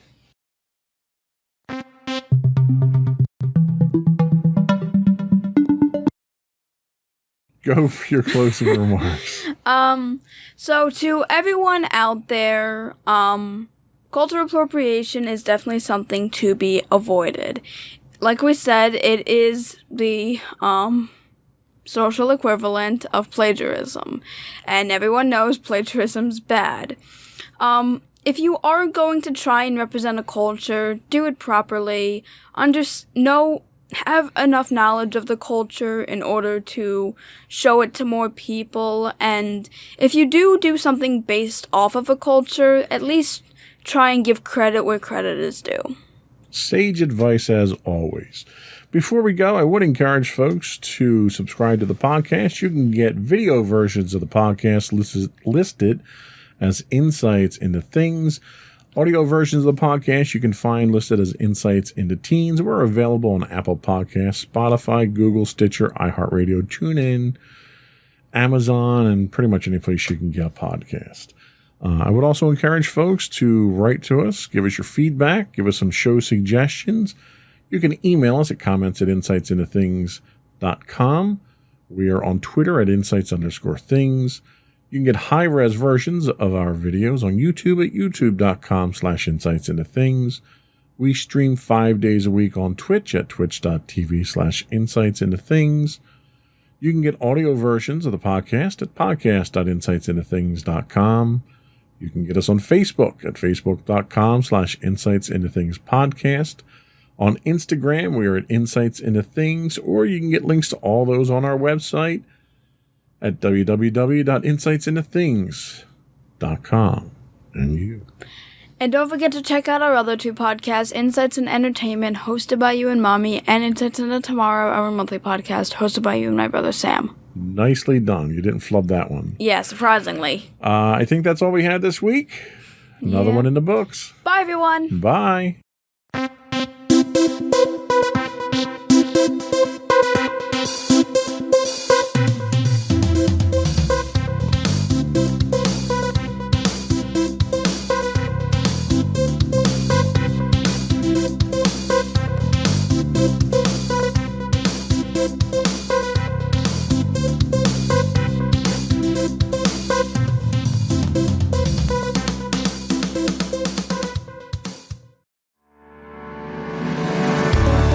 Insights into Entertainment, a podcast series taking a deeper look into entertainment and media.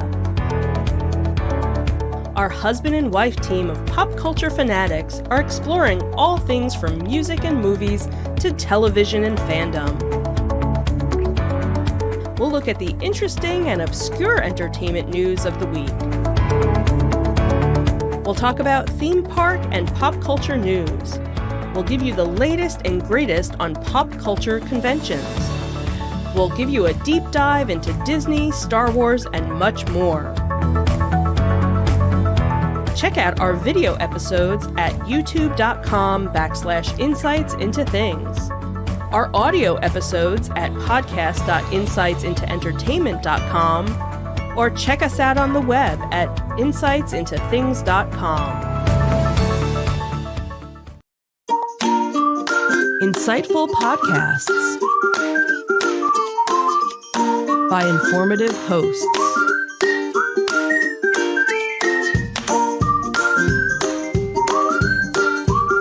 Insights into Things, a podcast network.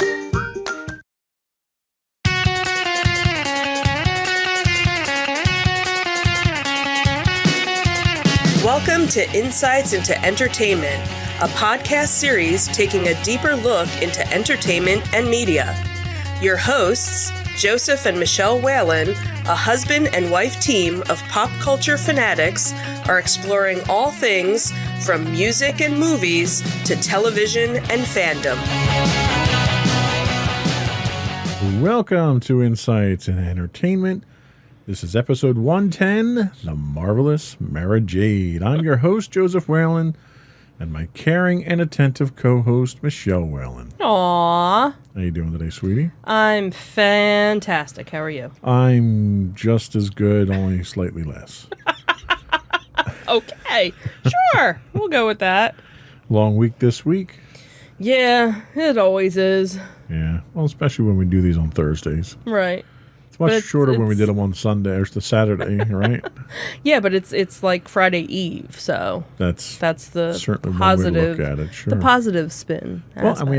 we have some Yes, stuff going we on have this weekend, but we have a fun-filled we'll save it till the weekend. end. So yeah, we don't want to teaser. We don't want to tell you Spoilers.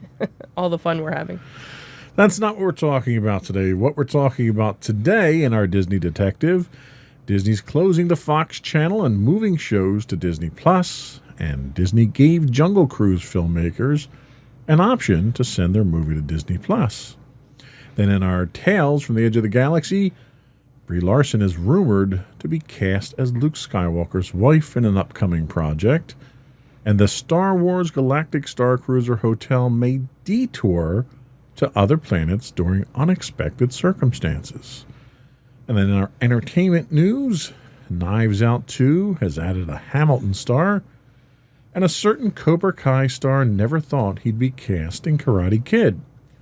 And then we'll finish up with our insightful picks of the week. Before we do that, though, I would invite folks to subscribe to the podcast. You can get video versions of all of our podcasts on the network. If you look up Insights into Things, you can get audio versions of just this podcast listed as Insights into Entertainment. We're available on Google, Apple, Spotify, Stitcher, any place you can get a podcast these days. If you don't know where to find them, then you think you don't listen to podcasts. Right, exactly. We also invite you to reach out to us, give us your feedback, tell us how we're doing, give us suggestions. You can email us at comments@insightsintothings.com. On the Twitter, we are at insights_things. On Facebook, we're at facebook.com. The Book of Faces. / Insights into Things podcast.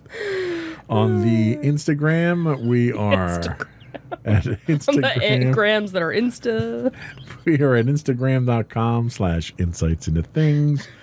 And if we haven't confused you enough with all those, you can just go right to our website at www.insightsintothings.com to get links to everything. Are we ready to go? I don't know. Are we? I think we're good to go. Okay. Here we go.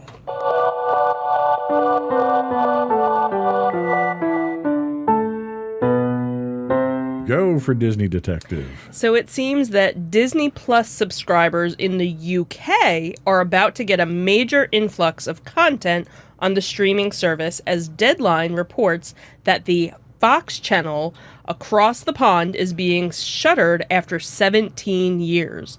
The closure of the channel will see all of its programming move to Disney Plus streaming service, marking yet another indicator that the Walt Disney Company has their primary focus set on growing their streaming platforms. This announcement means that all of the Fox Channel programming will appear under the Star vertical on Disney Plus in the UK. In the US, basically it means nothing for us. No change. Well, that's kind of disappointing. Jeez. Well, the thing is that in the US, most of Fox's stuff is under Hulu, and Disney, they're already together. Right. So for the UK, it's big news because they hadn't started switching anything over for them yet. So it's big news for them. So a Disney spokeswoman had made a statement that on June 30th, the Fox channel in the UK will close. Many titles will become available on Star on Disney Plus, and we will announce in the near future. Appreciate everybody's support, blah, blah, blah, blah, blah. Hey, there's going to be lots of new stuff. Did they actually write blah, blah, blah, blah, Yeah, they blah? did. Yeah. Wow. I They need was some better creative writers I there. was quoting them. So yeah, for us, again, it doesn't mean anything, but for people in the UK, and that was what kind of they were really the ones that were kind of being screwed over, because when all of the new content was coming to Disney Plus in the US, it wasn't available in the UK for a while. Right. So like when Mandalorian launched and other things, they had to wait months before it came. So now, at least, they're starting to catch up. So they're going to be able to get things like American Horror Story, The Orville, Atlanta, Walking Dead, LA's Finest. So a lot of Fox. How many of those have been canceled now? Yeah, well, but they'll be able to, catch up on it. The other thing that came out was last week, word came from the Walt Disney Company that Disney Plus's service has now hit 103.6 million subscribers worldwide as of June 3rd. Million? Million. Meaning that 8.7 million global customers joined the service just in the past quarter. Wow. So, That's impressive. yeah. It's also worth noting that if you look at the demographics for this podcast, our number 2 viewer/listener audience is actually the UK. See? So this is news for them. All of our friends in the UK. See, watching all those shows with English accents pays off. See? Yeah, so my insightful pick is another. Yeah, I know. Yeah, I know. Yeah, That's why you said. I skipped ahead. No spoilers, though. No spoiler. No spoilers. So, yeah. So, what else we got in Disney So in news? more Disney Plus news, it seems that Disney gave Jungle Cruise filmmakers the option to send the Dwayne Johnson movie to Disney Plus. So Disney's Jungle Cruise will set sail in theaters and on Disney Plus on July 30th, a decision that was reached by the studio and the filmmakers behind the movie.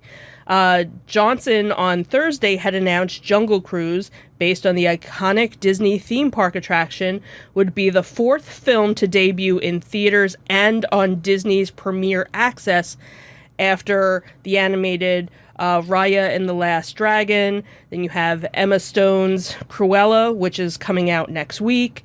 Then Scarlett Johansson's Black Widow will be coming out July, all through the Premium Plus. Now, again, if you're not sure what that is, it's $29.99 priced Premier Access, which they had actually lost last September with the live-action Mulan, after Disney had canceled the film's wide theatrical release. So basically for $29.99, you get to own the movie for as long as you have Disney Plus. Now, the other thing too is when Mulan came out in September, it was only 2 months that you had to pay for it. If you waited until December, you were able to get it as part of your Disney Plus package. So I'm guessing it's probably the same thing. I don't know if there's a set time for any of the Premier Access movies, if it's like a 2-month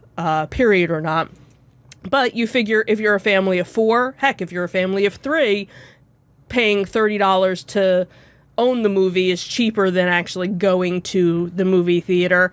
And in some cases, your local movie theater might not yet still be opened at this point. So if you want to see basically a first run movie in the comfort of your home, $30, isn't too bad.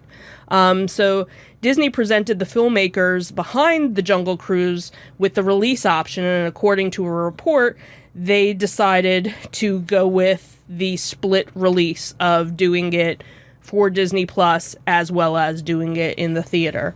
So it'll be interesting to see, how it does now that things are again starting to open back up.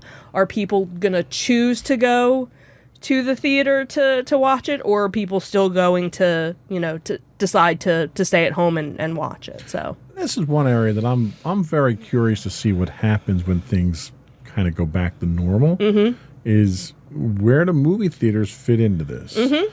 And now that you've got these first run movies at home, and the business model has proven out that you can make money off of it, right?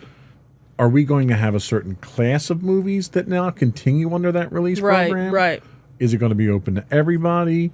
Are the award shows now going to start allowing that type of thing? Because they did make an allowance for just the 1 year. Right.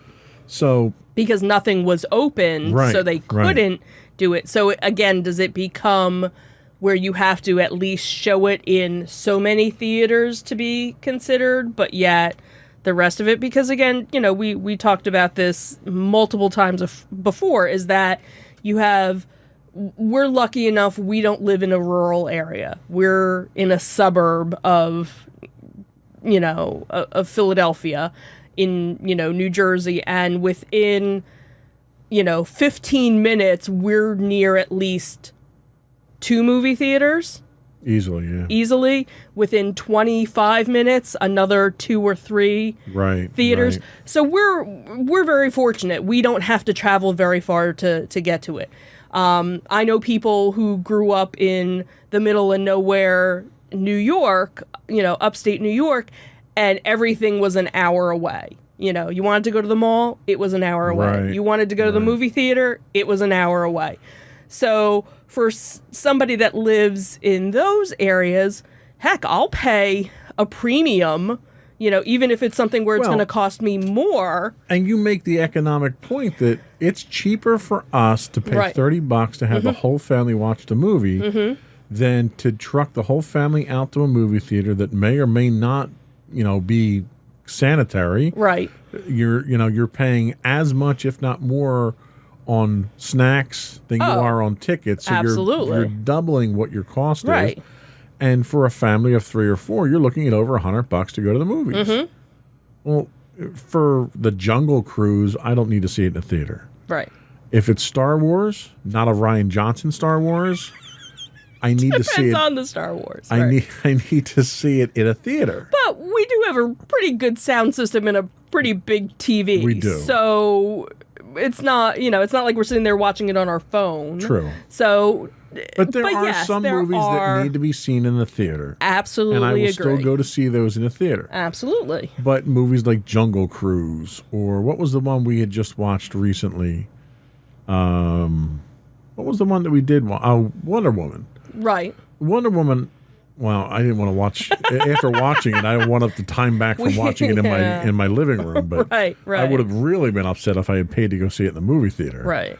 But yeah, movies like that I don't need to see in a theater. Right. I agree. There are certain movies that seeing it in a movie theater enhances the experience, but for the most part, being able to see it at home, plus the fact that we can pause it, and Right. that's what we did with Wonder Woman, because we just needed to take a break. I'll tell you, when we went to see Endgame, Yes. I wish we had a pause button. Yeah, everybody Because did. it was so long and I had to pee like 3 times in the movie. Right. So it was nice to be able to watch it in the comfort of my home and pause it when I got home to watch it. Right. But that was also, after the fact, after you had already Right. seen it. And so, yeah, like, Jungle Cruise or Black Widow, you know what? Maybe we'll spend the $30 Right. and do that to be able to watch it. And we'll do a movie night. Everybody gets their... And the fact that you own it as long as you're a member of Disney Plus Right. is nice, but how many times are we going to go back and watch Jungle Cruise? I don't know. How many times have you watched Endgame?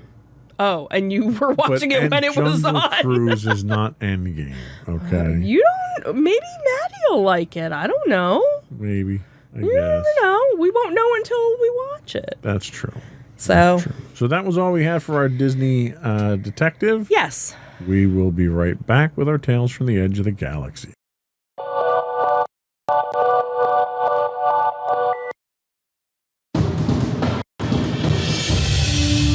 For over 7 years, the Second Sith Empire has been the premier community guild in the online game Star Wars: The Old Republic. With hundreds of friendly and helpful active members, a weekly schedule of nightly events, annual guild meet and greets, and an active community both on the web and on Discord. The Second Sith Empire is more than your typical gaming group. We're family. Join us on the Starforge server for nightly events such as operations, flashpoints, world boss hunts, Star Wars trivia, guild lottery, and much more. Visit us on the web today at www.thesecondsithempire.com.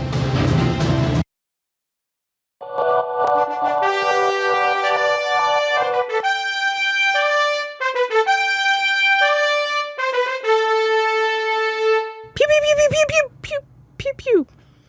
Go for Tales from the Edge of the Galaxy. I like to keep you on your toes. Right. So it seems the MCU star Brie Larson has made no secret of her love for the Star Wars franchise. It seems that the Captain Marvel actress has previously confirmed that she has auditioned for all 3 of Disney's sequel trilogy films, but unfortunately failed to make the cut. So now it seems she might be getting her wish. So again, rumored report is that a new report comes out that the MCU fan favorite is in serious talks with Disney and Lucasfilms to play Luke Skywalker's wife, Mara Jade Skywalker, as the Star Wars universe continues to expand. So ever since the iconic Jedi Knight, a CGI version of Mark Hamill, showed up from the 1983 era of Return of the Jedi, he made his cameo appearance in The Mandalorian Season 2 finale. There have been rumors about the Star Wars Legends wife now becoming canon. So it's also interesting to note that in Timothy Zahn's Star Wars Expanded Universe Thrawn trilogy novelization, Mara Jade is connected to Grand Admiral Thrawn, who happens to be the blue-skinned villain who was introduced into the Mandalorian saga when Ahsoka had teamed up with the Mandalorian, and they defeated the magistrate character in season 2, and they mentioned him, so we kind of got that feeling that he was going to be showing up in in season 3. So of course he is expected to play some sort of major role, and maybe even interconnected with the spin-offs of Ahsoka and the Rangers of the New Republic. So it would certainly not be surprising if Mara Jade shows up in the current canon sooner rather than later.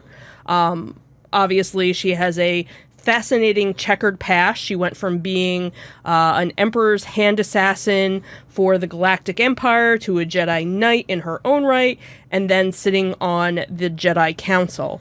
So if she doesn't show up in the 3rd season of The Mandalorian or one of its spin-offs, there's certainly potential for her to appear in the rumored Luke Skywalker and Grogu series that may feature another Marvel actor, Sebastian Stan, as the legendary Jedi. So that's been a rumor going around too, that he was going to be playing Luke Skywalker in something coming up. So that you keep hearing.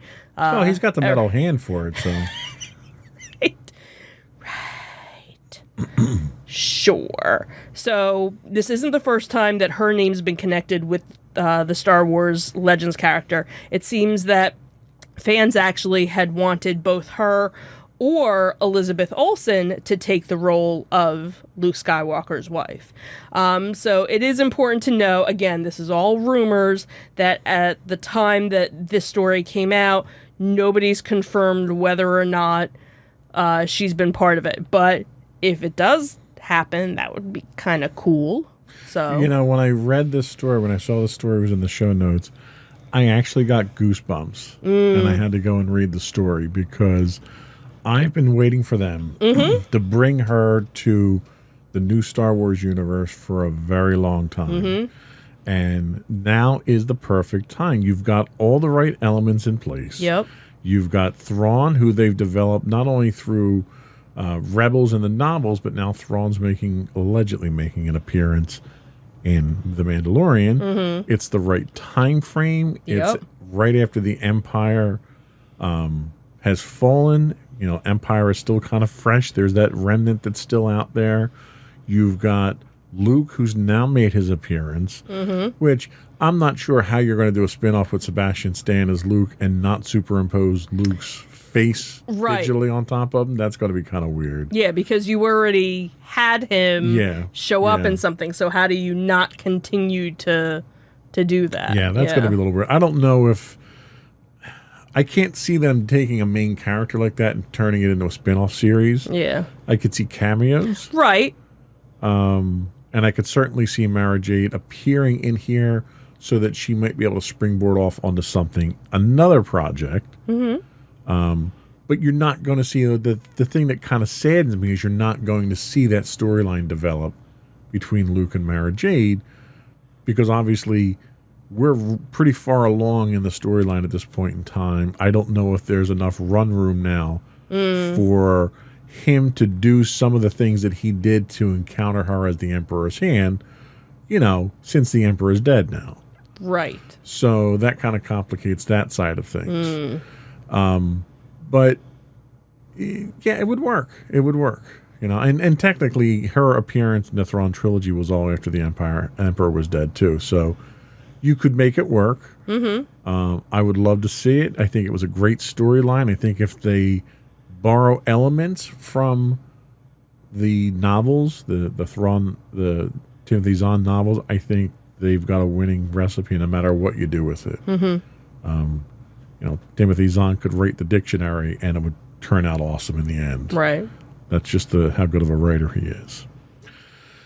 But anyway, yeah, we'll see what happens. Okay. So what else do we have for our Tales from the Edge of the Galaxy? So it seems that the Star Wars Galactic Star Cruiser Hotel may detour to other planets during unexpected circumstances. So in an interview with StarWars.com, Walt Disney Imagineer Anne Morrow Johnson divulged some details for the upcoming Star Wars Galactic Star Cruiser Hotel. Say that 5 times fast. So that 5 times fast. Thank you. So according to Johnson, when the Halcyon sets off next year, its leisure cruise through the stars may be interrupted with unplanned detours. She said, and just like any other cruise, we have an itinerary, so we have a set list of planets that we'll visit. It's possible that we might take a detour or two if we find ourselves in unexpected circumstances, but you will be able to see those planets, other ships, and maybe the occasional asteroid field out the window as we cruise from place to place. Of course, guests will also be able to take an excursion to Batuu via shuttle during the cruise. So it sounds like there are going to be some unexpected things happening with your 2-day, 2-night stay aboard. So, well, it's funny because that kind of sticks with the theme of other Star Wars things in the parks, sort of like Star Tours. Where, right. Star Tours, you go on an unexpected trip to multiple locations. Right. When you're on, when you go through, what's the new ride?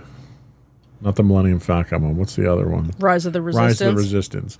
So you go on Rise of the Resistance, you have an unexpected twist on that one. Right. Too. It's a very Disney Star Wars thing to do. So it's a very thematic type of thing. And what I hope it's not a forced thing where you have a script and, okay, day 1 at 10 o'clock, we're doing this. And, at 4 o'clock, we're doing...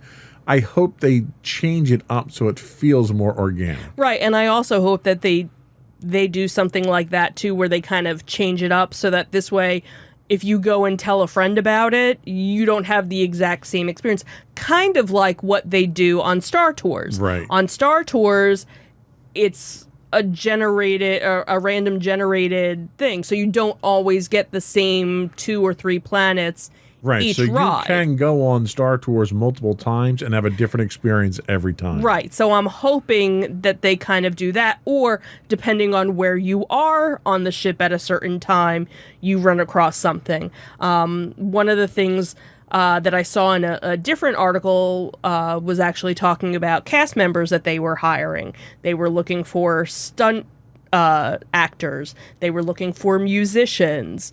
So obviously there's going to be... Play that same song! There's going to be, obviously some sort of bar or some lounge area where there's going to be music going on. Star Wars, you have to have the aliens at the bar. Right. So I'm sure there's going to be the aliens at the bar. I'm sure there's going to be these other actors so that if, maybe the ship gets taken over by something and that was somebody else, I don't know if somebody had made a comment or said, like, maybe Kylo Ren shows up and boards your ship and there's I a whole... hope not. Make it Vader. I'm so sick and tired of the new stuff. Maybe that's what they do, depending on... what time frame or whatever. Give me my Star. Let me fill out a survey to pick what Star Wars I want. Right. I wonder if you can do that when you make your. Would you like new trilogy or old trilogy? Original, 1, 2, or 3. Which one do you want? And that'll Would you like determine, an original or extra crispy trilogy? That'll determine what. But it sounds like, somebody else had made the comment of, very much like. When you go to Batuu and everybody's acting. Right, they're all in character. Right, everybody's in character. Kind of like when you go to a Ren Fair and or if you play Dungeons and Dragons, the more you role play Saturday. the more you get involved with, the storyline, or, oh, you said the right thing, so you can go and do this experience. Or if you happen to play The Sims and you have the Batu expansion pack, you can interact with the people there too. Right. So it'll be interesting to see how, how they go about this. I'm looking forward to it. I'm curious how long the wait's going to be and how long it's going to take for us to get reservations. Yeah. Because that's the one thing that'll bring me back to. Oh, to absolutely. I know. So trust me, I'm sure I'll get like 50 emails popping up saying reservations are open, or you have to log on at like midnight to get on a waiting list. Yeah, we will. I know we will. So that was all we had for our Tales from the Edge of the Galaxy. Yes. We'll be right back with our entertainment news of the week.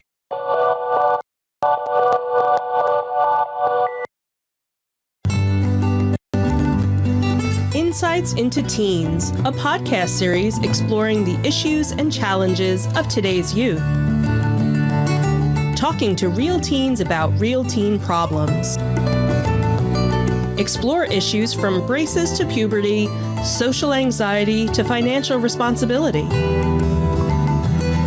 Each week, we talk about the topics concerning today's youth.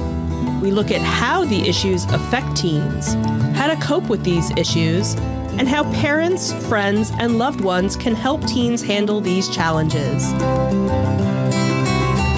Check out our video episodes on youtube.com/insightsintothings. Catch our audio versions on podcast.insightsintoteens.com or on the web at insightsintothings.com.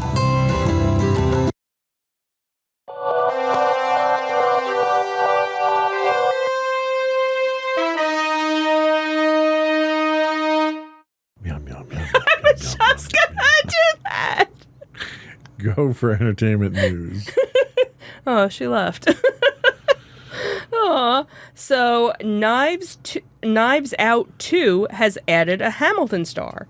Your favorite Star Wars director, Rian Johnson, has been prepping his Knives Out sequel with gradual reveals of big stars to follow the original Oscar-nominated Whodunit, and it's shaping up to be an all-star cast. Following recent news of Catherine Hahn actually being added to the Netflix movie, Knives Out 2 has now lined up its sixth actor, and it's Hamilton star Leslie Odom Jr. So Leslie Odom Jr. is coming off of a massive year that the actor and singer, he was actually nominated for an Oscar for his portrayal of Sam Cooke in One Night in Miami, and he'll be playing an undisclosed role in the Knives Out sequel with Daniel Craig. Edward Norton is on board with this, Catherine Hahn, and Dave Bautista, according to The Hollywood Reporter. Obviously, the actor is famously, or is known for famously portraying Aaron Burr in the original cast of Hamilton, which earned him a Tony for Best Actor in a Leading Role. And obviously, a lot of people last year finally got to see... we have some visitors in the studio right now. I don't know if you can... Yeah. So we have Pumpkin... And we have Leota, because we have the door open, because it gets really hot in here. Oh, and there they go. They're like, yeah, we're done. We came, we saw, we're done. Our guest today on the show. Our guest today, Pumpkin and Leota. So obviously a lot of people got to see the performance of Hamilton last summer when it went premiered on Disney+. So the original Knives Out, obviously, if you haven't seen it, had a very massive cast that included Chris Evans, Jamie Lee Curtis, the late Christopher Plummer, and introduced the detective character. I don't even know how to pronounce his name, so I'm not even going to try, but it was actually played by Daniel Craig.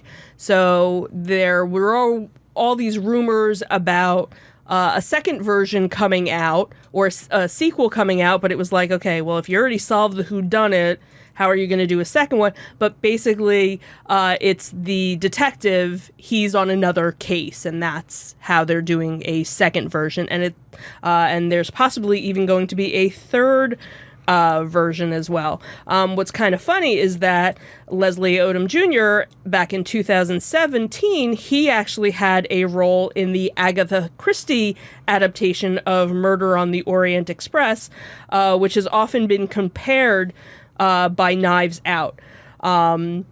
So that's a more classic version of the whodunit, where the Knives Out was a more modern take on it. So Knives Out is confirmed to continue with a second and third installment, which will both be landing on Netflix. So I personally am looking forward to it because I did see the first one and I thought it was really good. So, well, being the cultural swine that I am, I never did see the first one. But it's probably available on Amazon.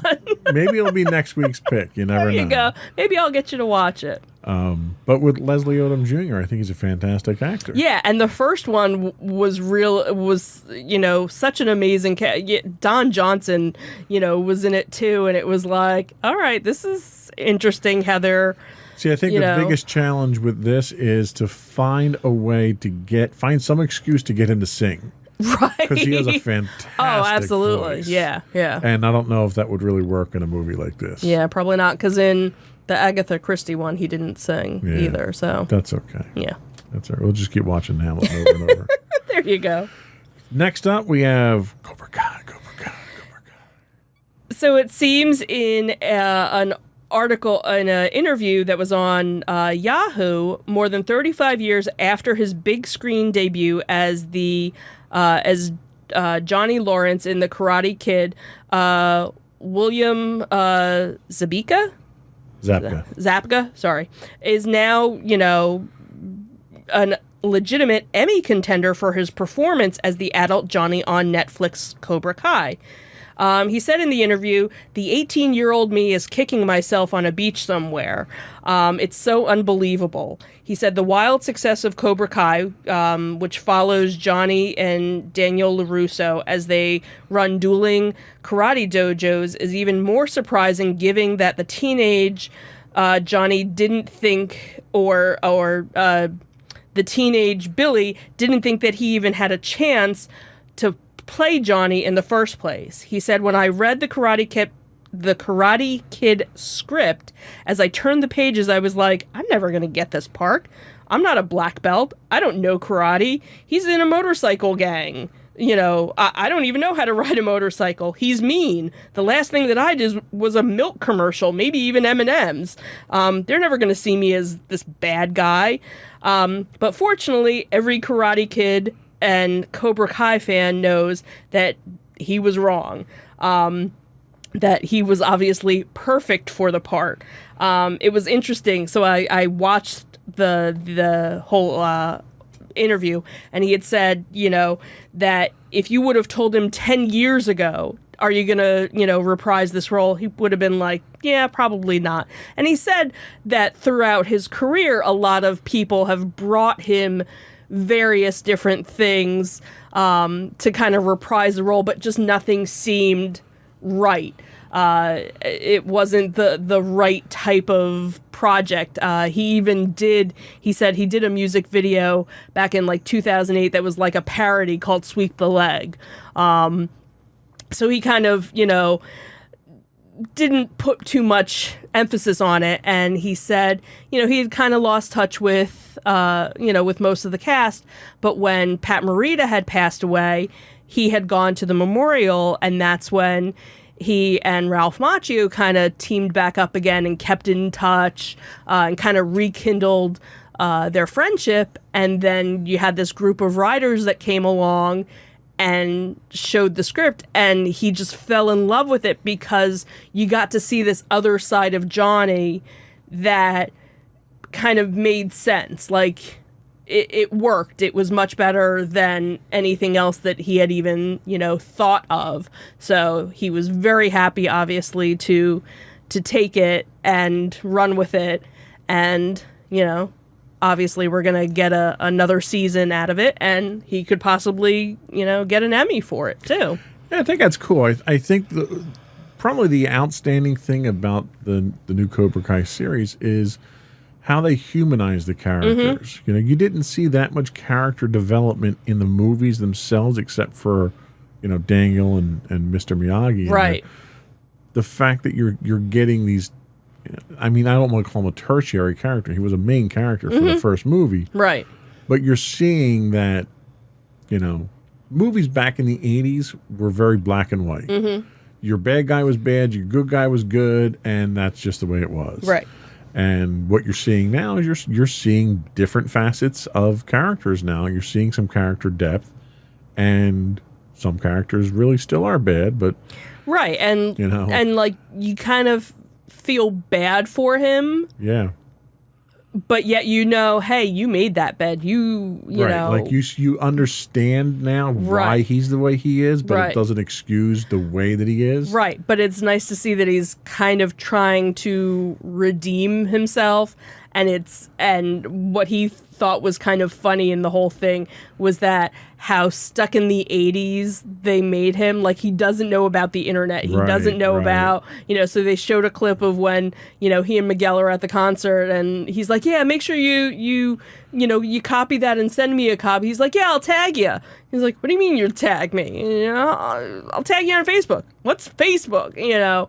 Where things that most people take for granted, or most people know the reference, he's still stuck in 1980s and, hasn't realized that the world has moved on. The show itself has a lot of character because of its character development. Yeah. And it's those character stories. It's those the backgrounds and the flaws and the insecurities that they explore. That's really what's making the movie. It's not, or the TV show. It's not this overriding plot. It's that plot that gets you to tune in every week. Yeah. But every episode is a different facet of the personalities. I think it's a very well-written show. Absolutely. So, and great actors, too. So that was all we had. That's for it. Entertainment news. We'll be right back with our insightful picks of the week. I hadn't scrolled up that far in my notes. Not a problem. I abandoned my notes. Oh my gosh. We'll be right back.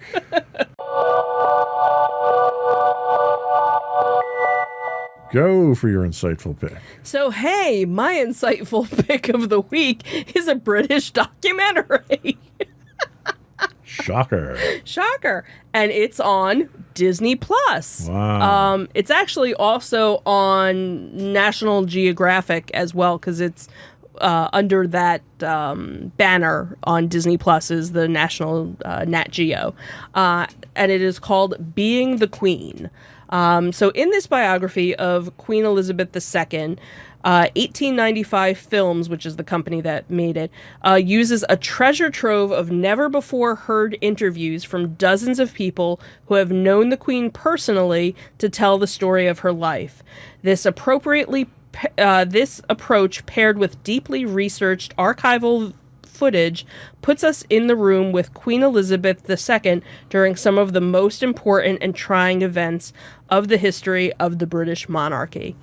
It's kind of interesting because it's only a 44-minute documentary, but it basically runs the gamut of the start of her monarchy, everything with all of her children getting married, all of their marriages kind of breaking down, Diana passing away, up until because it was a 2020 documentary, so obviously Philip is still alive at the end of it, but it's a nice condensed version of it, but it does touch on a lot of key points. If you're somebody who watched The Crown, there's different things that are picked. Of course we watched The Crown. There was English accents.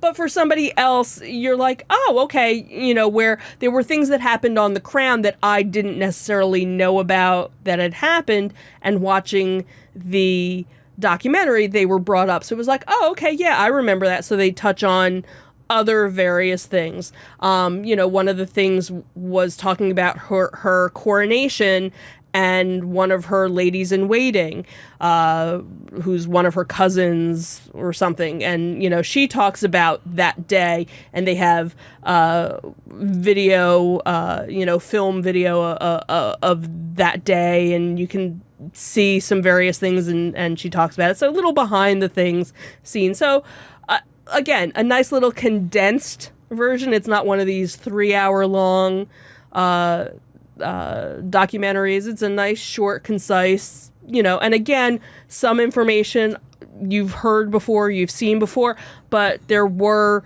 different aspects to it as well, which was nice. So Nice pick. thank you.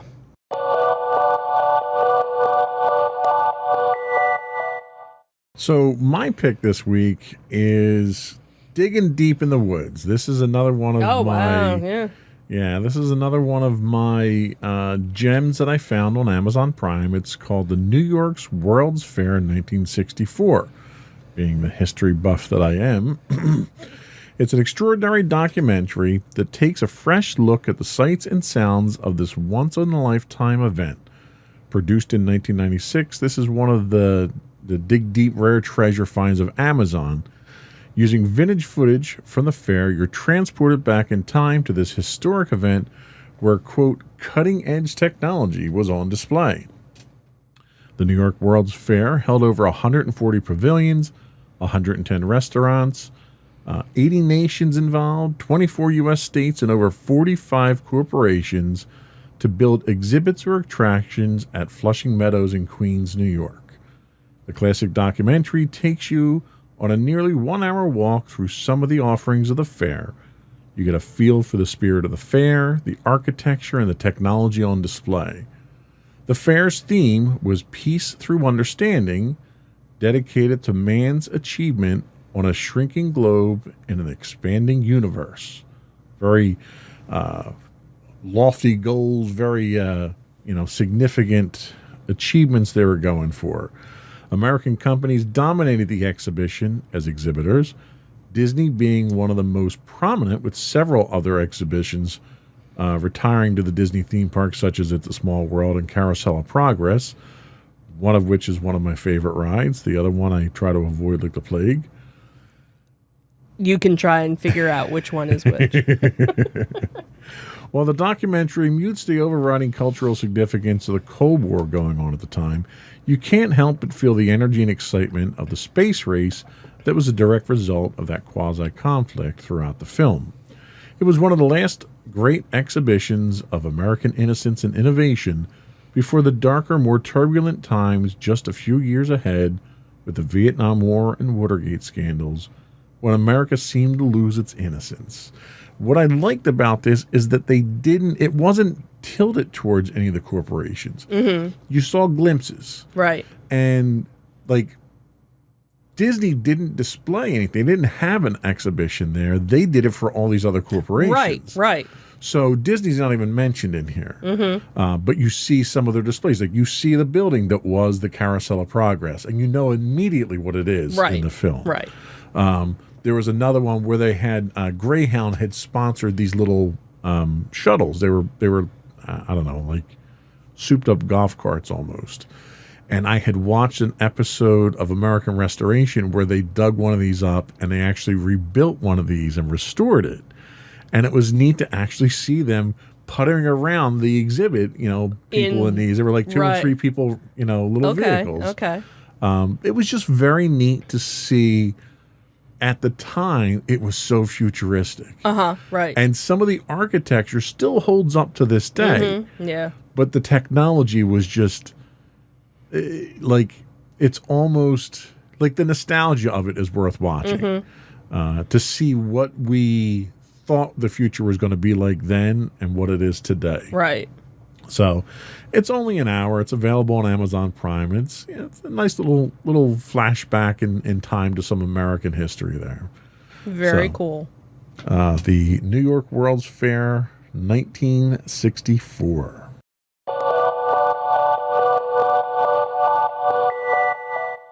So I think that was just about it. We did have one more thing that we wanted to talk about with our live audience. Right. So, as we mentioned, we kind of had a fun-filled weekend coming up.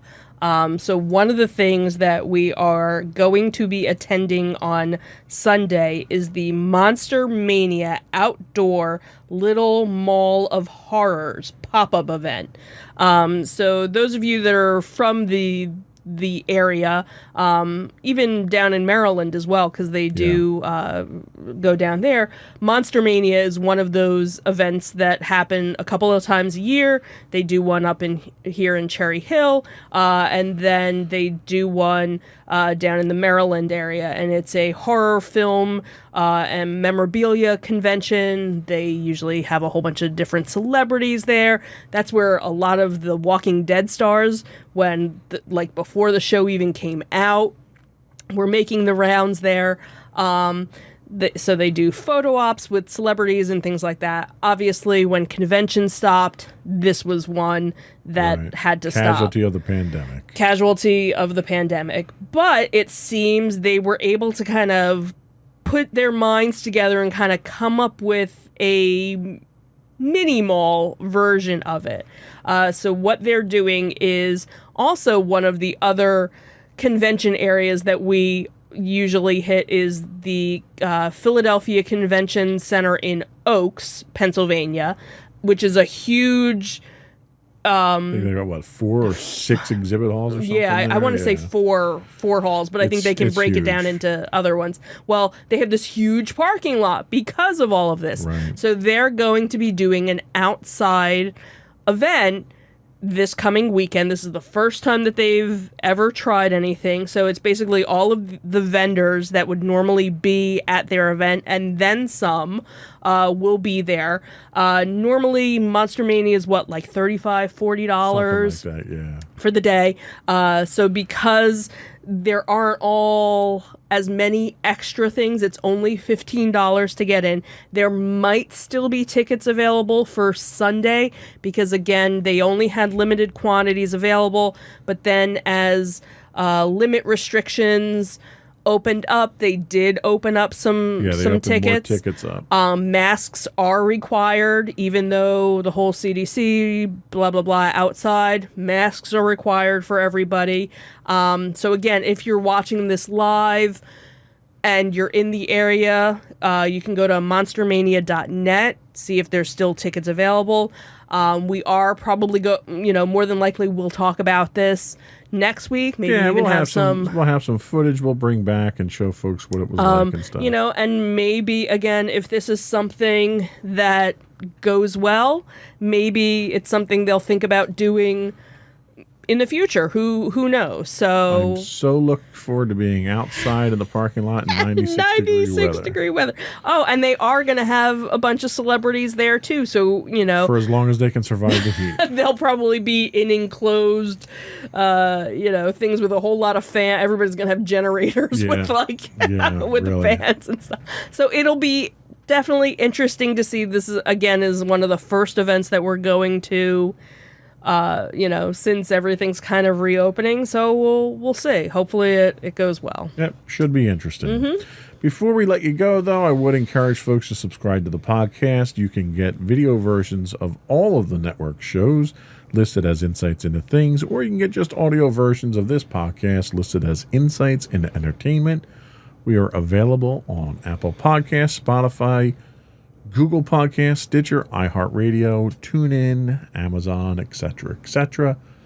I would also encourage folks to reach out and give us your feedback, give us suggestions, tell us what we're doing wrong. You can email us at comments@insightsintothings.com. You can find us on the Twitterverse at insights_things. We are on the Book of Faces at www.facebook.com/insightsintothingspodcast. The grams that are instant or Insta at instagram.com/insightsintothings. Audio versions of the podcast can be found at podcast.insightsinentertainment.com. On the tubes of you, or YouTube. You can find us on youtube.com/insights into things. We Twitch 5 days a week. The doctor said he's going to give me medicine for that. At twitch.tv/insights into things. If you are an Amazon Prime subscriber, you do get a Twitch Prime Throw it our way. You always subscription. Throw it our way. We would appreciate that. It helps us keep all these lights on. And it gets really hot in Might here. pay for the fan at some point in time because it's really hot in here right now. But you can get us at twitch.tv/insights into things. And if you forgot all of those other links and you're not sure where to go, you can actually go to our main website to find links for everything, and that is insightsintothings.com. That's it. Another one in the books. Have a good week, everybody. Bye. Bye.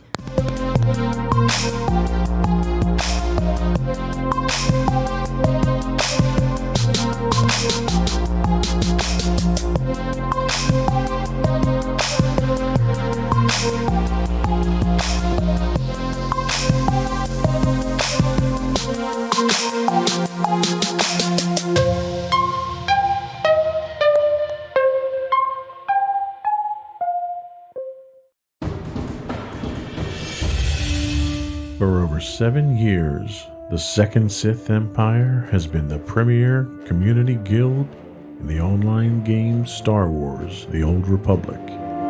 With hundreds of friendly and helpful active members, a weekly schedule of nightly events, annual guild meet and greets, and an active community both on the web and on Discord. The Second Sith Empire is more than your typical gaming group. We're family. Join us on the Starforge server for nightly events such as operations, flashpoints, world boss hunts, Star Wars trivia, guild lottery, and much more. Visit us on the web today at www.thesecondsithempire.com. Insightful podcasts by informative hosts.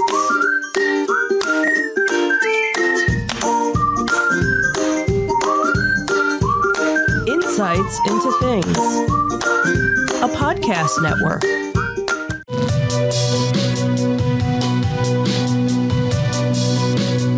Welcome to Insights into Tomorrow, where we take a deeper look into how the issues of today will impact the world of tomorrow. From politics and world news to media and technology, we discuss how today's headlines are becoming tomorrow's reality.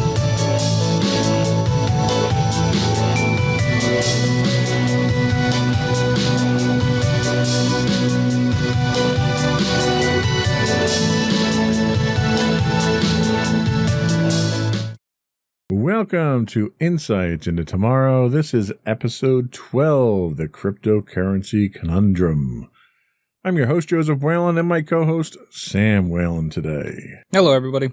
How you doing today, Sam? I'm doing okay. So today we're going to be talking about crypto. Do you own any crypto? I did for a little bit. I had Dogecoin when that was like a joke. Yeah, it still is, by the way. Yeah, but it's kind of settled out because I was using, I mean, we'll talk about it, but I was using Robinhood to get it. Yeah. And I think my friends and I all started doing it as a joke. But yeah, I had a little bit of Doge for a while. Not anymore, though. Okay. Doge actually is not that difficult to generate. It's not like your Bitcoin and stuff like that where it's finite and crypto complicated. Yeah, I mean, I don't know how any of it works, though. That's the point of this show. You'll explain it to all of us in great detail. Yes, I will, hopefully, in terms that we can all understand. But before we do that, I would suggest folks subscribe to the podcast itself so you get it first thing Monday morning at 8 o'clock when they come out. You can subscribe to the audio version of the podcast by looking us up as Insights into Tomorrow. The video versions of the podcast and all of our network podcasts are listed as Insights into Things. You can get us on Apple Podcasts, Spotify, Google, Stitcher, pretty much any place you can get a podcast these days. I would also invite folks to give us your feedback. Email us at comments@insightsintothings.com. Let us know how we're doing on Twitter at insights_things. You can give us feedback on Facebook at facebook.com/Insights Into Things podcast. Shoot us a note on Instagram at Insights Into Things, or you can reach out to us on our website at www.insightsintothings.com. So today, what we're going to be doing is we're going to take a look at what cryptocurrency is. We'll understand a little bit about what blockchain technology is. Then we're going to take a look at some of the real-time or real-world impacts that cryptocurrency is having on today's economy and whether it's worth investing in. And then finally, we'll wrap up by looking at how cryptocurrency is changing the world and what the future of crypto looks like. And we'll talk a little bit about a new phenomenon in crypto called NFTs. So hopefully by the time we get done here, we'll all have a good understanding of what crypto is. And we'll be dumping money into the market to buy some. Shall we get started? Yes. All right.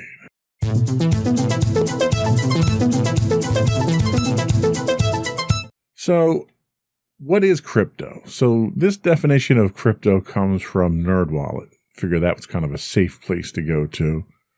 So, cryptocurrency or crypto is a digital currency that can be used to buy goods and services, but uses an online ledger with strong cryptography to secure online transactions. So when you, unlike a nationalized currency, there's no borders to crypto at this point. It exists entirely online, and it's basically tied up inside of a cryptographic algorithm. Much of the interest in these unregulated currencies is to trade for profit, with speculators at times driving prices skyward, as we've seen recently with Bitcoin. Many companies have issued their own currencies, often called tokens, and these can be traded specifically for goods or services that company provides. Everyone's familiar with microtransactions, and nowadays you can buy currency with a company that you then use to buy things inside that company. It's no different than when you used to go to the arcade and the arcade machines didn't take quarters, they took tokens. So you put a dollar bill in a machine and got 4 tokens out instead of 4 coins. And that kind of kept that money tied up inside of that establishment. So cryptocurrencies also use technology called blockchain. So we'll talk about blockchain in a second. That's really the driving technology behind blockchain. But part of the appeal of cryptocurrency is the security of it. A lot of people feel the anonymity that cryptocurrency offers is a selling point because you can go out and make a transaction, a purchase online somewhere, and not have that traced back to you through a PayPal account or a credit card or something else. But what people don't realize is it's not as untraceable as they think it is, because there is a digital footprint. There's a digital trail that goes along with it that can be traced back to your wallet, because you have to have a digital wallet that you apply these coins to. So, with that in mind, questions, statements, inquiries? No, I think that all makes sense. I mean, my familiarity with Bitcoin is mostly from the last season of Mr. Robot, actually, which ended a while ago. But in that show, the economy basically tanks. And this one company, eCorp, comes up with eCoin, which is basically takes the place of physical money. So everybody has their eCoin wallet on their phone. So I kind of got the concept a little bit from that. I mean, it's a fictionalized portrayal, but they did their research in terms of, using Bitcoin as a replacement for physical money. Sure. And really, I mean, money is... currency itself is anything that has a value associated with it that you can trade for things. Whether it's paper money that we have, whether it's gold coins because the material that it's made from has a value associated with it, or nowadays with U.S. currency where there isn't a backing to it. There's no silver or gold backing to it. There's an intrinsic value based on the current economic state. So as a result, the dollar goes up and down depending on what our trade state is and other factors in the world. Cryptocurrency is the same sort of scenario, but it's affected by things very differently. Like one of the things that we're seeing nowadays is Bitcoin is soaring right now. And one of the reasons it took a recent jump was Tesla, Elon Musk's company, decided that they're going to take Bitcoin payment for cars, and they invested more than $1 billion to acquire Bitcoin.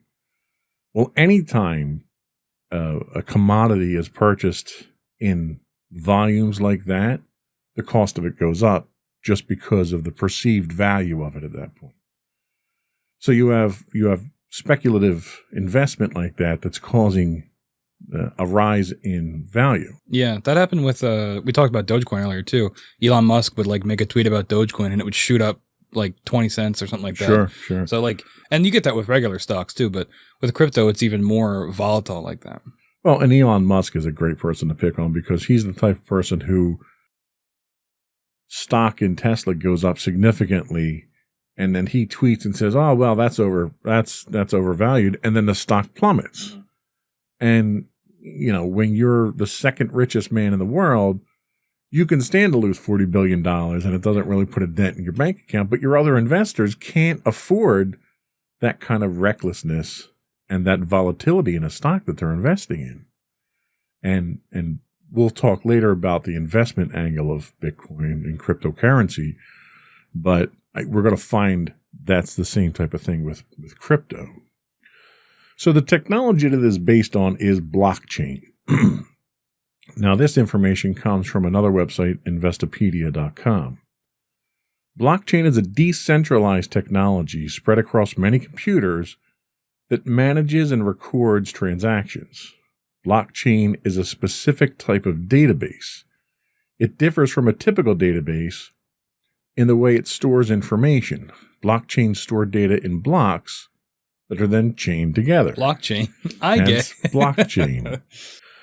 Once a block is filled with data, it's chained onto the previous block, which makes the data chained together in a chronological order. So one of the problems that you have with this is that as you continue to mine coin in a blockchain, the blockchain gets larger and larger and larger, which requires more storage capacity, it requires more bandwidth to handle, it requires more computing power as it gets progressively larger.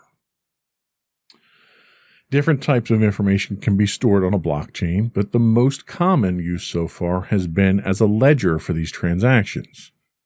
In Bitcoin's case, blockchain is used in a decentralized way so that no single person or group has control. Rather, all users collectively retain control. So when you're going to mine Bitcoin, you download whatever the current version of that blockchain is, the entire thing. And as you're churning through it and you fill up the block itself, you're sending that data back out to this collection of computers. So when we're talking about downloading it, is this like terabytes, petabytes? I don't know, how big does it get? I don't know what the last count was, but you're talking a massive amount of data right now. Like it would take, I think I was looking at numbers earlier, and it took 8 hours or so over a gigabit line to download the current one. Once you have it, though, you get incremental updates to it. But that's just a sign of how large this is. And the larger it is, the more computations have to be done. So the problem a lot of people are running into is that in order to mine Bitcoin now, people are using very sophisticated hardware. In fact, NVIDIA just came out with their latest line of video cards, and they cryptographically crippled them through a driver update so they couldn't be used for blockchain, because what's happening is you're actually burning more energy in computational power and cooling to run these machines than you're generating in actual funds. So it's environmentally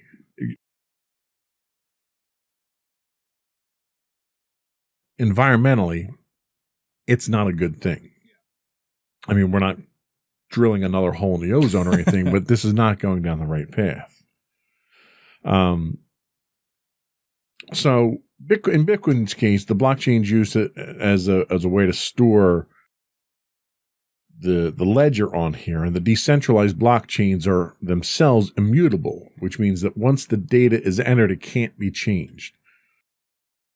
And for Bitcoin, this means that transactions are permanently recorded and viewable to anyone. And that's where that lack of anonymity comes from. Because in order for this whole system to work, you have to use a shared database for these transactions. Now, your existence in here is probably some, 64 character long random GUID number, not, Sam. So there's that level of anonymity. But it also records origins of these. So it can tell geographically by your IP address where it's coming from. So when you process something on the blockchain, it knows what your ID is. It might not know who you are, but it can see where you're at. So a lot of cyber forensic analysis is going into some of these because a lot of people in the criminal underworld are using Bitcoin to fund their terrorist organizations and criminal organizations because of that level of security. So as a result, federal authorities and government authorities around the world are developing new tools to try to de-anonymize some of these transactions to track it down so that they can generate evidence against criminals. So that's really what blockchain is. It's the technology behind, it's the database behind cryptocurrency. Questions, comments? No, I mean, it seems relatively straightforward so far. So my only thing is, how does this translate into actual value? Because, I understand how you get it and how it's made, but, is it just because there's so much of it that it gives it value? It's not that there's so much, it's that there's so little. So, for instance, if you look at Bitcoin, the way that you compute or the way that you mine Bitcoin computationally, there's a finite number of Bitcoins that are out there. And the more that are found, the fewer that can be found. So it's almost like, think of it like a baseball card. 10 Ricky Henderson rookies are made. That's all that will ever be made. And they're all in packages that are sitting in stores. So when the first one gets purchased, it's worth, say, $1,000. But when the second one gets purchased, you know that there's only 8 more out there. So the value of the ones that are found go up until all 10 are found. And then there's a fixed value because they exist. They're the only ones that are going to exist. So that's why you have Tesla getting a bunch of it. Exactly. And then it skyrockets. The problem that you run into is as people trade it and buy and sell and companies start to adopt it as an actual currency, it gets more precious because you have a finite pool of resources now that are now being traded in large blocks. So people fight over it, and then exactly. Then you have governments. Like, for instance, Russia has outlawed Bitcoin. So you can't use Bitcoin in Russia to do anything. Where in the United States, I could spend Bitcoin to buy a pizza. It's literally that simple. And in the early days of Bitcoin, it was used very frivolously. It was generated a lot on colleges because a lot of college students would use computers on campus because of the computational power to generate these. So you'd have students that would have 10 Bitcoins that would generate overnight. Then they'd want to order pizza. Well, they didn't have any cash, so the local pizzeria would accept Bitcoin. So you'd spend 2 Bitcoin to buy a pizza. And 1 Bitcoin now is worth like $10,000 or something like that. Right. So you have people that spent over $20,000 on pizzas when they were in college. So that's why the volatility of it kind of makes for opportunities, but it also makes for misuse of the currency as well. So we're going to take a quick break and we'll come back and we'll talk about what the impact of cryptocurrency is on today's society.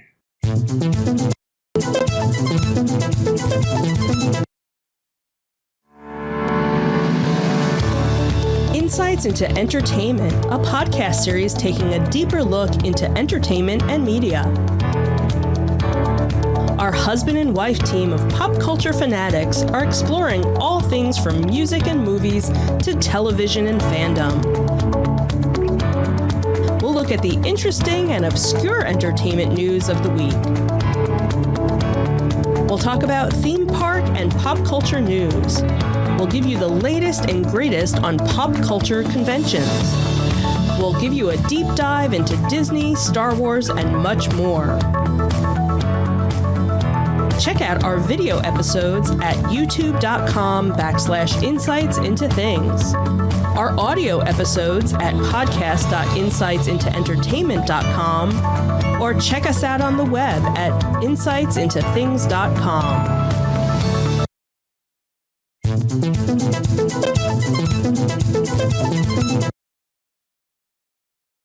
Today on Insights into Tomorrow, I find the button on the board to actually hit the right scene. Today we're talking about cryptocurrency, and we're going to talk a little bit about the impact of cryptocurrency on today's economy.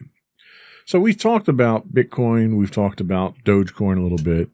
There's actually more than 6,700 different cryptocurrencies that are traded publicly today. And this is according to coinmarketcap.com.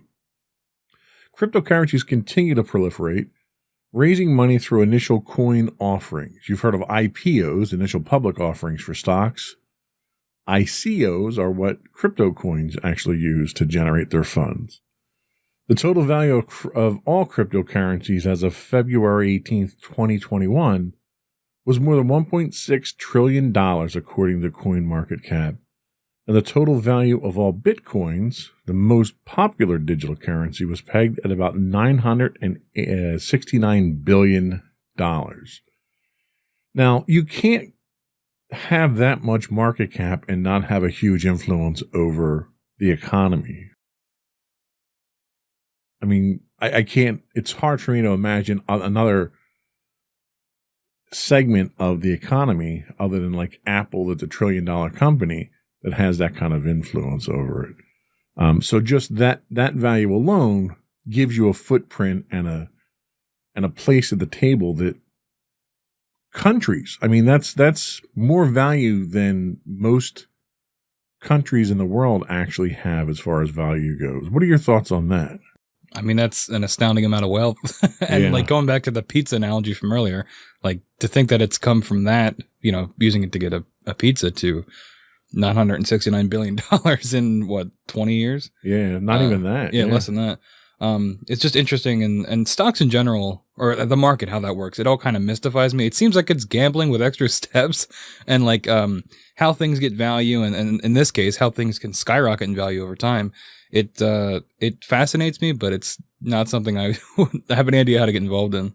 Well, and that's one of the real distinguishing factors between a cryptocurrency and a stock. A stock is a piece of something. It's a piece of a company, and its value is based on the value of that company, its revenue, its profit, and how that company is being run. And all that information, when you're a publicly traded company, is publicly available.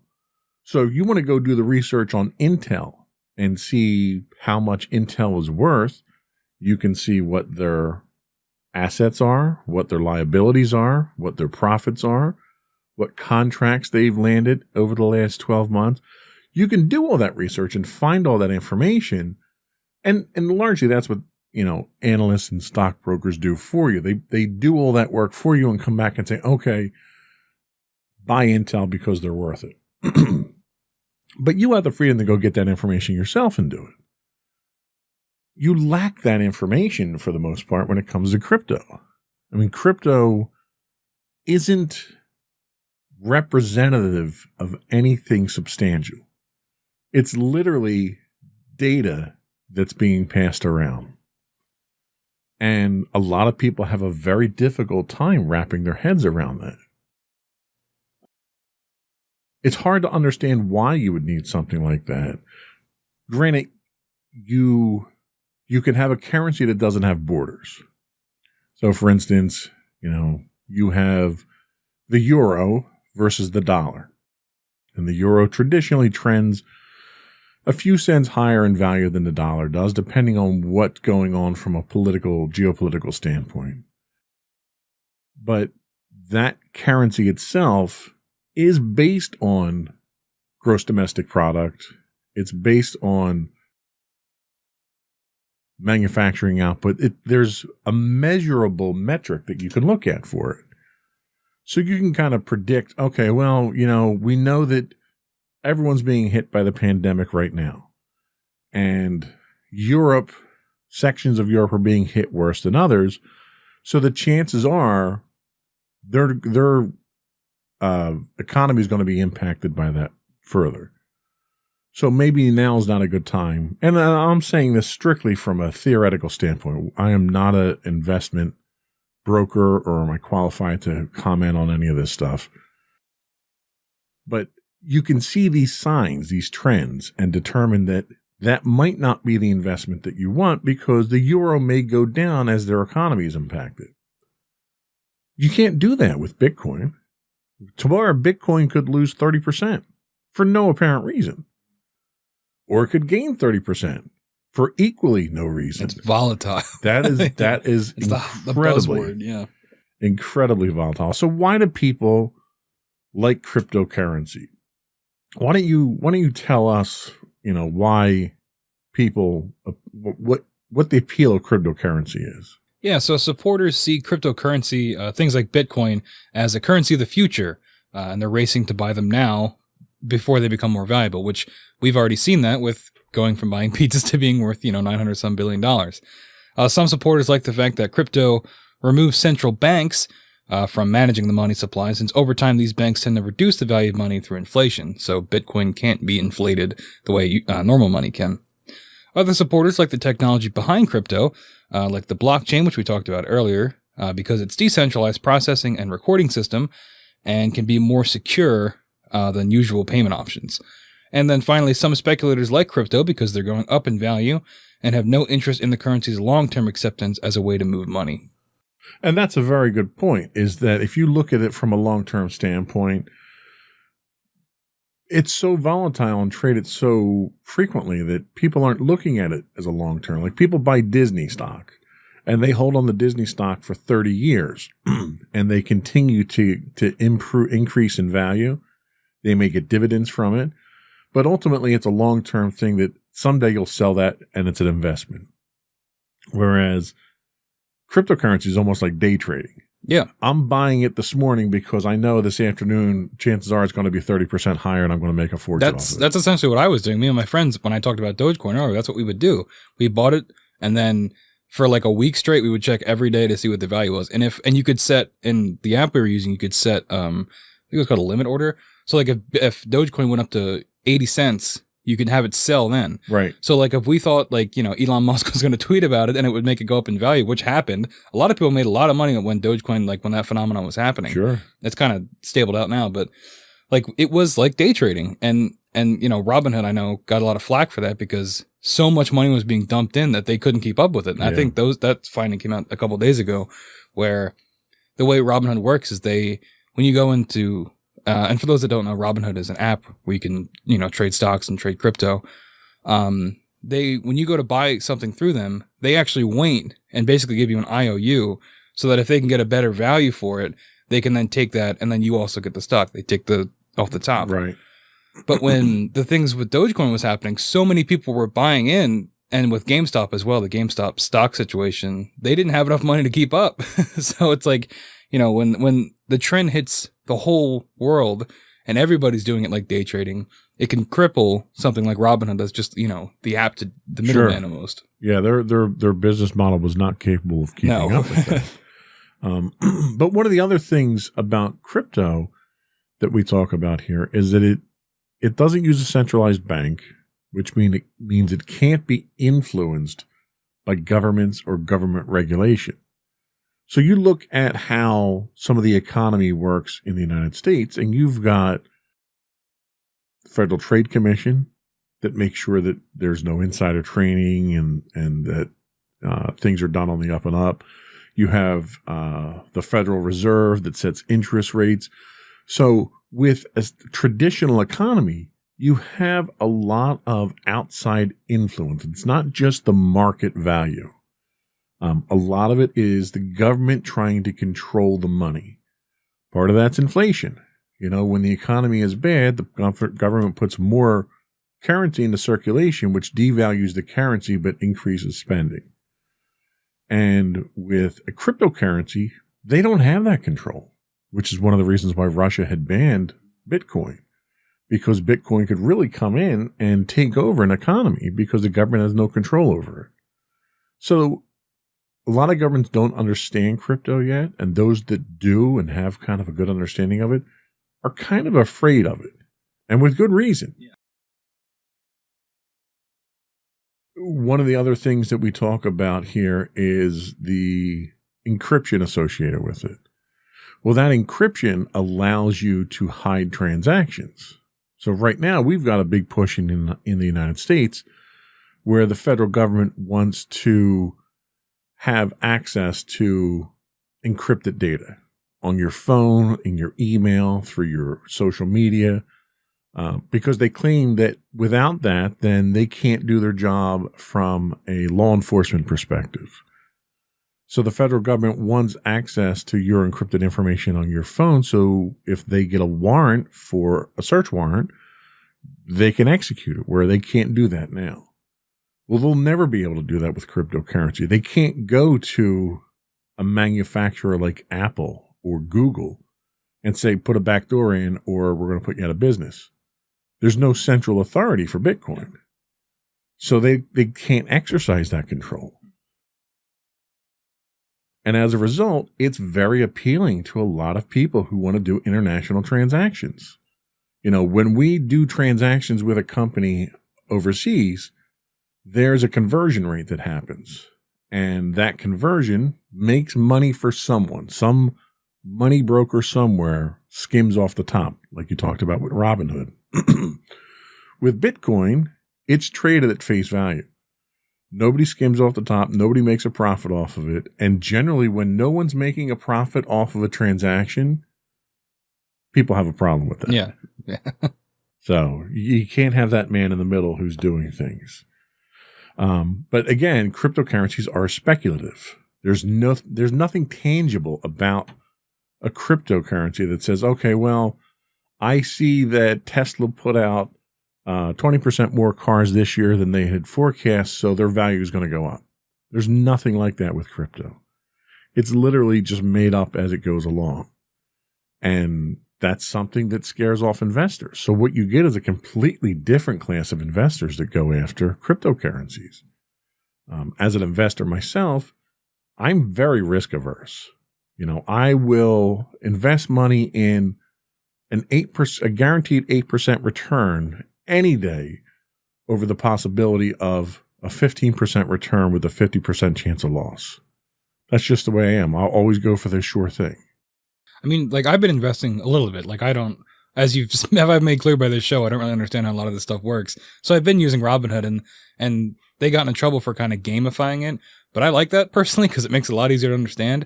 And the way I've been trading it is, it is like gambling, where if you're putting money in, like, you have to be okay to lose it if you mess something up, or like you're okay having it sit there for a long time. Cause you know, a lot of stocks are, like you talked about with the Disney example, a long-term thing. So I haven't been doing it enough to understand how I do it. But at least with the crypto stuff, I was doing it daily, trying to get like just the smallest amount of value out of it. Where it's not a set 8%, you know, a guaranteed 8% return like you were talking about. So it is weird seeing the comparison of, you know, play it safe long term, but with crypto, it's play it now and hope for the best. Absolutely. So I guess the real overriding question is, are cryptocurrencies a good investment? So like we said, cryptocurrencies may go up in value, but many investors see them as more speculations and not real investments. And the reason for that is that just like real currencies, cryptocurrencies generate no cash flow. So for you to profit, someone has to pay more for the currency than you did, which is called the greater fool principle. Yeah, I love that one. That's a funny name. And it's a legitimate theory for investing. But if you contrast that to a well-managed business, which increases its value over time by growing the profitability and cash flow of an operation, experts note that cryptocurrencies such as Bitcoin may not be that safe, and some notable voices in the investment community have advised would-be investors to steer clear of them. Because it's gambling. Yeah, it's just gambling. You hit the nail on the head. You're probably better off going to Vegas and betting, $5,000 on black at the roulette than you aren't putting it in to cryptocurrency. Of a particular note, Warren Buffett compared Bitcoin to paper checks, saying, quote, it's a very effective way of transmitting money, and you can do it anonymously and all that. A check is a way of transmitting money, too. Are checks worth a lot of money just because they can transmit money? And I think that really boils it down, because in order to do anything with Bitcoin, you either have to generate them through very complex, very costly computational efforts, or you need to buy them. So if you invest the money to buy them, you've paid somebody money for money. Really. Yeah. And you're paying that conversion rate. Mm-hmm. If you generate it, then you're paying the money to actually, it's not free. Like a lot of people think that, and that's part of the problem, is that people think that, oh, well, cryptocurrency, I can generate that, I can quote unquote mine that on my computer. Well, I already own the computer, so it's costing me nothing. If I can mine 3 Bitcoin, that's a fortune. Well, you're not mining for nothing. You're paying the electric bill.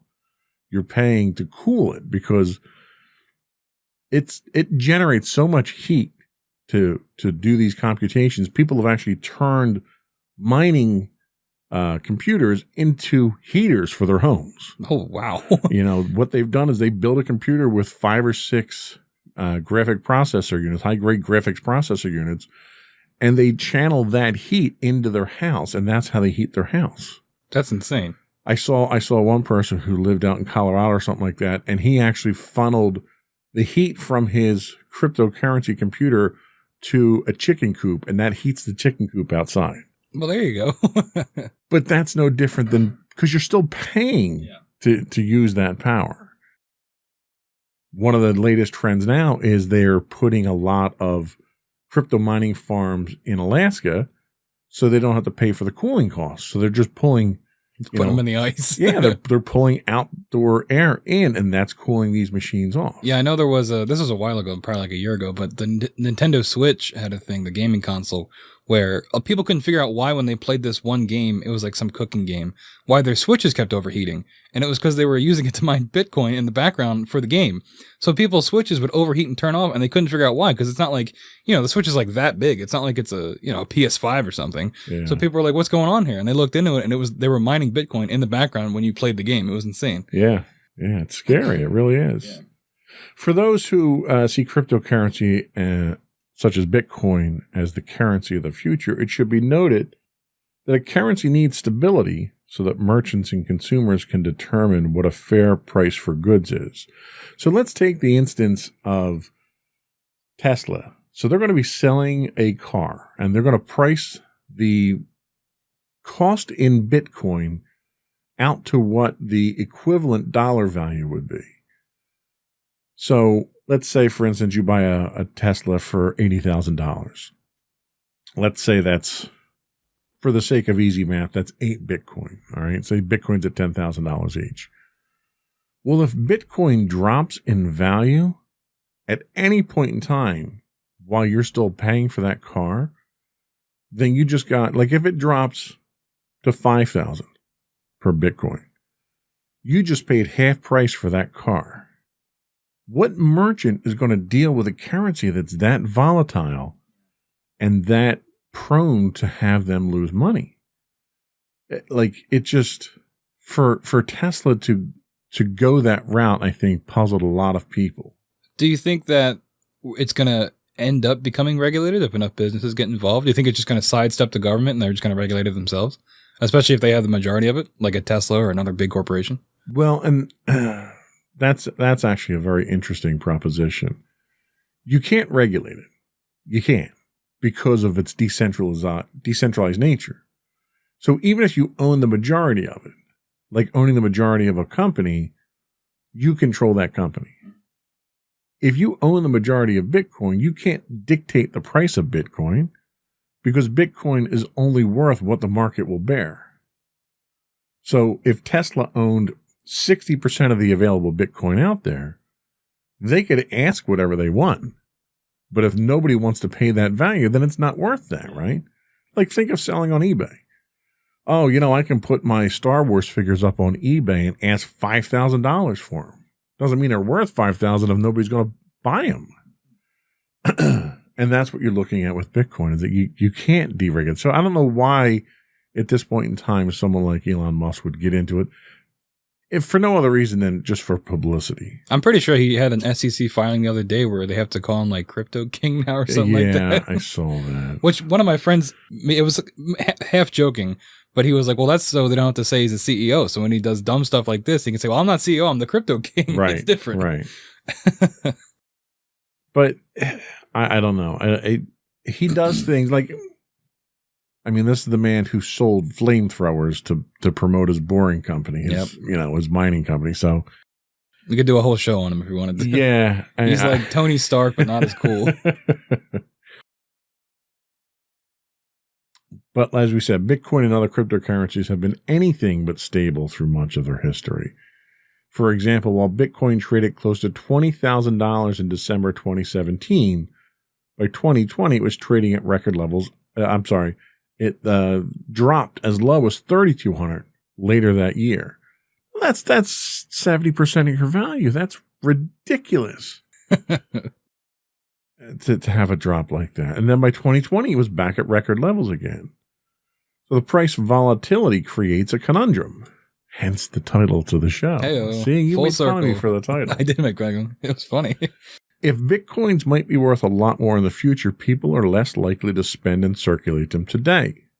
So I'm going to stop buying pizzas with my Bitcoin. I'm going to hold on to them, making them less viable as a currency. So think of it almost like a commodity, like gold. So gold rarely drops in value. And what happens is a lot of people buy gold and they hold on to it because it's a good investment because it doesn't drop in value. Nobody deals in gold as a currency anymore. It's not practical to deal in it. But because it's stable, people are going to hold on to that and use that to back other ventures. Because this is volatile and could drop or increase dramatically, people don't want to spend that because they don't want to spend $20,000 on a pizza. Even though it may only be $20 today, a year from now it could be $20,000. So it doesn't lend itself to being used to transmit money. And finally, they say, why spend a Bitcoin when it would be worth 3 times that value next year? And that's exactly what they're saying. It's more an investment gimmick, I think, than it is a real currency. So then do you think it will go by the wayside eventually? If people adopt this line of thinking that it's not worth the effort to spend it? I think Bitcoin has a very limited lifetime to it. I think cryptocurrency in general does. I think blockchain has other practical applications that can be used for more realistic things. I think what we're seeing right now with crypto is probably a fad because it's just too unstable. Yeah. Investors don't like instability. So you're going to find that it's going to probably lose its widespread adoption pretty quickly. Mm-hmm. But let's take a quick break and we'll come back and we'll look at what we do think of what the future of cryptocurrency is and how it's changing the world.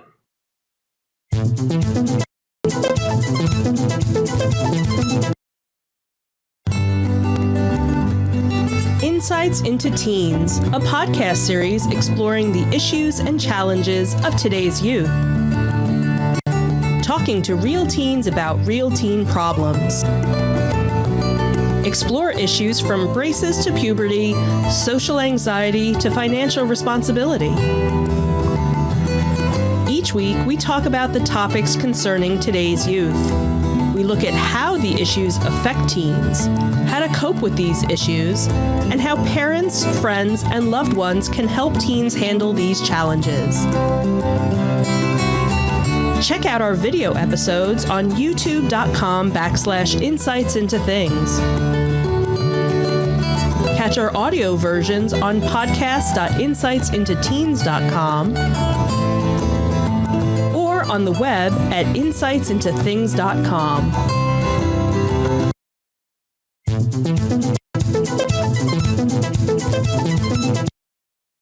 Welcome back to Insights into Tomorrow.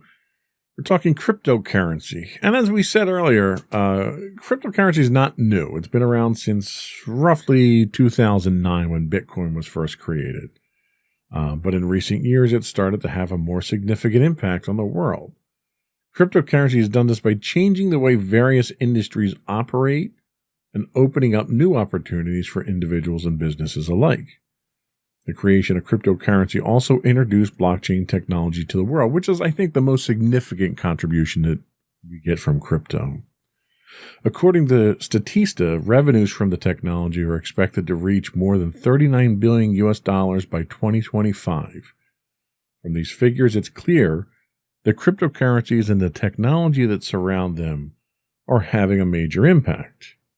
Here are some of the examples of how cryptocurrency is changing the world. Why don't you tell us about these? Sure. So alternative international financial transactions, which we kind of talked about earlier with it being a borderless currency. Businesses are always keen to find a way to complete international transactions in the most secure way possible. So cryptocurrency-based solutions like Ripple can help with this. Ripple operates on an open source platform and it enables the seamless transfer of both cryptocurrencies like Bitcoin and Litecoin and fiat money like USD and yen. I don't know what fiat money is. Fiat money is national currency. Oh, okay. I didn't realize that was a term for it. And then finally, the main process of Ripple is payment, settlement, and remittance that is similar to the traditional SWIFT system, which is used by financial institutions. What is the SWIFT system also? Well, SWIFT system we're not going to go into today. Okay. That's a lot more complicated. Okay. Yeah, we'll get an economist next time to break that down for us. Yes. Second, more options for secure online payments. Cryptocurrencies and blockchain technology can make it easier for people to make online payments. Blockchain wallets store private and public keys that enable payments to be made securely and quickly. Also, many sites in various industries accept cryptocurrencies as a safe way for people to send and deposit money. So, for example, online gambling sites that accept cryptocurrencies are popular among young adults and in general with players due to the added security that is provided. The worldwide online payment system PayPal has also recently announced that it is going to start allowing customers to buy, sell, and hold cryptocurrencies in its online wallets. PayPal was Elon Musk, right? He invented that? I believe that's where he started. So yeah, another Elon, he's back. Another mention of him. Revolutionizing supply chains. So Bitcoin, the global economy, is reliant on secure and efficient supply chains. This makes supply chain security a major concern. The blockchain technology that enables the use of crypto can also be used to improve the security of supply chains thanks to its transparency and decentralized nature. Certain currencies like Walton Chain and VeChain, or VeChain, are specifically aimed at improving the safety and speed of supply chain operation. Providing a platform for creatives, it can often be difficult for professionals like musicians to sell content without interference from middlemen like producers. So they can use crypto like XRP to allow them to sell content directly to consumers. This is because consumers can access the content and pay for it using a real-world payment solution. That's an interesting note. I never thought of that, of how it can be used to actually help people that might be, scammed by a producer or something like that. Changing the way NGOs deal with money. Non-governmental organizations, NGOs, engage with crypto as a way of getting currency to underprivileged areas of the world. During the current crisis, the Red Cross in Italy has also started accepting Bitcoin donations from people in order to boost its fund and help it provide the support that people need. So using it for more humanitarian efforts. Sure. And the other thing we kind of have to make note of here is that we talk a lot about Bitcoin because that's in the news a lot. And Bitcoin's a form of crypto, but it's obviously not the only version. Crypto in general can be used for other different things depending on how it's generated. Like, for instance, we talked how Bitcoin has a finite number of Bitcoins that you can ever get out of the blockchain. But other currencies like Dogecoin, it's unlimited. So you can continue to generate Dogecoin, which is why the value never really soars, because there's an infinite amount of it out there. But it's also a legitimate form of currency because it is digitally signed through a very strong encryption. So something like that, you can easily use that to do electronic transactions back and forth online, or to transfer large sums of money, or things like that, where you want to have secure, borderless transactions.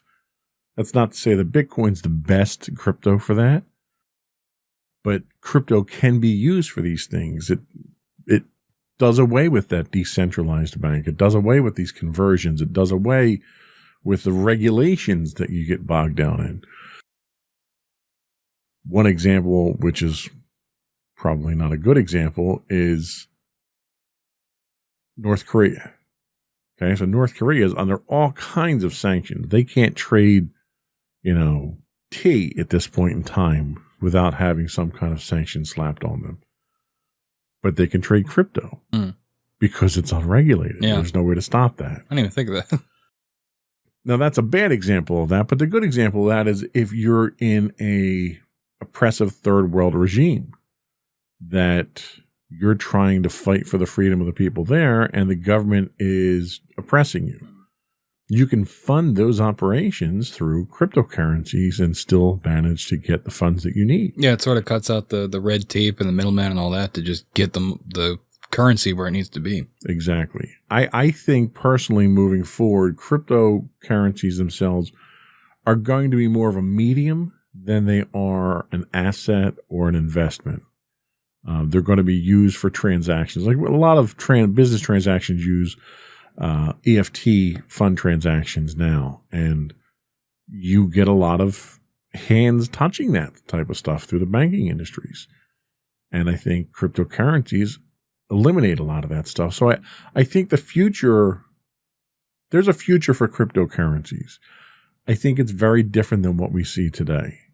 I think we're going to see them take on a different role. I think we're going to see them be used by different people for different reasons. I don't think they're going to be a viable investment anytime in the near future just because of the volatility. But one of the things that we are seeing crypto use for, and again, this is a different use of blockchain, is something called an NFT, or a non-fungible token. And these are a type of cryptocurrency created on smart contract platforms such as Ethereum.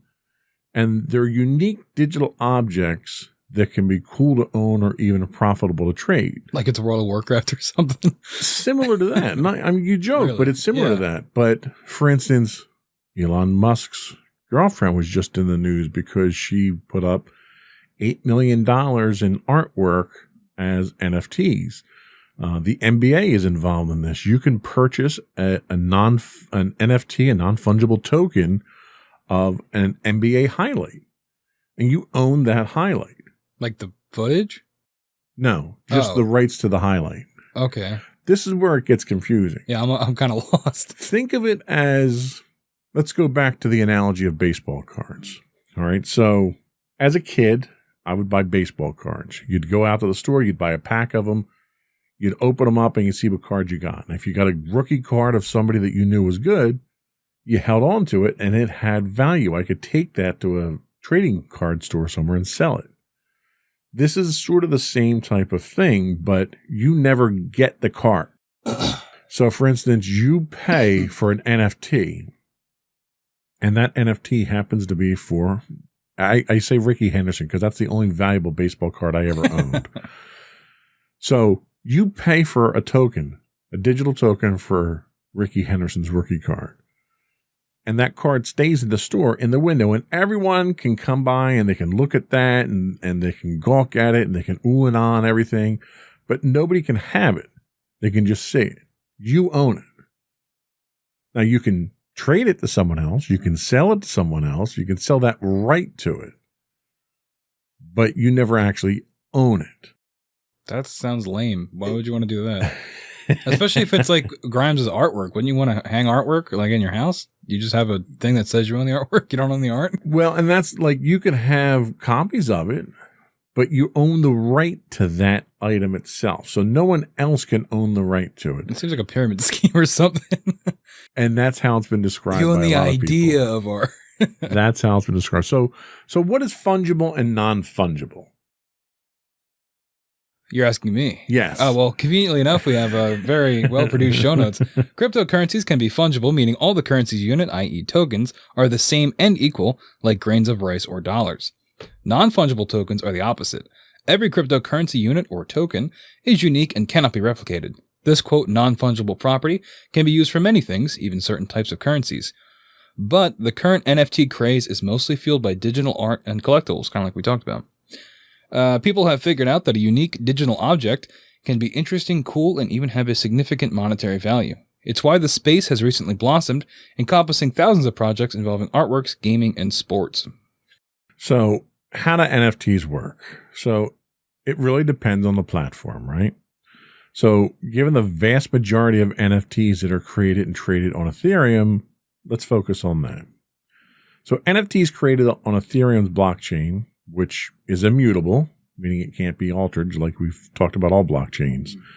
No one can undo your ownership of an NFT or recreate the same one. They're also, quote, permissionless. So anyone can create, buy, or sell an NFT without asking for permission. So if you're an artist, you can create your own NFTs. You don't have to license it through someone else. So how does that work with like the NBA?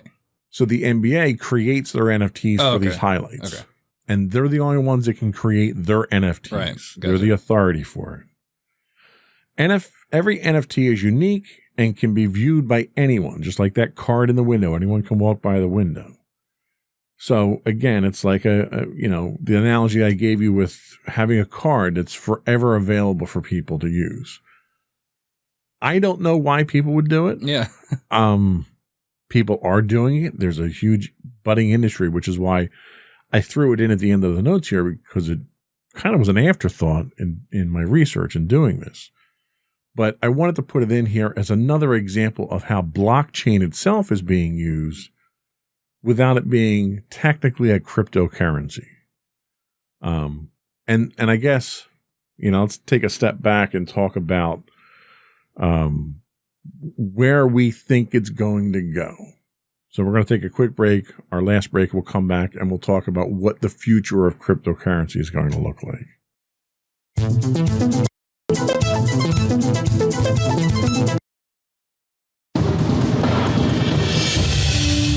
For over 7 years, the Second Sith Empire has been the premier community guild in the online game Star Wars: The Old Republic. With hundreds of friendly and helpful active members, a weekly schedule of nightly events, annual guild meet and greets, and an active community both on the web and on Discord. The Second Sith Empire is more than your typical gaming group. We're family.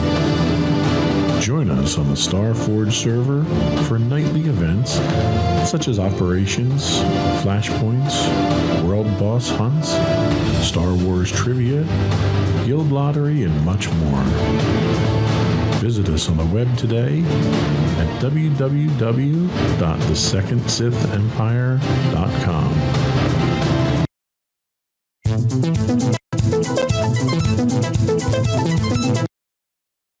Investopedia.com says that the economic analysts predict a big change in crypto is forthcoming as institutional money enters the market. There's the possibility of crypto will be floated on the NASDAQ, which would further add credibility to blockchain and its uses as an alternative to conventional currencies. Some predict that all crypto needs to be a verified exchange-traded fund, an ETF. An ETF would definitely make it easier for people to invest in Bitcoin, but there still needs to be the demand to want to invest in crypto, which might not automatically be generated with a fund. What do you think? Where do you think we're going to go with crypto based on the discussion that we had here? What do you think its future is? Well, I didn't know a whole lot about it going in, and I've definitely learned a lot today. So I said I'd probably agree with a lot of what you're saying, is that it seems like it's the blockchain element of it seems like it's useful and can be used for lots of other things. But breaking it down in terms of the actual reasons to invest in it, and there not really being that many, and the volatility of it too, I think unless there's a change in that and how that works, which I don't know how you do that, it seems like, the best thing we're getting out of this is the blockchain technology. Right. Yeah. And Investopedia looks specifically at the outlook for Bitcoin, and they say the future outlook for Bitcoin is it's subject to much debate, which we kind of agreed on here. While the financial media is proliferated by so-called crypto evangelists, Harvard University professor of economics and public policy Kenneth Rogoff suggests the, quote, overwhelming sentiment among crypto advocates is that the total market capitalization of cryptocurrencies could explode over the next 5 years, rising to $5 to $10 trillion, which is, astronomical. The historic volatility of the asset class is no reason to panic, he says. Still, he tempered his optimism with that of the crypto evangelists' view of Bitcoin as digital gold, calling it, quote, nutty. Yeah, that's the official economist term. That is the official term, stating its long-term value is more likely to be $100 than $100,000. Rogoff argues that unlike physical gold, Bitcoin's use is limited to transactions, which makes it more vulnerable to a bubble-like collapse.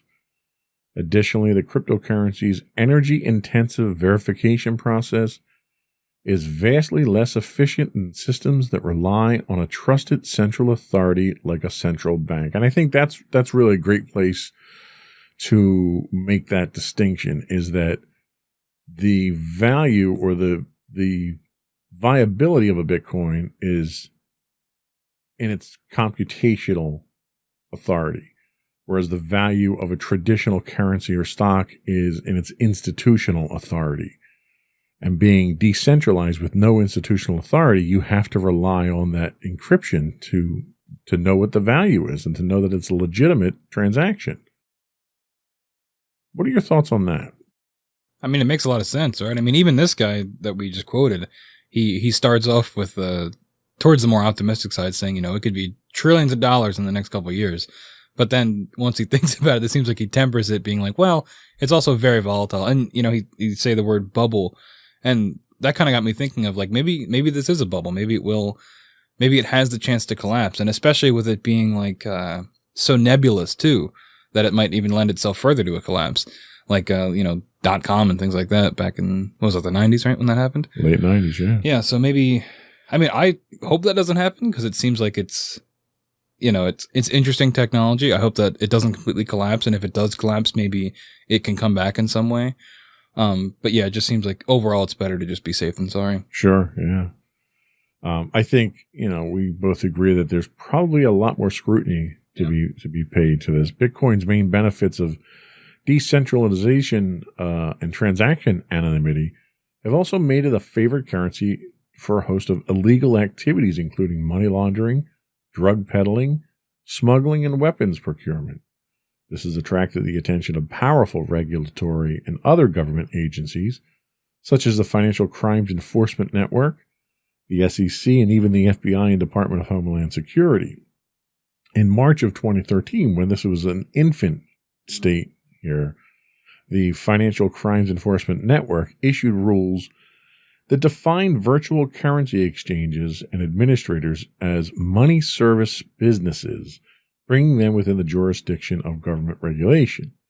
In May of that year, the Department of Homeland Security froze an account of Mt. Gox, the largest Bitcoin exchange at the time, that was held at Wells Fargo, alleging that it broke anti-money laundering laws. New York's Department of Financial Services issued subpoenas to 22 emerging payment companies, many of which handled Bitcoin, asking about their measures to prevent money laundering and ensure consumer protection. So these are very real cases out there that the government, fearing what you can do with this cryptocurrency, and they're fearing it under the guise of illegal activity, which is legitimate, But their fear goes a lot deeper than just illegal activity. Their fear goes to a lack of control, a lack of regulation. I mean, the federal government does not like things it can't regulate. Yeah, and it seems like they're most likely going to use the crime angle to get their foot in the door, right, for increased regulation. And they were doing the same exact thing with encryption on your personal phones. And even the encryption on your phones, they're taking it even a step further, and they're hammering home this whole idea of child pornography and child exploitation. And that's why, let's do it for the children. Think of the children, yeah. Right. And that's really what they're hammering home to try to crack your encryption.